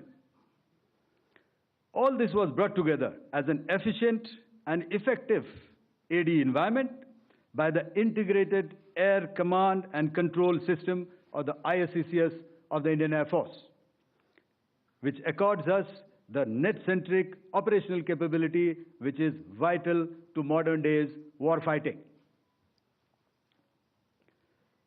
While much has been said and written about the newer systems, I would like to place on record the performance and efficacy demonstrated by even the older battle-proven AD systems like the Pechora, the Osa AK, and the LLAD guns in countering the Pakistani threat vectors in the current operations. They were all modern generations, but these battle-proven systems stood the test of time and took them on head-on. Another highlight has been the stellar performance of the indigenous air defense weapon system like the Akash system. Here, ladies and gentlemen, I would like to mention that putting together and operationalization of this potent AD environment has been possible over the last decade due to unwavering budgetary and policy support provided by the Government of India in acquiring state-of-the-art equipment and weapon systems. Some of the results achieved in countering the enemy threat vectors over the last week are now being shown on the screen. Shown on the screen is the probable enemy PL-15 missile, which is of Chinese origin. This missile has missed its target, and you can see the pieces now which are available with us. Another weapon system or weapon which was found was the long-range rocket, the pieces of which you can now see on the screen. We have talked about the loiter munitions and the unmanned aerial systems, and here are some of the glimpses of those systems which we have brought down. To your right, with the right undercarriage or the wheel, you can see is the Yeeha system, which is of Chinese origin with Pakistan. You can see some quadcopters, and you can see one odd Sonka drone hanging by the wire. All these have been brought down by our trained crew and air defense systems. As far as our offensive actions are concerned, yesterday I had already shared some details about the targets engaged by the Indian Air Force. The composite picture of the Indian Air Force targeting so far is now shown on the screen. As you can see, we have targeted the length and breadth of the adversary. I'm sure most of you would have already seen the effect of these strikes on ground, courtesy the large number of videos and photographs being circulated in the media. A few representative examples from the open source are now being shown to you on the screen. In fact, two of them. This is the strike on the Noor Khan Air Base. And you can see the effect. I'm sure most of you have seen the video. I have also picked it up from your sources only. And this is the aftermath of our strike at Rahim Yar Khan Air Base. You can see the massive crater that it has left on its runway. And you can see the pinpoint accuracy of our weapons.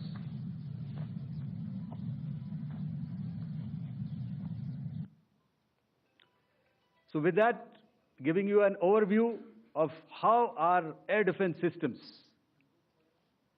have thwarted the enemy drones, their fighter aircraft, their missiles, and resulted in minimal losses on our side. I would now hand over to the DGMO to cover his portion.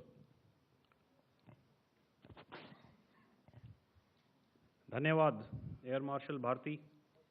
मैं आज आप सब के साथ भारतीय सेना के air defence measures जो कि हमने इंडियन एयरफोर्स के साथ मिलजुल कर तालमेल में लिए, उसके बारे में कुछ बातचीत करूंगा। इस विषय में मैंने कल भी कुछ टिप्पणी करी थी, लेकिन आज मैं इस युद्ध के अहम एस्पेक्ट के बारे में आपको थोड़ा और पर्सपेक्टिव देना चाहता हूं। हमें एयर डिफेंस ऑपरेशन सिंदूर के एयर डिफेंस की कार्रवाई को एक कॉन्टेक्स्ट में समझने की आवश्यकता है। मैंने आपको कल बताया था कि पिछले कुछ सालों में आतंक की गतिविधियों का कैरेक्टर जो है उसमें कुछ बदलाव आ रहा था। अब हमारी मिलिट्री के साथ साथ मासूम सिविलियंस जो कि अपना बचाव करने में विफल थे, उन पर भी हमले हो रहे थे। 2024 में जम्मू सेक्टर में शिवखोरी मंदिर को जाते हुए यात्री और इस साल अप्रैल में पहलगाम में मासूम पर्यटक इस खतरनाक ट्रेंड के विशेष उदाहरण हैं। पहलगाम तक पाप का ये घड़ा भर चुका था। उसके बाद जो हुआ उसके बारे में हम कल विस्तार में बातचीत कर चुके हैं।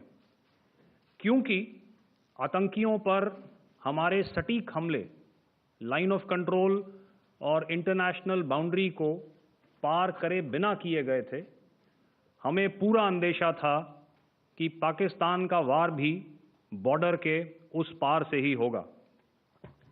इसलिए हमने अपनी एयर डिफेंस की पूरी तैयारी पहले से ही कर ली थी। हमारी इन्वेंट्री में शामिल काउंटर मैन्ड एरियल सिस्टम्स,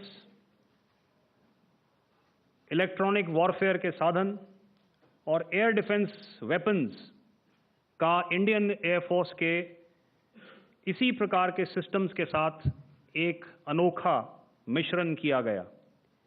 इसलिए आपने देखा कि जब जब पाकिस्तान एयरफोर्स ने हमारे एयरफील्ड्स और लॉजिस्टिक इंस्टॉलेशंस में 9 और 10 मई की रात को लगातार हमले किए, वो इस मजबूत एयर डिफेंस ग्रिड के सामने विफल हो गए। आपके सामने इस ग्रिड को एक तरीके से दर्शाया गया है। आप देख रहे हैं कि इंटरनेशनल बाउंड्री से कितनी layers, radars, counter unmanned aerial systems, उसके पीछे शोल्डर फायर्ड वेपन्स, हमारे विंटेज एयर डिफेंस वेपन्स जो कि काफ़ी सालों से हमारी सेना में हैं। एयर मार्शल भारती ने भी उसके बारे में बात करी। और लास्ट में हमारे modern air defence weapon systems. तो कोई मौका नहीं था कि पाकिस्तान एयरफोर्स ये मल्टी टीयर डिफेंस को पार करके पीछे हमारी एयरफील्ड्स या लॉजिस्टिक इंस्टॉलेशंस को टारगेट कर पाए। ये जो डायग्राम आप अपने सामने देख रहे हैं, ये मुझे एक इंसिडेंट की याद दिला रहा है।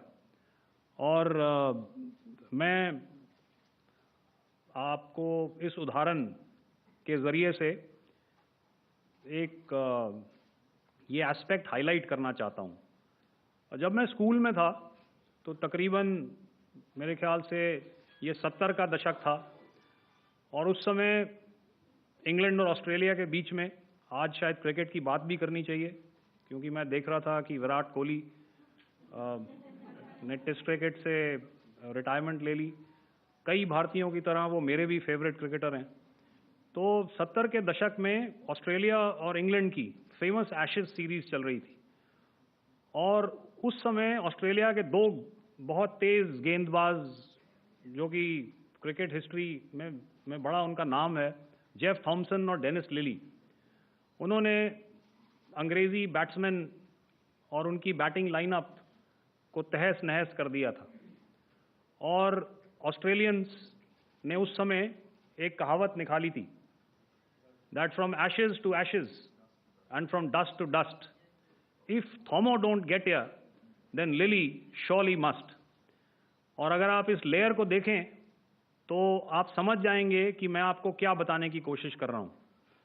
तो अगर आप सारे सिस्टम्स को पार कर भी गए तो आपको फिर भी एयरफील्ड या लॉजिस्टिक इंस्टॉलेशन या जो भी चीज़ को आप टारगेट कर रहे हैं उसमें पहुंचने से पहले कोई ना कोई इस लेयर्ड ग्रिड का सिस्टम ज़रूर गिरा देगा. जो दुर्दशा कल आपने पाकिस्तान एयरफील्ड्स की देखी और शायद आज भी एयर मार्शल भारती की प्रेजेंटेशन में, हमारी एयरफील्ड्स हर प्रकार से ऑपरेशनल हैं. यही नहीं, पाकिस्तान के ड्रोन्स और वेपनाइज्ड यूएवीज से की गई हमलावर कोशिशें भी इस ग्रिड के कारण नाकाम हुई और जो बचे कुचे ड्रोन्स थे उन्हें हमारे शोल्डर फायर्ड हथियारों से मार गिराया गया. मैं यहाँ पर अपनी बॉर्डर सिक्योरिटी फोर्स की भी सराहना करना चाहता हूँ. उनके डायरेक्टर जनरल साहब से लेकर बॉर्डर पर तैनात बीओपी पर पहरा देने वाले आखिरी जवान भी हमारे इस अभियान में बढ़ चढ़कर शामिल हुए और बहुत बहादुरी से उन्होंने हमारा साथ दिया. उनके काउंटर अनआर्म्ड सिस्टम्स भी हमारे इस मल्टी टियर्ड एयर डिफेंस ग्रिड का हिस्सा थे, जिसके कारण पाकिस्तान की नापाक हरकतों का विनाश किया गया. आपने सुना ही होगा, जब हौसले बुलंद हों तो मंजिलें भी कदम चूमती हैं. In the end, I would like to highlight again that in every single domain that Operation Sindoor has been prosecuted, there has been absolute synergy between the three services. Not only have we, in this endeavor, been fully supported by our government, departments, and agencies, I cannot here not mention our 140 crore countrymen that have stood behind us with their prayers and goodwill, urging and inspiring us to achieve our mission and objectives. For that, we salute you. You are indeed the best. Jai Hind.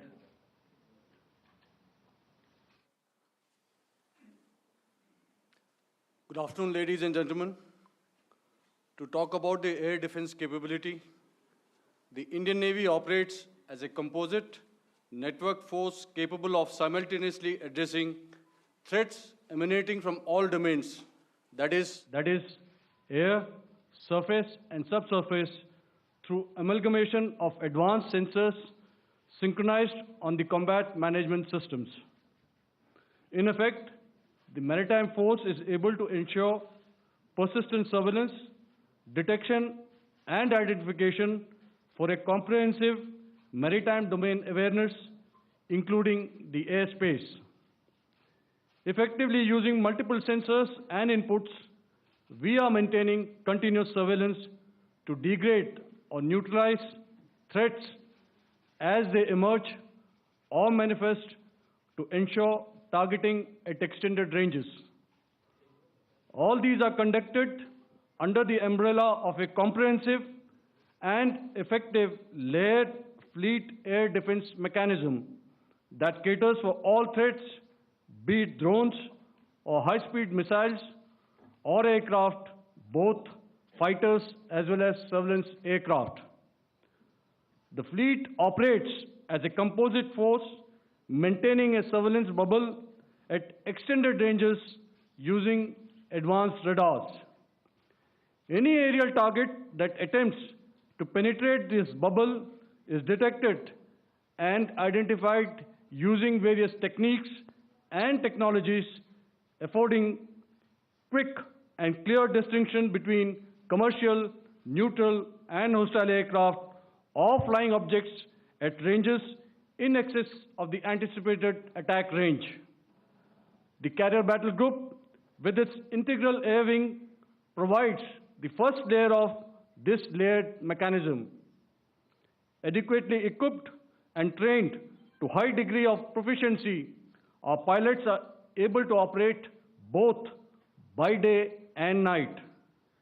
In the current standoff, the presence of our aircraft carrier with large number of MiG-29K fighters and airborne early warning helicopters prevented any suspicious or hostile aircraft to close the Karel battle group within several hundred kilometers.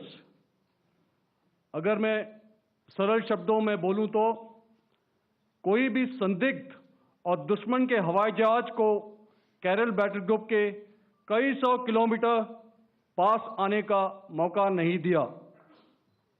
Over the past few years, and most importantly, immediately after the cowardly incident by Pakistani-sponsored terrorist attack at Pahalgam, we had validated our anti-missile and anti-aircraft defense capability in a complex threat environment using cross-platform cooperative mechanism. Our powerful carrier battle group with formidable offensive capability was able to operate with impunity and maintained an uncontested presence in the area of operations. Effectively, it compelled the Pakistani air elements to remain bottled up close to the Makran coast, denying any opportunity to be a threat in maritime space. The Indian Navy maintains a credible capability to detect, identify, and neutralize any aerial platforms that threaten our units at sea. To sum up, the Indian Navy's dominance thus ensured that, should we choose to, we can strike at will. Thank you, Shamdo Varna, Jai Hind. May I now hand over to Director General Air Operations for further proceedings. Thank you, Pramod. I think a lot has been said, and I would only end by saying and emphatically state that all our military bases, all our systems continue to remain fully operational and ready to undertake any future missions should the need so arise. और अंत में यह मैं स्पष्ट शब्दों में कह देना चाहता हूं कि हमारी सभी मिलिट्री बेसेस और सारे इक्विपमेंट और सिस्टम्स ऑपरेशनल हैं और ज़रूरत पड़ने पर अपने अगले मिशन के लिए तैयार हैं और तत्पर भी हैं. शुक्रिया दोस्तों, और यदि कोई अभी क्वेश्चंस हैं तो हम लोग तैयार हैं उसके लिए. Ladies and gentlemen, like yesterday, I'll request you to raise your placards, which most of you are doing. Again, repeating it, anything which is confidential in nature will not be responded to. And as you are aware, the DGMOs, all three of them, have got an important assignment after this, which you also are very well aware of. So we shall not be taking too many questions today. I started with both the ends yesterday. Today I'll start from the center, 237. 237. And I'll request you to please maintain, I'll ask you, I'll come to you. Hello hello sir, मैं आवाज़ आ रही मेरी? Hello sir, Madhurendra, मैं news nation से आपके press conference के शुरू होने के ठीक पहले एक वीडियो हमने स्क्रीन पर देखा जिसमें राष्ट्रकवि रामधारी सिंह दिनकर की कृष्ण की चेतावनी की प्रमुख पंक्तियों को उद्धृत किया गया और सीधे सीधे दुश्मन को संदेश दिया गया कि याचना नहीं. मधुरेंद्र, मैं न्यूज़ नेशन से प्रेस कॉन्फ्रेंस शुरू होने के ठीक पहले राष्ट्रकवि रामधारी सिंह दिनकर की जो कृष्ण की चेतावनी है उन पंक्तियों को सामने रखा गया और कहा गया कि याचना नहीं अब रण होगा, जीवन जय या मरण होगा. कल शिव तांडव स्रोत के जरिए दुश्मन को संदेश दिया गया था और आज राष्ट्रकवि रामधारी सिंह दिनकर की इन प्रमुख पंक्तियों के जरिए ये किस तरह के डिटरेंट को क्रिएट किया जा रहा है, किस तरह के मैसेज को दिया जा रहा है, इसको थोड़ा इलेबोरेट करके अगर आप बताएं तो जाहिर तौर पर ये संदेश और व्यापक तौर पर जाएगा. और एक छोटा सा सवाल मेरा यह है कि ड्रोन अटैक को लेकर जो बातें सामने निकल कर आई हैं, एक बहुत हाइप क्रिएट था टर्किश ड्रोन को लेकर, TV2 और उसके तमाम ड्रोन को लेकर. ऐसा लगता है कि वो हाइप और ओवररेटेड ड्रोन जो है वो भारत में धराशायी हो गया, एक मैसेज दुनिया को चला गया कि अब हाइब्रिड वॉरफेयर में इसकी औकात नहीं बची है. Okay, all right, okay, thank you. आपने क्या नाम बताया अपना और किस एजेंसी से हैं? न्यूज़ नेशन से. बहुत अच्छा लगा आपकी हिंदी सुनकर और हिंदी कविता सुनकर। तो मेरे कलीग ने अभी बताया, आई थिंक आई मेंशन्ड येहा to be of Chinese origin. I would like to correct myself. The Yeha drones are of Turkish origin. So that comes to your question. All right. चूंकि आपने शुरू किया श्री रामधारी सिंह दिनकर जी की कविता से, हमारे राष्ट्र कवि रहे हैं, और क्या संदेश दिया जा रहा है, तो मैं बस आपको रामचरितमानस की एक कुछ पंक्ति याद दिलाऊंगा, आप समझ जाएंगे। तो याद कीजिए वो पंक्ति जो है, विनय न माने जलधि जड़, भय 3 दिन बीत, बोले राम सकोप तब, भय बिन होए न प्रीत। तो समझदार के लिए इशारा ही काफी। और जहां तक ये टर्किश ड्रोन्स का सवाल है, आपने देखा किस तरह के रेकेज यहाँ पे फोटोग्राफ्स हमने दिखाए हैं, चाहे वो टर्किश ड्रोन्स हो या और कहीं के भी ड्रोन्स हो। हमारे काउंटर यूएस सिस्टम्स, हमारे ट्रेन्ड एयर डिफेंस ऑपरेटर्स पूरी तरह सक्षम हैं, और हमारी देश की जो इंडिजिनस कैपेबिलिटी है काउंटर यूएस के लिए, उसने दिखा दिया है कि चाहे किसी भी तरह की टेक्नोलॉजी आ जाए, हम उसको काउंटर करने के लिए तैयार हैं। और मुझे बोलने की ज़्यादा ज़रूरत नहीं है, आपने खुद ही अपनी आंखों से देखा है हमने इनका क्या हश्र किया है। धन्यवाद। All right. 226.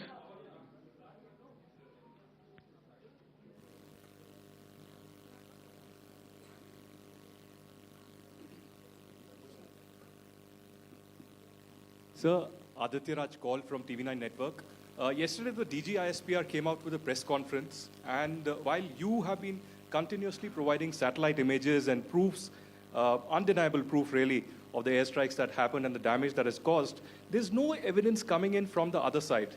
What do you think is there? Are they trying to bluff their people? Are they trying to build some kind of a propaganda for the anger that domestically is there in Pakistan? And secondly, related question, you mentioned Jaish-e-Mohammed and Lashkar-e-Toiba terrorists.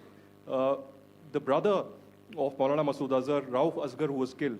Pakistan DG ISPR is trying to build a propaganda where he's saying that Lashkar-e-Toiba, Rauf from Lashkar-e-Toiba was at the entire funeral, but he's saying that he's alive, and they're trying to confuse the people because the two names are similar. The Jaish chief, who is the brother of Maulana Masood Azhar, and the Lashkar guy who was with the Pakistan army at the funeral. So could you clarify what has really happened? Because there is a lot of propaganda and information warfare happening from the Pakistan side. Thank you. I think the first part of the question you have answered yourself. I need not delve more on it. Why they are doing what they are doing, information is not forthcoming from there.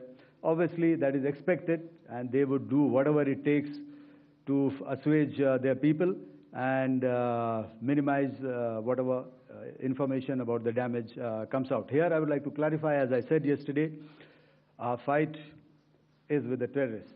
Our fight is not with the Pakistan military or Pakistan civilians. So that is very clear, and we are very clear in our targeting. So coming to the second part of your question as to what media or what propaganda spin the other side is trying to make out a story.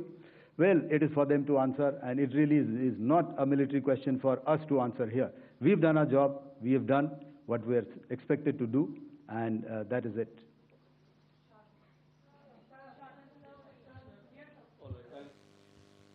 I'll come this side, 249.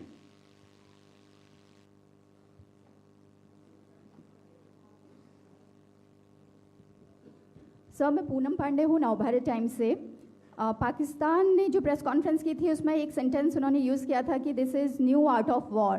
तो हम सब ने देखा, शायद पहली बार देखा कि किस तरीके से आसमान में दोनों एयरफोर्स के एयरक्राफ्ट थे। क्या आप बता सकेंगे, क्योंकि हम जो लगातार जब कवर करते हैं हम देखते हैं 2016 में के बाद ड्रोन का जो पूरा वॉरफेयर में रोल है वो दिखा था, तो हमने भी वो दिखाया, और किस स्तर की ये वॉर थी? अगर थोड़ा आप क्लैरिटी दे सकें कि कितने एयरक्राफ्ट उनके इन्वॉल्व थे, लगभग कितने हमारे थे, क्या इसे अब तक का सबसे बड़ा जो जंग हुई है आसमान में वो कहा जा सकता है, और ड्रोन के रोल पे थोड़ा और ज़्यादा, क्योंकि 2016 के बाद जिस तरीके से बढ़ा है।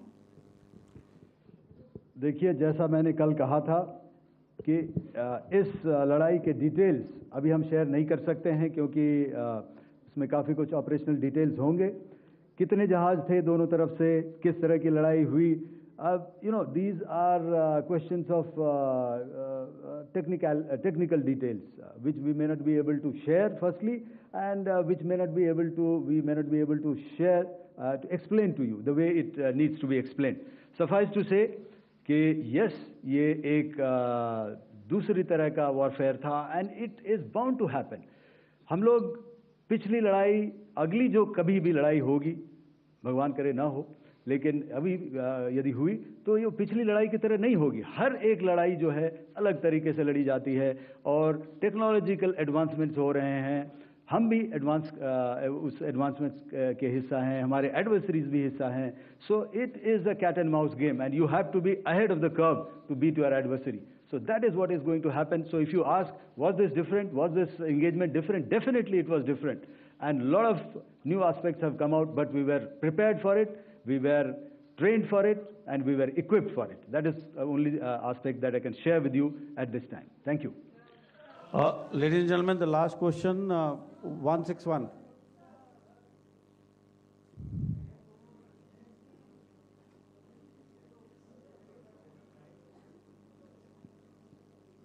Hi, sir. Thank you, sir. Snesh Philip here from the print. So the social media, the Twitter is abuzz with the fact that we hit a site called Kirana Hills, which is supposed to be the nuclear storage facility. And there is a lot of rumors about Sargodha. There are foreign analysts who've mentioned that the Sargodha attack led to certain leaks. Is there a confirmation that we actually hit Kirana Hills, or we were careful of not to do any such thing? Thank you. Thank you for telling us that Kirana Hill houses some nuclear installation. We did not know about it. Okay. And we've not hit Kirana Hills, whatever is there. Okay. I did not brief in my briefing yesterday. Thank you. Ladies and gentlemen, thank you so much. As I said yesterday, as I said earlier and yesterday, it is difficult to take everybody's questions, and the DGMers have to reach somewhere right now. So thank you for coming. Please send in your questions on paper. We will definitely answer them. Thank you. Key DGMO briefing on Operation Sindoor. Indian Armed Forces have reiterated that Operation Sindoor targeted only terror camps in Pakistan and Pakistan-occupied Kashmir, and that Pakistan military was responsible for any loss that they incurred. Well, Air Marshal A.K. Bharti earlier was saying that our fight was against terror, and that is why we only struck the terror camps on May 7th. But Pakistan's military sided with terrorists, and they made it their own fight. He said Indian forces successfully marked and hit Pakistani military bases. We understand now India also has been continuously providing proof of the strikes carried out, with more pictures of the debris and the wreckage that have been recovered. At the same time, no evidence has been given by the other side. India has also confirmed that a Pakistani Mirage was destroyed in Operation Sindoor, but how much damage has been incurred on the other side, they haven't really given out details very clearly. But yes, photos and pictures have been given as proof. Those videos also on your TV screens in earlier briefings also they were provided, and more information, more evidence is being provided by the DGMO here in this press conference. All right, so the press conference is over now. My colleague Shashi Tharoor is also joining us on the broadcast. He is in Uri in Jammu Kashmir. My colleague Vishnu will be joining us in just a bit. Shiv, India clearly reiterating and emphasizing on the fact that Pakistani army has been responsible for their own losses. This was said before and once again emphasized in this very briefing, clearly saying that our target, our aim was the terrorists in Pakistan and Pakistan-occupied Kashmir. And how Pakistani army really responded, it's their own fault.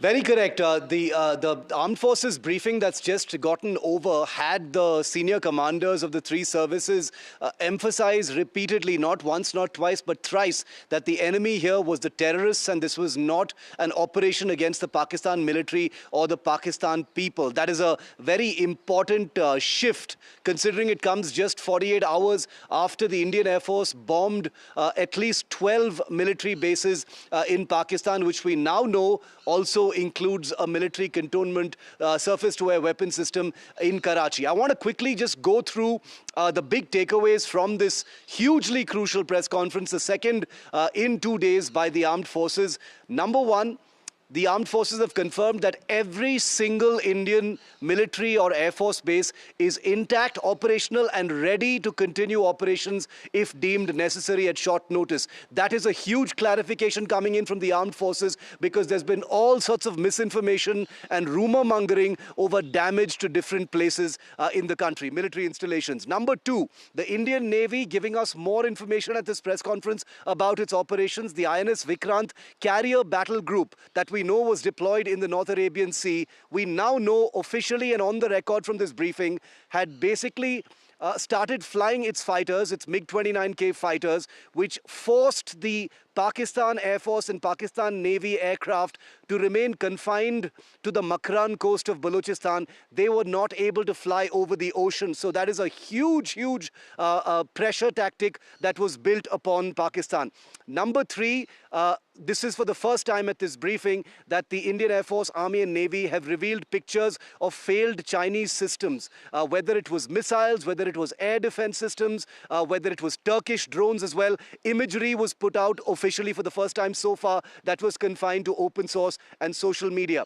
Number four, a large part of this briefing was dedicated to talking about the Indian integrated air defense system, which included indigenous homegrown systems like the Akash and the anti-drone system developed by the DRDO. And this was given a huge amount of attention. Its efficacy and trial by fire has happened. Yes, and absolutely. Finally, of course, the Indian Armed Forces saying that India's offensive posture continues against Pakistan. Absolutely. I'll just come back to you, Shiv. Well, India has also clearly said, even as there has been a night of calm yesterday, India has also made it clear all military bases, systems, equipment remain fully functional and if needed in future will be ready for operation. My colleague Vishnu Shom also joining us on the broadcast. He is at the NMC where this key press briefing was held. Vishnu, big takeaways from this briefing. India clearly saying what happened on between India and Pakistan, and Pakistan clearly siding with the terrorists. What has happened is Pakistan's fault. Let me explain to you what exactly took place at this press conference. Now, over the last couple of days, we've been talking about India's airstrikes into Pakistan, whether it's air bases or against terror training hubs. Another key part of this, as important, were India's defenses. Now, India operates an integrated air defense system. It is integrated between the Army, Air Force and the Navy.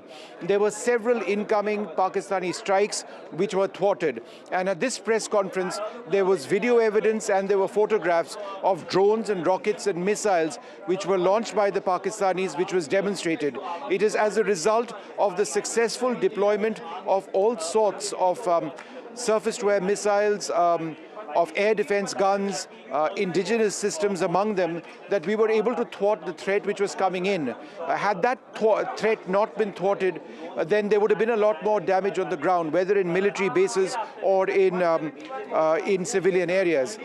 It was as a result of India being able to maintain the integrity of our ground resources, our forces, our Air Force on the ground and at our bases, that we were able to launch comprehensive airstrikes on several Pakistani air bases, whether they were cantonment-related radar facilities, command and control hubs, hangars at air bases. Very significantly, while this was brought out in the press conference yesterday, it's a point that needs to be mentioned again, that Karachi, or the cantonment over there, was one of the hubs which was struck. Remember, the attack on Karachi in the 1971 war was something which was, it's a story which is the stuff of legends as far as we are concerned. But there's been another strike on Karachi, and not just that, but other other major Pakistani centers as well, not least of all Rawalpindi. One final point before I take anything else you have is that the Director General of Air Operations denied that nuclear sites of Pakistan or sites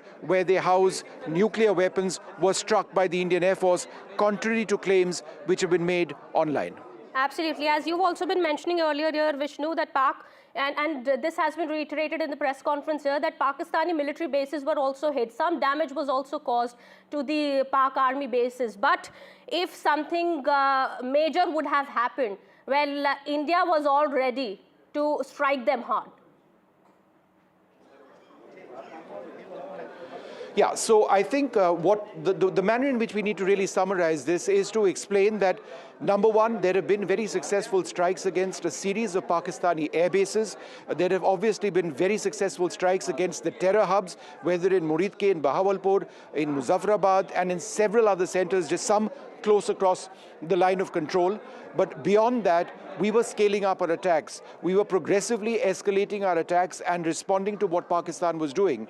Remember, it was never India's intention to escalate further. In fact, on day one, after carrying out our attacks on Bahawalpur and Muridke and those other areas which have been terror hotbeds and the headquarters of the Jaish-e-Mohammed and the Lashkar-e-Toiba, our Director General of Military Operations reached out to his counterpart and said that, look, we have done what we've had to do, and the reason that, and what we need to tell you now is that we don't want to escalate. At that stage, the Pakistanis rebuffed that offer and said that no, there would be a Pakistani response.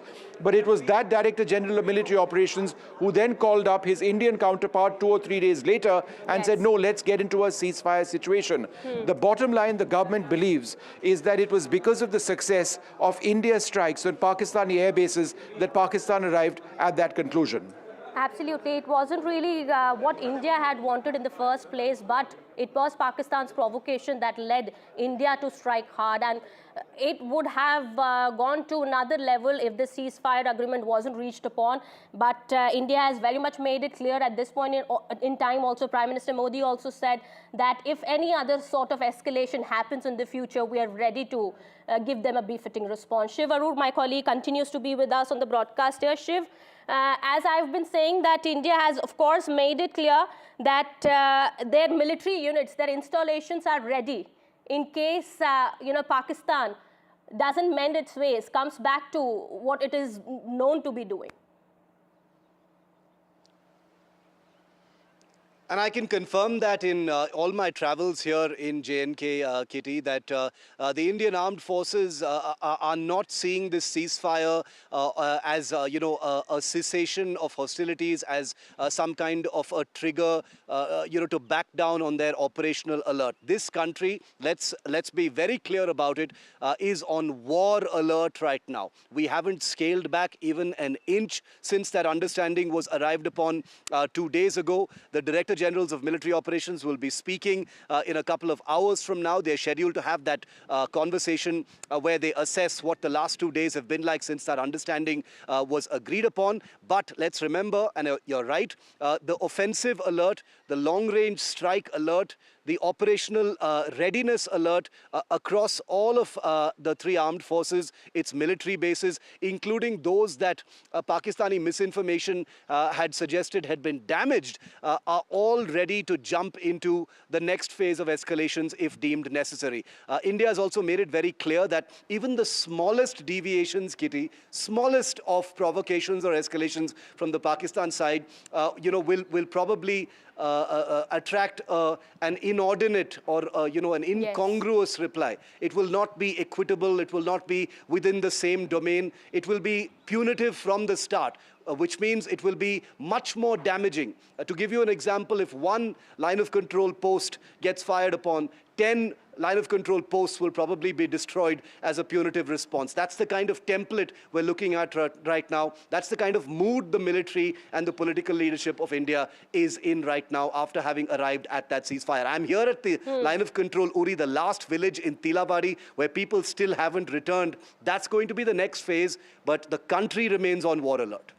Absolutely. Well, Shiv, we understand now, till the time normalcy actually returns to Jammu Kashmir, other parts of India, we understand in Jammu Kashmir there has been a major impact of this conflict between the two sides, and people are still, waiting to return to their homes. But we will keep an eye on the developments there. Thank you so much, Shiv and Vishnu, for getting us all those details. We'll come back to you in just a bit. Meanwhile, this is the big development now coming in. We are learning that India, in this very press conference that was held just a while back, has made it clear that it has hit the military bases in Pakistan and much damage has been caused. But what has also happened at this point in time is Pakistan's doing.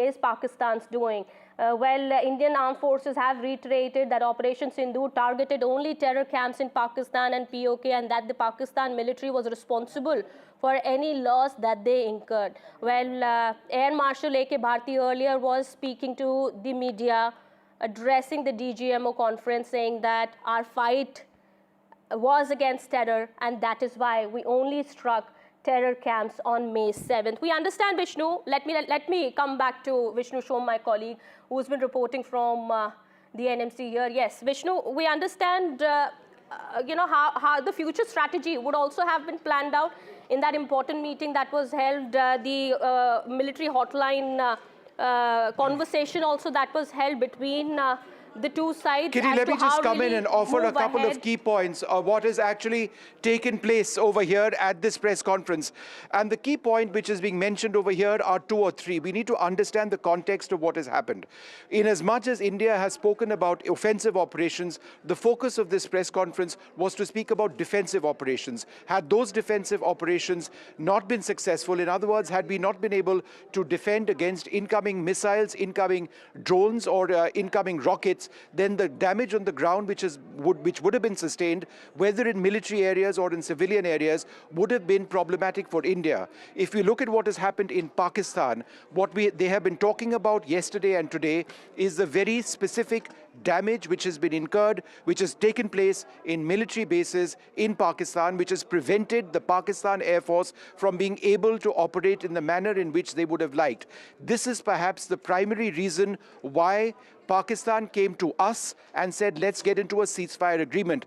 I cannot stress enough, the damage done to the Pakistani military bases has sent a very strong message. Yes, selective areas were struck. These were precision strikes. But the fact that our BrahMos missiles went through, presumably our Scalp missiles went through, and our Hammer missiles went through, and the Pakistanis were not able to defend it, perhaps gave the Pakistani military leadership a reason to take pause and reflect on what has just happened. If India is able to strike across the frontage from Karachi in the south to Rawalpindi, which is the headquarters essentially of the Pakistani military, then if there were more attacks coming in, if India were to saturate these bases, then the Pakistan Air Force's ability to fight would no longer exist. So I think that is the significance of what has happened in what has been conveyed to us yesterday. And this is actually part two of that, because it's all linked up. We made it clear to them that they no longer would have the ability to fight us, but we were able to ward off their attacks, which is why we were able to fight. Absolutely. So the next steps would also have been discussed between the both sides, we understand, in that conversation that happened earlier? I'm sorry, I'm not sure what you mean by next steps, but that would have likely been India's game plan to move into an escalation. Yes. After the ceasefire agreement, there is another conversation which is going to be taking place between the Directors General of Military Operations. That's going to be taking place today. But in terms of whether India would escalate to a larger area, that would have taken place potentially had Pakistan not agreed to a ceasefire. Now, Pakistan did agree to a ceasefire.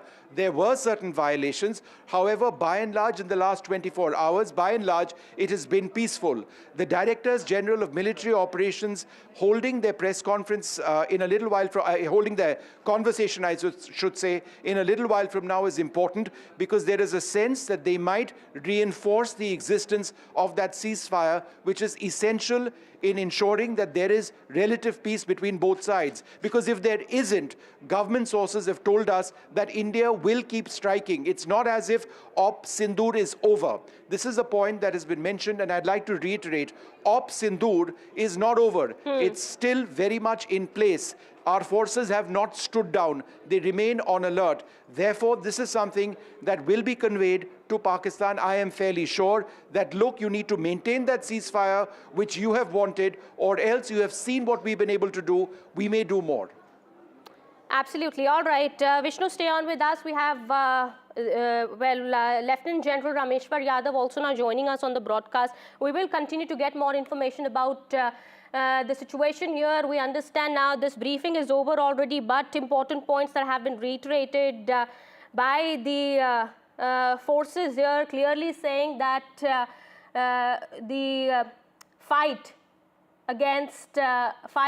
wasn't against Pakistan's civilians or its population. It was against terror. It was against terrorism and terrorists in Pakistan and Pakistan-occupied Kashmir, and that is why the terror camps were struck on May 7th. But it was Pakistan that's responsible for what has happened. They sided with the terrorists and they made it their own fight. All right, let me go across to our guest here. Sir, thank you so much for speaking to NDTV. How do you read this entire situation, sir? Of course, we've seen the ceasefire agreement came into effect, and after that, last night also, there has been much calm on the LOC, but India clearly reiterating that if Pakistan resorts to any such, nefarious activities in the future, it is definitely going to give a strong response. Kitty, Jai Hind and Bharat Mata Ki Jai to all our viewers. Now coming to your question and proper, you see, as Tome has told, the Op Sindoor has not stopped. It is only the military content of Op Sindoor, there is a little pause. So therefore, what is happening now? Politically, Pakistan is, politically they have done nothing much and they are in a corner. What do they explain to the population as of now? That there was a war, they started, they escalated it, and now they are the one, all their bases, they have been destroyed, and the Air Force is virtually grounded, thereby creating a space for Indian Air Force to take on in case there is a violation of any ceasefire hereafter. The second and the most important point here is, India has conveyed one point very clearly, that any act of terror would be treated as an act of war. What is the implication? Implication is that should Pakistan indulge in any other terror act within Indian boundaries or any state or hinterland, India would be free to carry out military operation deep inside their territory. So that is a very big danger and very big worry for Pakistan. Secondly, this entire game plan is for water. And by suspension of Indus Water Treaty, India has put Pakistan on notice. Now, by going in for military ceasefire, that is not resolving that part of it, which is the most important aspect for the Pak economy. So it is a state of checkmate politically, militarily, and diplomatically. So Pakistan is in a corner. It is for them to see now how do they proceed hereafter. Do they mend their ways or they continue fighting with us, and in case they do that, they are doomed for times to come. But sir, there is a very interesting saying about Pakistan that we've been reading and hearing since a few days once again, that whenever Pakistan loses, it comes back. It wants to come back to attack India, and we have to be on our on guard. And we have to be cautious, and that is what in this briefing also it was very much made clear that all our military units are ready and very much in place, and our forces are ready in case Pakistan comes back to attack us. Kitty, you're right. Pakistan has always, their intentions are to conserve the military power, and by agreeing to ceasefire now, at the back of the mind is to conserve the military power to fight another day. They would like to reorganize and recoup themselves and upgrade the technology in times to come so as to come back to the India. So they want to conserve the military power. All right. So their intentions are not very pious or anything else. So we have to read in between the line what are their intentions. So therefore, the way we have taken our stance as of now, our government, that act of terror would be treated as an act of war, and IWT continues to be in state of animation. And as far as military is concerned, we are on full alert. So it is a difficult time for Pakistan. But Pakistan, yes, absolutely, sir. You're right in saying that. But Pakistan is literally crippled when it comes to even if they think about hitting India once again. There has been the satellite images, also the evidence that is being provided here by the forces here on a day-to-day basis clearly shows how significant damage has been caused to their bases, to their military units and sites. Pakistan, as I've been saying, at this point in time, doesn't really have much of an option. Absolutely correct. If you have heard this press briefing by DGMO, the Army DGMO, he has said that the Indian Armed Forces have got backing of 140 crore people. So that is a very big strength, despite the fact we are multi-ethnic, multi-religious, multilingual society. Wherein this cannot be said regarding Pakistan. You see, Pakistan internally is a divided society. Baloch, they are fighting for the independence. TTP and the Pathans, they are also not cohort with the Punjabis. So, and Sindhis are also not very happy with Punjabi's stance of diverting the water to the southern Punjab and making new canals.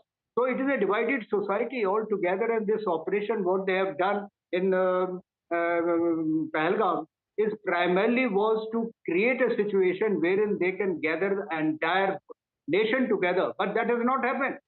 So there's a vast difference between India and Pakistan, their societal stance as on date, and the way they are trying to fight this battle.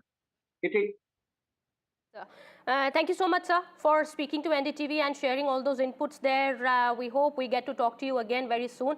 But we understand at this point in time as well that this is a sensitive situation. And of course, this is important to note that last night has been a night of calm and peace on the LOC. We hope that continues to prevail in the coming days as well. But India has very much made it clear in that press briefing also that was held by the military heads of our armed forces of India that in case Pakistan tries to strike on India, Pakistan attempts to target us, we will give a strong and befitting response to Pakistan, one that they will never forget.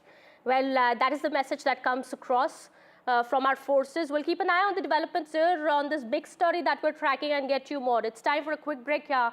More continues on the other side. As you can see, we have targeted the length and breadth of the adversary. I'm sure most of you would have already seen the effect of these strikes on ground, courtesy the large number of videos and photographs being circulated in the media. A few representative examples from the open source are now being shown to you on the screen. In fact, two of them. This is the strike on the Noor Khan Air Base. And you can see the effect.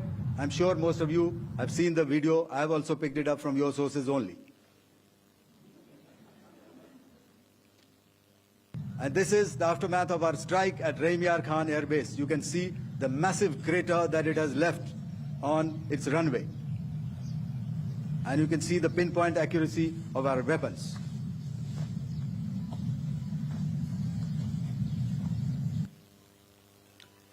So with that, giving you an overview of how our air defense systems have thwarted the enemy drones, their fighter aircraft, their missiles, and resulted in minimal losses on our side.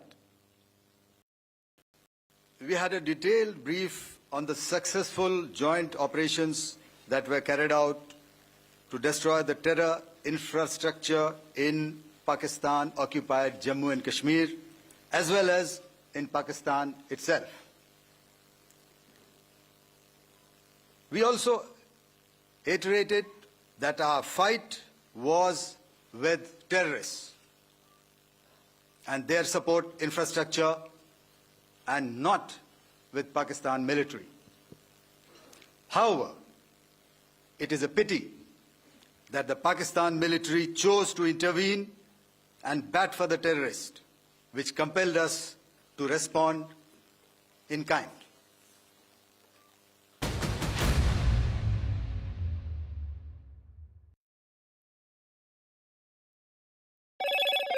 Hello, Moto. Motorola, India's leading AI smartphone brand.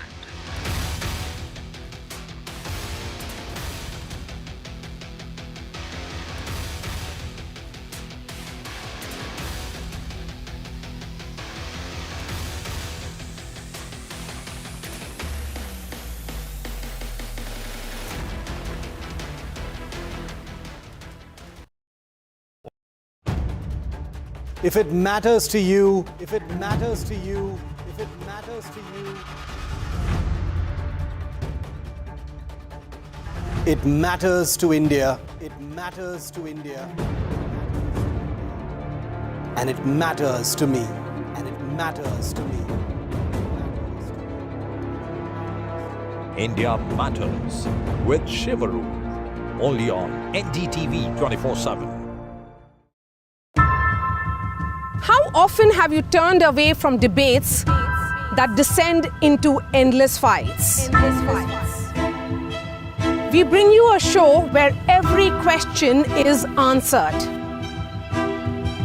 where every debate finds its resolution, where every story finds its conclusion, where opinions collide but facts prevail,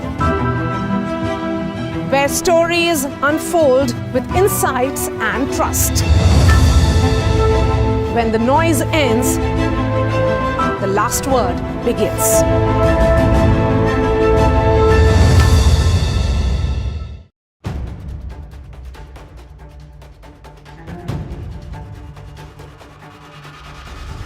If it matters to you, if it matters to you, if it matters to you,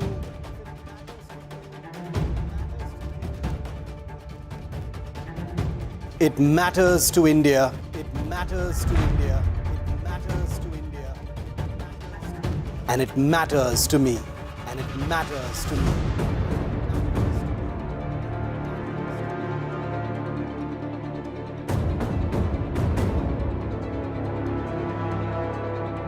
India Matters with Shivaru, only on NDTV 24/7.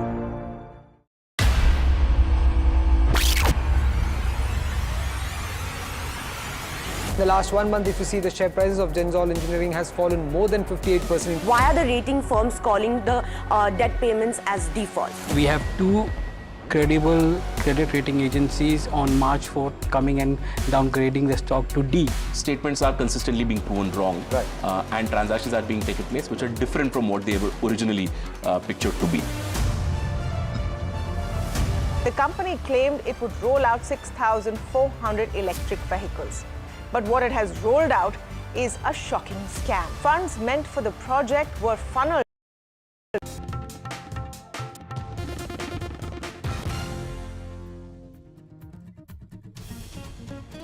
Welcome back after the break. Amid the India-Pakistan conflict, Pakistan's PR stunt has put it on the back foot as well now. Pakistan tried to do a copycat press conference as in India's, but without giving any proof of the claims that it made. Now the international media is also taken on Pakistan for its baseless claims. My colleague Arjun is also now joining us on the broadcast here. Well, international media also mocking Pakistan now for the claims that it has been making, but without any evidence, Arjun. That's absolutely right. You know, for perspective, just hours after India's armed forces, in fact, released verified footage of targeted military operations, the Pakistani side, in fact, also held a presser.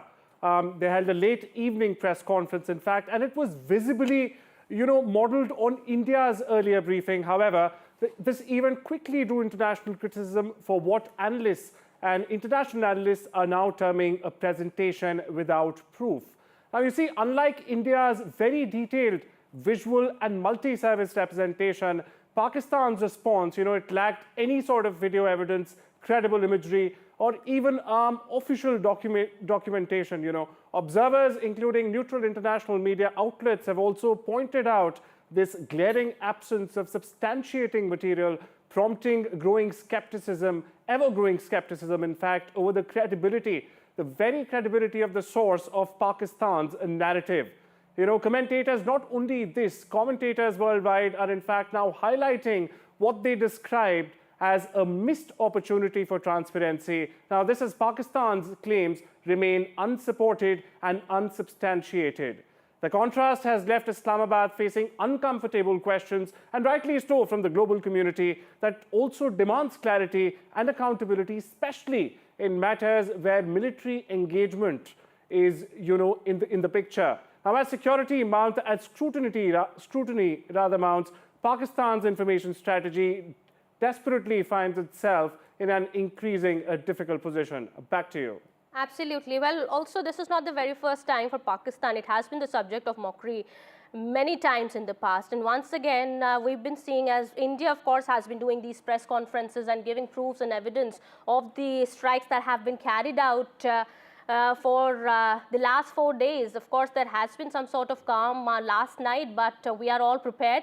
Well, Pakistan also tried to do that, but Pakistan hasn't given even one single proof to back its claim, and that is why it has now become the subject of mockery from international media as well.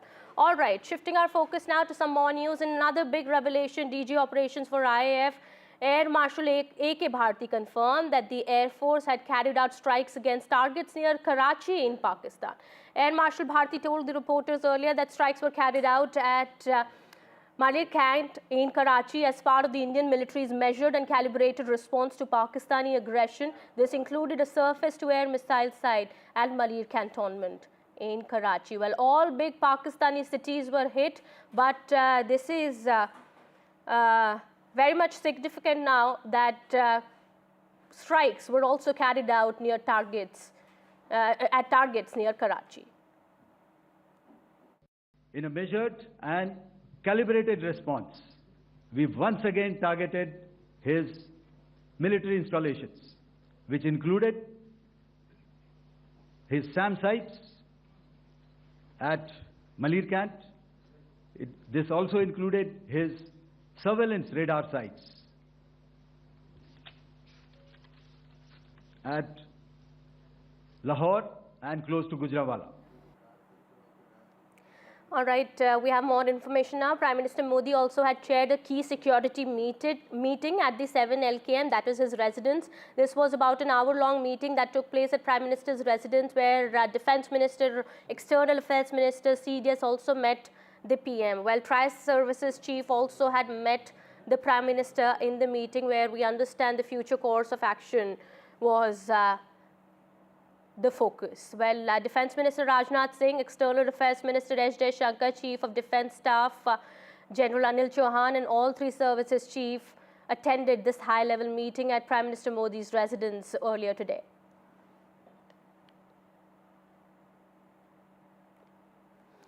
And while Jammu Kashmir Chief Minister Omar Abdullah has also spoken out now exclusively to NDTV, he said that Jammu Kashmir economy lies in tatters now. There are no tourists, the valley is empty and everything is shut here.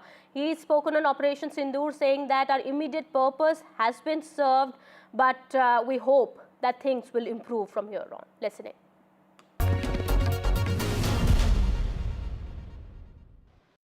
It is your first interview after Pahalgam massacre. So where are we now after that incident and what we saw on the borders and here over the last 4-5 days? Where are we? We are in a place where we didn't expect to be.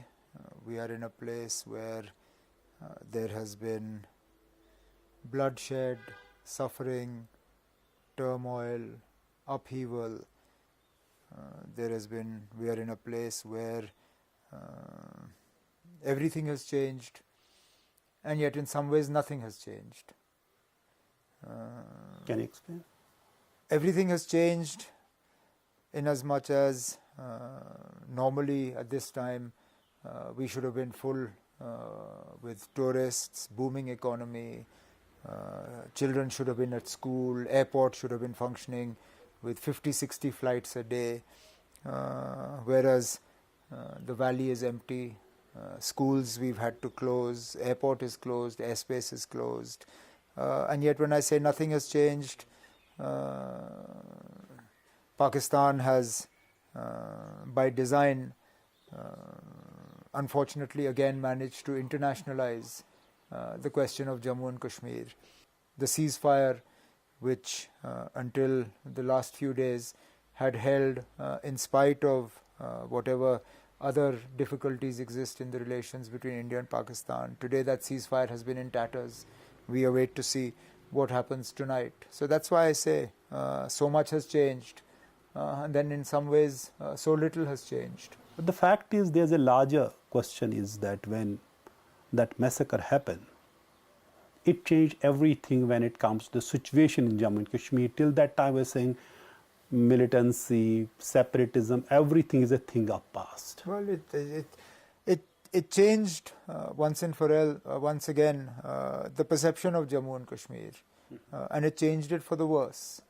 Jammu and Kashmir was a place where, like you said, tourism was bustling, and it wasn't just sort of tourism in terms of numbers. It was also tourism in terms of value. You are seeing high-spending tourists who did not mind spending even up to ₹1,00,000 a night for a hotel room. Today, that part of our economy lies in tatters. Those who were actively engaged by hotels, restaurants, shops, they are sort of in the process of being disengaged. Then coupled with that, people had taken loans to buy taxis, to buy deluxe buses, to convert rooms into homestay, to convert smaller houses into guest houses or hotels. All of that now adds to sort of an economic pressure. These people will be knocking on the government doors for jobs that are already in short supply. So the long-term effects of what happened in Pahalgam, we will be counting for some time to come. There is definitely going to be an impact of this conflict on the economy and tourism of Jammu Kashmir. But we do hope that things improve very soon, and the centre also has assured that all efforts will be made in that regard. Now, former Union Minister Rajiv Chandrasekhar has also spoken to NDTV and said that Pakistan has had a dubious history of distraction, and there has been an unprecedented reach demonstrated by India. We have drawn a new red line. There is nothing token about our capability. Listen in to this exclusive conversation we had with him.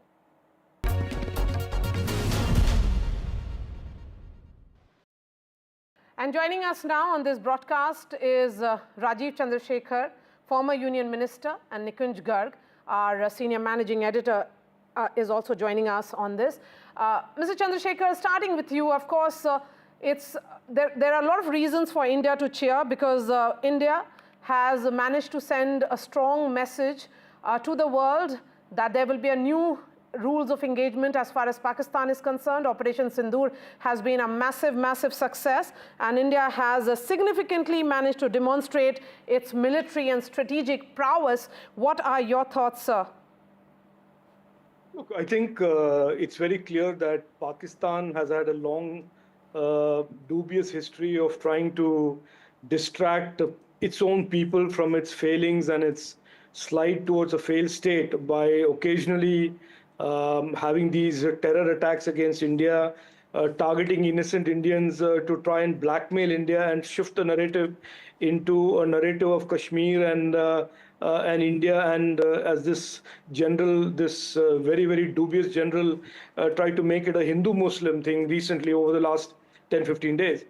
But what has happened this time around, I think, is that India has demonstrated that while Pakistan and its generals can try and do whatever it needs to do to distract its people, there will be severe cost imposed on them by the actions of India. And these unprecedented type of destruction that we have seen on 11 Air Force fields of Pakistan, the reach that India has demonstrated deep within Pakistan is certainly drawing a new red line, which is that you can still toy with terrorism if you think that is very, a smart thing for you to do. But be prepared to to have severe costs imposed on you. And India has demonstrated that there is nothing token about what India is capable of doing.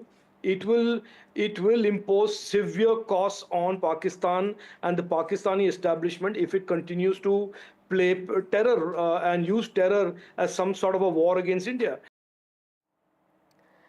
All right, more information are coming in. We're learning 32 airports across northern and northwestern regions of India that were closed earlier due to airspace restrictions in the wake of heightened tensions with Pakistan have now reopened. India's aviation regulator has said that these airports include Srinagar, Chandigarh and Amritsar and are now available for civil aircraft operations. The closure was announced on Saturday, 3 days after India began an anti-terror campaign, Operation Sindoor, which involved striking terror camps in Pakistan and Pakistan-occupied Kashmir.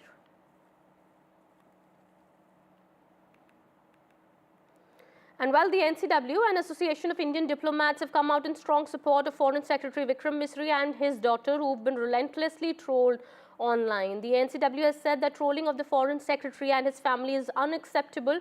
Meanwhile, the Association of Indian Diplomats also backed Misri, calling him a distinguished diplomat and thorough professional. The trolling was such that Vikram Misri made his account on X private.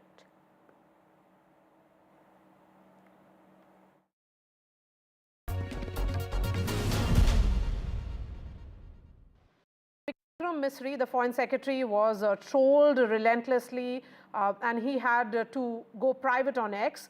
Of course, the IAS and IPS officers associations have condemned it. But, you know, the madness that we saw on social media in particular, there is a situation right now where you have Shashi Tharoor, Salman Khurshid, several Congress leaders coming out in his support saying that this is preposterous. What are your thoughts? No, look, Vikram Misri is an absolutely gentleman. He's a patriot. I know him reasonably well. He's an absolutely top-class bureaucrat and public servant. And I think the efforts yesterday of trying to intimidate him and undermine him on social media are absolutely shameful. This is a government that is working 24/7 to protect the interests of India and protect the interests of every Indian citizen. They have conducted Operation Sindoor in an absolutely meticulous manner and delivered justice to 27 families. And therefore, I would urge people to get off this, trolling and really be supportive, be united with the government of India, with the men and women in uniform, because we have a common enemy, and that is Pakistan. We have a common threat, which is terrorism.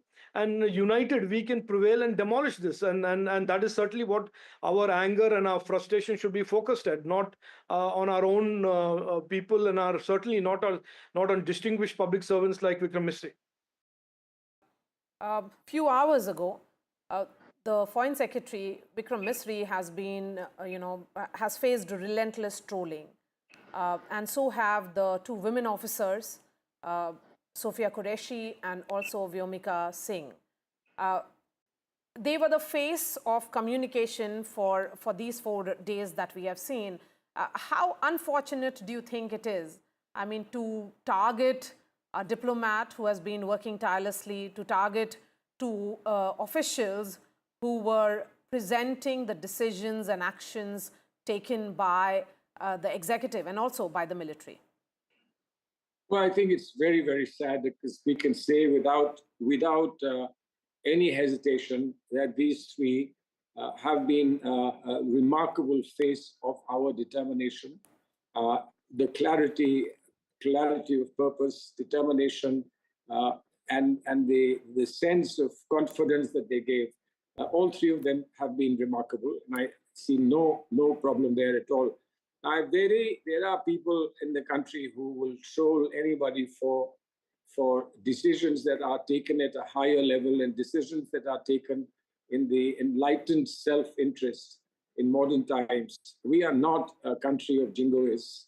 We are a country that believes in protecting its rights and its sovereignty, but it's also a country that believes in the nature of diplomatic interaction with the world. And constraining our top officers by putting this kind of pressure on them is very sad, really very sad. I would just salute them, and I believe that the best that we can offer to them, we should truly proud of the work they've done.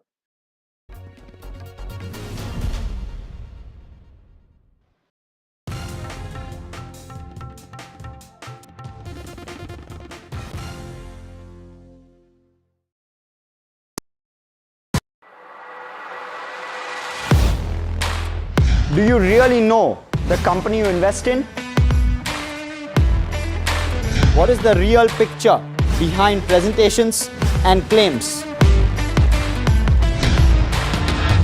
Is the outlook as rosy as the company claims?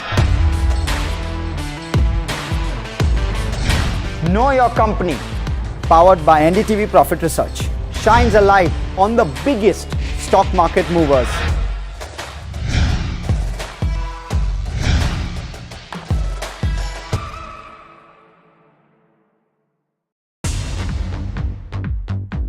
More news that matters. Big exclusive. Tulsi Gabbard gunned down by Pakistan-backed cowards. When you interact with people on ground, you're able to reflect their sentiments much better. More debates that shake the system. More exclusives you won't find anywhere else. Not just another prime time. It's a prime time that's unmissable.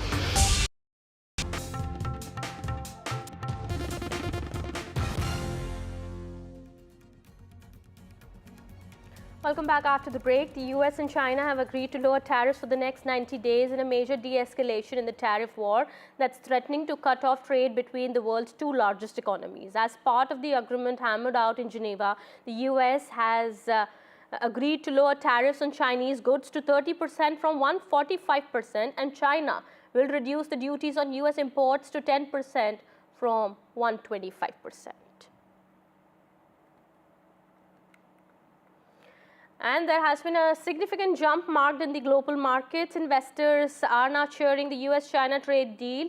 US futures spike nearly 1,000 points, while Asian markets have jumped over 3%, while European markets have gained over 1%.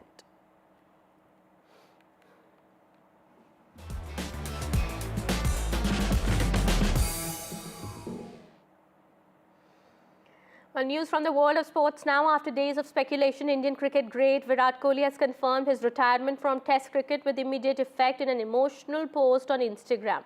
After India Test captain Rohit Sharma had confirmed his retirement from the longest format of the game, the reports of Kohli communicating the same intent to the BCCI emerged, sending shockwaves across the cricketing spectrum. It was reported that the board was in talks with Kohli to make him change his mind, but it seems that the outcome was unsuccessful. Virat Kohli using his feet, getting to the pitch of the ball, and a nice flurry to finish it. And well, with that, it's time to wrap this edition. More news and updates will continue on the other side. Stay tuned.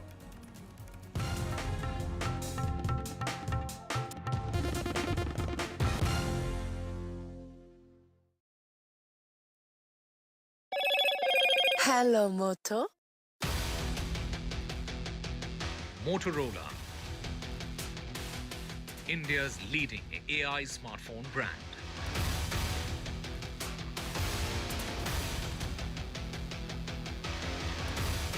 NDTV science editor Pallav Bagla has been honored. Those visuals on your TV screen.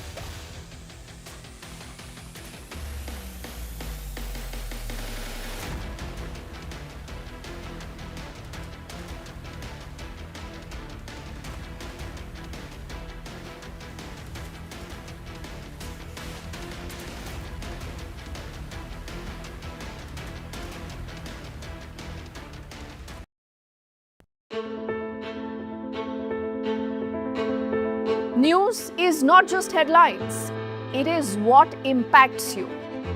And news should never be mistaken for noise.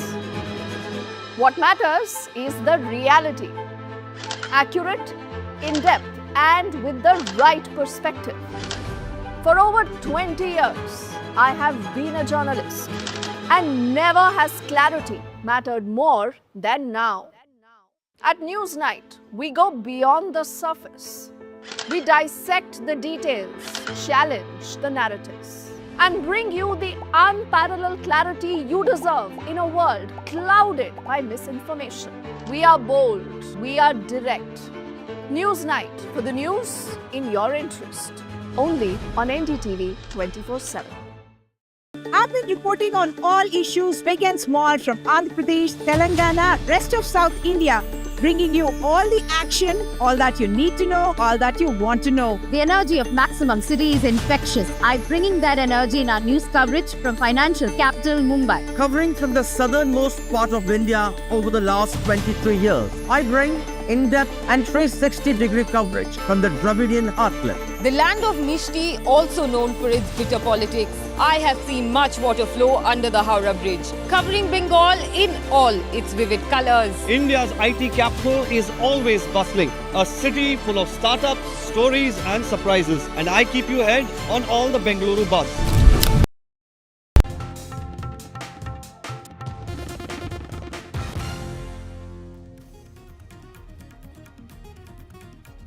From ashes to ashes and from dust to dust. If Thomo don't get here, then Lily surely must. जो दुर्दशा कल आपने Pakistan airfields की देखी, हमारी airfields हर प्रकार से operational हैं. Indian Armed Forces reiterate that Operation Sindoor targeted only terror camps in Pakistan and POK, and that Pakistani military was responsible for any loss that was incurred. Forces say all military bases are intact. We are fully prepared.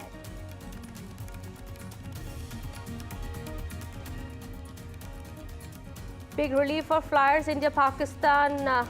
Amid the truce, all airports have now opened in India for flight operations. 32 airports were shut amid the tensions. Adani-made drone has been used in Operation Sindoor. Adani-owned Alpha Designs built this drone. Sky Striker drone was made in Bengaluru.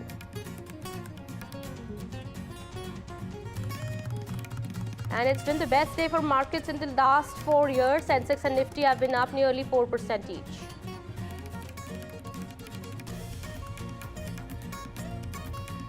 US-China agreed to roll back tariffs by 115%. Investors cheer US-China trade deal.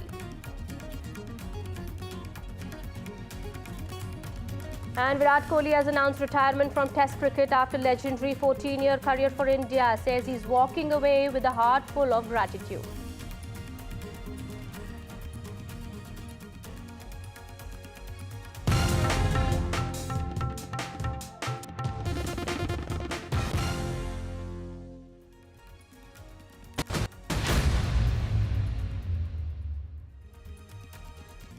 Hello and welcome. You're watching NDTV 24/7. My name is Kati Bahel. In a key briefing by the DGMO on Operation Sindoor, Indian Armed Forces today reiterated that Operation Sindoor had targeted only terror camps in Pakistan and POK, and that the Pakistani military was responsible for the losses incurred on their side. Air Marshal A.K. Bharti, addressing the DGMO conference earlier, said that our fight was against terror, and that is why we only struck terror camps on May 7th. But Pakistan's military sided with terrorists and they made it their own fight.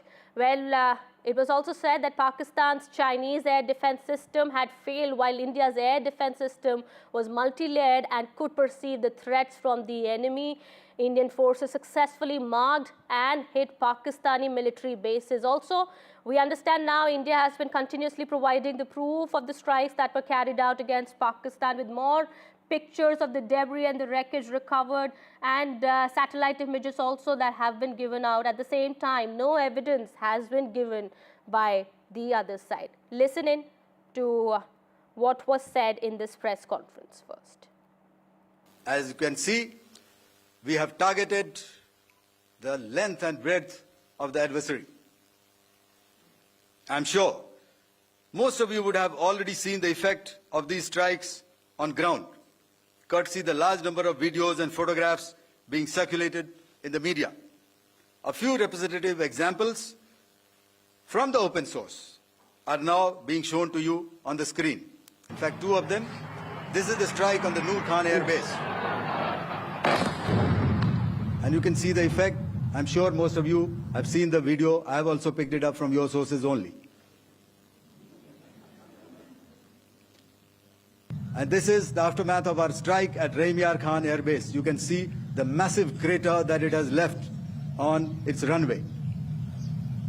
And you can see the pinpoint accuracy of our weapons.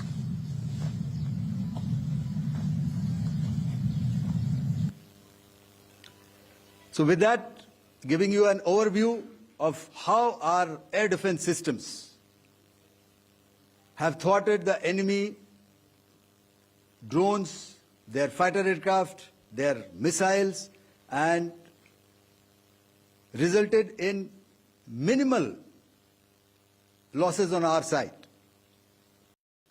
We had a detailed brief on the successful joint operations that were carried out to destroy the terror infrastructure in Pakistan-occupied Jammu and Kashmir, as well as in Pakistan itself. We also iterated that our fight was with terrorists and their support infrastructure and not with Pakistan military. However, it is a pity that the Pakistan military chose to intervene and bat for the terrorist, which compelled us to respond in kind.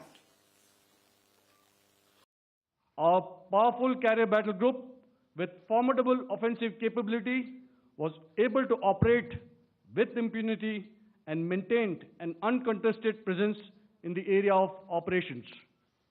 Effectively, it compelled the Pakistani air elements to remain bottled up close to the Makran coast, denying any opportunity to be a threat in maritime space.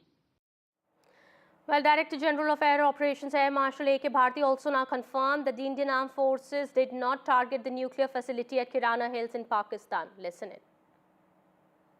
Social media, the Twitter is abuzz with the fact that we hit a site called Kirana Hills, which is supposed to be the nuclear storage facility. And there is a lot of rumors about Sargodha. There are foreign analysts who've mentioned that the Sargodha attack led to certain leaks. Is there a confirmation that we actually hit Kirana Hills, or we were careful of not to do any such thing? Thank you. Thank you for telling us that Kirana Hill houses some nuclear installation. We did not know about it. Okay. And we've not hit Kirana Hills, whatever is there. Okay. I did not brief in my briefing yesterday. Thank you. Air Marshal clearly denying the rumors of action at Pakistan's Kirana Hills, clearly saying that we don't know what is there and we did not hit that facility. All right, my colleague Vishnu Shom as well as Shashi Tharoor joining us on the broadcast. Vishnu, if I could come to you first. The key takeaways from this briefing, we understand this is also important, the bite that we just played out of the Air Marshal clearly saying, denying the rumors that have been floating around about India's action at Kirana Hills. Well, I think we need to listen to that soundbite in its totality. And while he did on record deny that India had struck any nuclear weapons depot of the Pakistani armed forces, he did begin that statement with a smile on his face. And there is video to suggest that, there were certain strikes which took place in the vicinity of an area which is believed to house Pakistani nuclear weapons. But as you can understand, none of this is publicly disclosed, nor is it confirmed. So we will take the Air Marshal's denial at face value, particularly since crossing or hitting targets which might have a nuclear implication in terms of hitting a depot with nuclear weapons or anything of that sort crosses a massive red line, which I don't think the Indian Air Force intended to do. Also, Vishnu, we understand India has also made it clear in that press conference that if Pakistan actually tries to engage in any sort of nefarious activity in the future also, we are all ready, all set to give them a strong response. Our military units are all ready as well. Well, that's been the Indian position now for the last couple of days. In fact, right after the ceasefire, they made it absolutely clear that Operation Sindoor remains operational, and that if there is some sort of a hit which comes in from Pakistan, we will respond immediately. So he wasn't saying anything new over there. In fact, in speaking to very senior sources last night, I was led to believe that the situation that now exists will be the new normal, that Pakistan cannot expect a return to normalcy. Therefore, if there is any attack on terror, an Indian military response can never be ruled out. Absolutely. That is what something India has been saying time and again.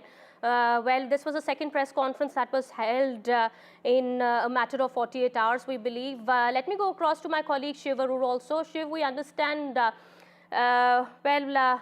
there has been, last night has been a night of calm and peace at the LOC, but we do hope that continues to remain, that continues to prevail. At the same time, we understand India also making it clear if any sort of action comes from Pakistan, we are all set.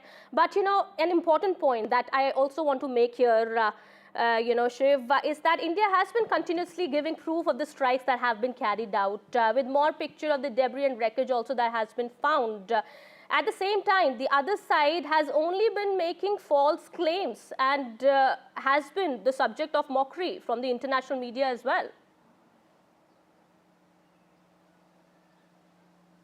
You're right. There's a huge amount of misinformation that's come in from Pakistan. And today there's evidence to suggest that China has been helping fuel this disinformation. For example, just about 15 minutes ago, we got to know that China has been peddling old satellite images of certain Indian Air Force bases to suggest that damage has been caused there. But these have been proven by open source experts to be from, March and February, long before Pahalgam and long before Operation Sindoor, definitely.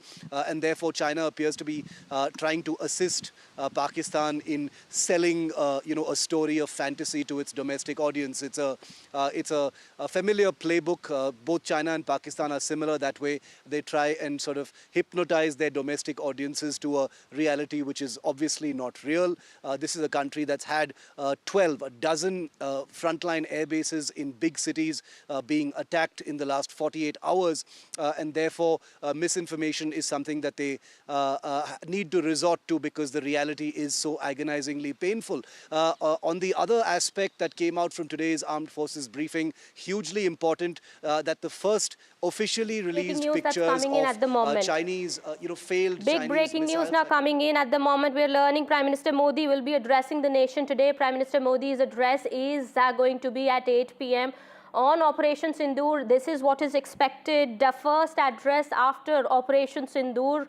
This is big. Prime Minister Modi will be speaking at 8 p.m. He is going to be addressing the masses tonight. This is what we are learning at the moment. What Prime Minister Modi is going to say, that of course remains to be seen. All eyes will be on that. But this is his first address post-Operation Sindoor, and this is big. Prime Minister Modi will be briefing the nation first time after Operation Sindoor came into play, and we understand now the tension seems to be between India and Pakistan continues to be, it seems to be withdrawing, but at the same time, India has made it clear that we are all ready, all set to give a befitting reply to Pakistan in case of any misadventure by the neighbor. But we understand now Prime Minister Modi will be speaking to the masses, will be briefing the nation at 8 p.m. This marks his first address after Operation Sindoor. Prime Minister Modi has been continuously monitoring the activities in the last 4 to 5 days. And we understand that this key briefing comes at 8 p.m. Just a day before the ceasefire agreement between the both sides came into effect, and normalcy at the moment seems to be returning at the LOC. This has been a night of calm and peace as we witnessed last night, but we do hope the situation continues to remain the same in the coming days as well. All right, my colleague Maria Shakir also now joins us on the broadcast here. Maria, this is big. First address of the Prime Minister post-Operation Sindoor at 8 p.m. Yes, that's right. And this will be an address to the nation. And it certainly becomes significant because, we have had DGMO's address 2 sets of press conferences where details came in of the kind of, military action which was taken by the various forces. During the course of Operation Sindoor, we do know that Prime Minister was monitoring all the movements and all the details through the night. And thereafter, we have seen series of meetings being held at 7 LKM, which is the official residence of Prime Minister Narendra Modi, where he has met all the administrative heads in terms of the External Affairs Minister, Dr. S. Jaishankar, Rajnath Singh, Defense Minister, the 3 army chiefs, the 3 chiefs of the various services, CDS and others in attendance. That has been happening almost on a daily basis, sometimes twice or thrice in a day as well. So he has been very hands-on, taking all the calls necessary at whatever point that was needed. Now it is time to communicate to the country as to what India has done and what India has managed to achieve. So, in terms of the information and communication, I think Prime Minister Modi's art of communication is very well known, and he understands fully well as to how should he tell the country what has been achieved through Operation Sindoor, which was carried out to avenge, Pahalgam terror attacks, and post that there was military action against air bases, which was carried right inside Pakistan as well. So India first, taking defensive move and then going on an offense is what we know about. But overall, I would say that, remember, Prime Minister Modi had famously spoken from Bihar, Kishanganj in Bihar, where he had said and communicated directly to the entire country, saying clearly that he will track, identify and ensure that each and every perpetrator of that heinous crime, the dastardly attack which happened on Indian soil, is punished. And that was a promise he made to the people of the country. And at that time, Mr. Modi was reflecting the sentiments of 140 crore Indians. And right now, when he addresses the nation, he will be able to communicate effectively, which is needed at this point, as to what was the objective of Operation Sindoor and what India managed to achieve through Operation Sindoor, and where do we go as a nation from here onwards. Absolutely. So far, we've seen the heads of military, the chiefs had been addressing the media on the operations that have been carried out, the strikes that have been carried out against Pakistan. And that definitely has come as a big reassurance from our forces. But Maria, this also, Prime Minister Modi's message, as you've been saying, is definitely going to be very significant. While he is going to be talking about the operations that have been carried out, there is also going to be a sense of assurance coming in from the Prime Minister as people have been really tensed. There has been, of course, tensions at the LOC as well. People had to move out of their houses, and normalcy now seems to be somewhat returning once again. Look, Kitty, I think more than that, the sense of relief is there among the people of India. Yes. But Prime Minister Narendra Modi communicating to the citizens of India at this point, and the time that has been chosen is 8 p.m., becomes very, very significant. Mr. Modi is an effective communicator. Throughout the COVID times, when there was the health emergency, he would address the nation repeatedly, try to really assuage the sentiments of a country which was worried about its future. Right now, diplomatically, militarily, action has been taken against Pakistan. Where do we go as a nation from here onwards is something that will be communicated by the Prime Minister. We do know that a new normal has been, set in place. Operation Sindoor was perhaps the defining moment, or in terms of the inflection point strategically. It was a new red line which has been drawn between India and Pakistan, that every time if there is an act of terror, India will go and, not only retaliate and target the terror bases, it will go ahead and target even the military installations in the heart of Pakistan. all that message having been communicated to the global audience, I think the moment is now for the Prime Minister to tell the country, India at large, as to how he sees Operation Sindoor. It was a promise that he made not once but repeatedly to the citizens of India post-Pahalgam, post-April 22nd, when we lost 26 of our citizens. He had famously said then that India was united like never before, because those who lost their lives came from 16 states of India, and hence it was a nation which was mourning. Right now, there is a sense that, that post the dastardly attack, the government of India stand, the move which has been made by the armed forces is a message which has gone loud and clear.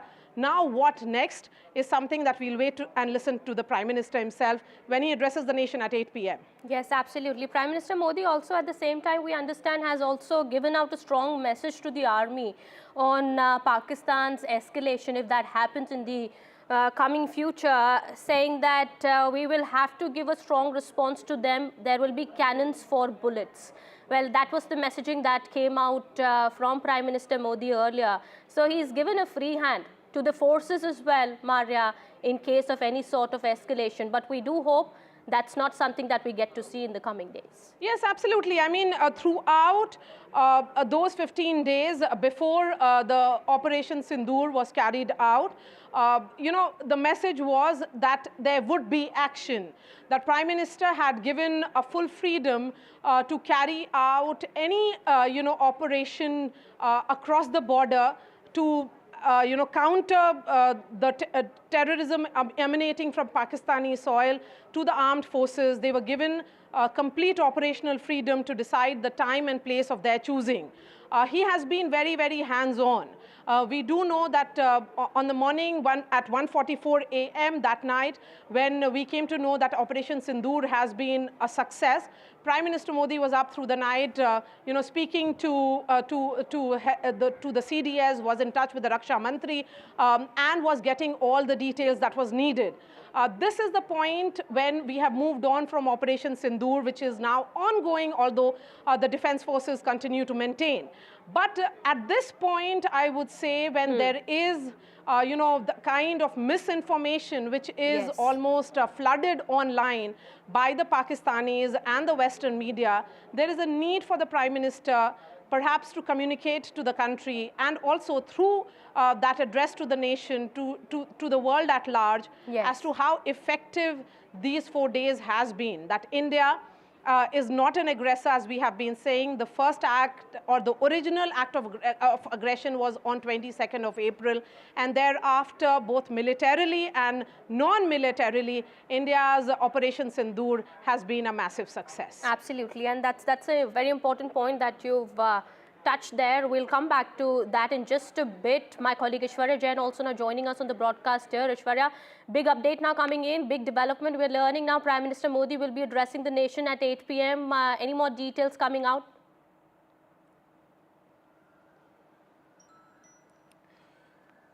Well, since the Pahalgam terror attack, I've been covering multiple meetings that Prime Minister was chairing.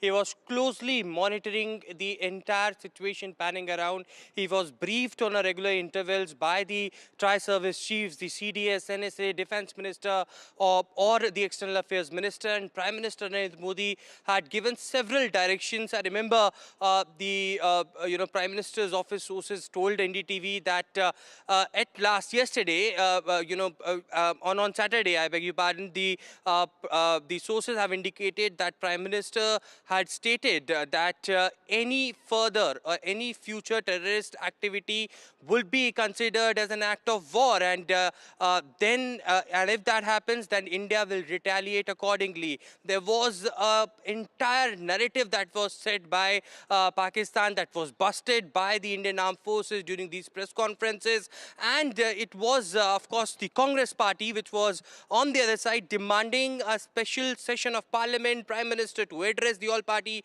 meeting as well after the successful Operation Sindoor concluded, and as Indian Armed Forces stated, that justice is delivered. The sources in the Indian Armed Forces also indicated that there were more than 100 terrorists which were killed. Specific targets were neutralized. For 35 to 45 Pakistani armed soldiers died in this entire Operation Sindoor, and India achieved its target. India achieved its objective of Operation Sindoor. But of course, there were many questions that were raised in the past few days by many in the country or externally as well. And now Prime Minister Narendra Modi will himself come out, address the nation, will tell about the objectives being achieved out of Operation Sindoor. Remember, the government was always in a view that India will only hit the terror camps, the terror infrastructure in Pakistan, and India had only retaliated when Pakistan army came and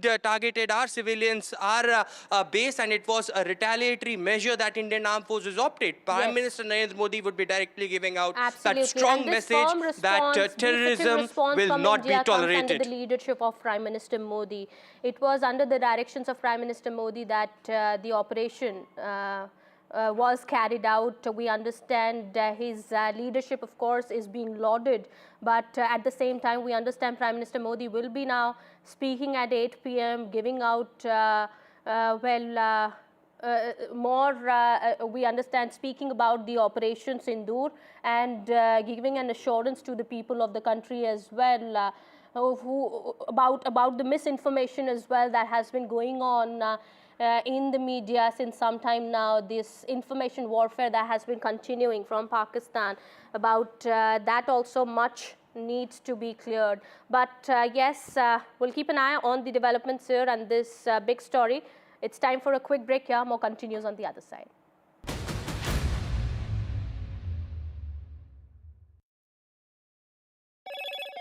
Hello, Moto. Motorola, India's leading AI smartphone brand.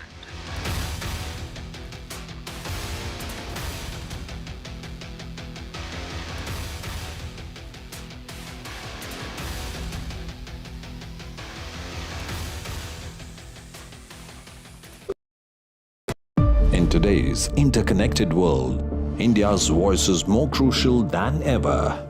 When India speaks, the world listens. At NDTV World, we are that voice, bringing you intelligent and insightful news from India and beyond.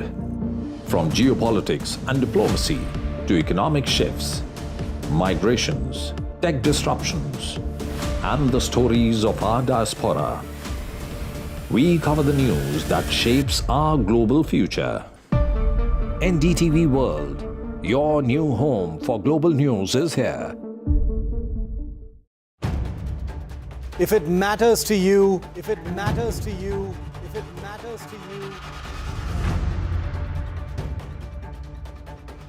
it matters to India, it matters to India, and it matters to me, and it matters to me. India Matters with Shivaru, only on NDTV 24/7. How often have you turned away from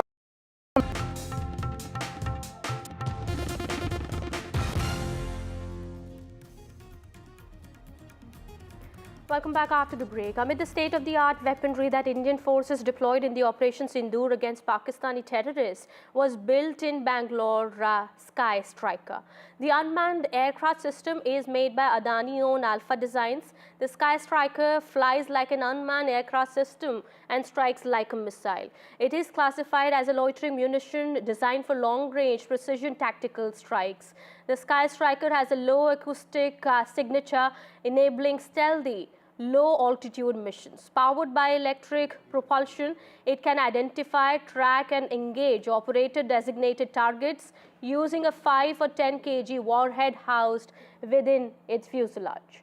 These suicide drones were produced at a manufacturing facility in western Bengaluru through a collaborative partnership between Alpha Design, based in Bengaluru, and Elbit Security System of Israel. All right, with that, it's time for a quick break here. More coming on the other side.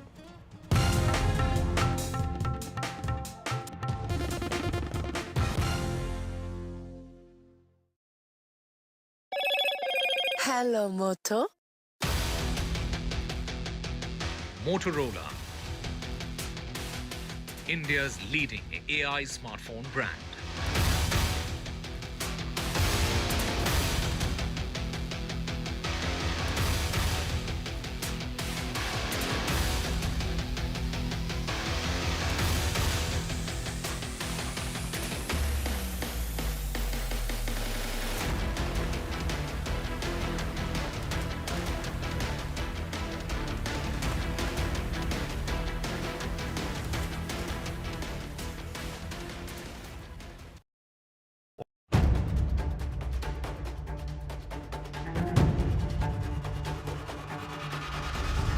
If it matters to you, if it matters to you, if it matters to you,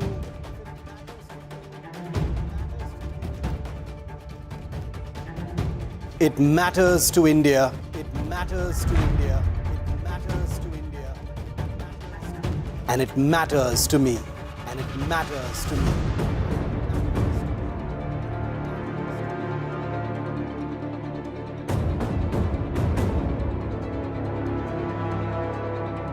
India Matters with Shivaru, only on NDTV 24/7.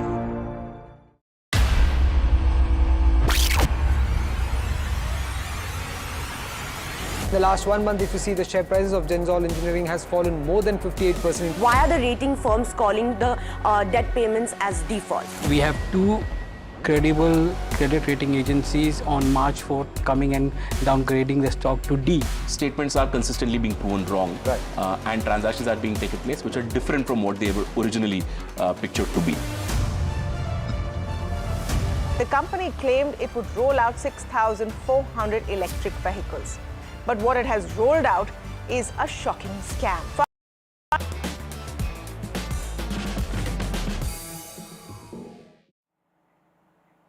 It is stumps for Virat Kohli in Test cricket. One of the most loved cricketers of our generation has walked away after 9,230 runs in 123 tests in 14 glorious years in whites. In the interim, he captained India in 68 tests and won 40 of them, becoming India's most successful test captain as well. He stopped 770 from the test club of 10,000 runs. Virat leaves behind a Virat-sized hole in Test cricket. Of his 30 Test tons, the most recent 100 not out came in the first Test against Australia in November last year. It was his first in 15 innings across 16 months. And so cricket's greatest showman leaves the grandest stage, not with a final century, wave of a bat or guard of honor, but with a post to his 271 million Instagram followers. He'll be remembered as the man who dragged the Indian Test side into the 21st century. We will discuss on this show what made Kohli retired and what happens now. But before that, let's dip into this tribute by the International Cricket Council.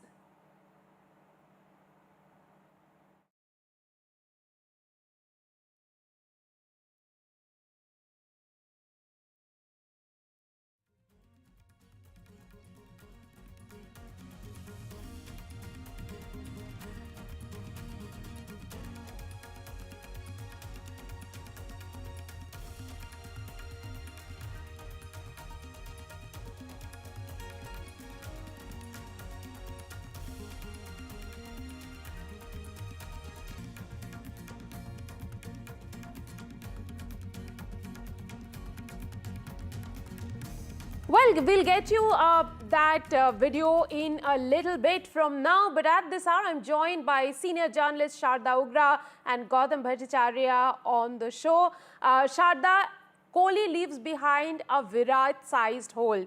Tell us, what is really the story? He is really close to that 10,000 run club, and considering it's Virat Kohli deciding to walk out of Test cricket at this juncture, it seems a little unbelievable. Yeah, Rika, it's not unbelievable because we'd heard stories that he was thinking of this. I mean, these are just stories. It's not like he was speaking to me personally. But there was a sense that the selectors were trying to convince him to stay, particularly for the England tour. He's had I think, Indian Test cricket has taken a bit of a beating in its last 2 series. We lost to New Zealand at home. Mir to publish with the audio. And we lost to Australia, and both Kohli and Rohit Sharma, who were the sort of the pillars of their team, they didn't have the kind of results and the scores and the performances that they wanted. So this was coming, but maybe I think it was thought that one between either Rohit or Virat would go to England. It was assumed to be Virat, and he's decided that no, he wants to call it a day, and there's no more of this. And the thing about 10,000 runs, 10,000 Test runs, what you say is true, but he's still up there amongst the the top 4 Indian Test batsmen in history. I'm also actually joined at this hour by Atul Vasan, former India cricketer. Atul, we were talking a little while earlier about Virat Kohli leaving a big hole in Test cricket. Tell us a little bit about, the impact it is going to have on the cricket verse, on the Test verse, so to say, now. Yeah, I think they're the last of the, the breed who actually brought back Test cricket into relevance, because, you will never get to see players like this, who are so proficient in all the formats and, literally geniuses. And I think lost Indian team, yes, because once somebody goes, it's not the runs he was getting in the last 3 years, it was the presence of the mentorship, that he was there, he gives that assurance. And I think that was much needed. But, the whole world has lost a cash cow. People come and throng to the stadiums to watch him play. And he's like a magnet, because he brings this kind of passion. And he's got so many people to join, to watch cricket all over the world, not just India. And I think his persona also just adds to the picture because he just saw the runs. And I think even if he would have got 10,000 runs, I mean, he wouldn't have become a better player. And he is the last guy to actually play for these numbers, because a lot of people judge. But when you compare all the formats and, the low-hanging fruit, the T20s, and then you see the kind of cricket is dished out, I don't think so any cricketers who are big stars in the shorter format are willing to go the hard grind which needs to go and where Tendulkar and Virat have reached. I'm also joined by former India cricketer Dilip Doshi, who lives in the UK. Dilip, the next tour that India is looking forward to is in the UK. How is the British press now reacting to this sudden announcement by Virat Kohli? First of all, I thank you for inviting me. And just a small correction. I used to live in the UK. I'm just visiting. I live in Mumbai in India. Okay. That's one. And secondly, more importantly, when I learned this morning that Virat has retired from Test cricket, it made me very sad from the point of view that he is one of the truly great players that I've ever seen. And I would pay actually money to go and see him. And I think he has brought so much stability to Indian Test cricket team that the others around him have rallied and started realizing that Test cricket is the proper form of cricket. Virat always, if you look at his career, he has always led from the front. Irrespective of whether he was a captain or not, he has an inherent leadership quality of taking the burden on his shoulder. Even if he hasn't scored runs, he would be encouraging the bowlers, running around the field like the youngest player in the team. So I think his enthusiasm and his love for the game would have rubbed off on many, many youngsters who have played with him. And let us hope that his being with a lot of them have inspired many other youngsters to reach higher levels. As Atul was saying that after Sachin, if there is one cricketer that people flock to see, it's Virat. And this is across the world. And I think I don't like to compare people, but Virat has won many games on his own and batting second many times. His quality of his batsmanship and chasing runs has been phenomenal. So I just feel that Test cricket is deprived of a great spectacle. But you also understand that Virat has done enough, and he is left at when he is at his peak. Okay, on that note, let me go over to a fan of Indian cricket, Test cricket, Rishi Chabra. Rishi, now that Virat Kohli leaves the stage, who is that one man you are going to flock to the stadium for? Rika, very difficult question because, you know, honestly, the kind of aura that Virat Kohli had created in this Indian cricket team, it's going to be unmatched when it comes to the batters. But, credit to him, he's taken a call on his retirement at his peak. We all saw the kind of, performance that he had in Australia. He wasn't scoring runs. So definitely that was something playing on his mind. But if you talk about, the current players, I think there's just one player who can match the aura of Virat Kohli, Jasprit Bumrah. So, there's a lot to look into the future. I'm sure there will be someone who will live up to the expectations of the fan and the, spectators. But it's going to be very difficult to fill Virat Kohli's shoes. It's going to be next to impossible. Right. Let's quickly listen into Mr. Rajiv Shukla, who has also reacted on Virat Kohli's announcement of retiring from Test cricket. I think his contribution to Indian cricket, to the world cricket in Test format has been par excellence. Superb. His performance has been superb. So salute to his performance, and we will miss him in Test cricket, but it's purely his personal decision. Because besides, policy is very clear. We don't pressurize or ask any player to take retirement or not to take retirement. It's purely up to the player to decide. So I think he has taken a personal decision, and we all should respect that personal decision.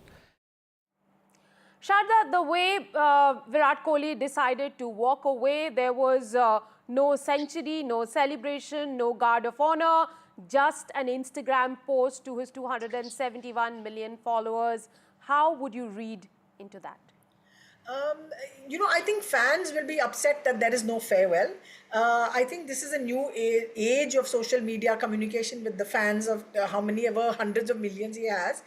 And that's the way he's chosen to do it. It would have been nice had there been some kind of match where you knew this was going to be the last sort of time that you see a cricketer like him playing Test cricket for India. But this is also a reflection of the generation at which these players are operating in. They said, look, this is what we want to do. We want to play one-day cricket. We want to play a white ball cricket more. And that's the choice we're going to make. And in a way, both Rohit and who just quit about 5 days ago, and Virat have sort of followed in the footsteps of MS Dhoni, who also sent off his retirements in these through social media posts and things of that, and sudden announcements. He's still playing 2020 cricket. So you'll see them around. You won't see them in India whites, and I think Kohli will be missed particularly in that. More than, I mean, that's just in my head. I think he'll be missed in that format quite significantly. Atul, let me go over to you. These are not the days when any cricketer anymore needs a benefit match. So a final match, a benefit match will not be played.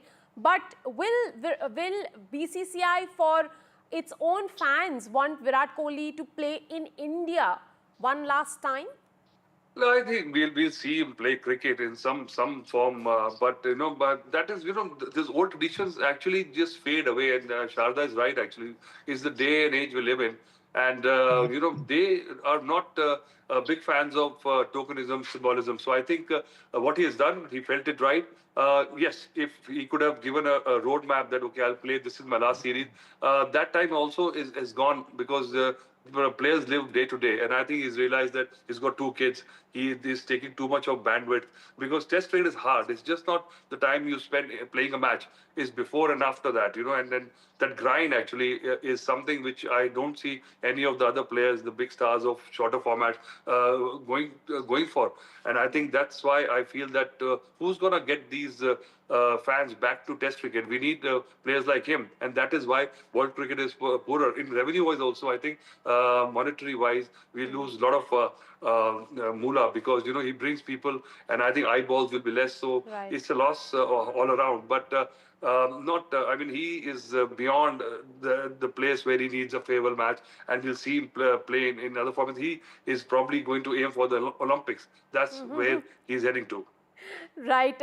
In fact, I was with him during one of the discussions when he was asked whether he would like to come back for the Olympics. He didn't say very clearly whether 2028 is one last time when we would see him in the T20 format or not. Of course, he's retired from the T20 format, but in some ways, he did express his keenness on coming back for that one last match if India reaches the final of the Olympic Games. Going over to Mr. Doshi, what would you really say has been Virat Kohli's biggest legacy in Test cricket? Virat has always played to win. And this is what I admire most in any sportsman. But, he didn't mind losing if he was trying to win. As you can remember, some series back in Australia, Australia set up almost impossible tasks, but we got very close to it, and Virat fought from the front. So the greatest asset that Virat had was a self-belief in himself, willingness to win at any cost meaning sporting manner, and of course he raised the standards of people around him. And as I said, that he played for a good result, and this is the most sporting behavior from a great cricketer.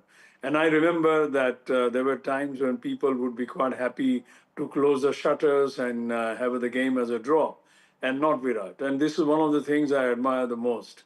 And I hope that there will be some younger players who will take the cue from him and follow in the same vein. Let's also talk about Virat Kohli's contribution in grooming the fast bowlers. Gautam, would you say that, his foresight in grooming the fast bowlers to take 20 wickets is what also gave India that, that aura in Test cricket which they were missing before? Yes, absolutely. I mean, that pace battery comprising of Bumrah, Shami, Ishant, and Umesh to some extent, and the fitness culture. I mean, when we are discussing about Virat's legacy here, almost the manic obsession for fitness. I mean, these two things had also been two of the biggest, part of his legacy in the way he brought about or he played his cricket. Absolutely. Sharda, while he also revolutionized the culture of fitness in the Indian dressing room, he's also been criticized for that, for pushing other cricketers to follow what he is doing. Rika, every captain has their own personality, which they bring into how they, how they run the dressing room. And following Dhoni, who was much more sort of quieter, he was, Virat was the absolute opposite of it. And particularly in Test cricket, as everyone is pointing out, he made a real push to try and make sure that India succeeded and was successful overseas. We'd had these two very bad series under Dhoni, 4-0, 4-0. So Virat tried to turn that around, and but captains just bring that to a particular to a dressing room. You can't have a cookie cutter sort of a type that follows everything, and it's almost like teams sometimes get the captains that time seems to require. So after Kohli's time, you had Rohit, who had a different way of working with players, working with the team. Captains have something like a 4 to 5 year shelf life, and I think that's about the best amount of time that you get when people then start sort of pointing fingers and saying things. It's just his personality, and he wanted to be that way. And he wanted everyone to be super fit and push and be intense and everything. It's what makes Virat Kohli who he is, and which is why he was so successful in his own career. Atul, if we are to talk about Virat Kohli's regrets when it comes to Test cricket, should we say the series in England, which we almost won, but we couldn't close it out because of COVID? When India eventually went back, he wasn't the captain anymore, or the fact that he couldn't win a World Test Championship medal? I don't think so, because if you have not been able to do something, probably 300 runs in Test cricket and all that, you can just. But I think this is just wishful thinking, because I don't think he looks back at the series where he could have won or didn't win. Actually, the loss against New Zealand in India is the probably what must be actually bothering him the most, because the way the whole team played. And but when you have done so much, been there, done it, got the T-shirt, you actually look at the good times. You don't actually now cherry pick what could have happened. And he's not the kind of player or the guy to actually just dwell over something which has gone past. He wants to live his next phase of life is starting. He wants to enjoy the family life. He's superbly fit, and I'm sure he's going to find a lot of things to occupy himself. Mr. Doshi, you belong to a generation of cricketers when Test cricket particularly, was termed as a gentleman's game. Now, Virat evolved from being a brash teenager, a brash cricketer, to King Kohli. How do you look at his personal transformation? Well, Virat started very young, almost as a teenager or soon past it. So there is certain exuberance in a young person and the willingness to win. Now you have to look at different times. In our times, a lot of cricketers and India as a country did not have the self-confidence that the young India has had in the last 30, 35 years. And so whatever Virat represented the current young modern India. And he wanted to win, and he wore his heart on the sleeves, as they say. And I think as he grew up and he controlled his emotions more. But I would say that Virat's greatest asset was that despite his personal failure in a game, his enthusiasm to win and to encourage the fellow team members was infectious. I think that is a great asset in a team man. Everybody knows about Virat Kohli's fitness, his greatness as a player, his willingness to fight and, lead from the front. But these things, when you are down yourself as a great player and questions are being asked in public and by the press, he didn't allow that to really interfere with his thinking. And he was single-minded in his approach for the team and the Indian cricket. So this is where I would say hats off to him. I think his wife, Anushka Sharma, beautifully put out a post saying it was not just those wins, there were tears too, which the world wouldn't have seen, and she has, and there were moments of defeat, not just a victory, that together they have experienced, and the lows. It was not just the highs, but the lows. Rishi, coming to you, there are a lot of talks about either Shubman Gill or Rishabh Pant taking over as the next Test captain. What is that one trait of Virat Kohli that you would like for the next captains to imbibe? Rika, it has to be the intent. I mean, we've seen the kind of intent that Virat Kohli brought into the team, be it while he was batting, while he was, in the field trying to pull up the entire team. So I think that intent and, obviously that fitness level as well. So these two things that, would be very, as fans, we would be keen to see in the next upcoming captain. But as we've all seen, I think chances are that Shubman Gill will lead the team in the future. So really hoping that he can live up to the expectations and do well for the team. Gautam, coming back to you, while Virat Kohli has had many partnerships, would you say his partnership with Ravi Shastri was what really, transformed India's fortunes in Test cricket? Yes, I mean, if you look at that period, he took over at 2014, and then there was a bit of a, like a transition when Anil Kumble came in. But then again, subsequently from 16 to say about 19, this is the time during which coincided with the golden phase of batsmanship. Say sometime around 16 to 2018, he had hardly put a foot wrong. In fact, I was looking at some of his figures.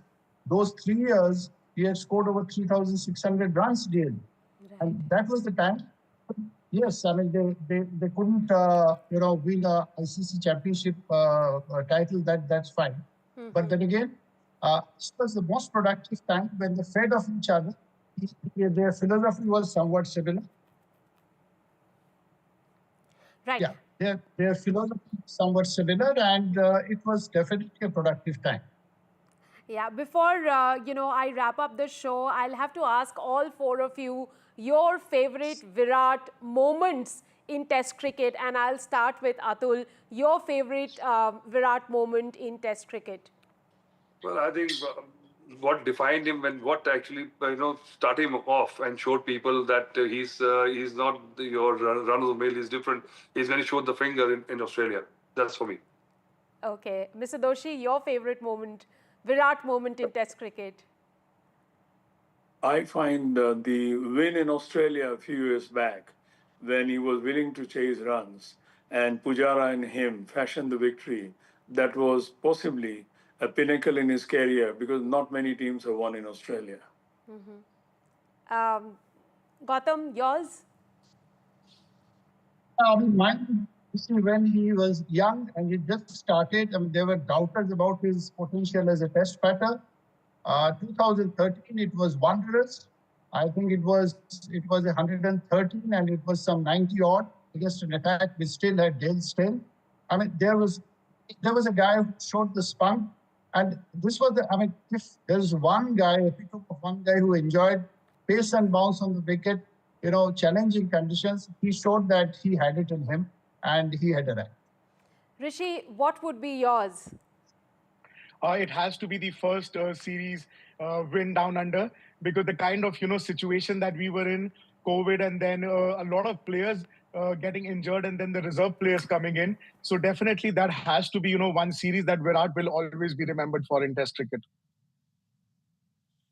I have to tell you my favorite Virat Kohli moment in Test cricket. It was the win in Joburg after India was down and out 2018-2019 series. The way India came back under Virat Kohli, and it was his phenomenal captaincy that helped India come back. Thank you very much, gentlemen, for joining us on the show. And that is not all. Virat Kohli is being talked about in all circles. Virat Kohli was even being discussed by the DGMO today earlier in the day during the press conference, and he spoke about not just his contribution but citing an example how today, in today's world, in changing times, how pertinent this gentleman, this legend of the cricket is, as he signs off. Listen into this soundbite. आज शायद cricket की बात भी करनी चाहिए, क्योंकि मैं देख रहा था कि विराट कोहली ने टेस्ट क्रिकेट से रिटायरमेंट ले ली.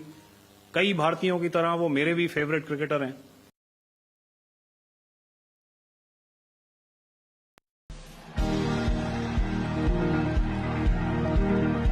Off the mark with a gorgeous cover drive to the boundary for 4. That's a proper Virat Kohli special. Up there, cover driving, extension of the elbow. Beautiful to watch. What a shot. Off his toes, there are few better sides in the game than Kohli hitting that ball. That is a glorious, exquisite drive from Kohli. Safe pair of hands for Virat Kohli. You could keep watching this day in and day out, still you won't get bored. Oh, that's a super shot. Exquisite. Nicely played. Full ball on the leg stump, forget it. Goes to the boundary in a flash. Those are the kind of shots that went off Kohli's bat when he was at his best.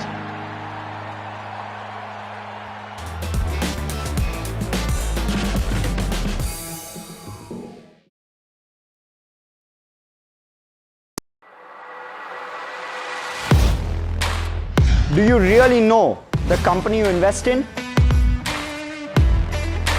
What is the real picture behind presentations and claims? Is the outlook as rosy as the company claims? Know Your Company, powered by NDTV Profit Research, shines a light on the biggest stock market movers.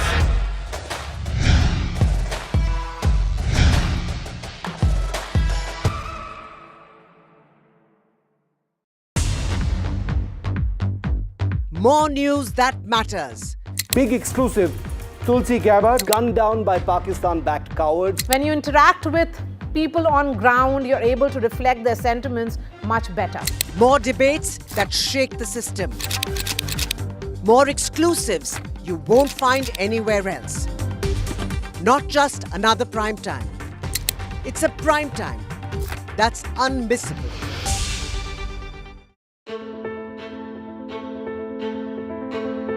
News is not just headlines, it is what impacts you.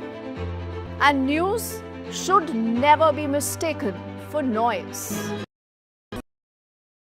I've been reporting on all issues big and small from Andhra Pradesh, Telangana, rest of South India, bringing you all the action, all that you need to know, all that you want to know. The energy of maximum city is infectious. I'm bringing that energy in our news coverage from financial capital Mumbai. Covering from the southernmost part of India over the last 23 years, I bring in-depth and 360-degree coverage from the Dravidian heartland. The land of Misri, also known for its bitter politics. I have seen much water flow under the Howrah Bridge, covering Bengal in all its vivid colors. India's IT capital is always bustling, a city full of startups, stories and surprises. And I keep you ahead on all the Bengaluru buzz.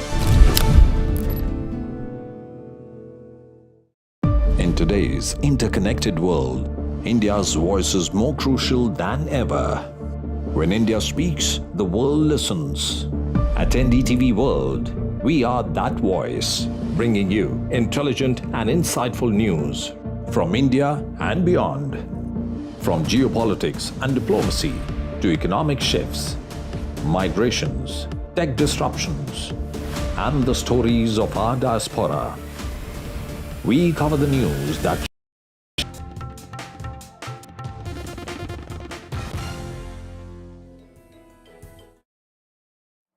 The Prime Minister is addressing the nation tonight at 8. This is his very first address post the success of Operation Sindoor. There has been an all-important DGMO briefing for the second straight day. The video proof of strikes at the Pak air bases has again been put forward. Forces again reiterate all military bases are intact. We continue to be fully prepared. The Pak Army, they say, is responsible for their losses. The DG Army Ops also has mentioned a cricketing reference. From ashes to ashes and from dust to dust. If Thomo don't get here, then Lily surely must. जो दुर्दशा कल आपने Pakistan airfields की देखी, हमारी airfields हर प्रकार से operational हैं. Adani-made drone was also used in Operation Sindoor. Adani-owned Alpha Designs had built that drone, Sky Striker drone, made in Bengaluru.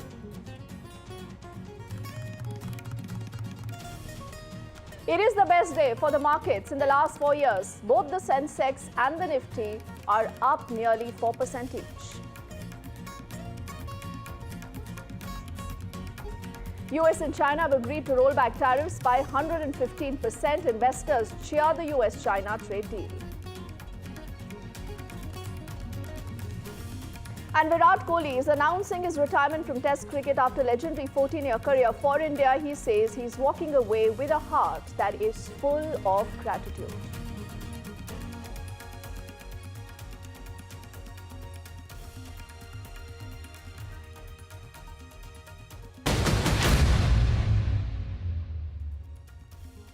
Ladies and gentlemen, a very good evening. I'm Deepti Sachdeva. You're watching NDTV, and our top focus is what is expected in just the next 3 hours. The Prime Minister, for the very first time, is going to be addressing the nation. He's going to be speaking to the people directly, and this is his very first address post the Operation Sindoor that has been a huge success, where we have ensured that we've hit at the terror targets, where we've also ensured that our military might has completely pummeled Pakistan. Let's open this up with the very first perspective that we'll get in from our guest, Amitabh Tiwari, who's just going to join us, along with our team of reporters, Aishwarya Maria. Both are tracking that story. And I must tell you earlier, for the second straight day, we've also seen that all-important DGMO briefing, again reiterating the kind of losses and reversals that Pakistan has suffered. But for the very first time, when you will have the Prime Minister speaking, Maria, what could this entail?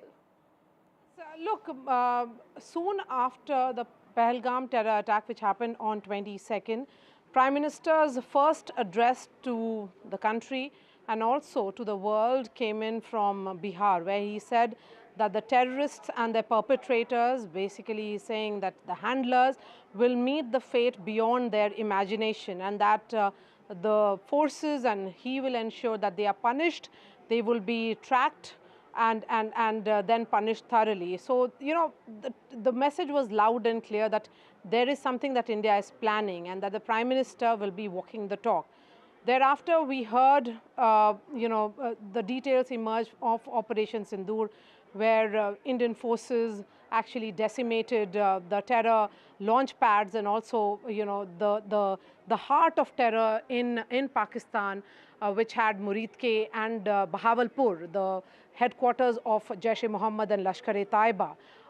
And then the second part and the third part of Operation Sindoor had India going ahead and targeting military bases inside Pakistan and trying to send a message that that when it is about action, a new normal is being set, that there is a need for new engagement between India and Pakistan.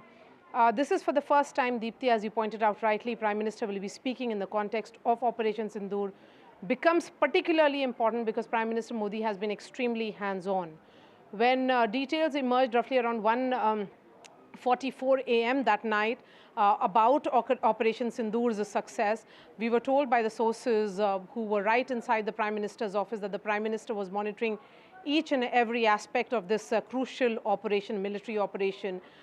Through Operation Sindoor, India has sent a message that it can set that new red line on terrorism and that this war against terrorism is something which is ongoing. Remember, Prime Minister Modi was the one who had famously said that this is not an era of war and that India is being forced to take action against Pakistan terror outfits. It started again as as responding to an act of terror, and then it was about military action when Pakistan carried out those indiscriminate firing along the LOC and disturbed our international border as well. So having said that, I think this is the right time, post-ceasefire, when there has been no action whatsoever. It was a peaceful night and the DGMO talks have happened as well. It is for the Prime Minister to communicate to 140 crore Indians as to what really happened and how he sees the success of Operation Sindoor and how should the country be seeing, because there is a misinformation campaign which is ongoing. The Pakistanis and particularly the Western media is going all out to question India if it had actually achieved anything out of Operation Sindoor. I think Prime Minister's address to the nation will answer all those questions. Absolutely. Maria, for the moment, why don't you just stay with us? I'll take this to Aishwarya before we get an Amitabh also into this conversation. Because, Aishwarya, the message is not just for all of us. It is not just for us here in India, for also people in Pakistan. But I think also a lot of those people who have been doing a lot of monkey balancing over the last, many perhaps years, where you've seen Pakistan launching that proxy war against India. So I think there is also going to be that message for the world that this is a new India. And keeping in mind that, Kashmir again is a bilateral issue when it comes to both India and to Pakistan, and we will talk to Pakistan only on our terms, Aishwarya. Is that also a thinking that you've picked up from your sources?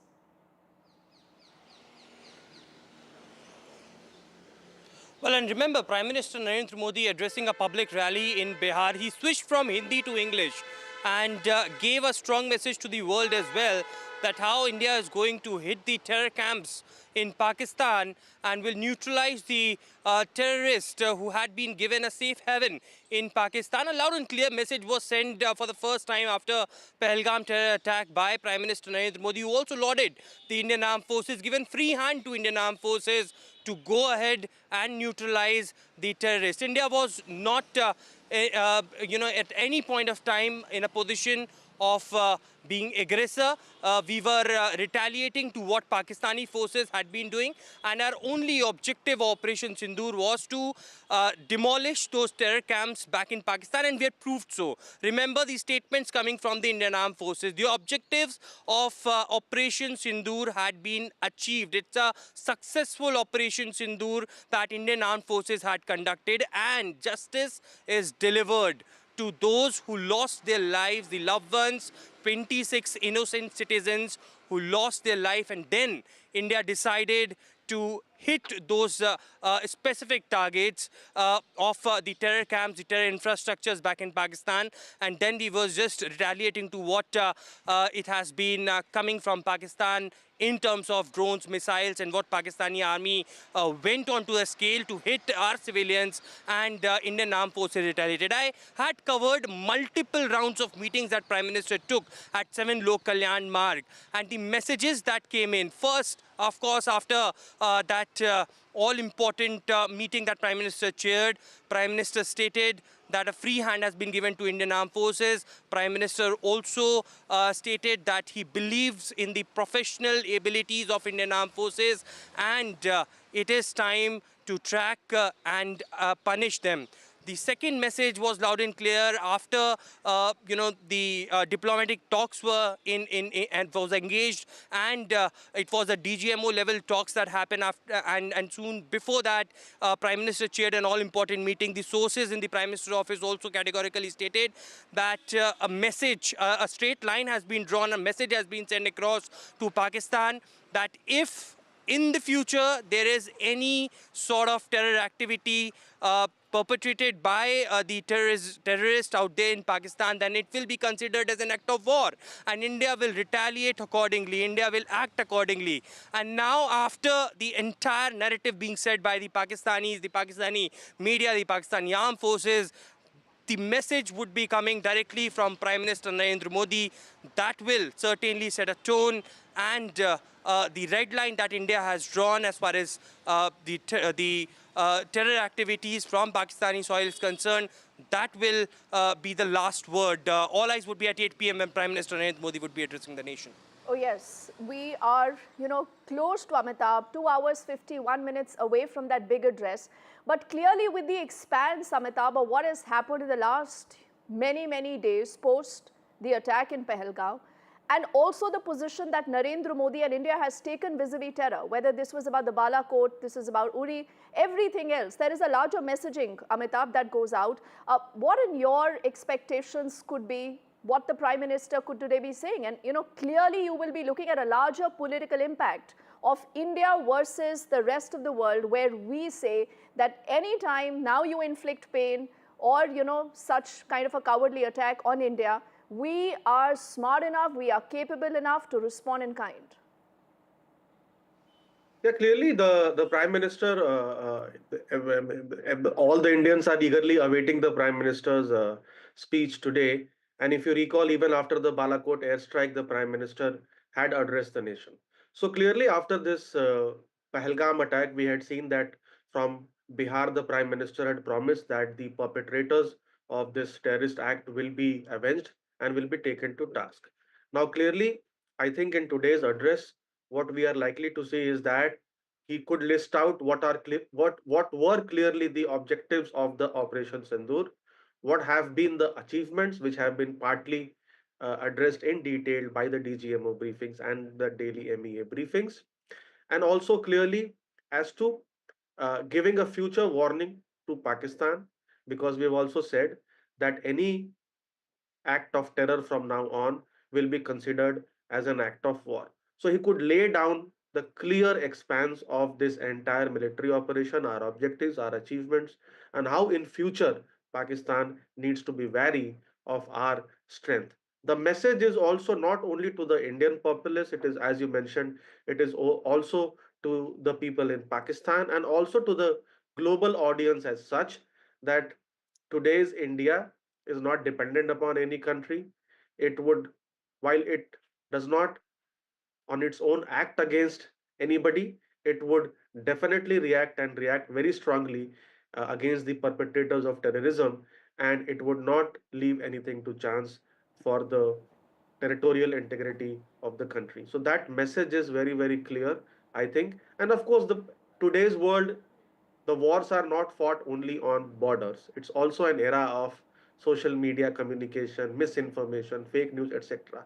What a clear communication helps is that it assuages the sentiment of the people and give them clarity as to what has happened and what has not happened, because we have been living in a fog of miscommunication and misinformation, and we have clearly seen that the pressers by the DGMOs have bought a lot of clarity, have brought a lot of clarity to the Yes. people of India and also to the world. So people will be expecting these things largely from the Prime Minister's address today. Yes, I think Amitabh, you make a very good point there because, you know, we haven't just called out Pakistan's bluff, Aishwarya, its fake factory, fake propaganda and everything else because this is India not just speaking in thin air. I mean, we are putting out the evidence. We are showing them the before and after. And I think this is also a strategic change that has happened under this government that the moment you're dealing with Pakistan, which is a rogue state, that still has, you know, some kind of support in China, in Turkey, let's put out the evidence. Let's then see that which are those countries that stand with Pakistan because clearly there has to be a larger messaging that goes on to the world, Aishwarya. Well, and I got this information from the top government sources a few days back that this time India had all the visual evidences recorded. There is a documentation of the evidences that how India has hit those terror infrastructures. There is technological advancement, data intelligence team has been set up to document all the visual evidences and time and again in the press conferences, be it Operation Sindoor Phase 1 or Phase 2 or Phase 3 or the DGMO level press conferences where we have seen those evidences being shown to the world. It's just not about telling Pakistan but to the entire world that how Pakistan is a safe haven of terrorism and how India has hit them deep inside the Pakistan's mainland and Pakistan occupied Kashmir as well. And in the future, if anybody will ask us the proofs, the evidences, then certainly we have all of that kept, be it the international organizations where Pakistan will of course go and will cry in front of them, be it the United Nations or the OIC, it will be Pakistan who would be going, but India have all of those proofs now. We have documented them and India can show to the world, and that's where India, you know, technological advancements, the kind of radars that we have used and specific instructions being given. I remember Border Security Force issuing that video where India neutralized 7 terrorists at the Samba sector, and that was a proof that was shown that how Pakistan was giving cover fire and terrorists were trying to infiltrate into Indian territory. And all of those evidences clearly shows that how Pakistan, you know, was giving, you know, shelter to terrorism. And also, you know, I remember when the press conferences were done, it was also showcased that our civilian airlines were used as a shield to when the Pakistanis were sending off the drones, missiles towards the Indian territories, and how they have stooped down to this low. So clearly Indian, you know, armed forces had been giving proofs, showing to the world how Pakistan has been the safe haven for terrorism, and they will continue to isolate on every front in the near future as well. Yes, I think that's obviously a fair point. And you know, Amitabh, as Aishwarya was sharing this information, I just took this opportunity to figure out that how many times has the Prime Minister spoken on Pahalgam. So I think these are 3 important times. Kishanganj speech is what, you know, all of you also alluded to. So that is one. Also in his Mann Ki Baat address, the Prime Minister did speak about this. So, you know, there has been that regular conversation. And then there was a statement in front of the Angola president on May the 4th. But for the very first time, when you have the Prime Minister today speaking post the success of Operation Sindoor, you know, Amitabh, there has to be a lot of, I think, importance attached to this. Keeping in mind his very stern position he's always taken vis-a-vis Pakistan. We've said we as a country, talks and terror will never go hand in hand.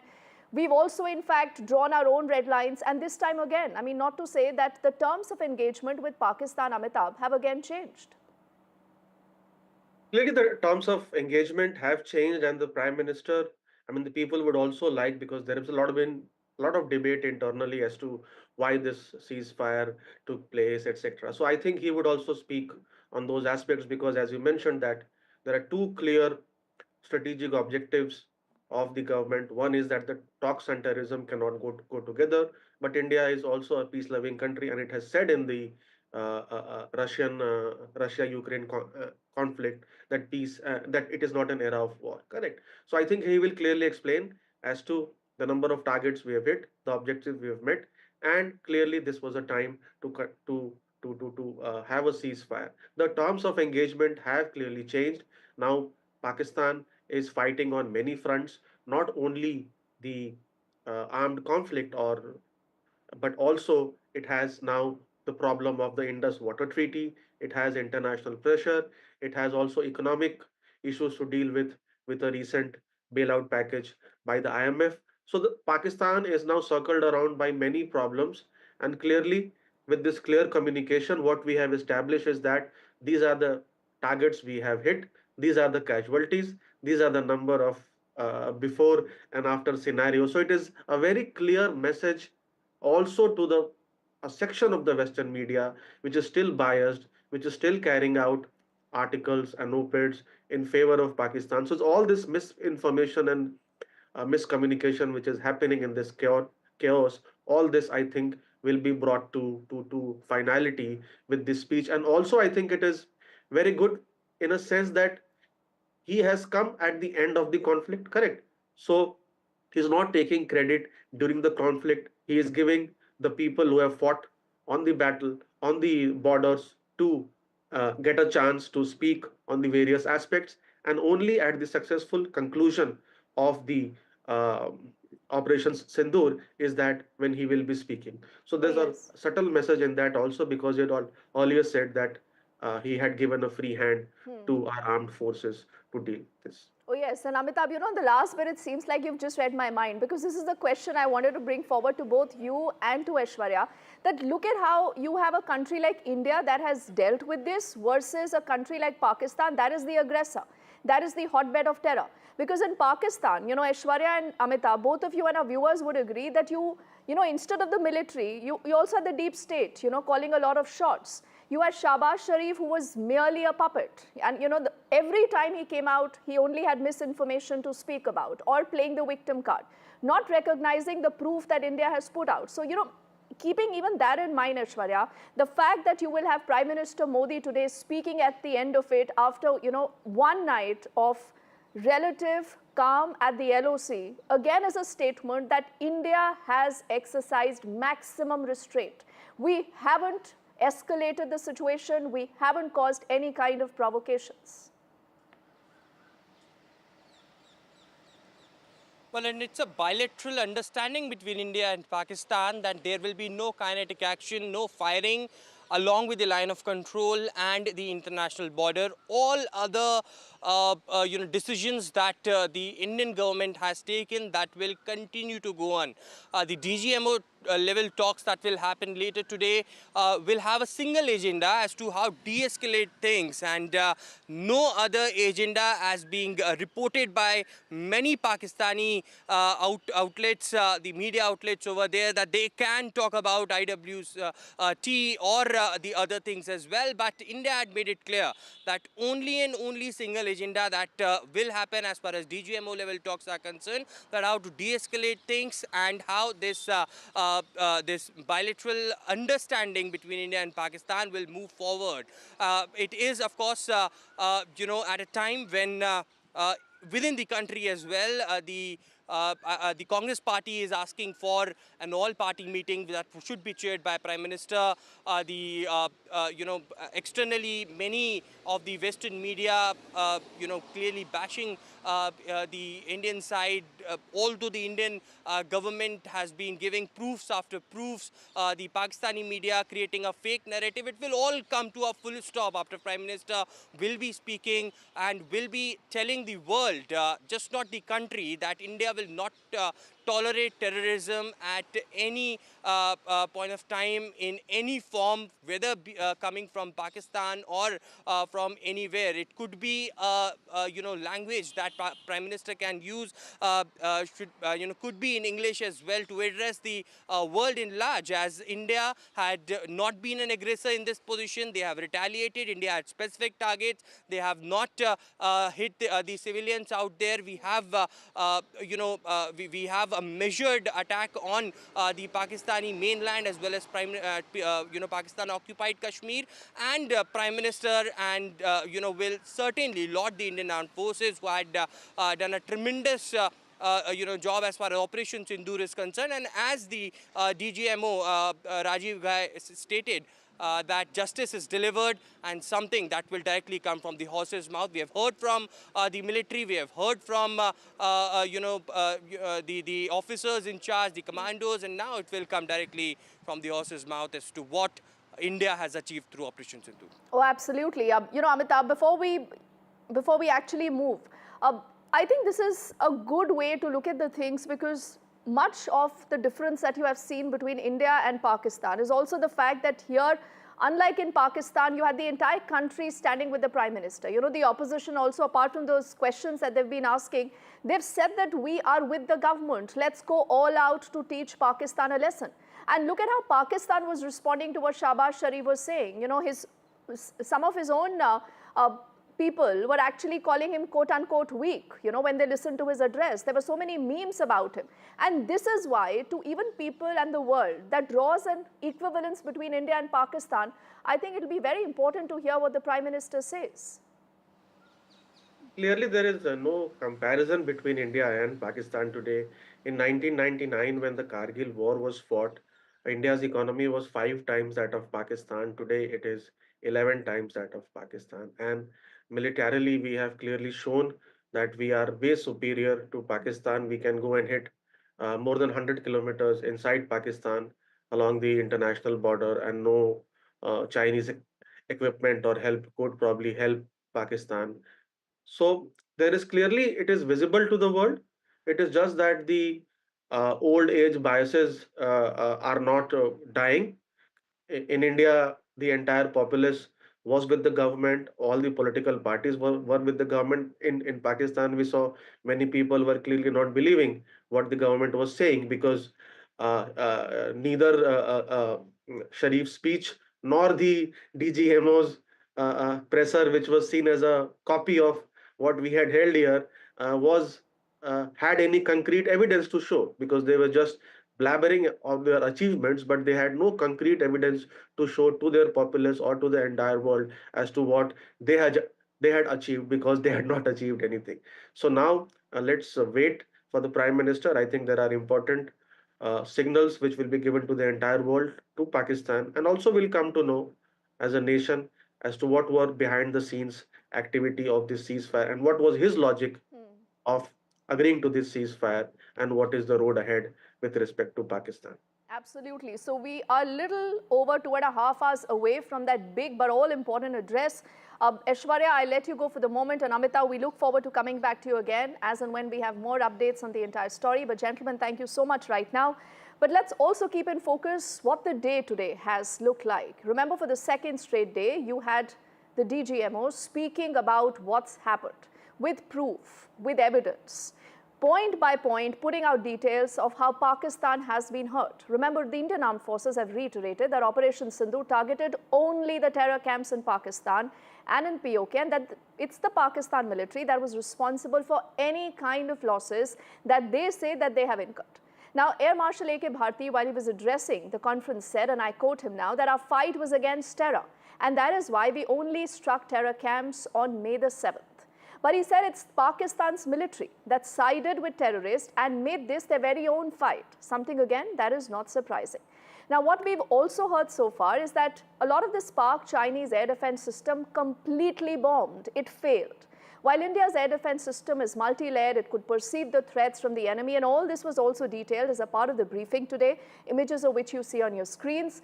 Then Air Marshal A.K. Bharti continued to also tell us that Indian forces successfully marked and hit Pak military bases with precision.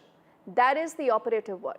He also said that India continuously is providing proof of the strikes that are being carried out, with more pictures of the debris, the wreckage that has been recovered, and at the same time, there is absolutely no evidence, zilch, that Pakistan is wanting to put out.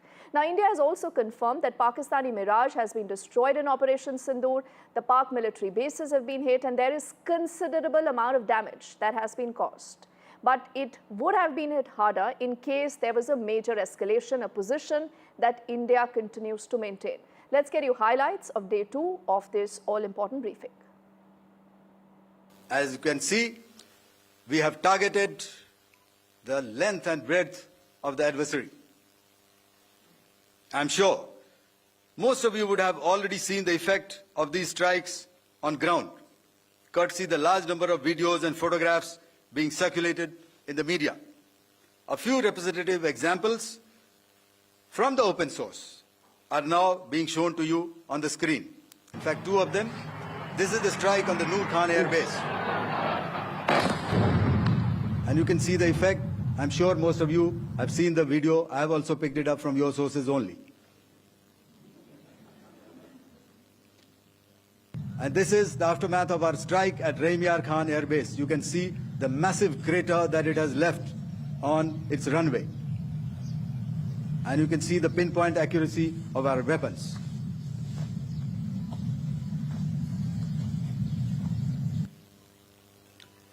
So with that, giving you an overview of how our air defense systems have thwarted the enemy drones, their fighter aircraft, their missiles, and resulted in minimal losses on our side.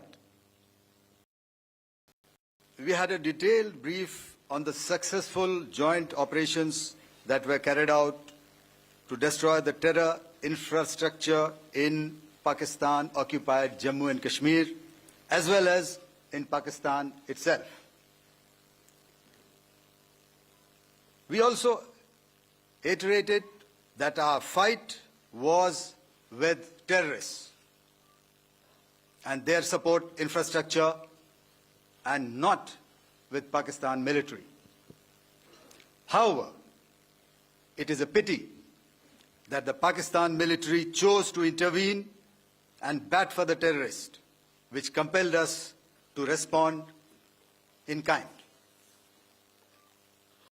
Our powerful carrier battle group with formidable offensive capability was able to operate with impunity and maintained an uncontested presence in the area of operations.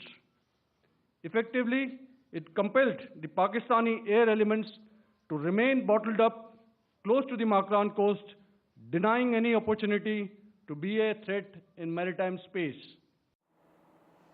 And during this entire press conference, there was another important and a telling moment. This is when the Director General of Air Operations, Air Marshal A.K. Bharti, actually confirmed that the Indian Armed Forces did not target the nuclear facility at the Kirana Hills in Pakistan. Do remember, Pakistan and its fake news factory has been peddling this misinformation, and he, in a very subtle manner, actually said, we did not hit there, whatever there it is. Social media, the Twitter is abuzz with the fact that we hit a site called Kirana Hills, which is supposed to be the nuclear storage facility. And there is a lot of rumors about Sargodha. There are foreign analysts who've mentioned that the Sargodha attack led to certain leaks. Is there a confirmation that we actually hit Kirana Hills, or we were careful of not to do any such thing? Thank you. Thank you for telling us that Kirana Hill houses some nuclear installation. We did not know about it. Okay. And we've not hit Kirana Hills, whatever is there. Okay. I did not brief in my briefing yesterday. Thank you. So I'm sure Pakistan must have got the message. Let's move on to get you more analysis of why this day has been so significant. Obviously, we are building up to the Prime Minister's key address at 8, but before that, our colleague Shiv, who's been on ground zero getting you his reportage, now tells us his important takeaways of day 2 of the briefing and why, again, this was a huge success for our forces. A very significant part of today's press briefing by the armed forces was devoted to India's integrated air defense system, considering that the country came under attack by swarm after swarm of hundreds of drones, loitering munitions, possibly even missiles from Pakistan.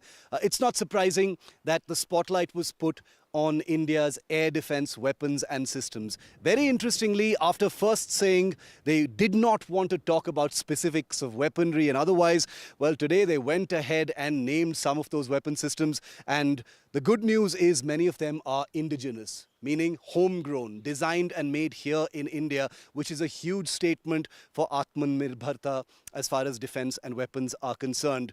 The officers particularly mentioned the Akash surface-to-air missile and the Defense Research and Development Organization built anti-drone comprehensive integrated system, which they say did much of the heavy lifting in defeating swarm after swarm of Pakistani drone. There were many sophisticated systems as well, but they, we understand, performed more of a role of deterrence, keeping manned aircraft well within Pakistani airspace and not daring to enter Indian airspace.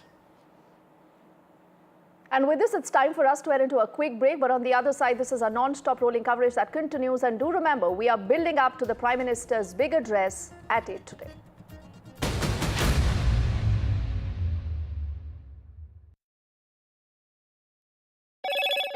Hello, Moto. Motorola, India's leading AI smartphone brand.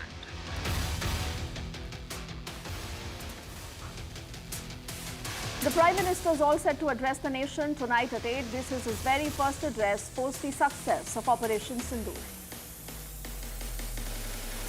It was day 2 of the DGMO briefing, where the video proof of strikes at Pak air bases has again been put out for the world to see. They've also reiterated that all military bases are intact, we continue to be fully prepared, and it is the Pak army that is responsible for all their losses. The Adani-made drone was also used in Operation Sindoor. Adani-owned Alpha Designs had built that drone. Sky Striker drone was made in Bengaluru. It is the best day so far for our markets in the last 4 years. Sensex and Nifty both are up nearly 4% each.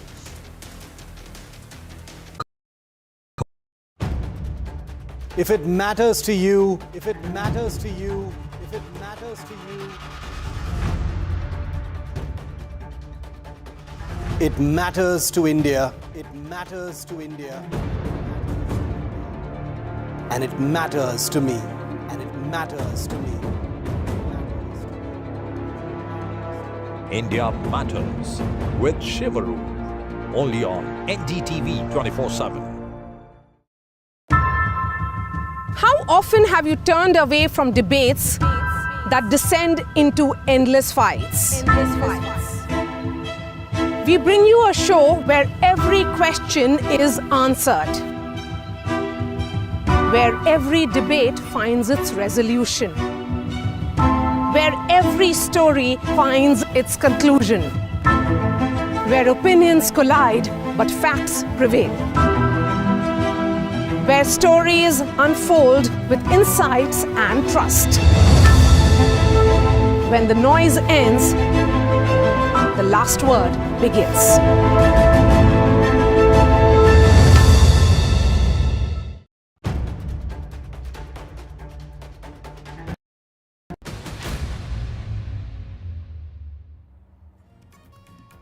Welcome back. Now, in another big revelation, the DG Operations for the Indian Air Force, Air Marshal A.K. Bharti, has confirmed that the Air Force had carried out strikes against targets near Karachi in Pakistan. And accordingly are also these images that you see on your screens. Now, the Air Marshal also told reporters that strikes were carried out at the Malair Cant in Karachi as a part of the Indian military's quote-unquote measured and calibrated response to Pak aggression. This included a surface-to-air missile that, remember, is called a SAM, site at Malair Cantonment in Karachi. And also the assertion is that all big Pak cities were hit. Now, Malair Cantonment, for those of you not very familiar, is a cantonment town of the city of Karachi in Sindh. You're looking at those images also on your screens. Our colleague Shiv also gets us more insight into why this was such an important target and what more do we know about the ops so far. In a measured and calibrated response, we've once again targeted his military installations, which included his SAM sites at Malair Cant. This also included his surveillance radar sites at Lahore and close to Gujranwala.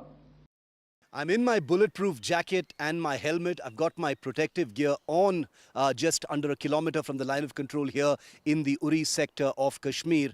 But I can tell you that hostilities against Pakistan by India are revealing themselves to be much more dramatic and of a scale not understood just 24 hours ago.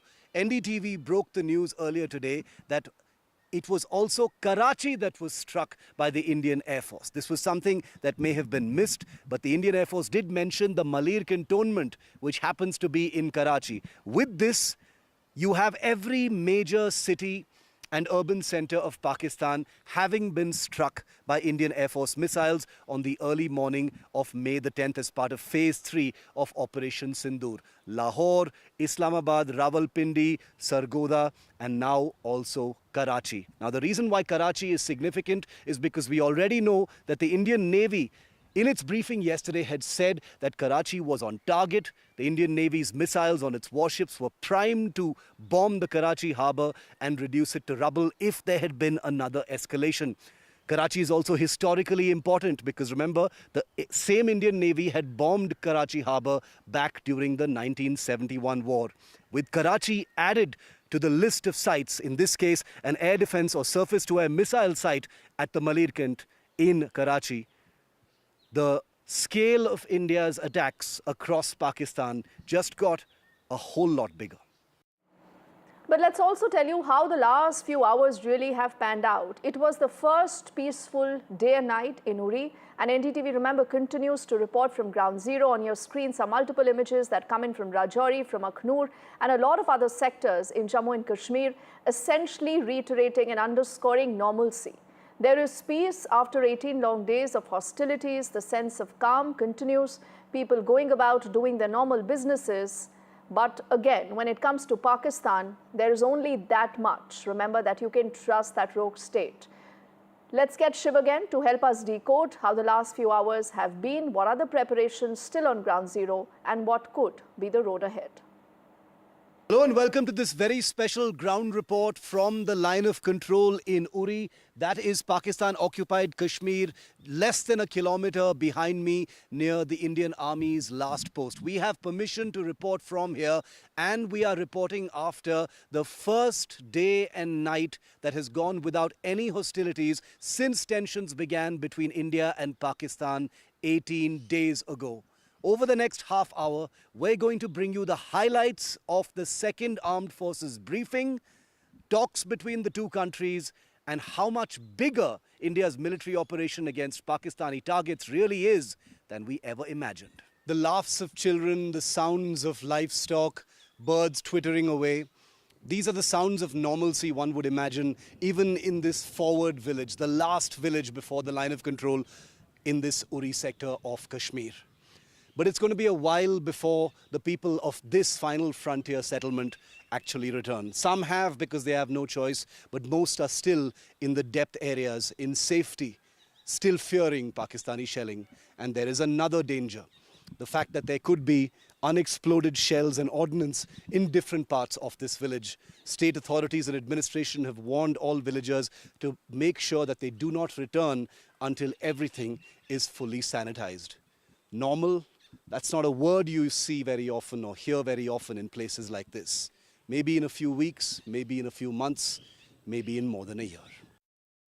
And our next ground report, ladies and gentlemen, is coming in from the Poonch sector, where we are also trying to bring to you ground reality. There is an eerie calm at the LOC post the ceasefire, but what you still see around are deserted streets, houses still locked, people still not very clear whether they can return back to their homes or not. The locals here are recounting the Pak shelling horror. Even a madrasa in Poonch was earlier hit by Pak shells. And you have seen a lot of damage there visible in also these pictures.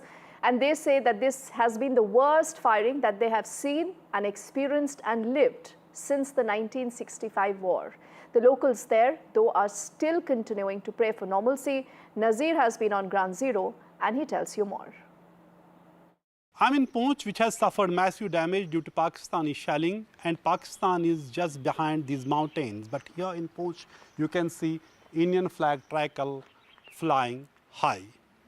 And what happened here, when Pakistan started shelling, they shelled this madrasa also.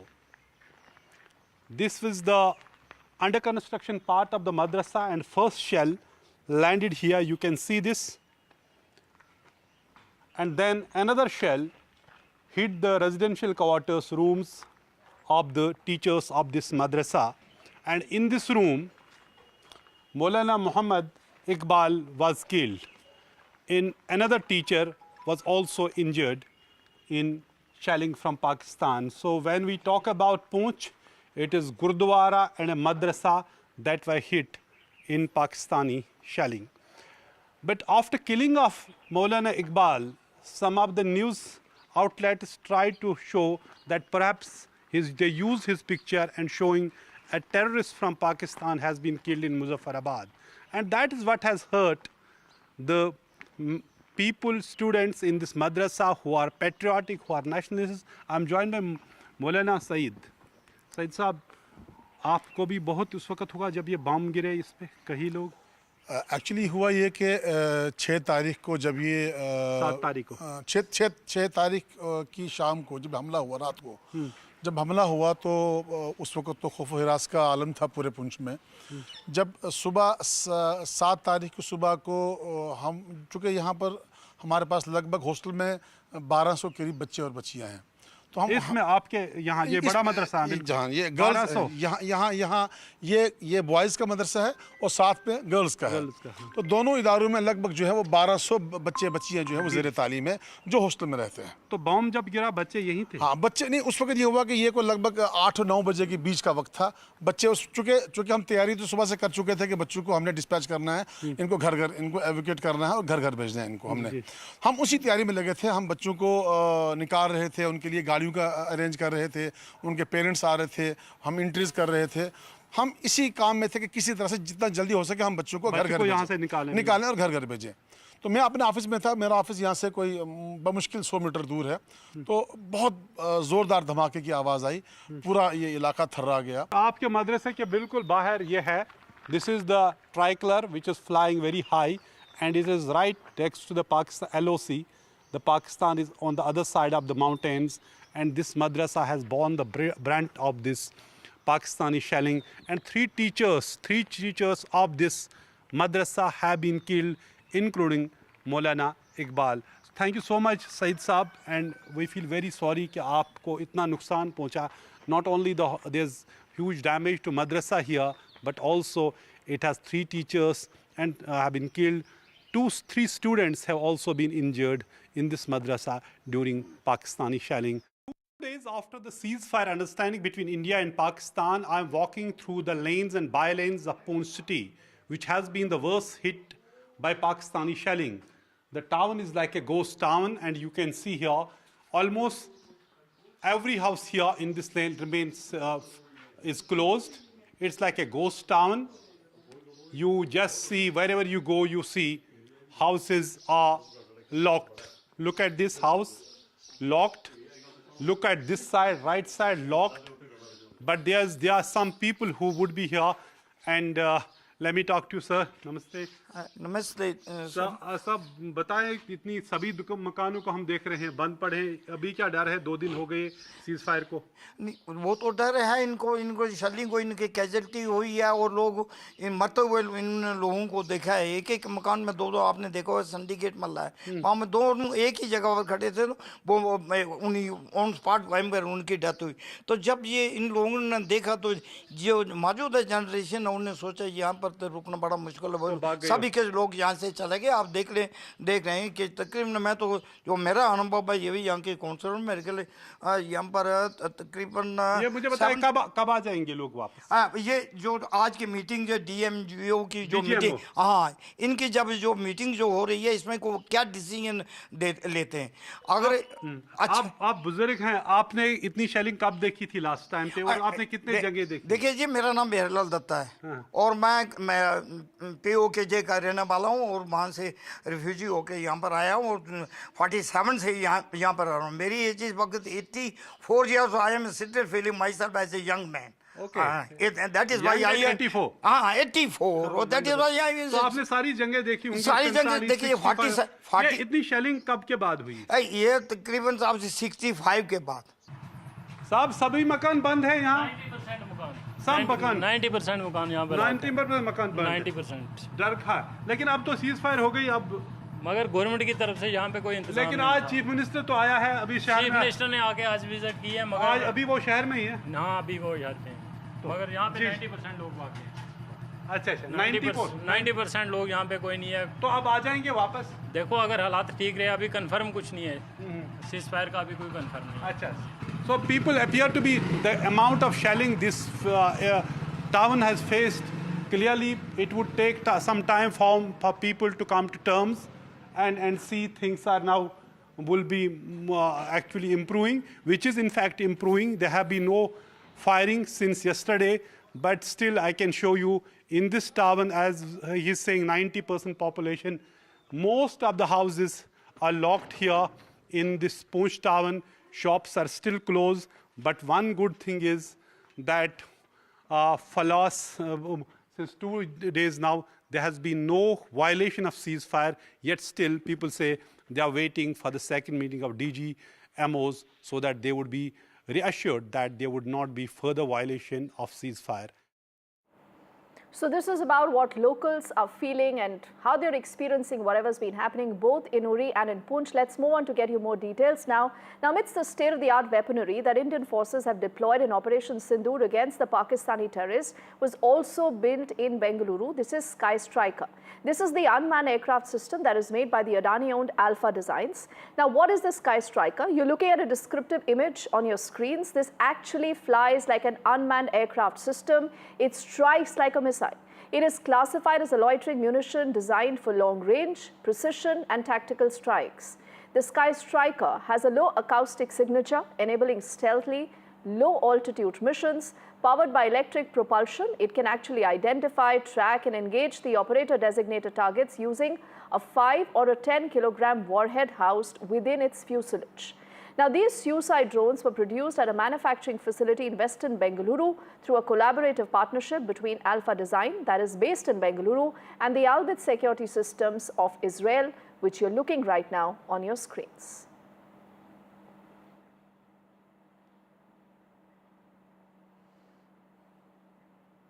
And now let's shift our focus to other key stories, because we are also talking about what's been happening in the world. Now, the US and China have agreed to lower tariffs for the next 90 days in a major de-escalation in the tariff war that is threatening to cut off trade between the world's two largest economies.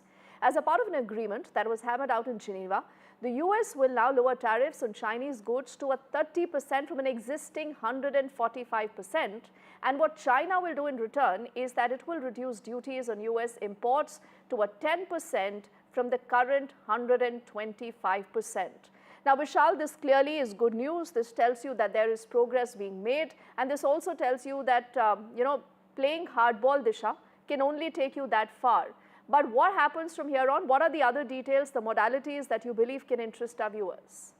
Absolutely, Deepti. So it really shows that US President Donald Trump's really hardball, as you mentioned, when it comes to trade and trade deals and this tariff turmoil that he's really imposed on the world, saying that countries must come on the table and agree to his terms, really won't work for everyone. And China really showed that with now US and China finally agreeing to slash the tariffs. Even US President Donald Trump over the past couple of weeks had been reiterating and saying that this level of tariffs was really harmful for the trade between the two countries, and hence it is crucial that they come to the table. And now they've finally decided to slash tariffs.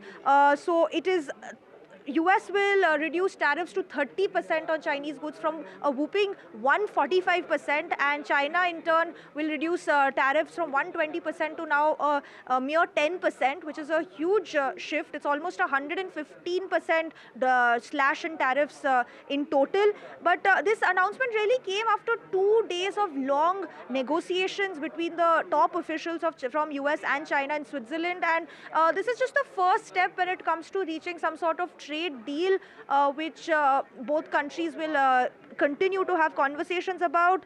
And both US and China really called it a constructive meeting.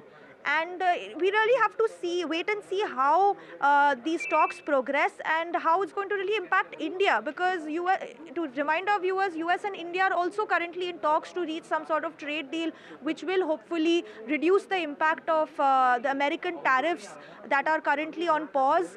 And now if these tariffs have really been reduced, the US tariffs on China have been reduced to such a low extent to mere 30%, it really does impact the Indian Indian market as well.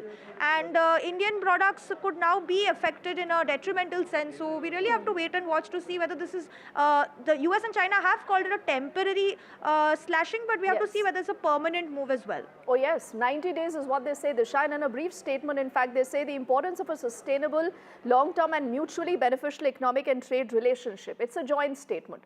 But clearly, as Disha was just underscoring, what this has done is that this has soothed a lot of tempers for the moment. You've seen a direct relation to how the markets today have responded. Let's get you those details. Also, where the investors are cheering the US-China trade deal. The US futures has spiked nearly 1,000 points. Asian markets are up about 3%. Indian stock markets have also surged over 3%. The European markets are also faring better. They have gained over 1%. So this is exactly the kind of sentiment I think that you see prevailing vis-a-vis the fact that you have both US and China that have been able to seal that deal. Remember, there have been negotiations in Geneva, and like Disha also underscored for us, you've seen a lot of hardball initially being played by the US, but finally these two economies have decided to lower down tariffs, and this, they say, is going to be for the next 90 days, within which they will continue to discuss this issue and thrash the other differences. And now let's get you back to Pakistan, a lot of Pakistan propaganda and how that has boomeranged. Because amidst all this India-Pak conflict, Pakistan's PR stunt has put it on the back foot as well. Now, what Pakistan tried to do is that they put out a copycat press conference, but without giving any kind of proof. No images shared, no details shared, unlike what you've seen vis-a-vis India. So the international media has also now taken on Pakistan, and they are questioning those kind of briefings. The foreign press also says that there is no proof. It's only bluster. Baseless claims that have been made without any kind of proof. Arjun decoding what we know on the story so far. Released verified footage of targeted military operations. The Pakistani side, in fact, also held a presser. They held a late evening press conference, in fact, and it was visibly modeled on India's earlier briefing. However, this even quickly drew international criticism for what analysts and international analysts are now terming a presentation without proof. Now, you see, unlike India's very detailed visual and multi-service representation, Pakistan's response, it lacked any sort of video evidence, credible imagery, or even official documentation. Observers, including neutral international media outlets, have also pointed out this glaring absence of substantiating material, prompting growing skepticism, ever-growing skepticism, in fact, over the credibility, the very credibility of the source of Pakistan's narrative. Commentators, not only this, commentators worldwide are in fact now highlighting what they described as a missed opportunity for transparency. Now, this is Pakistan. Let's move on now to get you a quick breaking update. In fact, on your screens, you're reading more details. The BJP is planning to launch nationwide Tiranga Yatra. This begins starting May the 13th. In fact, this is a yatra that's expected to go on for at least 10 days from the 13th to the 23rd of May, where the idea is to crisscross the entire country to reach out to every citizen, highlighting the achievements of Operation Sindoor. What we can tell you is that senior leaders, including Shambit Patra, Vinod Tavade, Tarun Chugh, could be among those coordinating this campaign. Top BJP ministers and other leaders could also be leading these yatras across various regions of the country. So May the 13th is when this yatra begins, continues for 10 days. The idea is to go out and tell people more about the success of Operation Sindoor.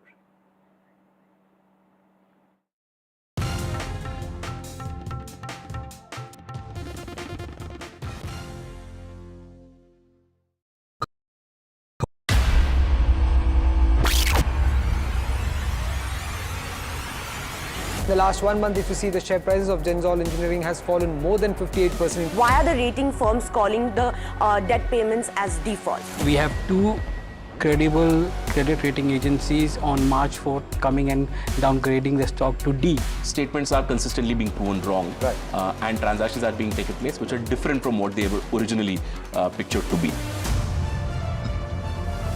The company claimed it would roll out 6,400 electric vehicles. But what it has rolled out is a shocking scam. Funds meant for the project were funneled allegedly back to the promoters, the Jaggi brothers. What did the money buy? Not EVs, of course, but a lavish flat in Gurgaon's luxurious DLF Carmelias.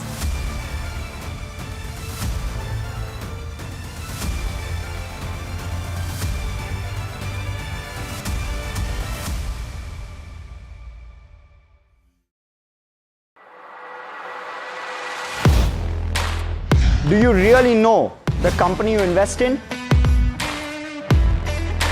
What is the real picture behind presentations and claims? Is the outlook as rosy as the company claims? Know Your Company, powered by NDTV Profit Research, shines a light on the biggest stock market movers.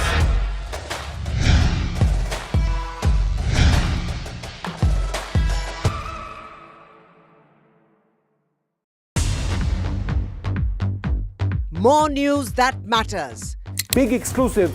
Tulsi Gabbard gunned down by Pakistan-backed cowards. When you interact with people on ground, you're able to reflect their sentiments much better. More debates that shake the system. More exclusives you won't find anywhere else. Not just another prime time. It's a prime time that's unmissable.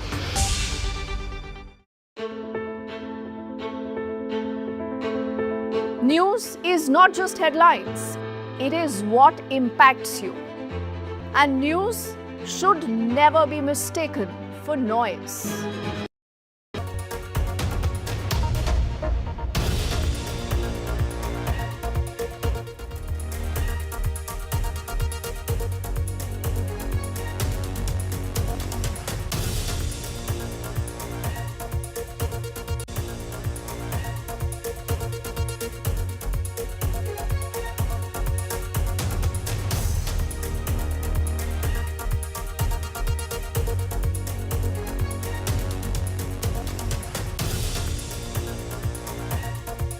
Modi to address the nation at 8 p.m. This is his first address post the success of Operation Sindoor. Second day of briefing by the Director General of Military Operations of all the three forces. Video proof of airstrikes at the Pakistani air bases revealed. Forces say all military bases intact and they are fully prepared. DG Army Ops, in fact, they talk about how the Pakistan Army is responsible for their own losses. Ashes to ashes and from dust to dust. If Thomo don't get here, then Lily surely must. जो दुर्दशा कल आपने Pakistan airfields की देखी, हमारी airfields हर प्रकार से operational हैं.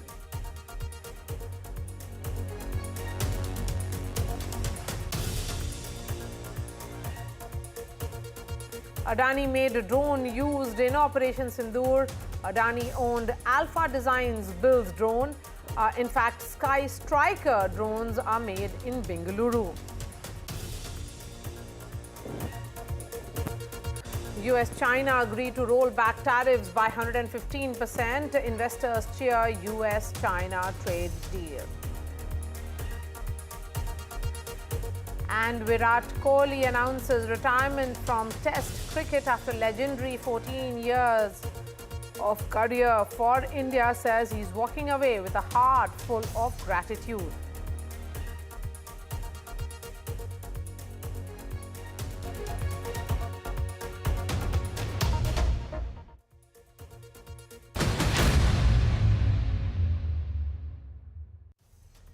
Prime Minister Narendra Modi will address the nation at 8 p.m. This is his first address post the success of Operation Sindoor. Remember, the Prime Minister had addressed the country via his public meeting in Bihar post the Pahalgam terror attacks, where he had said that he will trace, track and identify and punish each and every terrorist and their perpetrators and ensure justice for the families of those who lost their lives in Pahalgam.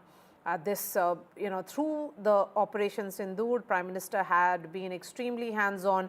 He had been holding regular meetings with the Raksha Mantri, with the External Affairs Minister, getting all the operational details from the Chief of Defence Staff and also from the 3 services chief. He was constantly in touch with the National Security Advisor, who was briefing the Prime Minister on a regular and hourly basis. Now this address to the nation becomes very, very crucial because there are a lot of questions being asked and a barrage of social media misinformation which is going on as well. Aishwarya is joining us live at 7 from 7 LKM. That is where all the activities has been, Aishwarya, in the last few days. Prime Minister Modi, even on the night of Operation Sindoor, was taking minute-by-minute update, and thereafter series of meetings.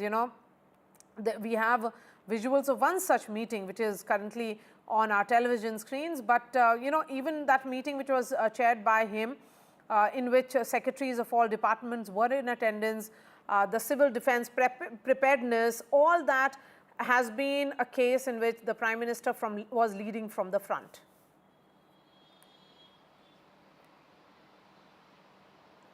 Well, that's right. After cutting short his trip from Saudi Arabia when Pahalgam terror attack happened, it was Prime Minister Narendra Modi who first ensured at the airports itself that what sort of developments have taken place. I remember Foreign Secretary, NSA, Ajit Doval, all were there at the airport. The first meeting happened at the airport itself, and later we saw back-to-back meetings, Prime Minister keeping updated and also the Prime Minister was briefed on regular intervals. He was monitoring the entire situation since the time Operation Sindoor was carried out by the Indian Armed Forces. We got to know about multiple source-based information as far as the Prime Minister's message to the armed forces are concerned, or what had been the final straight line that was drawn to Pakistan. Remember, it was the Prime Minister who gave a clear-cut message to the armed forces that the entire country is behind them. Prime Minister believed in the professional capabilities of Indian Armed Forces and had given free hand to the Indian Armed Forces. Prime Minister stated from a rally in Bihar that he will track, the Indian Armed Forces will track, identify and punish the terrorists, the perpetrators sitting across the border. And of course, the last message that we got from the Prime Minister's office, as far as the sources are concerned, they stated that in the future, if there is any terror activity on the Indian soil, then it would be considered as an act of war. It is, of course, Prime Minister Narendra Modi giving top instructions, being briefed by the top security officials, but there is on the other side, on one side, the opposition demanding a special session in the parliament, Prime Minister to chair all party meeting. On the other side, from Pakistani media, from Pakistani armed forces, fake narrative was being spread throughout. A campaign was launched, and now we will hear directly from the horse's mouth, from the Prime Minister, about the achievements, about the objectives being achieved of Operation Sindoor, how successful it was, and Indian Armed Forces proved it, that they have gone inside the Pakistan mainland, inside the Pakistan-occupied Kashmir, and neutralized the terrorists over there. It was 100 or more terrorists that was killed, with 35 to 40 Pakistani soldiers were died in the entire operation. So key objectives, the justice is delivered, is the larger message that is coming in, and now from Prime Minister, who would be addressing the nation at 8 p.m. That's right. Thank you so much, Aishwarya, for joining us. We are counting down to that crucial address to the nation by Prime Minister Narendra Modi. Joining us now is Shashank, former Ambassador of India. We also have Captain D.K. Sharma, former spokesperson of Indian Navy. Ambassador Shashank, the question here is that Prime Minister Narendra Modi had clearly said that terrorism can not really go, there is zero tolerance to terrorism. And I think in the last 5 days now, and of course there is ceasefire, Do you think it's important for him to communicate to the country as to what happened, and that is the reason why this address to the nation becomes important? Well, we have had the discussions between the DGMO of Pakistan and our DGMO and other operations in charge from Navy and Air Force. So I think that is the level at which all these actions have taken place so far. I think people of India would like to really know from the Prime Minister as to what is the overall picture about, number one, tracing the terrorists and their supporters and promoters, up to what extent, to what time, and secondly, what happens to the other economic diplomatic measures which have been taken already, that do we go back on them, or is ceasefire is only because there were certain reasons why the ceasefire had to be achieved by accepting our goals having been achieved, that now that we can go and put a halt to it for the time being, but not go back on the other measures which have been taken. Thirdly, we have to see whether any more terrorists would be handed over by Pakistan, that there would be a change of behavior on the part of Pakistan establishment, that supporting terrorists, they would now be handing them over to India or to other countries wherever they have committed the atrocities.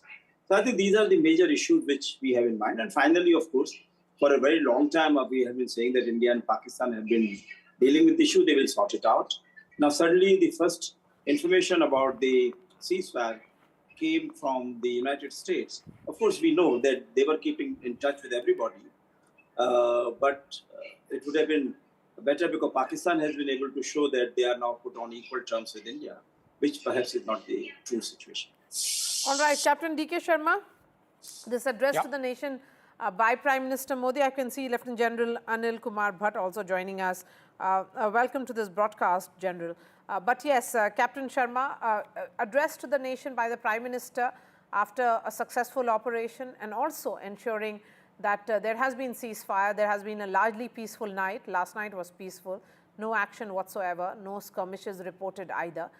So do you think this is the right time for the Prime Minister to communicate to the world and to the country in particular as to what really happened? Maria, good evening to you and all the fellow panelists and also to the viewers. I think it is the right moment. The nation is with bated breath from the last 48 hours when the ceasefire was announced, are waiting for the highest leadership to come and convey what has happened. And suddenly, when we were expecting that we will go all out to, finish the terrorism in our neighborhood, suddenly we called for truce and ceasefire came in. So people are waiting for, some answers, and I'm sure the most popular Prime Minister of the country will now talk to us and will share some thoughts that why did it happen and what is the way ahead. Because as such, we know all the three forces are deployed, briefings are happening, and you saw that tweet from the Indian Air Force that Op Sindoor is an ongoing process. It has not been called off. It was just a temporary ceasefire till 12 o'clock today. And now I believe that talks at the DGMO level got little postponed, and now they're happening as we are talking. So some outcome will come from there. So I think it is best that now the top leadership addresses 140 million people of this country who are waiting with bated breath to know the truth behind the things or the facts. All right. Lieutenant General Bhatt, we are counting down to that crucial address by Prime Minister Modi. What are your thoughts on that, and how crucial is it at this juncture? Oh, well, if the Prime Minister had decided to talk to the nation, this means the situation which started on 22nd after the Pahalgam attack, and by our robust, controlled response and our message to Pakistan after we had taken on and attacked the 9 terrorist camps of Pakistan, that we had achieved what the Prime Minister wanted to. Thereafter, there was some escalation for some time, And now the indications are that the situation presently has stabilized.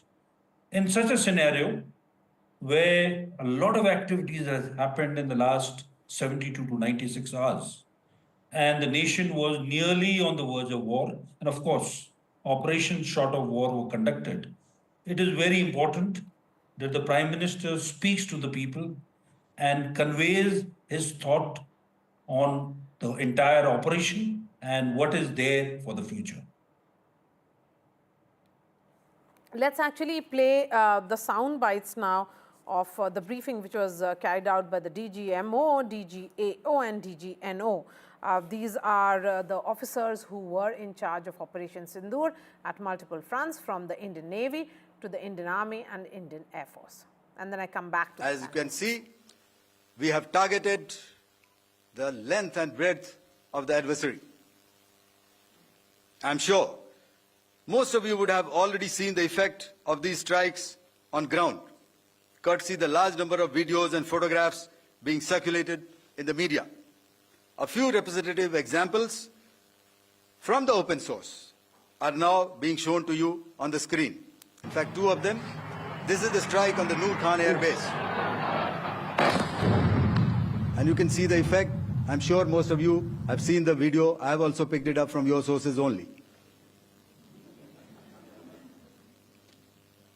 And this is the aftermath of our strike at Raimiar Khan Air Base. You can see the massive crater that it has left on its runway. And you can see the pinpoint accuracy of our weapons.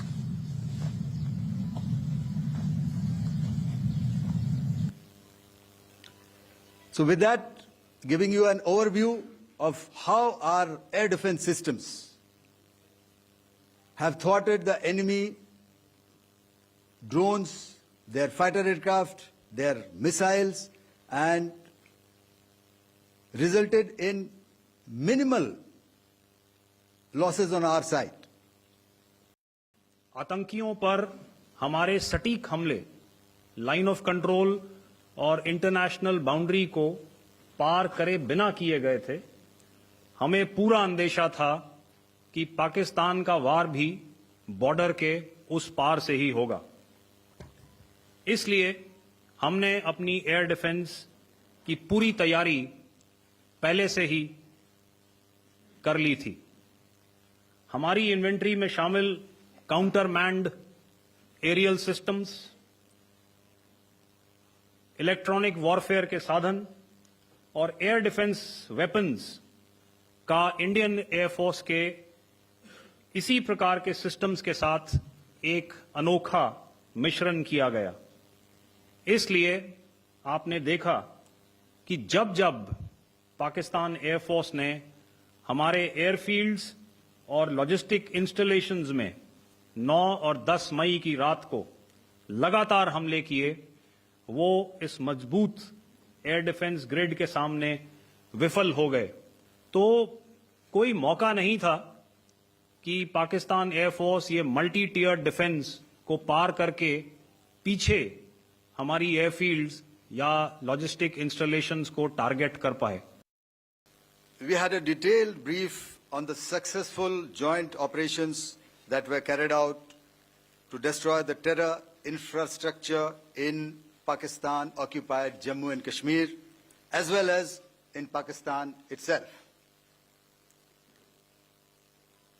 We also iterated that our fight was with terrorists and their support infrastructure, and not with Pakistan military.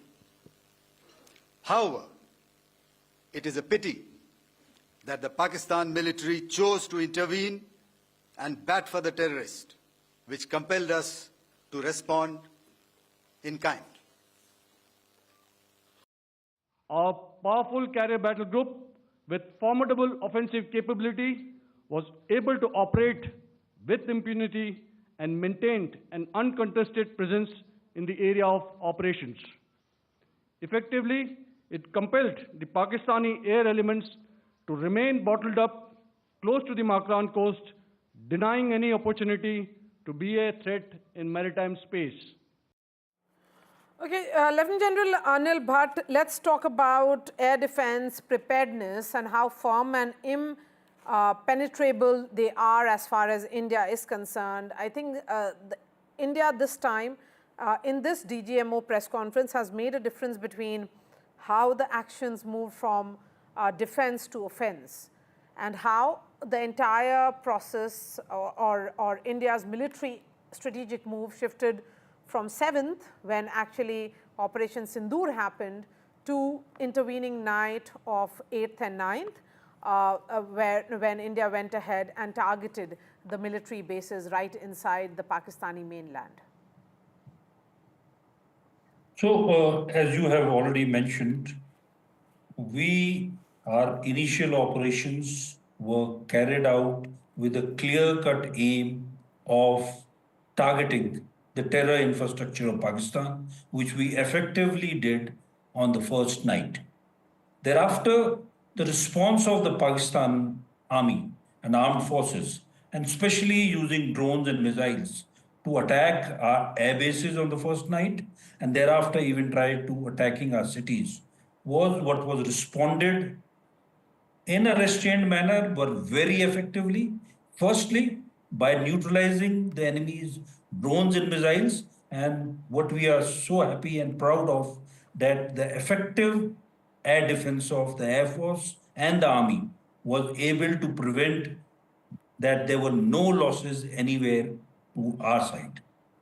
Not only that, we were able to inflict punishment on the adversary by destroying his air defense infrastructure and also targeting his number of his airports, which you would have heard when the DG Air Operations mentioned today in his briefings. We were able to effectively hit military targets and punish Pakistan. Send a clear message of India's resolve, India's strength, ensuring, however, that the strikes were precise and not escalatory.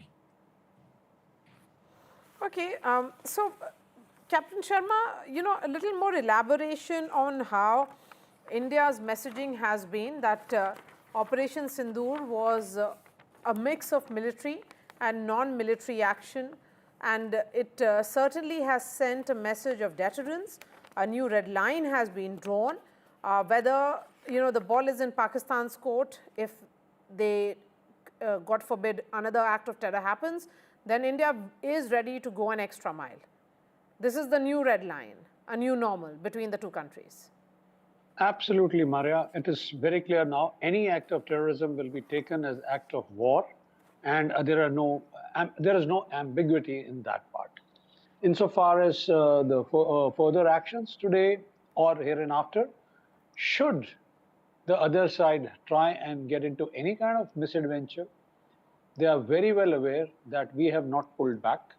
We are there. We have been told to be there. Their deployments are on. And let me tell you, you see, the Navy was not seen in action. And I'm not, in a competition or trying to, draw comparisons between what Air Force did or the Army did. We were all in sync.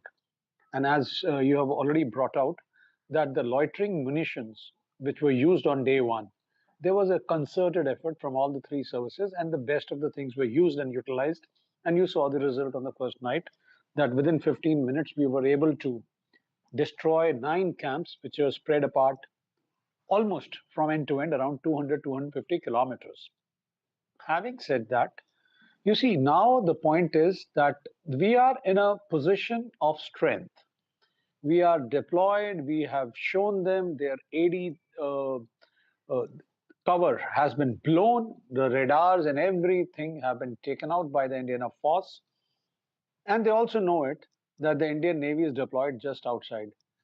I'm very sure that the Pakistan ISR capability, whatever they have with their P3s and the works, they know that Indian Navy is spread out and deployed all across the Makran coast.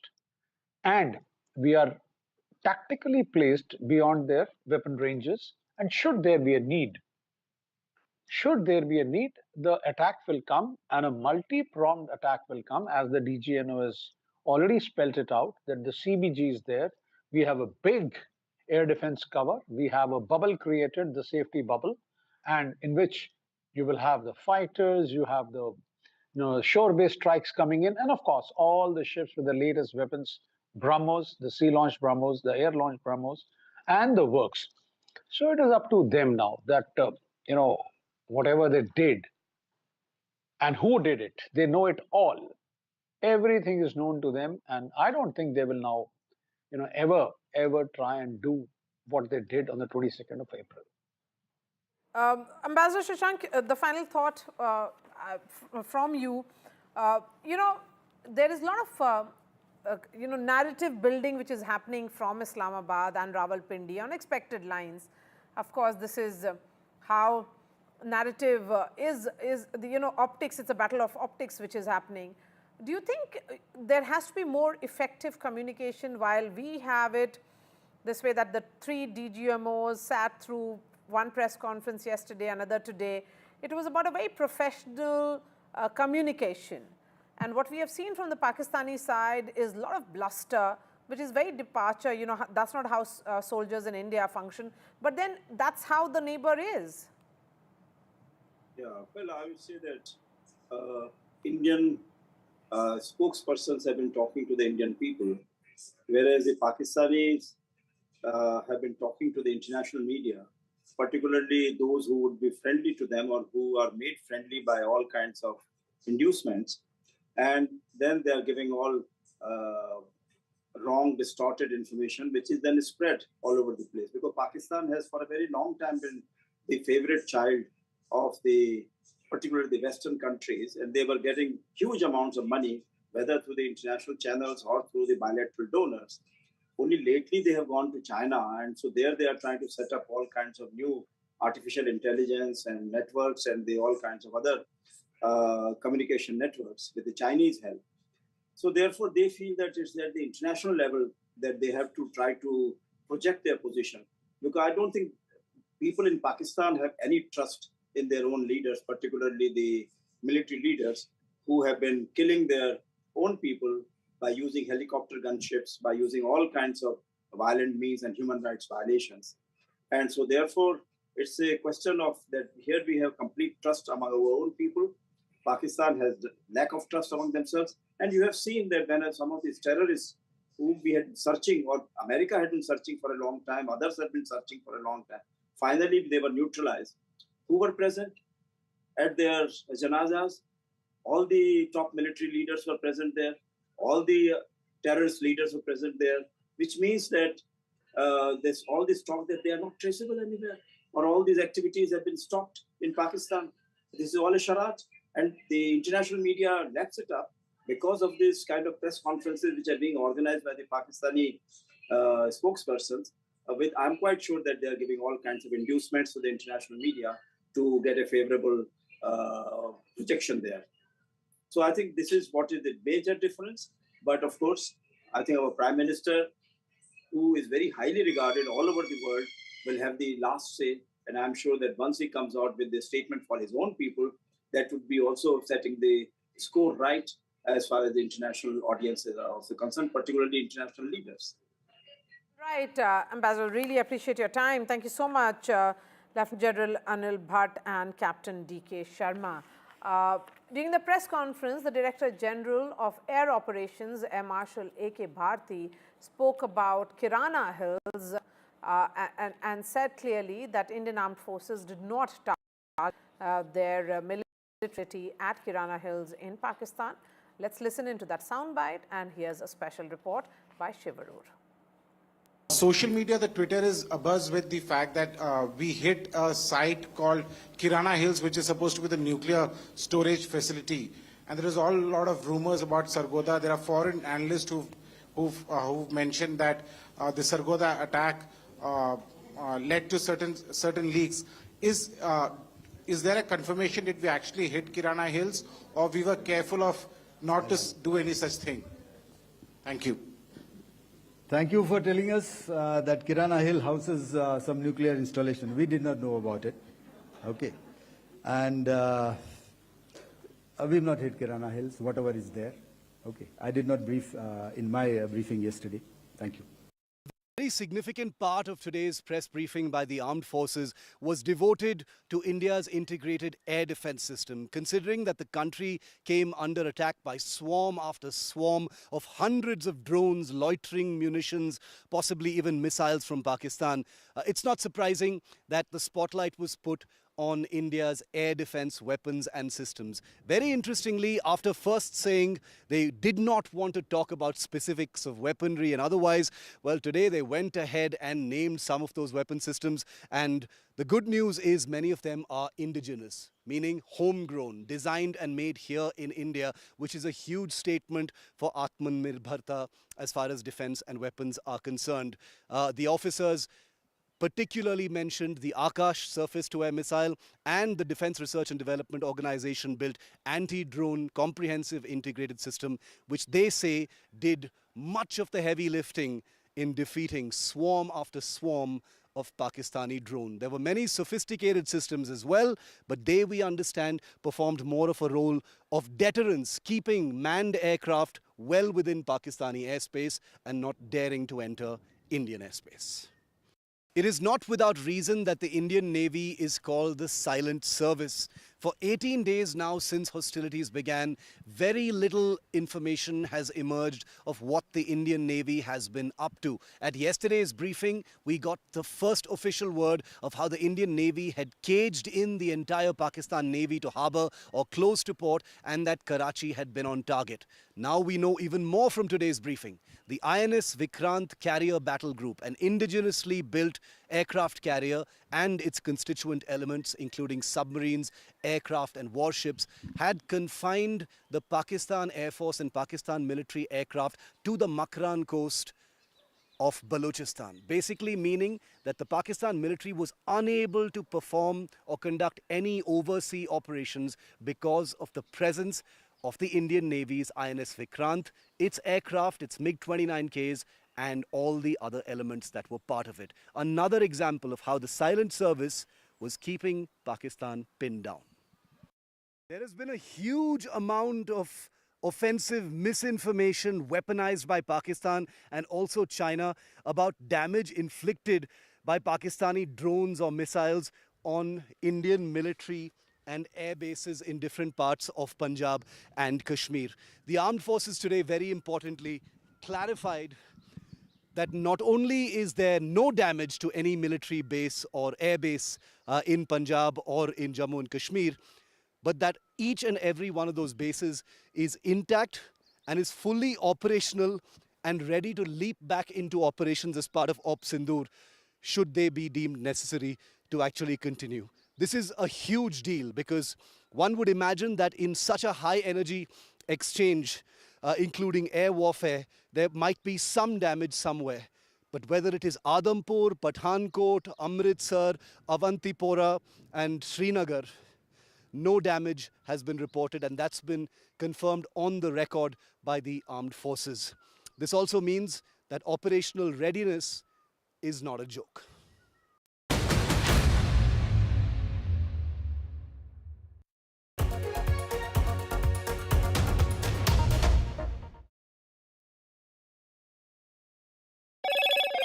Hello, Moto. Motorola, India's leading AI smartphone brand.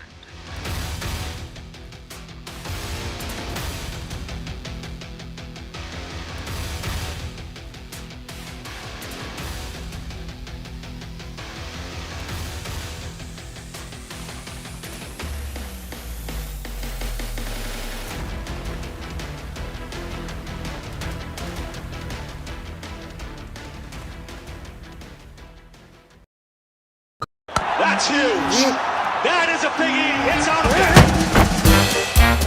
there. Gold Plus Clear Glass. Par ho ya near, sab kuch dikhe clear. In today's interconnected world, India's voice is more crucial than ever. When India speaks, the world listens. At NDTV World, we are that voice, bringing you intelligent and insightful news from India and beyond. From geopolitics and diplomacy to economic shifts, migrations, tech disruptions, and the stories of our diaspora. We cover the news that shapes our global future. NDTV World, your new home for global news, is here. If it matters to you, if it matters to you, if it matters to you, it matters to India. It matters to India. And it matters to me. And it matters to me. India Matters with Shivaru, only on NDTV 24/7. How often have you turned away from debates that descend into endless fights? We bring you a show where every question is answered, where every debate finds its resolution, where every story finds its conclusion, where opinions collide but facts prevail, where stories unfold with insights and trust. When the noise ends, the last word begins.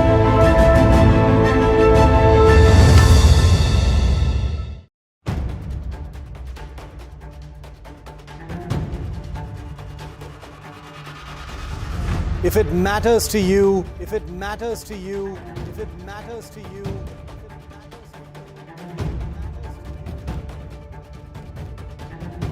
it matters to India. It matters to India. It matters to India. And it matters to me. And it matters to me.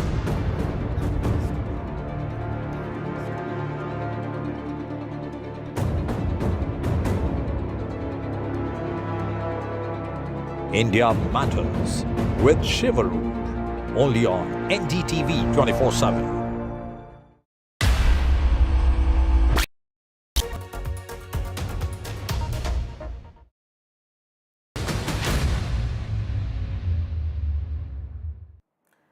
And another big revelation from that DGMO press conference was DG Operations for the Indian Air Force, Air Marshal A.K. Bharti, confirming that the Air Force had carried out strikes against targets near Karachi in Pakistan. Air Marshal Bharti told reporters that strikes were carried out at Malin Port, Cant in Karachi as part of the Indian military's measured and calibrated response to Pakistan's aggression. This included a surface to air missile site at Malir Cantonment in Karachi.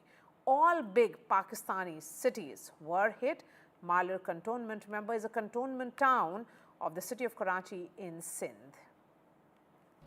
In a measured and calibrated response, we once again targeted his military installations, which included his SAM sites at Malirkant. This also included his surveillance radar sites at Lahore and close to Gujranwala. I'm in my bulletproof jacket and my helmet. I've got my protective gear on just under a kilometer from the line of control here in the Uri sector of Kashmir. But I can tell you that hostilities against Pakistan by India are revealing themselves to be much more dramatic and of a scale not understood just 24 hours ago. NDTV broke the news earlier today that it was also Karachi that was struck by the Indian Air Force. This was something that may have been missed, but the Indian Air Force did mention the Malir Cantonment, which happens to be in Karachi. With this, you have every major city and urban center of Pakistan having been struck by Indian Air Force missiles on the early morning of May the 10th as part of Phase 3 of Operation Sindoor. Lahore, Islamabad, Rawalpindi, Sargodha, and now also Karachi. Now, the reason why Karachi is significant is because we already know that the Indian Navy, in its briefing yesterday, had said that Karachi was on target. The Indian Navy's missiles on its warships were primed to bomb the Karachi harbour and reduce it to rubble if there had been another escalation. Karachi is also historically important because remember, the same Indian Navy had bombed Karachi harbour back during the 1971 war. With Karachi added to the list of sites, in this case an air defence or surface-to-air missile site at the Malirkant in Karachi, the scale of India's attacks across Pakistan just got a whole lot bigger. And news just coming in that the crucial DGMO level talks has just concluded. This was, of course, after the ceasefire. Vishnu Shom is joining us live from the newsroom. We'll try and get details in just a bit. Remember, this talk began roughly around 5 p.m. and continued for over 1.5 hours. So it's good 90 minutes conversation which has happened between the two DGMOs, the DGMO of Pakistan and India. The talk has ended. This is the talk on day 3 of the ceasefire. But we'll try and get details from Vishnu, who will be joining us in just a bit. This was a crucial talk between the Director General of Military Operations of the two countries. And it lasted for 1.5 hours. And now it appears that this entire talk has come to an end. Let's move on to other stories now. This is a ground report of NDTV from Pooch. There is an eerie calm at LOC post-ceasefire, deserted streets, houses locked, and locals recount Pakistani shelling horror. I'm in Poonch, which has suffered massive damage due to Pakistani shelling, and Pakistan is just behind these mountains. But here in Poonch, you can see Indian flag tricolor flying high. And what happened here, when Pakistan started shelling, they shelled this madrasa also. This was the under construction part of the madrasa, and first shell landed here. You can see this. And then another shell hit the residential quarters rooms of the teachers of this madrasa. And in this room, Maulana Muhammad Iqbal was killed. Another teacher was also injured in shelling from Pakistan. So when we talk about Poonch, it is Gurdwara and a madrasa that were hit in Pakistani shelling. But after killing of Maulana Iqbal, some of the news outlets tried to show that perhaps they use his picture and showing a terrorist from Pakistan has been killed in Muzaffarabad. And that is what has hurt the people, students in this madrasa who are patriotic, who are nationalists. I'm joined by Maulana Saeed. Saeed साहब, आपको भी बहुत उस वक्त हुआ जब ये बम गिरे इस पे कई लोग? एक्चुअली हुआ ये कि 6 तारीख को जब ये 7 तारीख को 6 तारीख की शाम को जब हमला हुआ, रात को जब हमला हुआ तो उस वक्त तो खौफ हिरास का आलम था पूरे पुंछ में। जब सुबह 7 तारीख की सुबह को हम चूँकि यहाँ पर हमारे पास लगभग हॉस्टल में Breaking news coming in. We just broke the story. I think Vishnu Shom is joining us live on this. Vishnu, of course, the details will emerge a little later, but for the benefit of our viewers, just explain to us when was the last DGMO talks and how crucial are these, hotline conversations?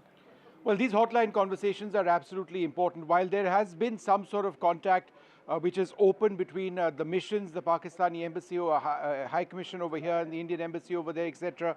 It's the Director General of Military Operations and his Pakistani counterpart who have that hotline which is always open. So when India went in with our strikes after the Pahalgam terror attack, our Director General of Military Operations called up the Pakistanis and said that, look, we don't want to escalate further. They were rebuffed at that stage. But then as a result of India's persistent military operations in targeting several Pakistani air bases, their Director General of Military Operations called us up and said, look, let's get into a ceasefire situation.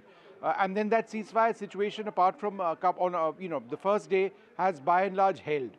There was supposed to be a review of the ceasefire situation today. Presumably that has taken place. The conversation between the Pakistani and the Indian DGMO has taken place. But we've been told to wait until there is some sort of a statement, some sort of clarity on what exactly has emerged in these talks. All right, Vishnu, thank you so much. In fact, our reporters who have been reporting from the front line continue to get us reports from the ground of near normalcy, but also a sense of hope that this is how things will remain. Here's another ground report. We have been traveling in various border villages, and right now we have come to one of the villages in border area that is only 3 kilometers away from that international border. We will talk to these peoples who show that there is total normalcy, and we will talk to the leaders who have come here. So BJP leader is with us. So sir, we have been seeing that you have been roaming from one village to another village. Finally, you have come to another village. Have you seen that the people are totally peaceful? There is total normal life. Your question is quite right. At the moment, earlier there was a great panic, but now we are sitting in Jalalabad constituency, which is again a border area, and a village called Tandiya Kadim. So ਅਸੀਂ ਉੱਥੇ ਜਿਹੜਾ ਇੱਥੋਂ border ਹੈ ਇਹ 1.5-2 kilometre ਹੀ ਹੈ. We are from the international border, but today people are very in upbeat mood, and their morale is very high because उनको ये भी मालूम हो गया कि जो सीज़फायर हो रहा है ये पाकिस्तान की रिक्वेस्ट से हो रहा है. हमारे डायरेक्टर जनरल जो ऑपरेशंस हैं आर्मी के, उनसे बात हुई. आज 12 बजे की मीटिंग थी, उसका भी रिज़ल्ट आ रहा है. लेकिन मोदी साहब की one thing was very clear. उन्होंने ही सेड कि भी he can compromise any other thing but can not compromise on Pakistan's attitude to train the terrorism, to give them the funding, to train them and then send them to India कि जहाँ हमारा अमन चैन भाईचारा वो खराब करें. अब देख रहे हैं airports have been resumed, all the services have been resumed. So here the people, they have already migrated from a border area to the safer places. Have they come back? Of course they are very much back. बहुत कम families थी जो गए हैं, लेकिन ज़्यादा हमारे लोग जो हैं वो बॉर्डर पे जो रहने वाले हैं, they always stay at the border. Whether it was, I remember I was very small when 1965 war was there, then 71 war was there, and now मेरे साथ ये मुजाहिदिया जी हैं और इधर राना हमारे यूथ लीडर हैं, हमारे मंडल के प्रधान भी हैं, बहुत से लोग मेरे साथ आए हुए हैं. और जो भी बॉर्डर के गांव हैं ना, वहाँ से बहुत कम लोग माइग्रेट किए थे, लेकिन जो किए थे वो वापस आ गए. उनकी मजबूरी थी, कुछ बच्चे छोटे होते हैं, कुछ उनकी घर की मजबूरियां होती, इसलिए उन्हें जाना पड़ा, लेकिन they are back to their houses. And amidst the state-of-the-art weaponry that Indian forces deployed in the Operation Sindoor against Pakistani terrorists was built in Bangalore, Sky Striker. The unmanned aircraft system is made by Adani-owned Alpha Designs. The Sky Striker flies like an unmanned aircraft system and strikes like a missile. It is classified as a loitering munition designed for long-range precision tactical strikes. The Sky Striker has a low acoustic signature, enabling stealthy low-altitude missions powered by electric propulsion. It can identify, track and engage operator designated targets using a 55 or 10 kg warhead housed within its fuselage. These suicide drones were produced at a manufacturing facility in western Bengaluru through a collaborative partnership between Alpha Design based in Bengaluru and Elbit Security Systems of Israel.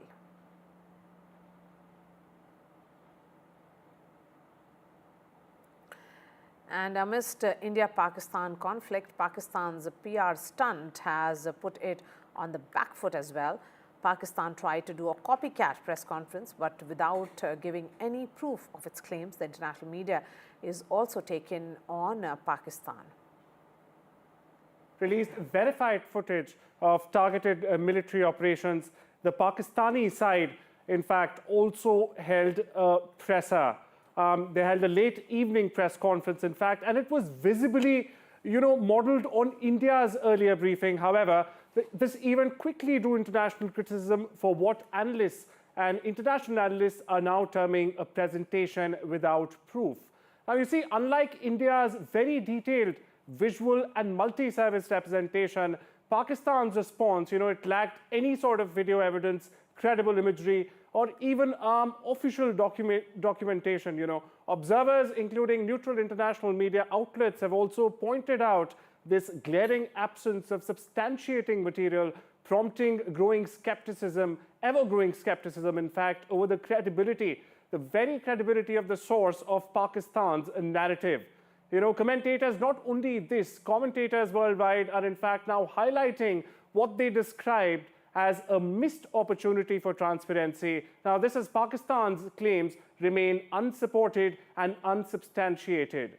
The contrast has left Islamabad facing uncomfortable questions, and rightly so, from the global community that also demands clarity and accountability, especially in matters where military engagement is, in the picture. Now, as security mounts, as scrutiny mounts, Pakistan's information strategy desperately finds itself in an increasing difficult position.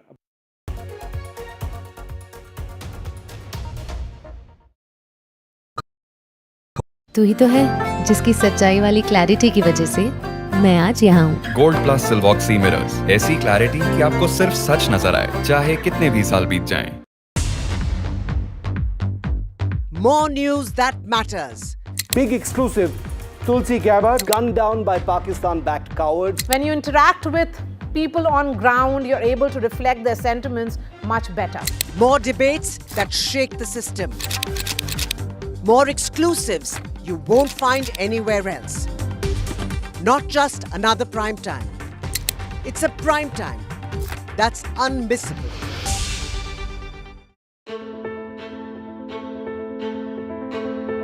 News is not just headlines, it is what impacts you.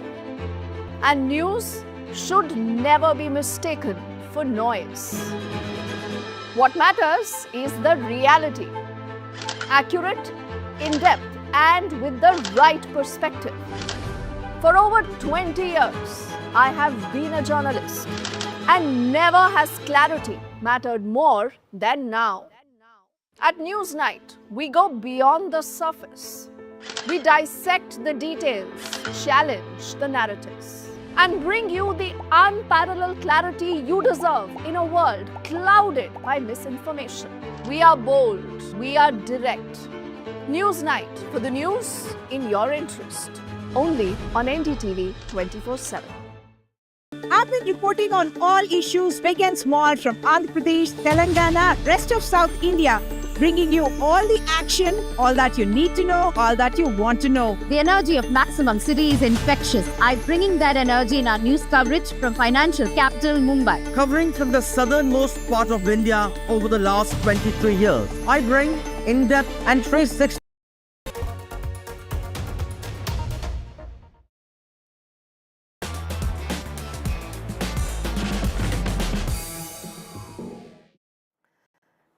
And it is stumps for Virat Kohli in Test cricket. One of the most loved cricketers of the nation has walked away after 9,230 runs in 123 tests in 14 glorious years in whites.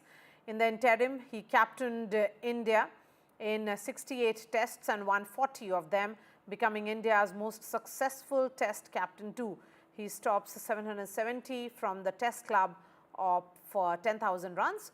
Virat leaves behind a Virat-sized hole in Test cricket of his 30 Test tons. The most recent 100 not out came in the first Test against Australia in November. Last year, it was his first in 15 innings across 16 months. And so cricket's greatest showman leaves its grandest stage, not with a final century, wave of the bat or guard of honor, but with a post to his 271 million Instagram followers. He will be remembered as the man who dragged the India Test side into the 21st century. What made Captain Kohli, in fact, past Captain Kohli, retire, and what happens now?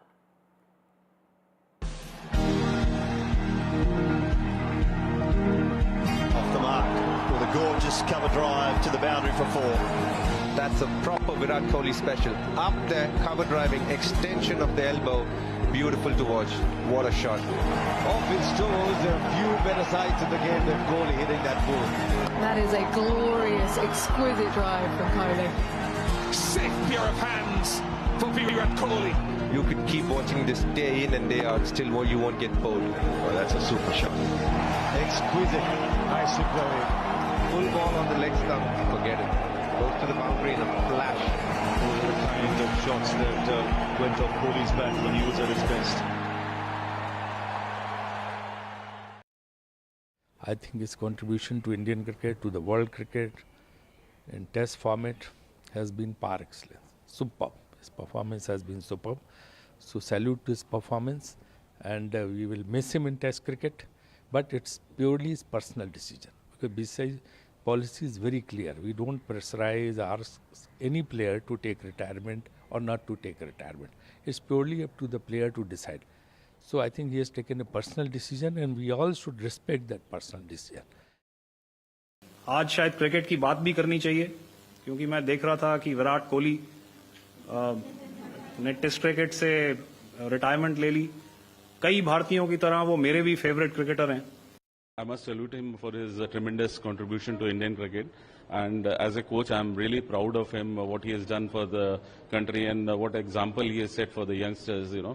So but emotionally, yeah, it hurts that we won't be seeing him in whites again for the country, but I really appreciate and backs his decision fully. So hopefully this time he'll be there to win the World Cup for India, and he'll be 100% committed to it.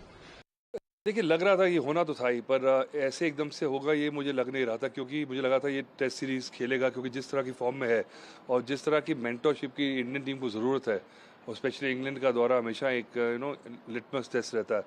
But मुझे लगता है कि अगर सोचा है, सोच के किया होगा और इतना कुछ अचीव करा है तो बिल्कुल सही है. I am with him, but थोड़ा दिल उदास सा है, क्योंकि मुझे लगता था कि एक बड़ा सा मैच होता, फेयरवेल होता, टेस्ट मैच. लास्ट दफ़ा इंडियन टीम में विराट कोहली टेस्ट मैच खेलता हुआ नज़र आता तो मज़ा लगाता, पर बुरी यादें हैं कब से, जब मेरे पास पहली बार हमारी एकेडमी में आया था 12 साल का, तब से, और अब इतना कुछ अचीव करके एक one of the legends of the game.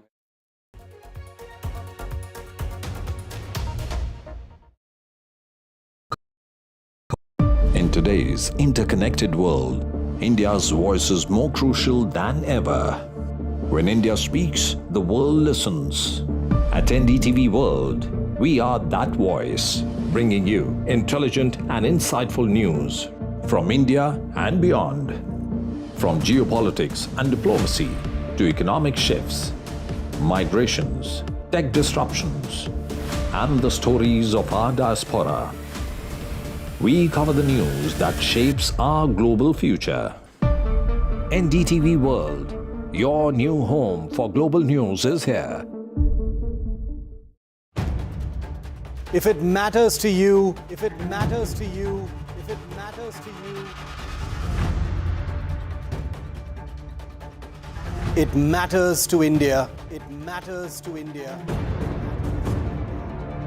And it matters to me. And it matters to me. India Matters with Shivaru. Only on NDTV 24/7. How often have you turned away from debates that descend into endless fights? We bring you a show where every question is answered, where every debate finds its resolution, where every story finds its conclusion, where opinions collide but facts prevail, where stories unfold with insights and trust. When the noise ends, the last word begins.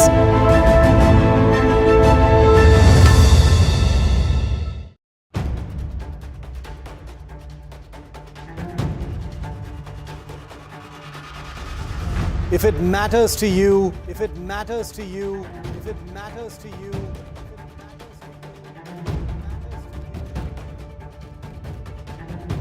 It matters to India. It matters to India. It matters to India. And it matters to me. And it matters to me.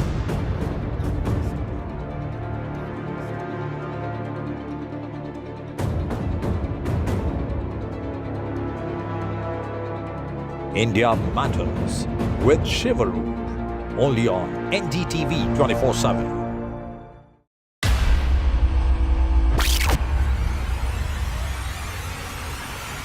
The last 1 month, if you see, the share prices of Gensol Engineering has fallen more than 58%. Why are the rating firms calling the debt payments as default? We have two credible credit rating agencies on March 4th coming and downgrading the stock to D. Statements are consistently being proven wrong, and transactions are being taken place which are different from what they were originally pictured to be.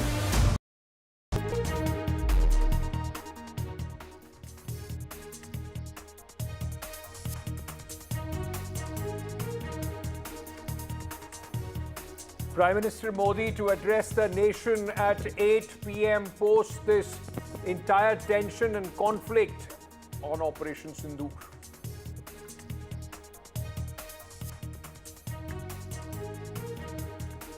DGMO briefing, video proof of the strikes at Pakistani Air Force bases, all military bases and facilities of India intact.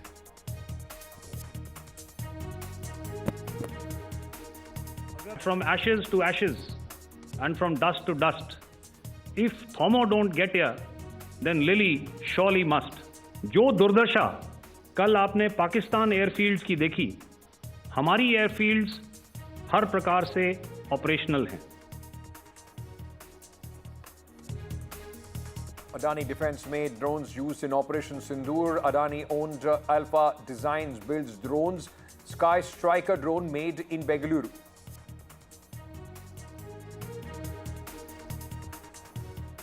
United States-China agreed to roll back tariffs by 115%. Investors cheer United States-China trade deal. And Virat Kohli announces retirement from Test cricket after legendary 14 years career for India. Says he's walking away with a heart full of gratitude.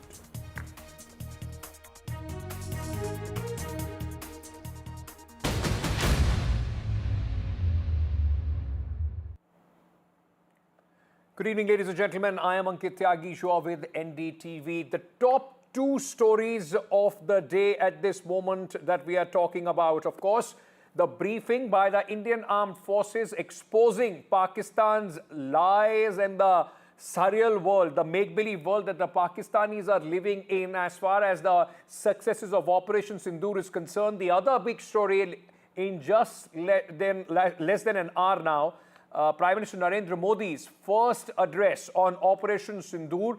Remember, this is the first time that the Prime Minister would be speaking after India commenced punitive action on Pakistan under Operation Sindoor on the night of 7th of this month, while Pakistan and punitive action was taken on the terror infrastructure of Pakistan, and then the further escalation and how Indian Army responded to, in fact, safeguard the territorial integrity and safety of the people of this country. So both these very, very important events which are going to take place.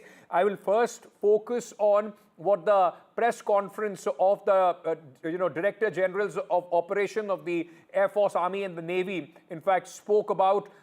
They not only yesterday when they presented the proofs and visuals of the destruction that Pakistan had to face in India's punitive strikes. They also spoke about, our airfields and military installation, the safety of those, and they are completely operational, and the Indian Armed Forces are absolutely ready if there is any further escalation or any misadventure by Pakistan. Now, the DGMOs of both the countries, as it was discussed and decided earlier, have spoken. So we have a confirmation that the DGMO of India and Pakistan, as it was discussed earlier, the understanding which was arrived that they will speak on the 12th of May. They have spoken. We'll get you the details as soon as they in fact start trickling in. All our sources in the defense, in the Indian Army have said that, very soon we'll know exactly what the conversation was like. Remember, last evening was the first evening in the last few days that there was no significant action as far as the line of control, the international border and the skies, the airspace between India and Pakistan is concerned. Let me first very quickly play out for you at this moment some reactions and the press conference which was addressed earlier by Air Marshal A.K. Bharti, who in fact spoke about India's punitive strikes on Pakistan. As you can see, we have targeted the length and breadth of the adversary. I'm sure most of you would have already seen the effect of these strikes on ground, courtesy the large number of videos and photographs being circulated in the media. A few representative examples from the open source are now being shown to you on the screen. In fact, two of them. This is the strike on the Noor Khan Air Base. And you can see the effect. I'm sure most of you have seen the video. I have also picked it up from your sources only. And this is the aftermath of our strike at Raimiar Khan Air Base. You can see the massive crater that it has left on its runway. And you can see the pinpoint accuracy of our weapons.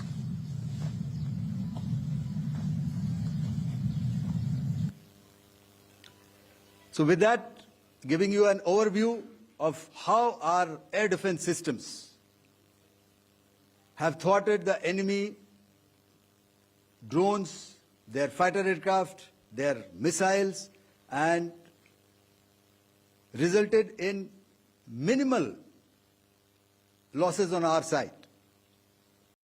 आतंकियों पर हमारे सटीक हमले line of control और international boundary को पार करे बिना किए गए थे।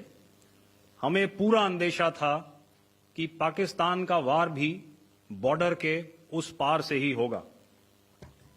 इसलिए हमने अपनी एयर डिफेंस की पूरी तैयारी पहले से ही कर ली थी। हमारी इन्वेंट्री में शामिल counter manned aerial systems, electronic warfare के साधन और एयर डिफेंस वेपन्स का इंडियन एयरफोर्स के इसी प्रकार के सिस्टम्स के साथ एक अनोखा मिश्रण किया गया। इसलिए आपने देखा कि जब जब पाकिस्तान एयरफोर्स ने हमारे एयरफील्ड्स और लॉजिस्टिक इंस्टॉलेशंस में 9 और 10 मई की रात को लगातार हमले किए, वो इस मजबूत एयर डिफेंस ग्रिड के सामने विफल हो गए। तो कोई मौका नहीं था कि पाकिस्तान एयरफोर्स ये मल्टी टियर डिफेंस को पार करके पीछे हमारी एयरफील्ड्स या लॉजिस्टिक इंस्टॉलेशंस को टारगेट कर पाए। We had a detailed brief on the successful joint operations that were carried out to destroy the terror infrastructure in Pakistan-occupied Jammu and Kashmir, as well as in Pakistan itself. We also iterated that our fight was with terrorists and their support infrastructure and not with Pakistan military. However, it is a pity that the Pakistan military chose to intervene and bat for the terrorist, which compelled us to respond in kind. A powerful carrier battle group with formidable offensive capability was able to operate with impunity and maintained an uncontested presence in the area of operations. Effectively, it compelled the Pakistani air elements to remain bottled up close to the Makran coast, denying any opportunity to be a threat in maritime space. Let me very quickly at this moment bring in for more perspective on what we heard and how things are at this moment. I'm being joined by Air Marshal Anil Khosla, former Vice Chief of Air Staff. He's with us at this moment. So thank you for speaking to NDTV. Let me begin by asking you very, very comprehensive, detailed, press conferences and briefings by the DG operations of all the three wings of the armed forces. Particularly what stands out is two things, sir. Number one, India's capability, the integrated air defense system that worked with absolute wonders, as far as Pakistan's attacks were concerned, and how easily we were able to make these ingresses and attack Pakistani Air Force bases, sir. It stands out both offensive and the defensive capabilities. And our capabilities have increased over in the last decade in leaps and bounds. And there are still gaps as far as capacity is concerned, but that is also being addressed. But if you see from Balakot to now, there's so much of difference in capability enhancement of the three services. And this is a classic, example of what is showing. It is showing, air defense-wise, we've been able to neutralize whatever projectiles were thrown at us from across the border and LOC, small or big. And there's no negligible damage on our side. And we have been able to engage their targets, military and terror, basically terror infrastructure, the ecosystem, at far ranges throughout their country. And with very great precision, with no collateral damage, and that with a big standoff ranges. That is a big message to Pakistan. If you notice, I'll just take 30 seconds more. The last strike which we did, where we got fed up of him escalating slowly, and we indicated, if you see what briefing has been given by the three DGMO, DGNO, and DG Air Ops, we targeted airfields all over Pakistan, even in the heart of Punjab, as far as Karachi and other places, show those red dots. And if you see, notice the type of targets, from runways to hangars to command control centers to AD radars to surface-to-air missile centers. If you see the kind of targets which are in this, indicates that we can take on every type of target system in your military targets. Yes. We can take on wherever you are. That is the message which went on. I also want your, expertise, sir, on the fact, like we were talking about the defensive capabilities, we'll come to the offensive one in just a moment, about how, top-class performance there has been, and especially of the indigenous air defense weapon systems like Akash, SAM and anti-drone systems, which are being manufactured, which are being made inside our own country, something that Pakistan dearly misses, isn't it? Everything that they have is exported largely from China, while our indigenous systems are also, have shown in this, at least in this skirmish, that they are top-notch. You're right. And if you see other wars also, Russia, Ukraine, as well as Israel, Hamas, two things stand out. One is that you have to be self-sufficient. You have to be Atmanirbhar. Nobody is going to come and give you. Nobody is going to give you latest technology.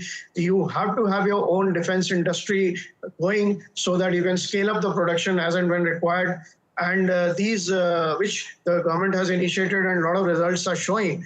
And these weapon systems which were inducted, the indigenous one, this was a baptism by fire, and they performed well. So I'm sure all the military as well as the defense industry is reading the occurrences very, very carefully, and will improve upon it, implement all the shortcomings or gaps if there are any.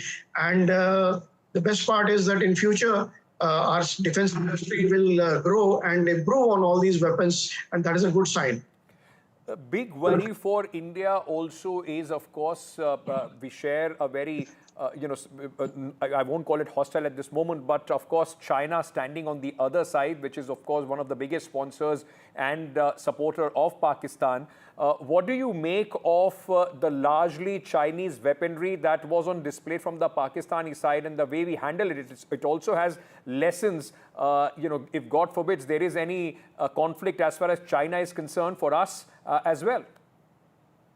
Yeah, so it's not only India. I think the whole world is looking for Chinese equipment and their performance, because the Chinese, country where there's a lot of enigma attached to it. It's a very, very secretive country. And there are a lot of claims have been made by China in every field in terms of technology, in terms of weapon systems, in terms of platforms, in terms of equipment, and the performance which they claim that they are latest and they are better than even American or US weapons and systems. So the whole world is watching how will they perform. And the and Pakistan army has almost whatever percentage you want to call it, 70, 80 majority is Chinese equipment. So the whole world is watching, and so will we be.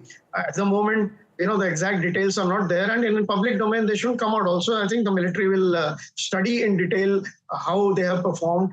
And with our friend, we have a lot of friendly countries where we do exercises with this, and information will be exchanged with them, and we will come. A picture will become clearer that how they performed as compared to the rest of the world. My last question to you, sir. As somebody who, of course, led the Indian Air Force, I just want to understand from you, what are the big takeaways for the Indian Air Force, from this conflict, and how are those going to be implemented if there is any escalation further from the Pakistani side? At the moment, I think it's too early to draw conclusions. And once detailed analysis is done of the events, the Indian Air Force, I can tell you from my past experience, every event which happens, every exercise which takes place, and every live event like this which takes place, it is studied in detail, and the lessons are drawn at different levels, tactical level, strategic level, gaps in our equipment, and improvements required in organizational every aspect under every vertical which is related to military operations. And these lessons are converted into to-do list and addressed and monitored till the time they are completed. So in this case also, the lessons will be drawn out. The biggest lesson at the moment, I think, which is not known also to everyone, and is that we have capability-wise, we have grown quite a bit. We have every type of capability. You've seen the example in terms of reach, in terms of standoff, in terms of precision. All sort of capabilities. But capacity is another issue which we need to address, which everyone knows. That is a war endurance we need to improve, because we have a situation on both our borders which are not very, very user-friendly. So thank you so much for taking the time out and speaking to NDTV. Very important to learn from experts, because remember, every conflict, every war or any kind of exercise is also an occasion for the armed forces to build on from there, because every conflict then becomes very, very different. Let me also bring in at this moment Lieutenant General Rajinder Singh, former DG Infantry, and Lieutenant General Rameshwar Roy, Defence Analyst, former Corps Commander, Jammu and Kashmir. Gentlemen, thank you so much for speaking to us at this moment. Let me start with you, General Singh. What are your big takeaways, sir, as this conflict now, at least we have had one night of relative peace and calm across the line of control, the international border and of airspace. Now, there will be a lot of talk about what are the big lessons that the armed forces have drawn from this entire live action. Ankit, the big takeaways, as I look at it, are actually mainly four of them. First and foremost is the takeaway about our decision-making process. It would be quite clear to Pakistan that India's decision-making will be swift and it will be firm. The second big takeaway is the might of the Indian armed forces, about the Air Force, Air Marshal Khosla has just now talked about. And I would only like to add one thing, that it clearly proved the efficacy of our integrated air defense system. It also proved the efficacy of our capability to go and strike deep into the enemy territory and take out their air assets. Another important facet, which was quite clear to one and all, is the fact that the kind of integration between the armed forces which we were able to achieve was quite evident. Now, the third important point was that in this operation, it was quite evident after seeing 100% strike on the enemy terrorist camps, that the intelligence that we got about those terrorist camps was absolutely top rate.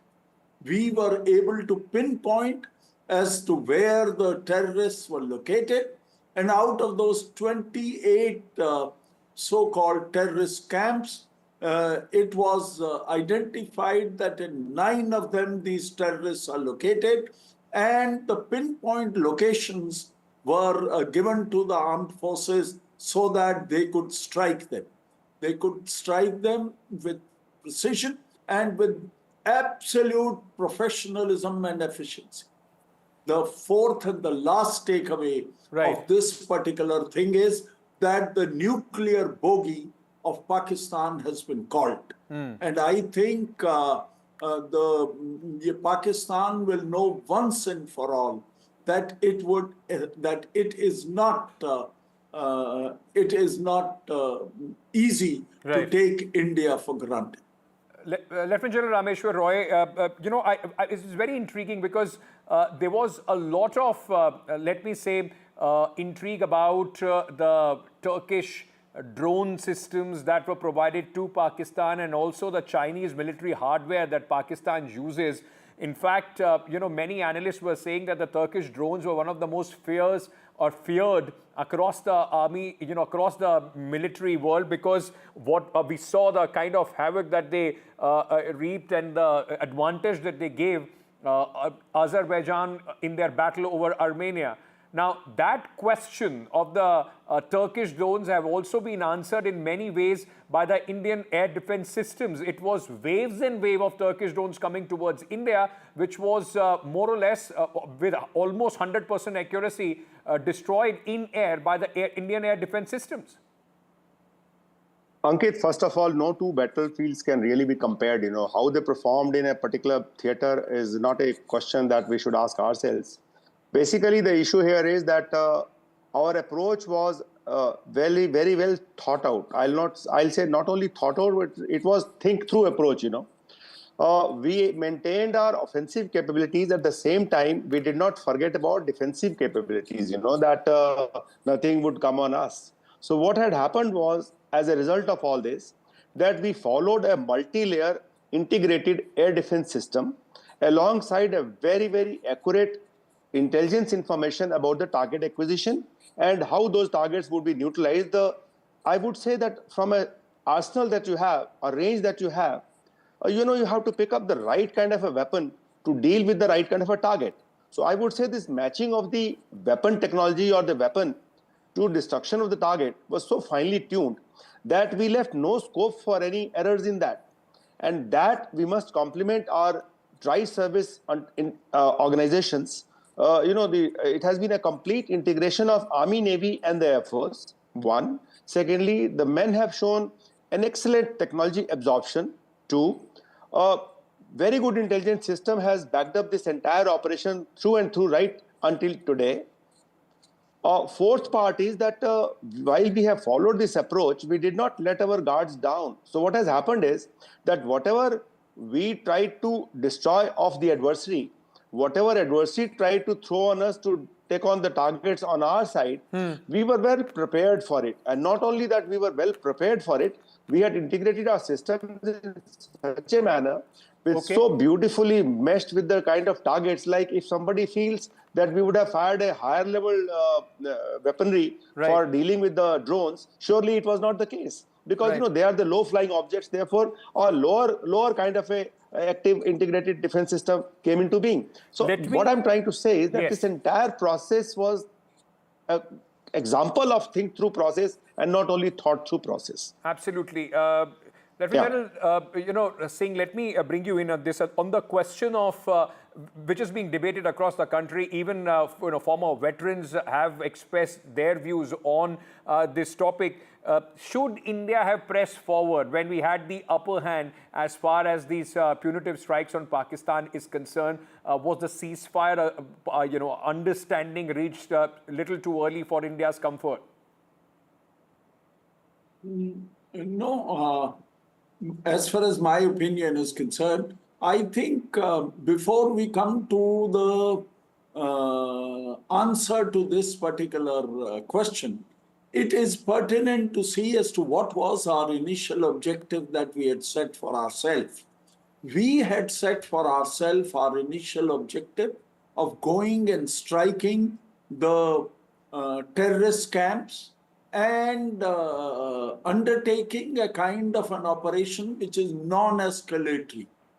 It was not our intention to escalate this to a level more than what we were trying to do, that is to target the terrorist camps.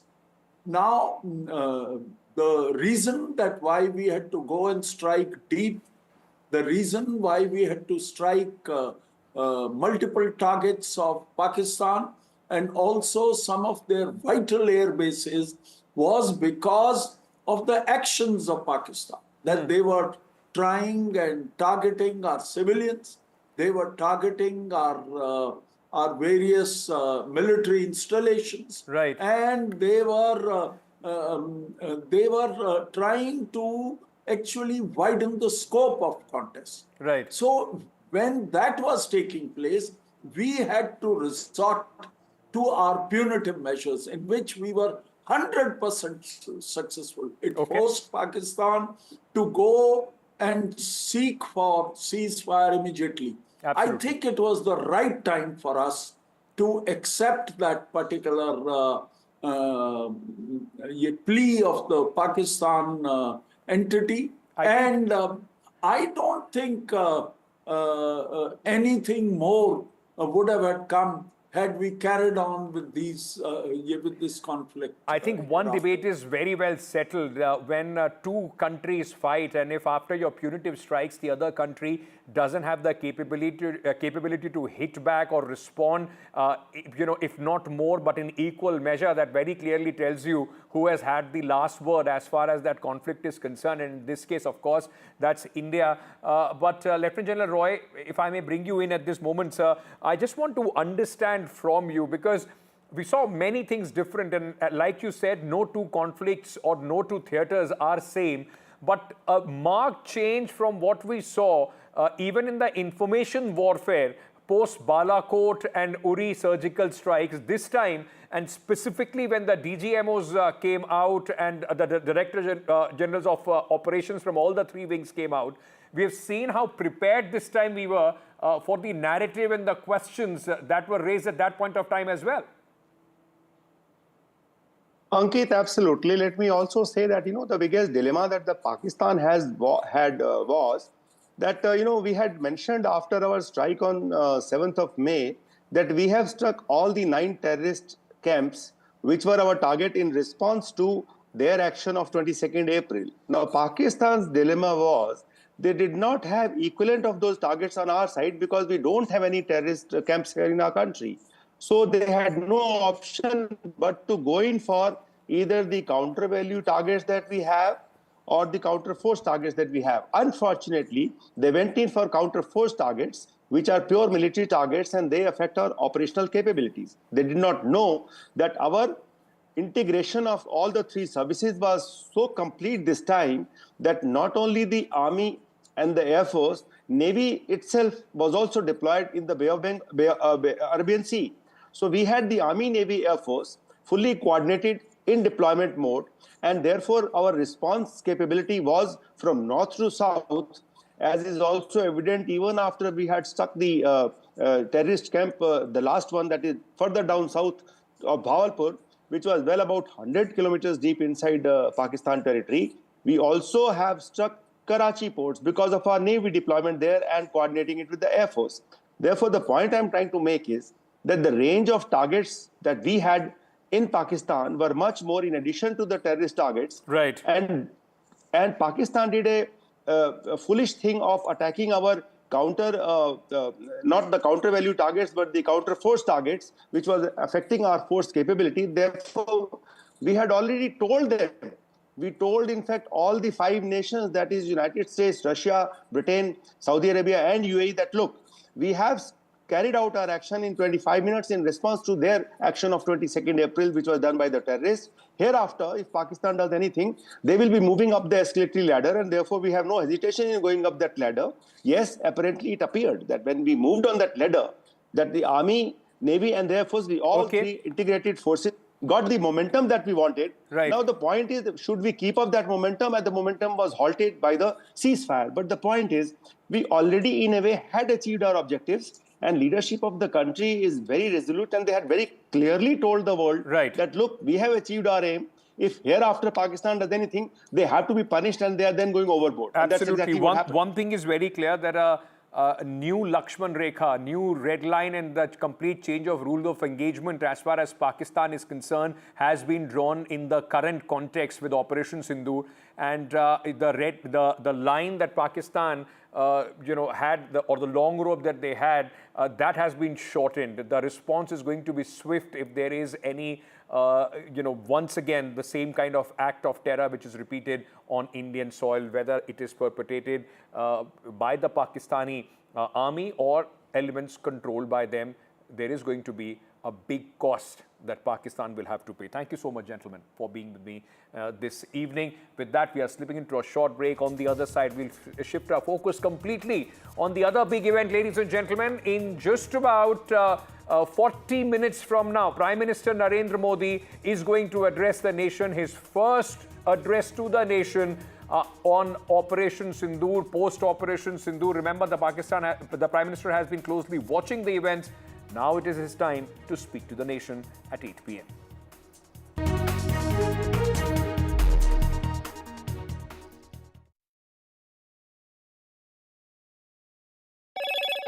Hello, Moto. Motorola, India's leading AI smartphone brand.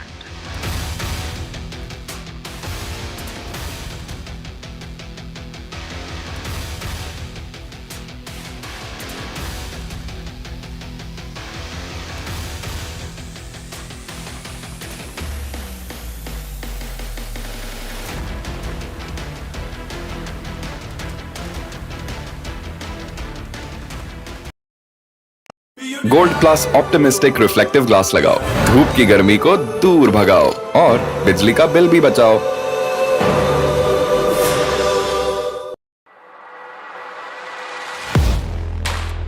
Do you really know the company you invest in?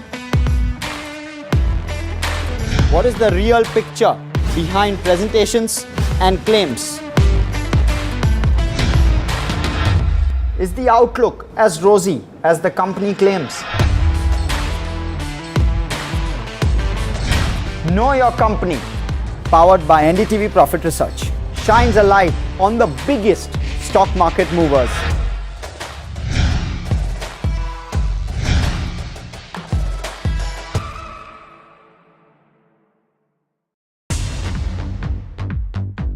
More news that matters. Big exclusive. Tulsi Gabbard gunned down by Pakistan-backed cowards. When you interact with people on ground, you're able to reflect their sentiments much better.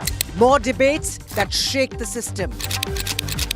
More exclusives you won't find anywhere else. Not just another prime time. It's a prime time that's unmissable.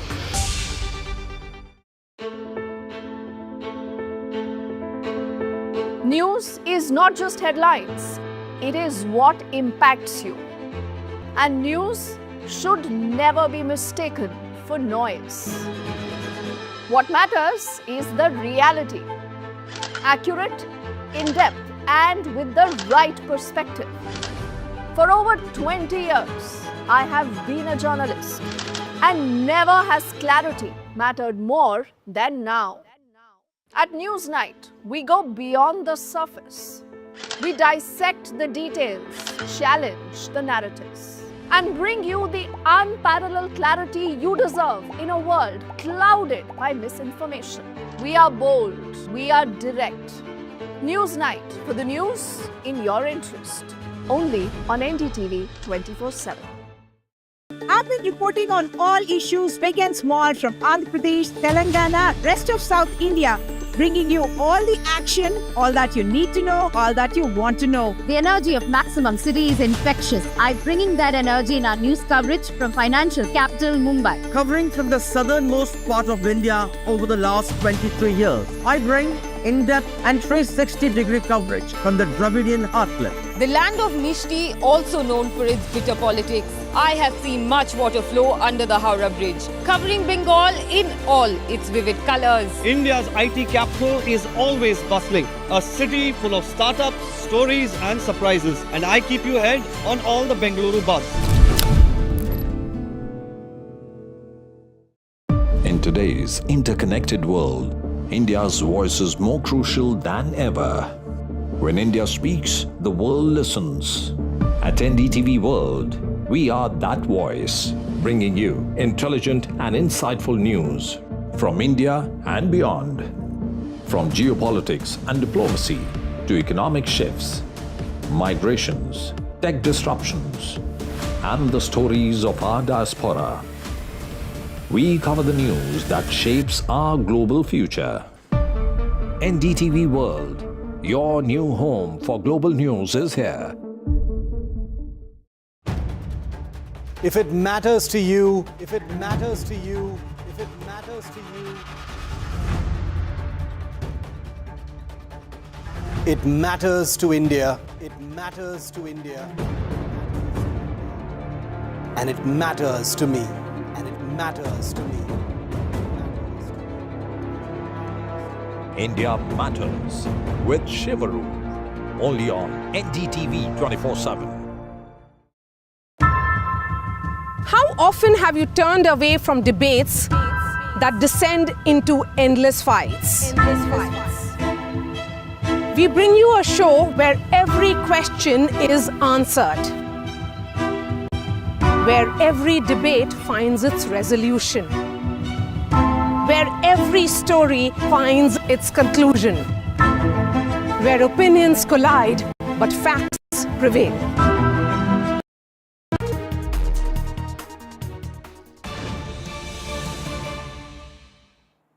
In just about 28 minutes from now, Prime Minister Narendra Modi will begin his address to the nation, his first address post-Operation Sindoor, which was started as punitive strikes in Pakistan on their terror infrastructure resulted in a 48-hour conflict, full-blown war-like situation between India and Pakistan. Prime Minister would be speaking for the very first time. Remember, he has been we've seen the number of meetings every single day throughout the last 4-5 days that the Prime Minister has taken. In fact, we were told that the Prime Minister monitored the Operation Sindoor, the beginning of it, throughout the night as well. My colleague Aishwarya is with me at this moment. This is going to be an important address to the nation. Aishwarya, Prime Minister speaking for the first time. Many were wondering, while Shehbaz Sharif, the Prime Minister of Pakistan, has spoken not one, not two, but multiple times to, in his country, prematurely also jumping around and claiming victory. When will Prime Minister Narendra Modi speak? And tonight, in just about 27 minutes, that is going to happen. Well, Ankit, after Pahalgam terror attack, it was Prime Minister Narendra Modi who spoke for the very first time at a rally in Bihar. And he switched from Hindi to English to address globally, to address the world about India's intention to hit terrorists, to punish them, to identify them. And that's what the objective of Operation Sindoor was. Indian armed forces were given free hand, and India proved that they can hit and strike the terror infrastructures, be it on the mainland of Pakistan or in Pakistan-occupied Kashmir. It is those terrorists who were neutralized, their infrastructures were demolished, there were specific targets that the Indian Armed Forces launched, and of course the Indian Armed Forces also provided every evidence to the world that how India has attacked them deeply. And it was after a full-blown 48 hours of the conflict between Indian Armed Forces and Pakistani Army, the ceasefire was announced. But India made a statement that no terrorist activity will be tolerated in the near future. The sources in the government have earlier stated that it is Prime Minister's straight message, a red line has been drawn, that in the near future, if there is a terror activity in the country, then that will be considered as an act of war and India will act accordingly. Remember, Prime Minister Narendra Modi holding series of meetings, chairing those, reviewing what is happening along with the line of control and also at the international border. Prime Minister Narendra Modi had been chairing several rounds of meetings with the top security officials, and when the North came in for Operation Sindoor, it was Prime Minister who day and night monitored the situation.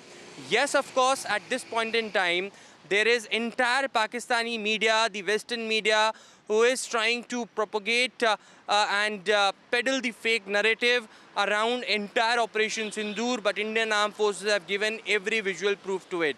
It has been come on the visual evidence, the proof by the border security force, which is there out in open when Pakistani's army was have been firing. It was those terrorists who want to, come into the Indian territory, and those were neutralized as well. Right. Prime Minister Narendra Modi would be speaking for the first time, and he will, tell the objectives of Operation Sindoor that was successful in its mission. The Indian Armed Forces had been lauded, just not by the government, but by the opposition as well. And of course, as they said, justice is delivered. And now all eyes would be on Prime Minister Narendra Modi. Thank you so much, Aishwarya, for joining us with all those details. Just to understand, because ladies and gentlemen, of course, one part of it will be the military operations that took place and what compelled Prime Minister to take those decisions. One part also is of expectation of a political fallout of this, and possibly an upper hand that the BJP and the Prime Minister could claim. I'm being joined at this moment by Amitabh Tiwari, political strategist, who is joining us at this moment. We also have Dr. Tara Kartha, former Director, National Security and Council Secretariat, to understand the implications globally of this operation. We'll also be going across to Neerja Chaudhary, senior journalist, in just a short while from now. Amitabh, before I come to you, let me start with Dr. Tara Kartha.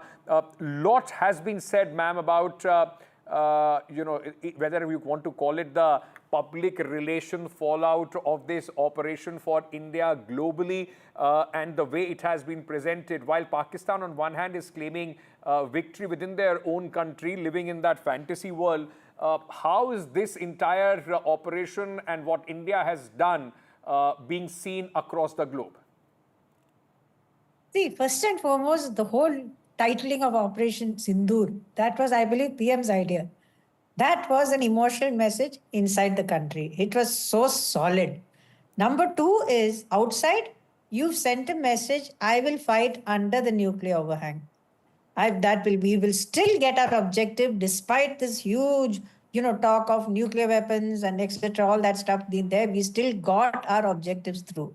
Number three is, a lot of people are going to find it very difficult to digest that. Because that, sorry to say this, but that a brown country can actually do this and do its work thoroughly well is difficult for people to actually accept. But I would give credit to our international academics and things to understand. Maybe they should study this war, see how, in terms, like I said, I think in another channel, what marked this war, what marked it was the selection and maintenance of aim. That is the fundamental principle of war. You said, I will attack terrorist camps, and that is precisely what you did. Right. So that is brilliant. And your Ukraine and Gaza should tell you, the second brilliant thing is you also walked out at the right time. Yes. So Amitabh, let me bring you in at this moment. What are the two messages? One, of course, for the domestic, one, of course, for a message across the border, which the military, under the leadership of Prime Minister Narendra Modi, has been able to send. What about the message to the domestic audience? What are you expecting in the address tonight? See, clearly in the address tonight, I think Prime Minister Modi will clearly, first of all, thank the armed forces and the people and the opposition parties for their unwavering support. Secondly, I think he would lay down clearly what were the objectives of Operation Sindoor, what are our accomplishments, how we have exceeded the expectations or achieved the objectives. Thirdly, how we have sent a clear signal to Pakistan, as we have also announced that any act of terrorism in the future will be considered as an act of war. So, what is the strategic importance of this statement? How it is also a message that I think he will also dwell upon the fact as to why India accepted a ceasefire at this point of time after the accomplishment of the objectives, perhaps because he has already made a statement in the past that this is not an era of war. Correct. When he has made a position, such a position during the Russia-Ukraine conflict, I think he will try to harp on that factor. So there are many facets of this which he will bring before the people, and there will be something new which he will bring to the table, perhaps, which the DGMO.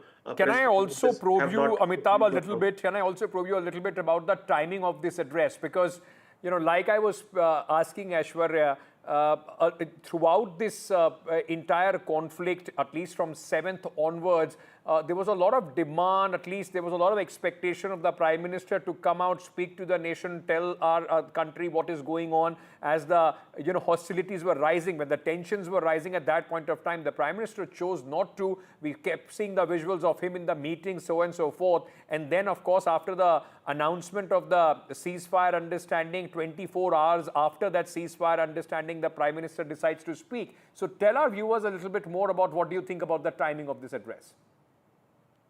No, essentially, he had clearly. Go ahead, Amitabh. Yeah, essentially, he had clearly given the armed forces the powers and the right to respond accordingly. So, what he has done is that, of course, he has led this operation, but he has given the armed forces on the ground who have fought this limited war, who were at the forefront, to take the highlight, I would say, to a certain extent, by holding pressers from the MEA, now with the DGMO. And now, once the limited war is over, we have had a calm night yesterday, and the operation, at least this phase of the operation, is over. Now he has chosen this time to come and speak in front of the Indian populace and also give a message, perhaps, to the global audience and to the audience in Pakistan as what could be the future course of action and why he took this decision to take a ceasefire at this. Dr. Kartha, do you also see somewhere in Prime Minister's speech today a message to the global audience? Because a lot has been written, spoken, critiqued about the fact that the ceasefire understanding was announced by United States President Donald Trump even before both the countries, in fact, formally spoke anything about it. India then, of course, through sources have been saying that this was initiated by Pakistanis, brokered by America, because they went running to America after we hit them very, very hard. But that is also a debate that the Prime Minister would also want to, put a stop or an end to, that there is no way that there is a scope for any third party to mediate between India and Pakistan. Oh, absolutely. I don't think there's any question of that. That while we are appreciative, I mean, I think this is what he's going to say, is that we appreciate the US role. I mean, I'm talking of the NSA, Marco Rubio, who did play a role. I mean, let's give him the credit where it is due. But the point is, we can do this, and there is also a sort of on social media, there's a lot of talk that why did we stop? There is very little understanding on the ground of the seriousness of war. So I think when we stopped, when we did, was brilliant. And that has to be conveyed. And I think the PM who has been helming all these things, he is not a PM who will sit at home and, let things slide. He is at the leading from the front. He would know this. And I think that message will also go out. We got our objectives. We are happy with the US, but however, we will make our own decisions. No question of mediation on Kashmir. We are done. Article 370, we are done. That's it. Neerja Chaudhary, with us finally. Neerja, thank you for joining us at this moment. Let me start by asking you, of course, a big moment as far as our country's history and the chapters being written are concerned. What do you expect from Prime Minister's speech this evening? Are you expecting like a, claiming big victory kind of a speech which will be loaded with a lot of political connotations for the domestic audience as well? Yeah, I think the Prime Minister being Prime Minister, he will probably strike high notes after Operation Sindoor, which was a very evocative one. And it had the support of women, it had the support of families. People felt enough is enough signal had to be given to Pakistan. But if you go out on the street and talk to the panwala, the driver, the cleaning woman, ordinary people, the villager, they are happy that the war is not going to be a prolonged one. The war has come to an end. We struck at the, terror camps, and we showed Pakistan that this, it would have to pay a high price if it went in for or sponsored terror attacks. So I think overall, certainly it has resonated with women in large numbers that Operation Sindoor has certain connotations. And with families who felt the barbarity of what had happened in Pahalgam with, which had really this time terrorized the women of India.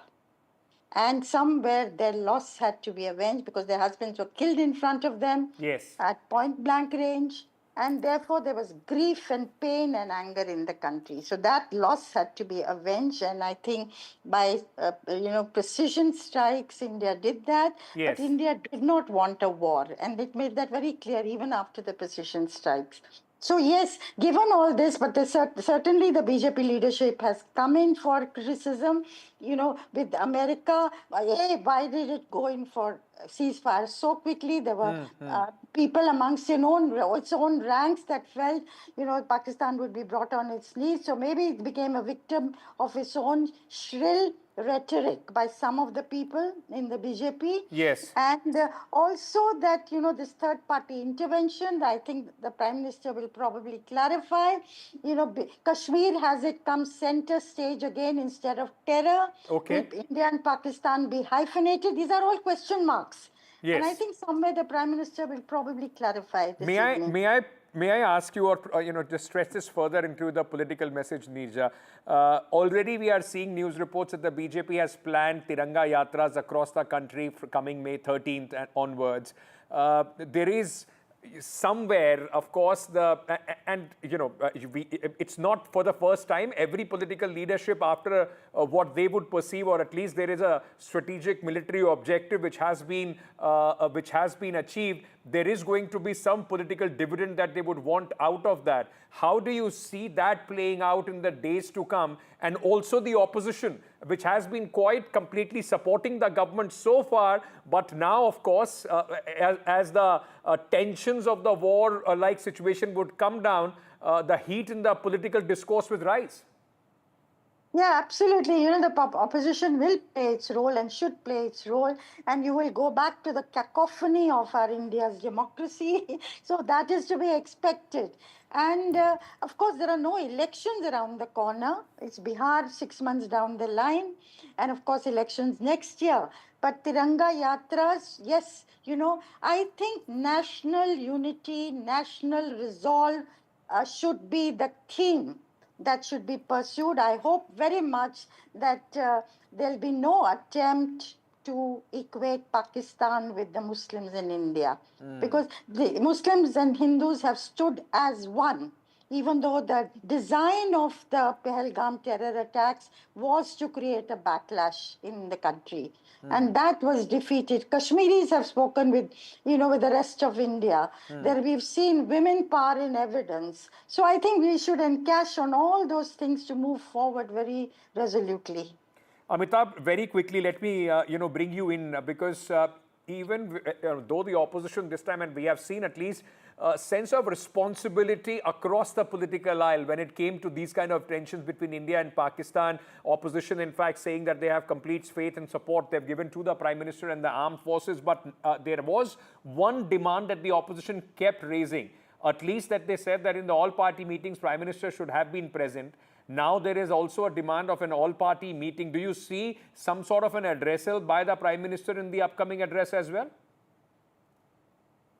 See, I think clearly the opposition is demanding either, or rather demanding a joint parliament session at this point of time.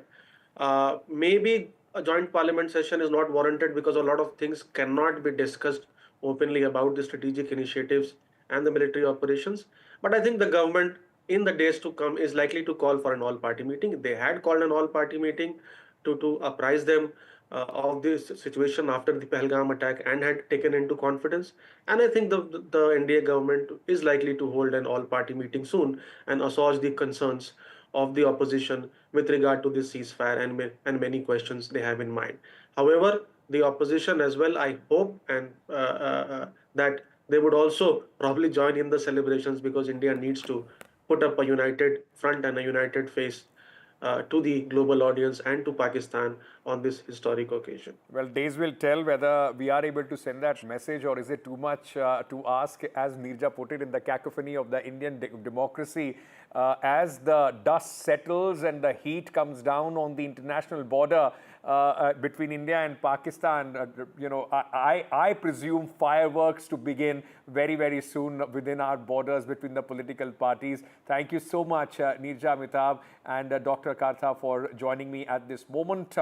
Ladies and gentlemen, just about less than 10 minutes, 8 minutes at this moment. The clock is showing on NDTV. Prime Minister will speak. And post that, of course, the big takeaways, the complete dissection of what the Prime Minister says to the nation coming up here on NDTV. I'm slipping into a short break. Stay tuned.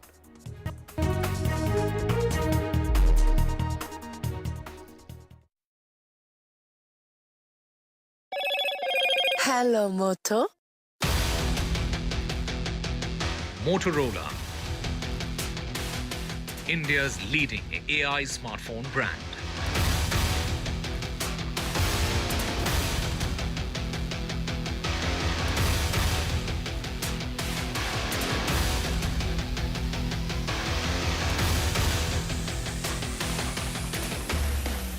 Motorola X post of the day. ICC bids goodbye to Virat Kohli after he announced his retirement. ICC has put out a post and said, "Whites off, crown intact.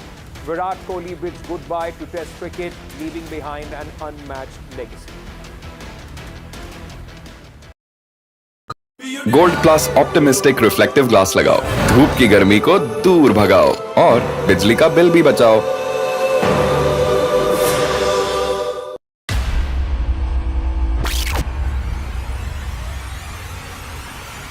The last 1 month, if you see, the share prices of Genzol Engineering has fallen more than 58%. Why are the rating firms calling the debt payments as default? We have two credible credit rating agencies on March 4th coming and downgrading the stock to D.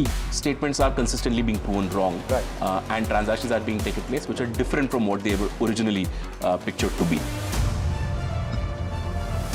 The company claimed it would roll out 6,400 electric vehicles. But what it has rolled out is a shocking scam. Funds meant for the project were funneled allegedly back to the promoters, the Jaggi brothers. What did the money buy?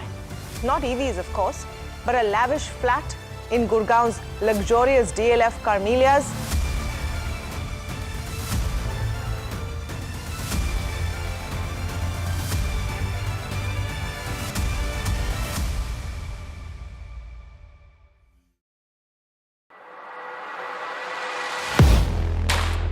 Do you really know the company you invest in?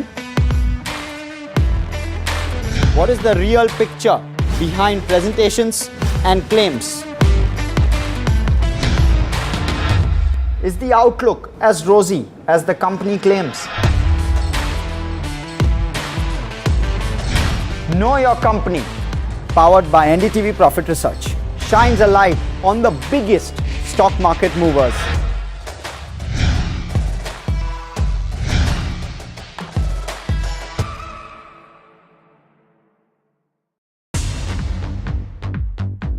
More news that matters. Big exclusive.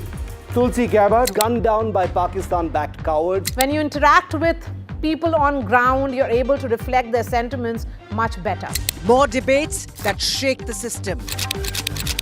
More exclusives you won't find anywhere else. Not just another prime time. It's a prime time that's unmissable.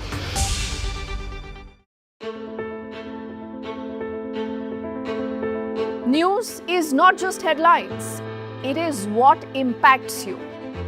And news should never be mistaken for noise. What matters is the reality. Accurate, in-depth, and with the right perspective.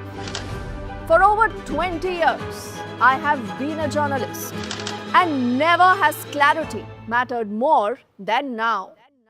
At Newsnight, we go beyond the surface. We dissect the details, challenge the narratives, and bring you the unparalleled clarity you deserve in a world clouded by misinformation. We are bold, we are direct. Newsnight, for the news in your interest. Only on NDTV 24/7. I've been reporting on all issues big and small from Andhra Pradesh, Telangana, rest of South India, bringing you all the action, all that you need to know, all that you want to know. The energy of maximum city is infectious. I'm bringing that energy in our news coverage from financial capital Mumbai. Covering from the southernmost part of India over the last 23 years, I bring in-depth and 360-degree coverage from the Dravidian heartland. The land of Misri, also known for its bitter politics. I have seen much water flow under the Howrah Bridge, covering Bengal in all its vivid colors. India's IT capital is always bustling, a city full of startups, stories and surprises. And I keep you ahead on all the Bengaluru buzz. In today's interconnected world, India's voice is more crucial than ever.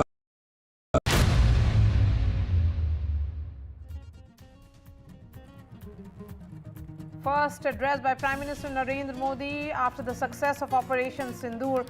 Prime Minister Modi to address the nation any moment now.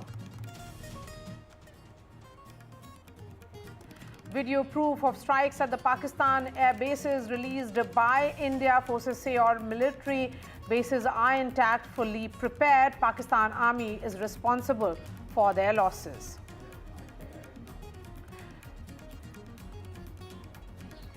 And from dust to dust. If Thomo don't get here, then Lily surely must. जो दुर्दशा कल आपने Pakistan airfields की देखी, हमारी airfields हर प्रकार से operational हैं.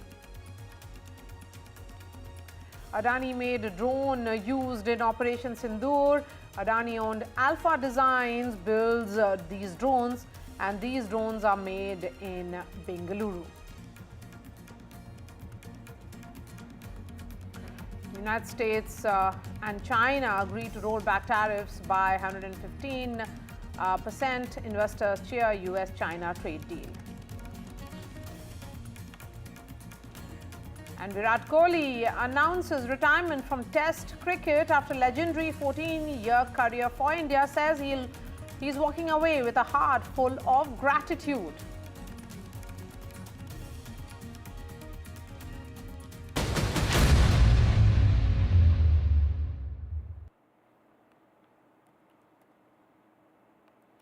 Prime Minister Narendra Modi will be addressing the nation any moment now. This crucial address comes at a very important juncture after the success of Operation Sindoor and also after the ceasefire agreement was reached. In fact, understanding was reached two countries. Today was also the day that DGMO level talks happened between India and Pakistan.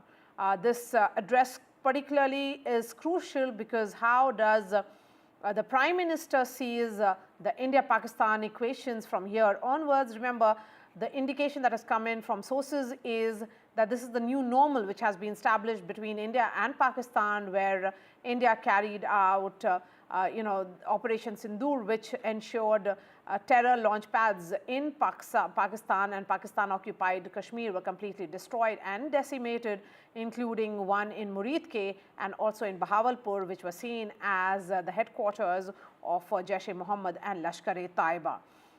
Thereafter, we saw Operation Sindoor Point 3, the details of which were shared by the DGMOs, who said that India also managed to carry out airstrikes against the military bases inside Pakistan, very close to Karachi. देश का सामर्थ्य और उसका संयम दोनों देखा है।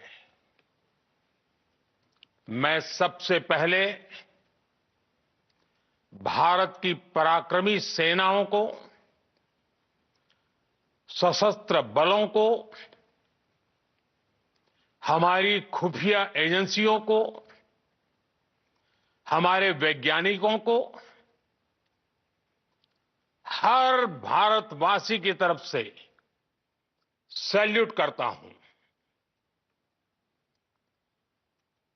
हमारे वीर सैनिकों ने ऑपरेशन सिंदूर के लक्ष्यों की प्राप्ति के लिए हर भारतवासी की तरफ से सैल्यूट करता हूं। हमारे वीर सैनिकों ने ऑपरेशन सिंदूर के लक्ष्यों की प्राप्ति के लिए असीम शौर्य का प्रदर्शन किया। मैं उनकी वीरता को,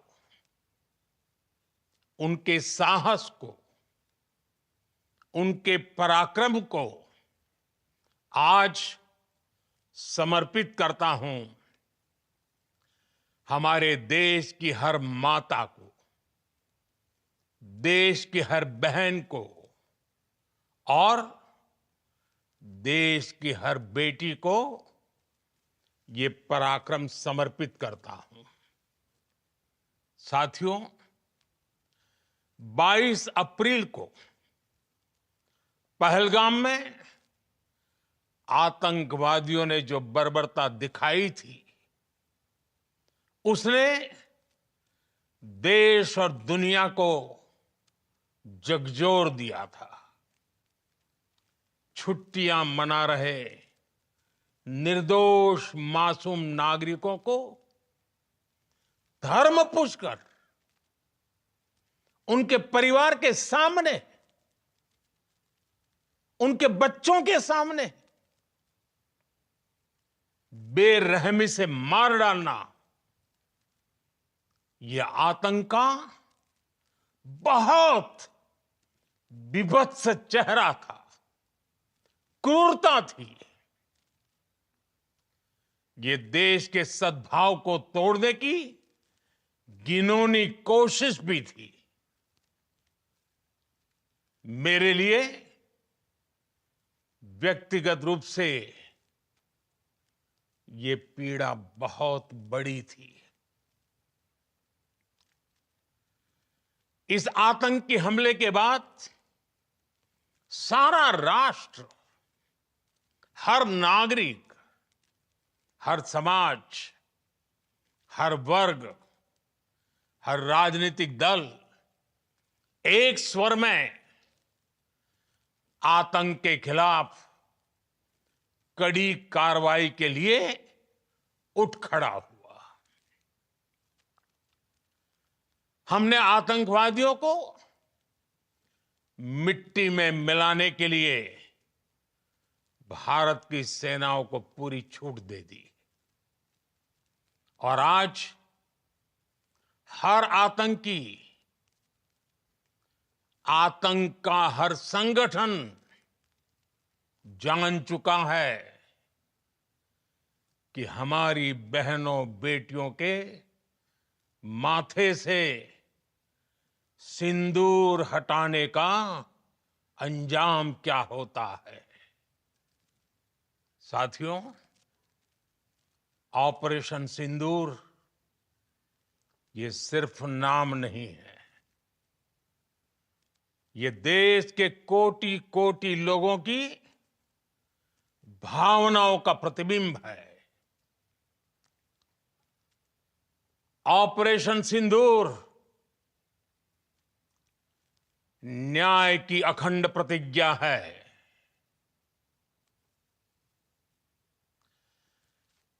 6 मई की देर रात, 7 मई की सुबह पूरी दुनिया ने इस प्रतिज्ञा को परिणाम में बदलते देखा है। भारत की सेनाओं ने पाकिस्तान में आतंक के ठिकानों पर, उनके ट्रेनिंग सेंटर्स पर सटीक प्रहार किया।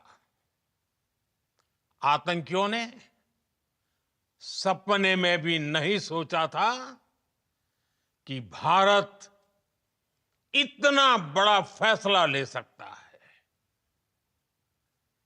लेकिन जब देश एकजुट होता है, नेशन फर्स्ट की भावना से भरा होता है, राष्ट्र सर्वोपरि होता है, तो फौलादी फैसले लिए जाते हैं, परिणाम लाकर दिखाए जाते हैं। जब पाकिस्तान में आतंक के अड्डों पर भारत की मिसाइलों ने हमला बोला, भारत के ड्रोन्स ने हमला बोला, तो आतंकी संगठनों की इमारतें नहीं, बल्कि उनका हौसला भी थर्रा गया। बहावलपुर और मुरिद के जैसे आतंकी ठिकाने एक प्रकार से ग्लोबल टेररिज्म की यूनिवर्सिटीज रही है।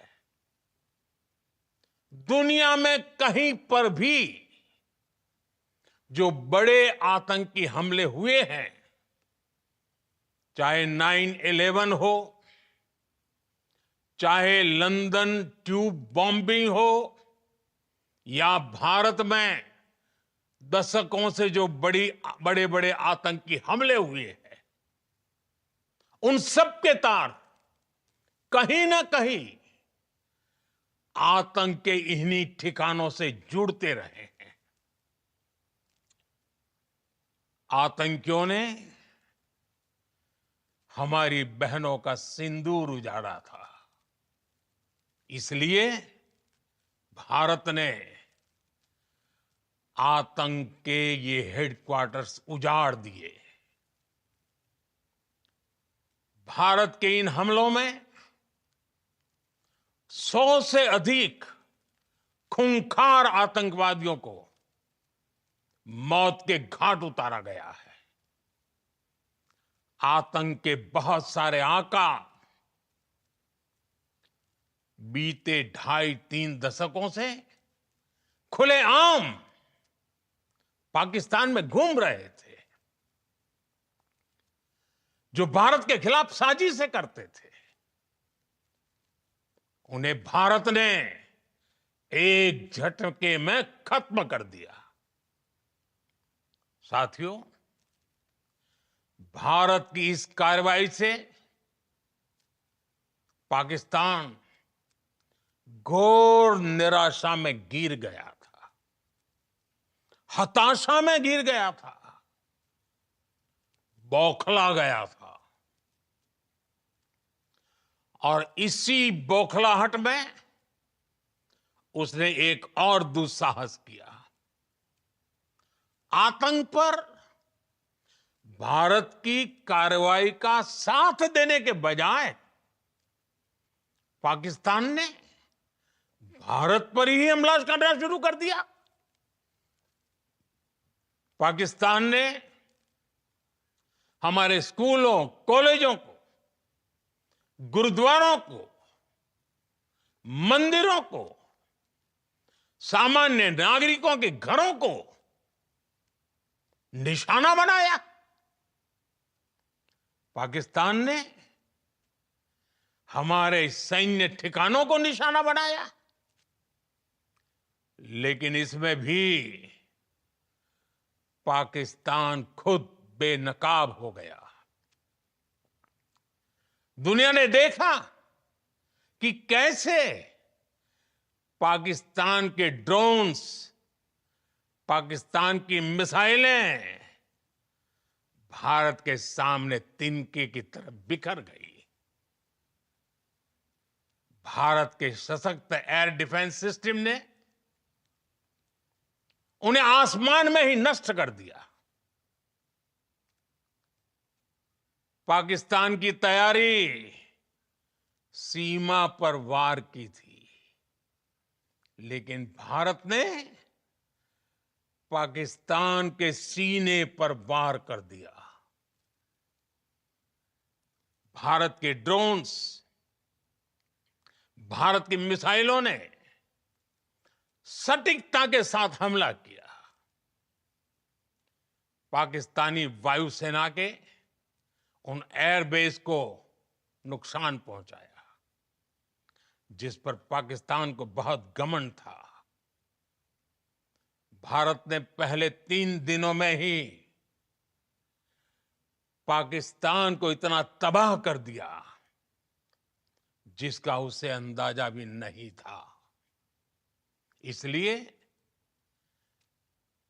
भारत की आक्रामक कार्रवाई के बाद पाकिस्तान बचने के रास्ते खोजने लगा। पाकिस्तान दुनिया भर में तनाव कम करने के लिए गुहार लगा रहा था, और बुरी तरह पीटने के बाद इसी मजबूरी में 10 मई की दोपहर को पाकिस्तानी सेना ने हमारे डीजीएमओ को संपर्क किया। तब तक हम आतंकवाद के इंफ्रास्ट्रक्चर को बड़े पैमाने पर तबाह कर चुके थे। आतंकियों को मौत के घाट उतार दिया गया था। पाकिस्तान के सीने में बसाए गए आतंक के अड्डों को हमने खंडहर बना दिया था। इसलिए जब पाकिस्तान की तरफ से गुहार लगाई गई, पाकिस्तान की तरफ से जब ये कहा गया कि उसकी ओर से आगे कोई आतंकी गतिविधि और सैन्य दुस्साहस नहीं दिखाया जाएगा, तो भारत ने भी उस पर विचार किया। और मैं फिर दोहरा रहा हूं, हमने पाकिस्तान के आतंकी और सैन्य ठिकानों पर अपनी जवाबी कार्रवाई को अभी सिर्फ स्थगित किया है। आने वाले दिनों में हम पाकिस्तान के हर कदम को इस कसौटी पर मापेंगे कि वो क्या रवैया अपनाता है। साथियों, भारत की तीनों सेनाएं, हमारी एयरफोर्स, हमारी आर्मी और हमारी नेवी, हमारी border security force BSF, Bharat के अर्धसैनिक बल लगातार अलर्ट पर है। सर्जिकल स्ट्राइक और एयर स्ट्राइक के बाद अब ऑपरेशन सिंदूर आतंक के खिलाफ भारत की नीति है। ऑपरेशन सिंदूर ने आतंक के खिलाफ लड़ाई में एक नई लकीर खींच दी है, एक नया पैमाना, न्यू नॉर्मल तय कर दिया है। पहला, भारत पर आतंकी हमला हुआ तो मुंह तोड़ जवाब दिया जाएगा। हम अपने तरीके से, अपनी शर्तों पर जवाब देकर रहेंगे। हर उस जगह जाकर कठोर कार्रवाई करेंगे जहां से आतंक की जड़ें निकलती हैं। दूसरा, कोई भी न्यूक्लियर ब्लैकमेल भारत नहीं सहेगा। न्यूक्लियर ब्लैकमेल की आड़ में पनप रहे आतंकी ठिकानों पर भारत सटीक और निर्णायक प्रहार करेगा। तीसरा, हम आतंक की सरपरस्त सरकार और आतंक के आकाओं को अलग अलग नहीं देखेंगे। ऑपरेशन सिंदूर के दौरान दुनिया ने पाकिस्तान का वो घिनौना सच फिर देखा है, जब मारे गए आतंकियों को विदाई देने पाकिस्तानी सेना के बड़े बड़े अफसर उमड़ पड़े। स्टेट स्पॉन्सर्ड टेररिज्म का यह बहुत बड़ा सबूत है। हम भारत और अपने नागरिकों को किसी भी खतरे से बचाने के लिए लगातार निर्णायक कदम उठाते रहेंगे। साथियों, युद्ध के मैदान पर हमने हर बार पाकिस्तान को धूल चटाई है और इस बार ऑपरेशन सिंदूर ने नया आयाम जोड़ा है। हमने रेगिस्तानों और पहाड़ों में अपनी क्षमता का शानदार प्रदर्शन किया और साथ ही न्यू एज वॉरफेयर में भी अपनी श्रेष्ठता सिद्ध की। इस ऑपरेशन के दौरान हमारे मेड इन इंडिया हथियारों की प्रामाणिकता सिद्ध हुई। आज दुनिया देख रही है 21वीं सदी के वॉरफेयर में made in India defence equipments, इसका समय आ चुका है। साथियों, हर प्रकार के आतंकवाद के खिलाफ हम सभी का एकजुट रहना,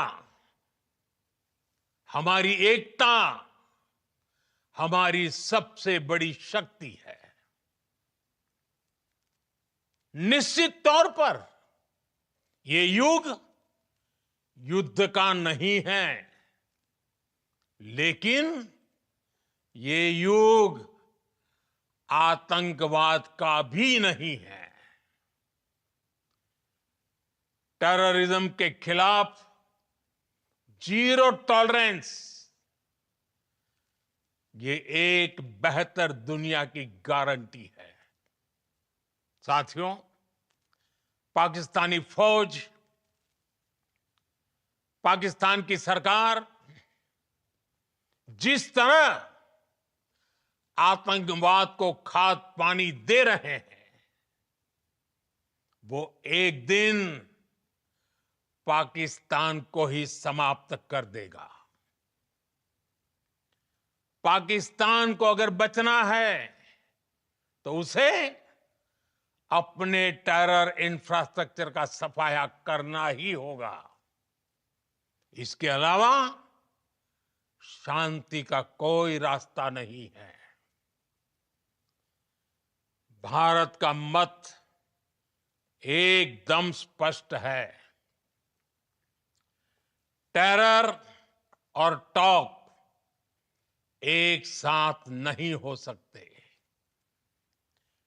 टेरर और ट्रेड एक साथ नहीं चल सकते और पानी और खून भी एक साथ नहीं बह सकता।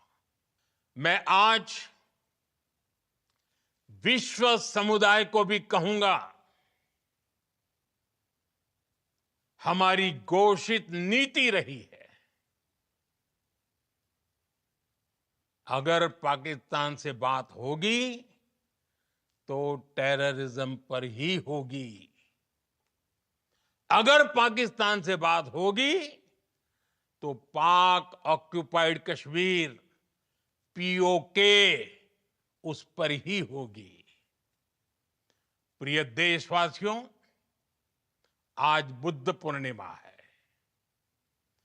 भगवान बुद्ध ने हमें शांति का रास्ता दिखाया है। शांति का मार्ग भी शक्ति से होकर जाता है। मानवता शांति और समृद्धि की तरफ बढ़े, हर भारतीय शांति से जी सके, विकसित भारत के सपने को पूरा कर सके, इसके लिए भारत का शक्तिशाली होना बहुत जरूरी है और आवश्यकता पड़ने पर इस शक्ति का इस्तेमाल भी जरूरी है। और पिछले कुछ दिनों में भारत ने यही किया है। मैं एक बार फिर भारत की सेना और सशस्त्र बलों को सैल्यूट करता हूं। हम भारतवासी के हौसले, हर भारतवासी का एकजुटता का शपथ, संकल्प, मैं उसे नमन करता हूं। बहुत बहुत धन्यवाद। भारत माता की जय। भारत माता की जय। भारत माता की जय।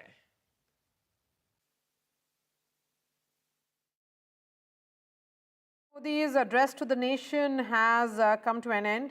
There was a lot of anticipation around his speech, a powerful message that has been delivered by the Prime Minister as to why this operation was called Operation Sindoor.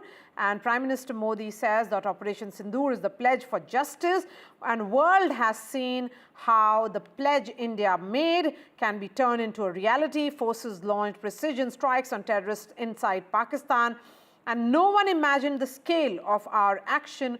Prime Minister Modi going on to say that the world's most terror attacks linked to the sites in Muridke and Bahawalpur have been terror universities, and India has managed to successfully destroy the terror headquarters. Many terror bosses ran free in Pakistan is what the Prime Minister says. Prime Minister went on to say that Pakistan attacked schools, colleges, gurudwaras and mandirs. Pakistan targeted our military installations. One of the big takeaways certainly from the Prime Minister's speech is that we have only postponed our military action. Let me get a quick word from Lieutenant General Vinod Bhatia. Rajiv Dogra, former ambassador, is also joining us. We have Neeja Chaudhary, senior journalist, and Rajat Sethi, political analyst. Lieutenant General Vinod Bhatia, a quick word from you on what Prime Minister Modi said, your big takeaway. I think it's a excellent, very clear-cut directions given by him to the armed forces. He has said zero tolerance to terrorism. He has said that though it's not an era for wars, but terror will not lead us anywhere, and we have to have zero tolerance. That is one message. The message which he has given addresses four constituencies basically. One is addressed to Pakistan to behave. Two, to the Indian public for standing firm. Three, to the armed forces for doing a good job. And four, to the international community that we are responsible, resurgent, risen nation, and we are with you in this global war for terror. So these four constituencies have been addressed by the Prime Minister in a very critical manner, very straightforward manner. And you see, he has also spoken about our operations, that these operations have not been called off, they've just been postponed, and if there is something required, we'll go ahead and do it. There'll be cost and consequences for Pakistan in all domains, especially in the content domain.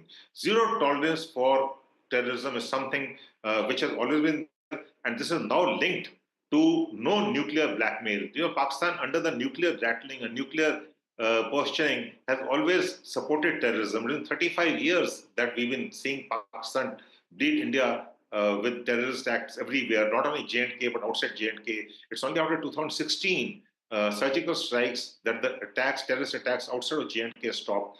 And then we had 2019 Pulwama and now this. So Operation Sindoor has sent a very clear message. A very graduated response has been given in 2016, 2019 and now. And what has Prime Minister said that it will continue.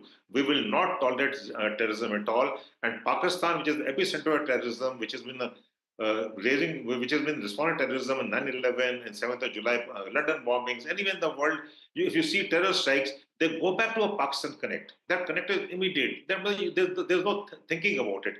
So that is what he has brought out to the international community to support us. When, Lieutenant General, when the Prime Minister says that we have only postponed our military action, that's a message which is going clearly that this is an ongoing operation, that if a new red line has been defined by India, then if Pakistan does any kind of misadventure in future, then India will ensure another Operation Sindoor if it were to, make any, perhaps carry out any terror operation inside India. Yes, absolutely. Firstly, I think Operation Sindoor is still continuing. In a way, it is being put on a hold. It is not that it's not there. It is there. And if Pakistan reacts now, does something, you see, Pahalgam was the first shot fired of Pakistan. I don't think these are not non-state actors. These are state actors. That's what the Prime Minister said. These are state actors. They're state terrorism. I don't know why some of us call it non-state actors. So what he said is Operation Sindoor, the first shot fired with them, we have fired the last shot, and if Pakistan does something more, the shots will continue. That is what Operation Sindoor is all about. That there will be cost and consequence of Pakistan in the kinetic domain, in the military domain, in all domains, diplomatic domain, and also water.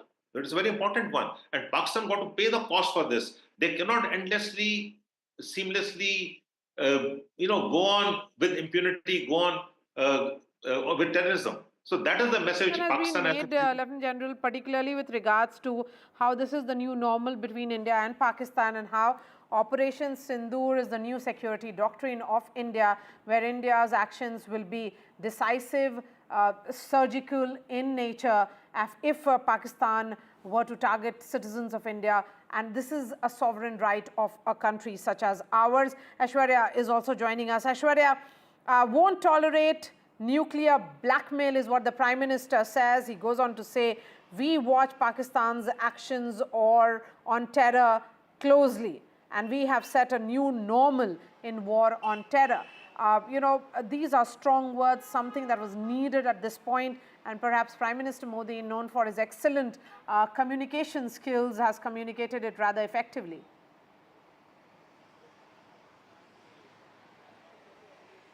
Well, a straight line has been drawn and a very, very strong message from Prime Minister Narendra Modi after a successful Operation Sindoor, but it has not ended. This is going to be our policy against terrorism. Operation Sindoor will continue. Straight message from Prime Minister Narendra Modi that blackmailing or nuclear will not be continuing.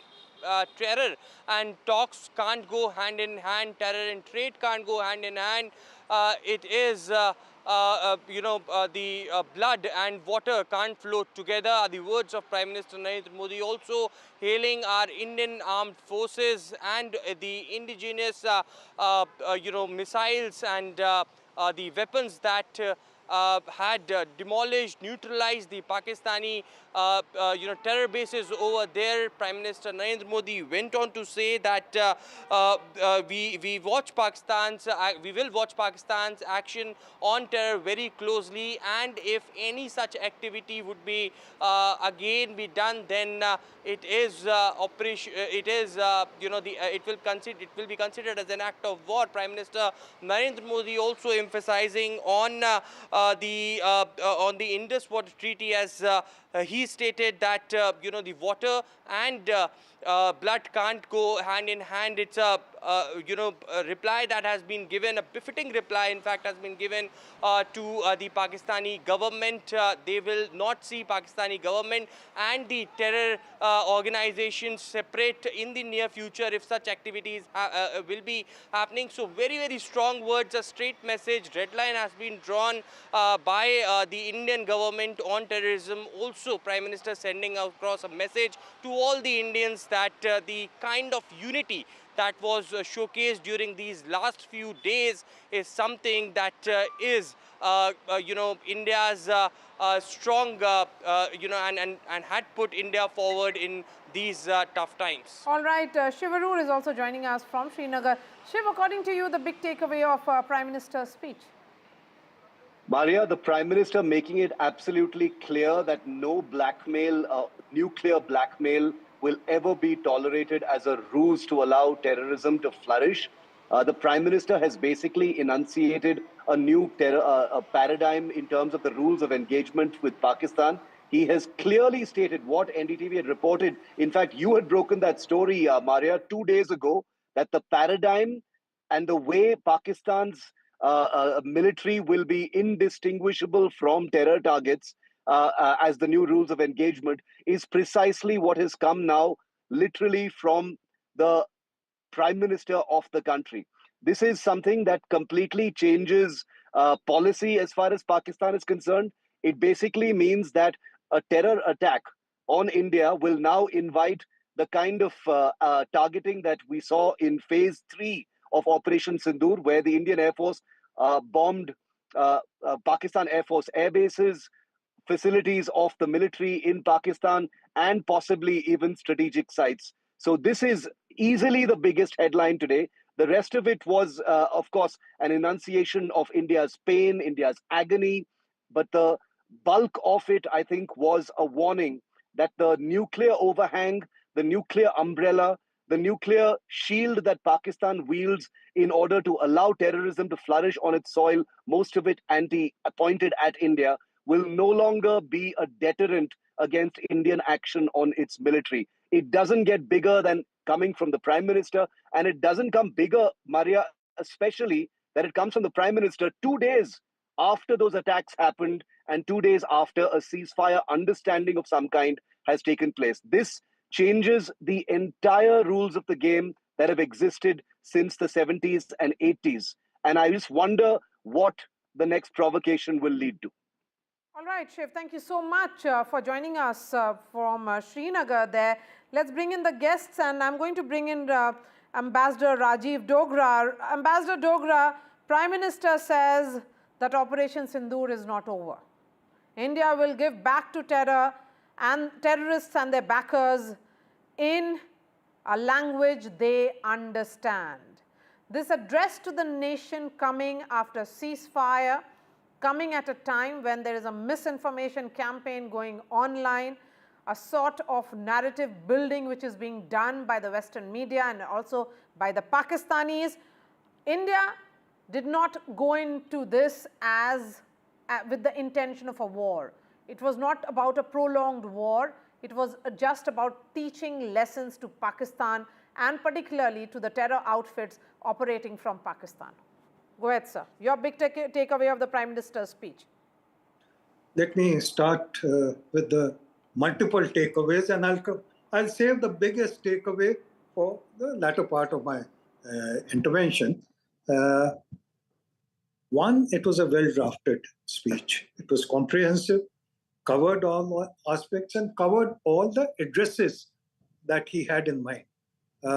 It was meant to assuage those who lost their dearest ones and to tell them that, look, we've taken retribution, your loss cannot be recovered, but the nation is with you. That was point one. The second one was to the nation as such, that look, we are now in a new normal, in fact, the term you used yourself, where we will not just wait for giving an equal response, but we will give a response which shuts up Pakistan. And that is what Air Force did. The third was to the world. And this is what I was hinting at when I began. You know, people might question that, look, this is a prime minister who had told President Putin that this is not the age of war. Prime Minister chose very carefully to address those people and to give them the message that he wished to convey. And that is a very powerful message. He said, this is not the age of war, but this is not the age of terror also. So the linkage is very clear, and the linkage is very significant, that don't push us. Otherwise, the response would be such that you would regret it. So earlier, we were absorbing the shocks. We were absorbing the violence from terrorists. We were absorbing Pakistan's brazen attitude, where they said, okay, give us the proof. Where is the proof? This time, it is a different picture altogether. The proof lies with every bullet that is fired on an Indian, or an Indian establishment, or an Indian soldier. So that is the message which Prime Minister has conveyed very clearly. That, and also the question in many people's mind is that is this the end of the operation? To that also he clarified, sthagit hua hai. That means it's a temporary pause, and it depends on Pakistan's behavior. We have only postponed our military action, is the message that is coming in from the Prime Minister. Perhaps one of the biggest takeaways, we have only postponed military action, is what Prime Minister Modi has said. Neerja Chaudhary, according to you, what are the big takeaways? Look, it was a point-by-point tough speech by the Prime Minister. It wasn't his rhetorical speeches that he has often made. And he countered the points that have arisen after the ceasefire. It was very significant that he made it clear, because, you know, America's talked about brokering this peace, the ceasefire, and it is talked about India and Pakistan meeting at a neutral place. It is Donald Trump has talked about, you know, helping India and Pakistan resolve the Kashmir issue. The Prime Minister was very clear, terror and talk cannot go together. Trade and terror cannot go together. Pani or khoon ek saath nahi ja sakta hai. Those 3 points, he made it very clear. When we talk, it will be on India's terms.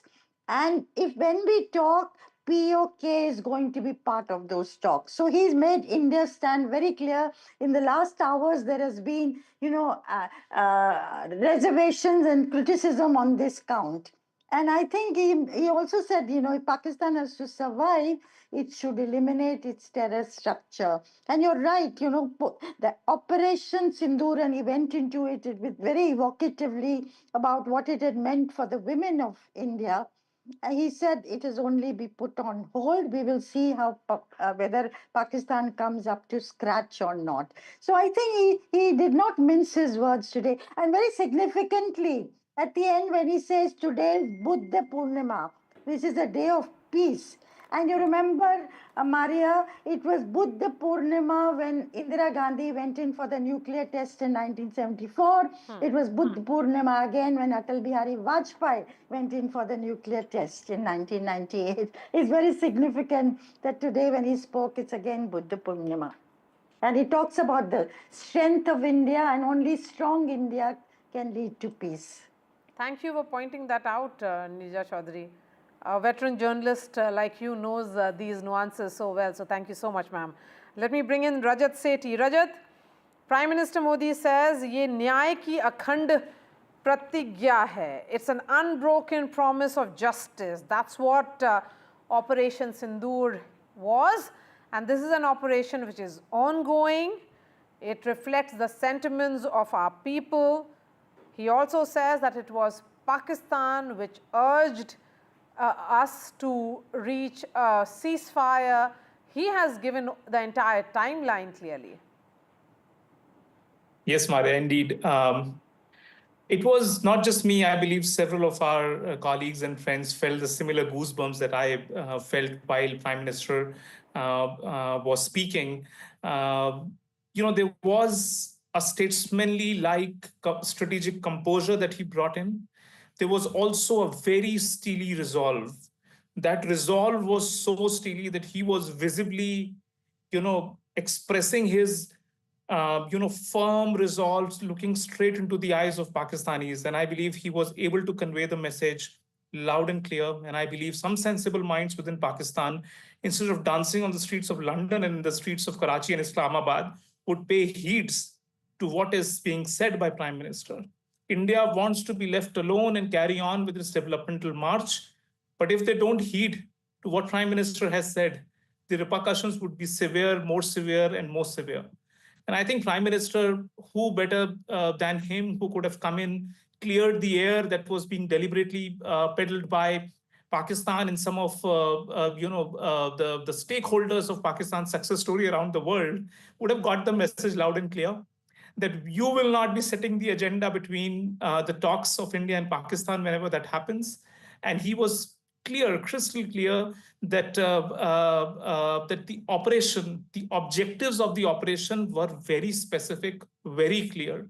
There was certain misconception even drawn in locally also within the country, where people felt that while you are on your way, why don't you snatch away Balochistan and take back POK? No military operation works like this. And I believe Prime Minister, right from the outset of his speech, was consistent in his message that this operation was meant to destroy these universities of terrorism that were operating. And it should not be seen that India was an aggressor or a territorial aggressor of any kind. That was not the intent. So therefore, none of the analysts who come on television, like all of us who were baying for more, he has also said that that was not the objective.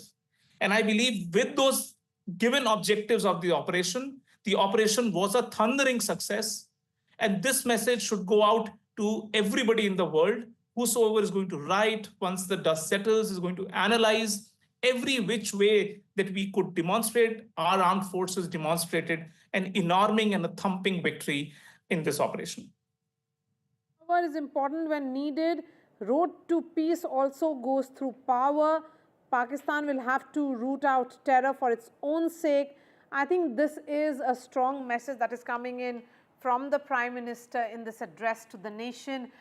Please continue to be with us. We are taking a short break and then I'll be back with all the panelists for their final comments.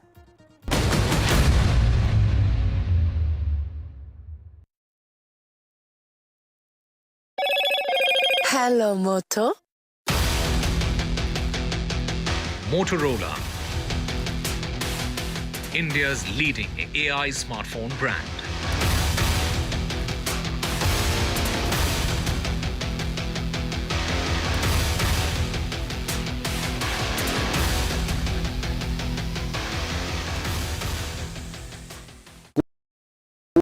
Gold plus optimistic reflective glass लगाओ, धूप की गर्मी को दूर भगाओ और बिजली का बिल भी बचाओ।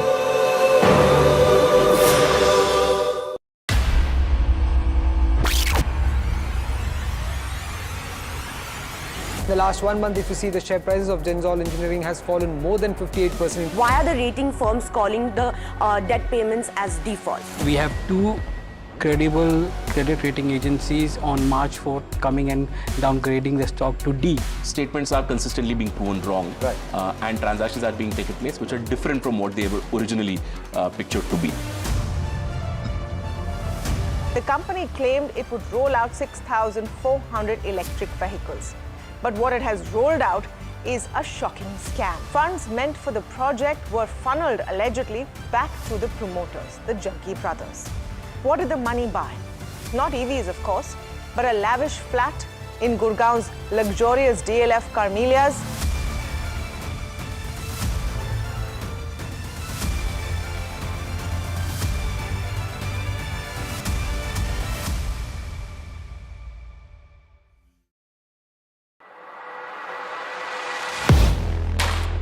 Do you really know the company you invest in? What is the real picture behind presentations and claims? Is the outlook as rosy as the company claims? Know Your Company, powered by NDTV Profit Research, shines a light on the biggest stock market movers.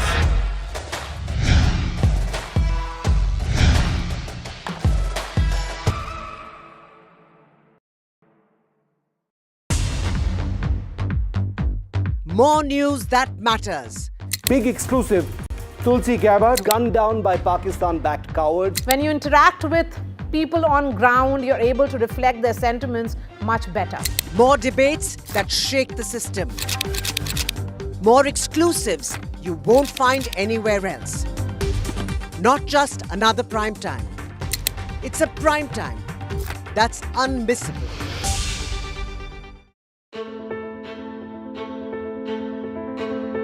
News is not just headlines, it is what impacts you. And news should never be mistaken for noise. What matters is the reality. Accurate, in-depth, and with the right perspective. For over 20 years, I have been a journalist, and never has clarity mattered more than now.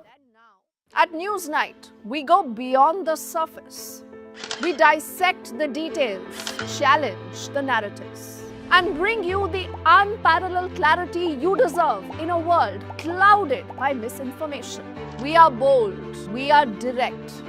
Newsnight, for the news in your interest. Only on NDTV 24/7. I've been reporting on all issues big and small from Andhra Pradesh, Telangana, rest of South India, bringing you all the action, all that you need to know, all that you want to know. The energy of maximum city is infectious. I'm bringing that energy in our news coverage from financial capital Mumbai. Covering from the southernmost part of India over the last 23 years. I bring in-depth and 360-degree coverage from the Dravidian heartland. The land of Mishti, also known for its bitter politics. I have seen Just a few minutes back, Prime Minister Modi has addressed the nation, giving several important talking points and headlines, certainly, where he says that terror and talk cannot go together, terror and trade cannot go together, and water and blood cannot flow together. Let's listen in to what the Prime Minister said, and then I go to the guests. Pakistani फौज, पाकिस्तान की सरकार जिस तरह आतंकवाद को खाद पानी दे रहे हैं, वो एक दिन पाकिस्तान को ही समाप्त कर देगा। पाकिस्तान को अगर बचना है तो उसे अपने टेरर इंफ्रास्ट्रक्चर का सफाया करना ही होगा। इसके अलावा शांति का कोई रास्ता नहीं है। भारत का मत एकदम स्पष्ट है। टेरर और टॉक एक साथ नहीं हो सकते। टेरर और ट्रेड एक साथ नहीं चल सकते, और पानी और खून भी एक साथ नहीं बह सकता। मैं आज विश्व समुदाय को भी कहूंगा, हमारी घोषित नीति रही है, अगर पाकिस्तान से बात होगी तो टेररिज्म पर ही होगी। अगर पाकिस्तान से बात होगी तो पाक ऑक्युपाइड कश्मीर पीओके उस पर ही होगी। Let me bring in Ambassador Dogra again. Ambassador Dogra, I think besides setting the new normal, the Prime Minister here also pushing the envelope and sending a message that if there will be ever any talks with Pakistan, it can be only on POK and terror. Well, the message couldn't be clearer. He also particularly referred to Pani or Khoon, which is something which Pakistani politicians have been screaming about for the last few days, ever since we put the Indus water treaty on suspension, that if water doesn't flow, then there'll be Indian blood. So that is a message loud and clear which Prime Minister has given. Another thing which I want to point out, and in fact you had referred to it before the intermission, before you went into the break, and that is that the information war has started with this particular unfortunate episode. And it is true that initially Pakistan had the upper hand. But I think hats off to the combined briefing led by Foreign Secretary with the participation of young officers from Ministry of Defense.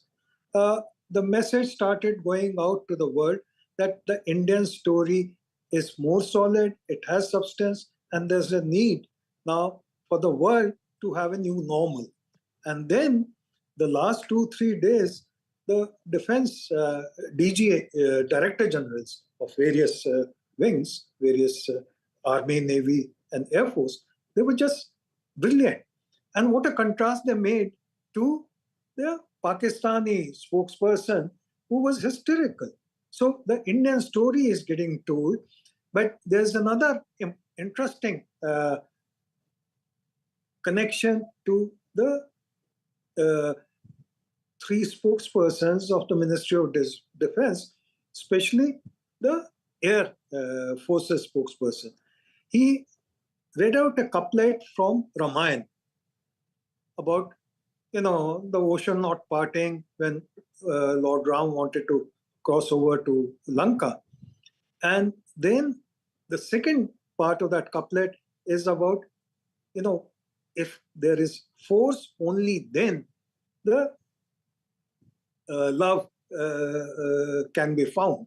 Meaning that the force must be applied to make the other side agree to cooperate. And that is what Prime Minister is also hinting at.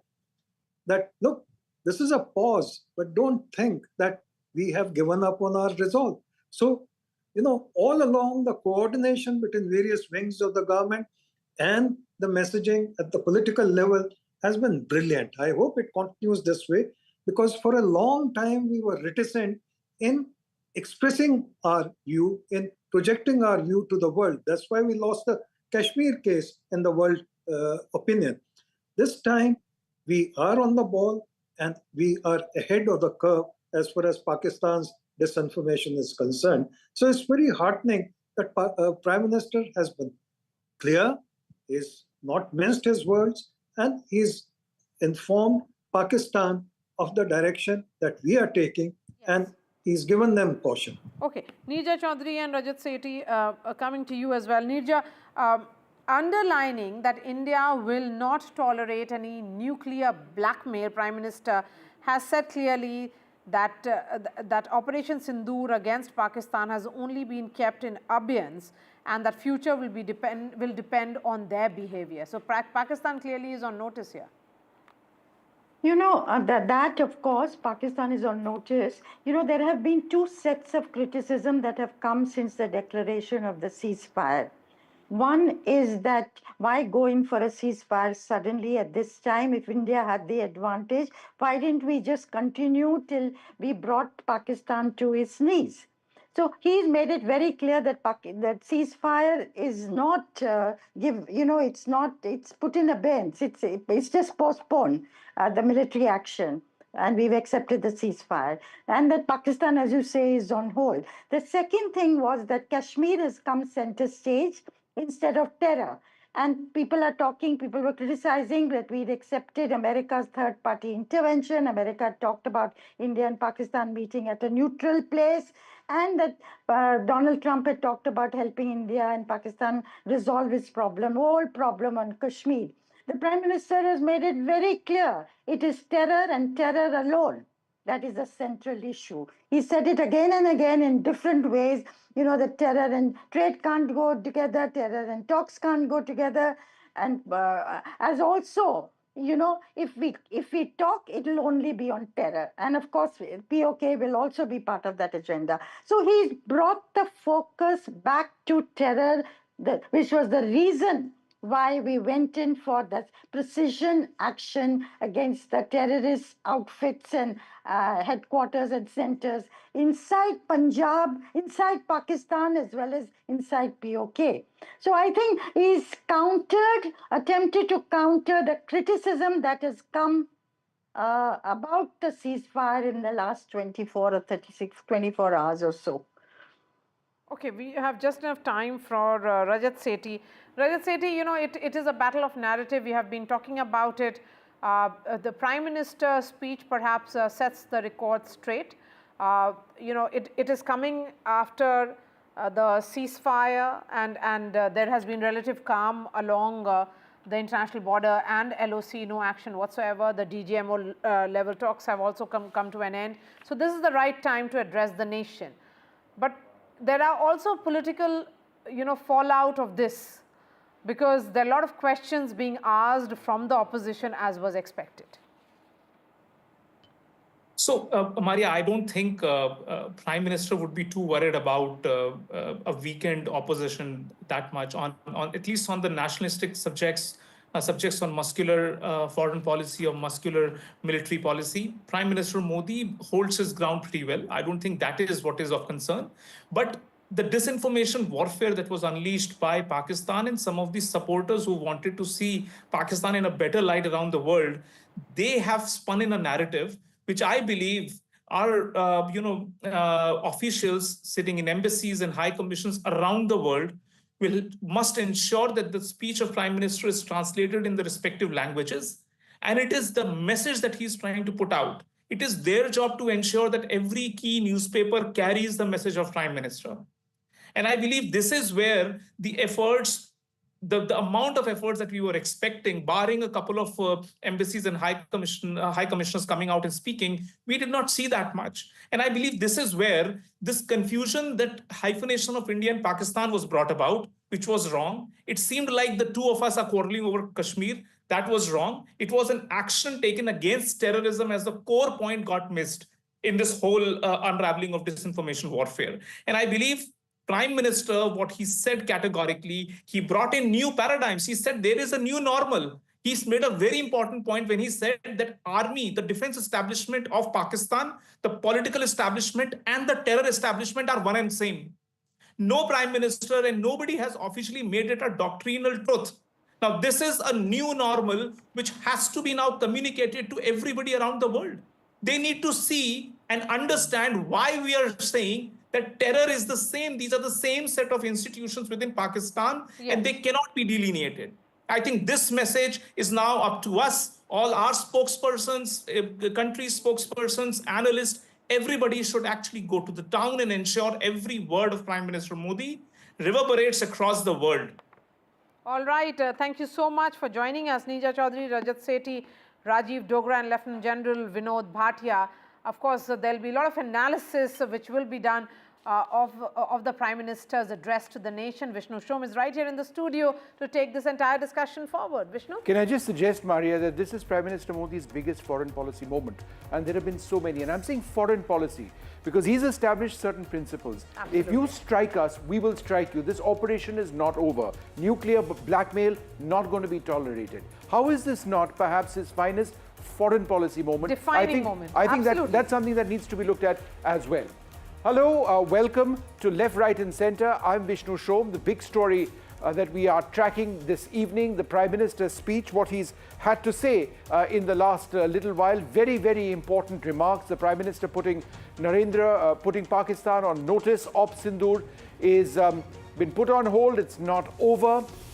Sindoor is now India's policy on dealing with terror. We took the war to the heart of Pakistan. So many important remarks which have been mentioned by the Prime Minister. Let's quickly track the headlines at this stage. The Prime Minister puts Pakistan on notice. Op Sindoor is now India's policy on terror. We will not tolerate nuclear blackmail.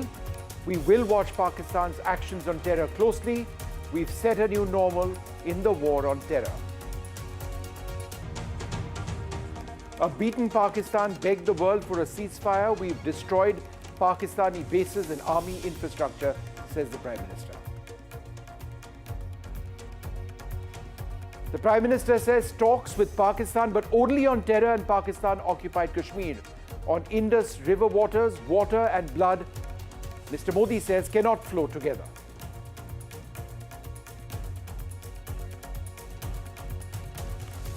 Well, some important breaking news now coming in. We've got details of the Directors General of Military Operations of India and Pakistan speaking and what happened.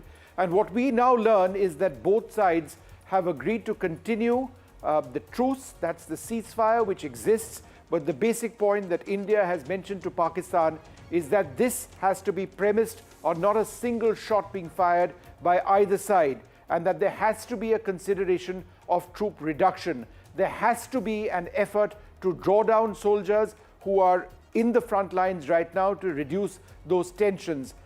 There cannot be any inimical action against each other. The talks were held at about 5 p.m. And the issues, as I mentioned, were related to continuing the commitment that both sides must not fire a single shot. So those were a couple of the important points which have just come up. We've just got those details of those talks between the Directors General of Military Operations. I think I want to talk a little bit about the DGMO. It's headed by a Lieutenant General on our side. There's presumably a Lieutenant General on the Pakistani side. When India struck the terror camps in Pakistan, in Muridke, in Bahawalpur, and in other areas, we called up their Director General of Military Operations and said, look, we've done this, we don't want to escalate. We were rebuffed and our DGMO was told, no, expect a Pakistani retaliation. In a little more than 48 hours, that same Pakistani DGMO called up our DGMO and said, no, wait, perhaps we need to be talking about a ceasefire. And now, today, on the 12th, there is talk about how to take that forward. These are important steps, but perhaps steps because India was able to hit Pakistan hard on the ground, not just at terror camps, but also in military bases. Let's bring up a couple of key points in the map before we listen once again to what the Prime Minister had to say in what I feel is a key aspect of his foreign policy. These were the terror targets, first up, that India hit out at. Bahawalpur, way west of the Punjab and Rajasthan frontier. It was a very deep strike. The Jaish-e-Mohammed headquarters. Muridke, the headquarters of the Lashkar-e-Toiba. Several camps further north. These are shallow. These are just across the line of control, but these were all struck by India, all right? Now, what happened afterwards is what we know about is the military strike. So let's bring out the military strikes which India conducted on Pakistan when they decided to come in. And I'd just like you to focus for a moment, because we've not really spoken about this enough, on this Malir Cantonment, right? Focus, zoom in right over here on Malir Cantonment. What is Malir Cantonment? In one word, Karachi. That's right. The key point over here is that for the first time since the 1971 war, India has struck Karachi in addition to other places. If you can zoom out and come back to me, I'd like to mention that it's not just Karachi which has been struck. And remember, in 1971, the Indian Navy had a huge role to play when we hit Karachi Harbour. We've hit them again in Karachi, but we've also hit targets in the Lahore area and indeed in the Rawalpindi area as well. The Noor Khan Air Base, Murid Air Base, Pasroor, places in Lahore, Chunia, some of these were radar sites, some of these were command and control sites. Sargoda, a very important center of the Pakistani Air Force. Rafiki, this is the heart of the Pakistan Air Force. And therefore, when India struck in the manner that we were able to do, the Pakistani Director General of Military Operations came right back to us and said that, look, perhaps we do need to start talking about a ceasefire. And hopefully, because we don't want a war that goes on, hopefully that results in a drawing down of forces and it results in a lasting ceasefire. But if there's terrorism again, the Prime Minister has made it clear that India will strike. There's one more image that we'd like to bring out over here, and this actually brings together all of it. The markings, the writing in white are all of the terror targets that we have struck, Muridke, all of those up there, some in Muzaffarabad, and the marking in yellow are all the military targets that India has been able to strike, including, as I mentioned, Karachi itself. Let's listen in to what the Prime Minister has had to say. Pakistan की तरफ से जब ये कहा गया कि उसकी ओर से आगे कोई आतंकी गतिविधि और सैन्य दुस्साहस नहीं दिखाया जाएगा, तो भारत ने भी उस पर विचार किया। और मैं फिर दोहरा रहा हूं, हमने पाकिस्तान के आतंकी और सैन्य ठिकानों पर अपनी जवाबी कार्रवाई को अभी सिर्फ स्थगित किया है। आने वाले दिनों में हम पाकिस्तान के हर कदम को इस कसौटी पर मापेंगे कि वो क्या रवैया अपनाता है। ऑपरेशन सिंदूर ने आतंक के खिलाफ लड़ाई में एक नई लकीर खींच दी है, एक नया पैमाना, न्यू नॉर्मल तय कर दिया है। पहला, भारत पर आतंकी हमला हुआ तो मुंह तोड़ जवाब दिया जाएगा। हम अपने तरीके से, अपनी शर्तों पर जवाब देकर रहेंगे। हर उस जगह जाकर कठोर कार्रवाई करेंगे जहां से आतंक की जड़ें निकलती हैं। दूसरा, कोई भी न्यूक्लियर ब्लैकमेल भारत नहीं सहेगा। न्यूक्लियर ब्लैकमेल की आड़ में पनप रहे आतंकी ठिकानों पर भारत सटीक और निर्णायक प्रहार करेगा। तीसरा, हम आतंक की सरपरस्त सरकार और आतंक के आकाओं को अलग अलग नहीं देखेंगे। पाकिस्तानी फौज, पाकिस्तान की सरकार जिस तरह आतंकवाद को खाद पानी दे रहे हैं, वो एक दिन पाकिस्तान को ही समाप्त कर देगा। पाकिस्तान को अगर बचना है तो उसे अपने टेरर इंफ्रास्ट्रक्चर का सफाया करना ही होगा। इसके अलावा शांति का कोई रास्ता नहीं है।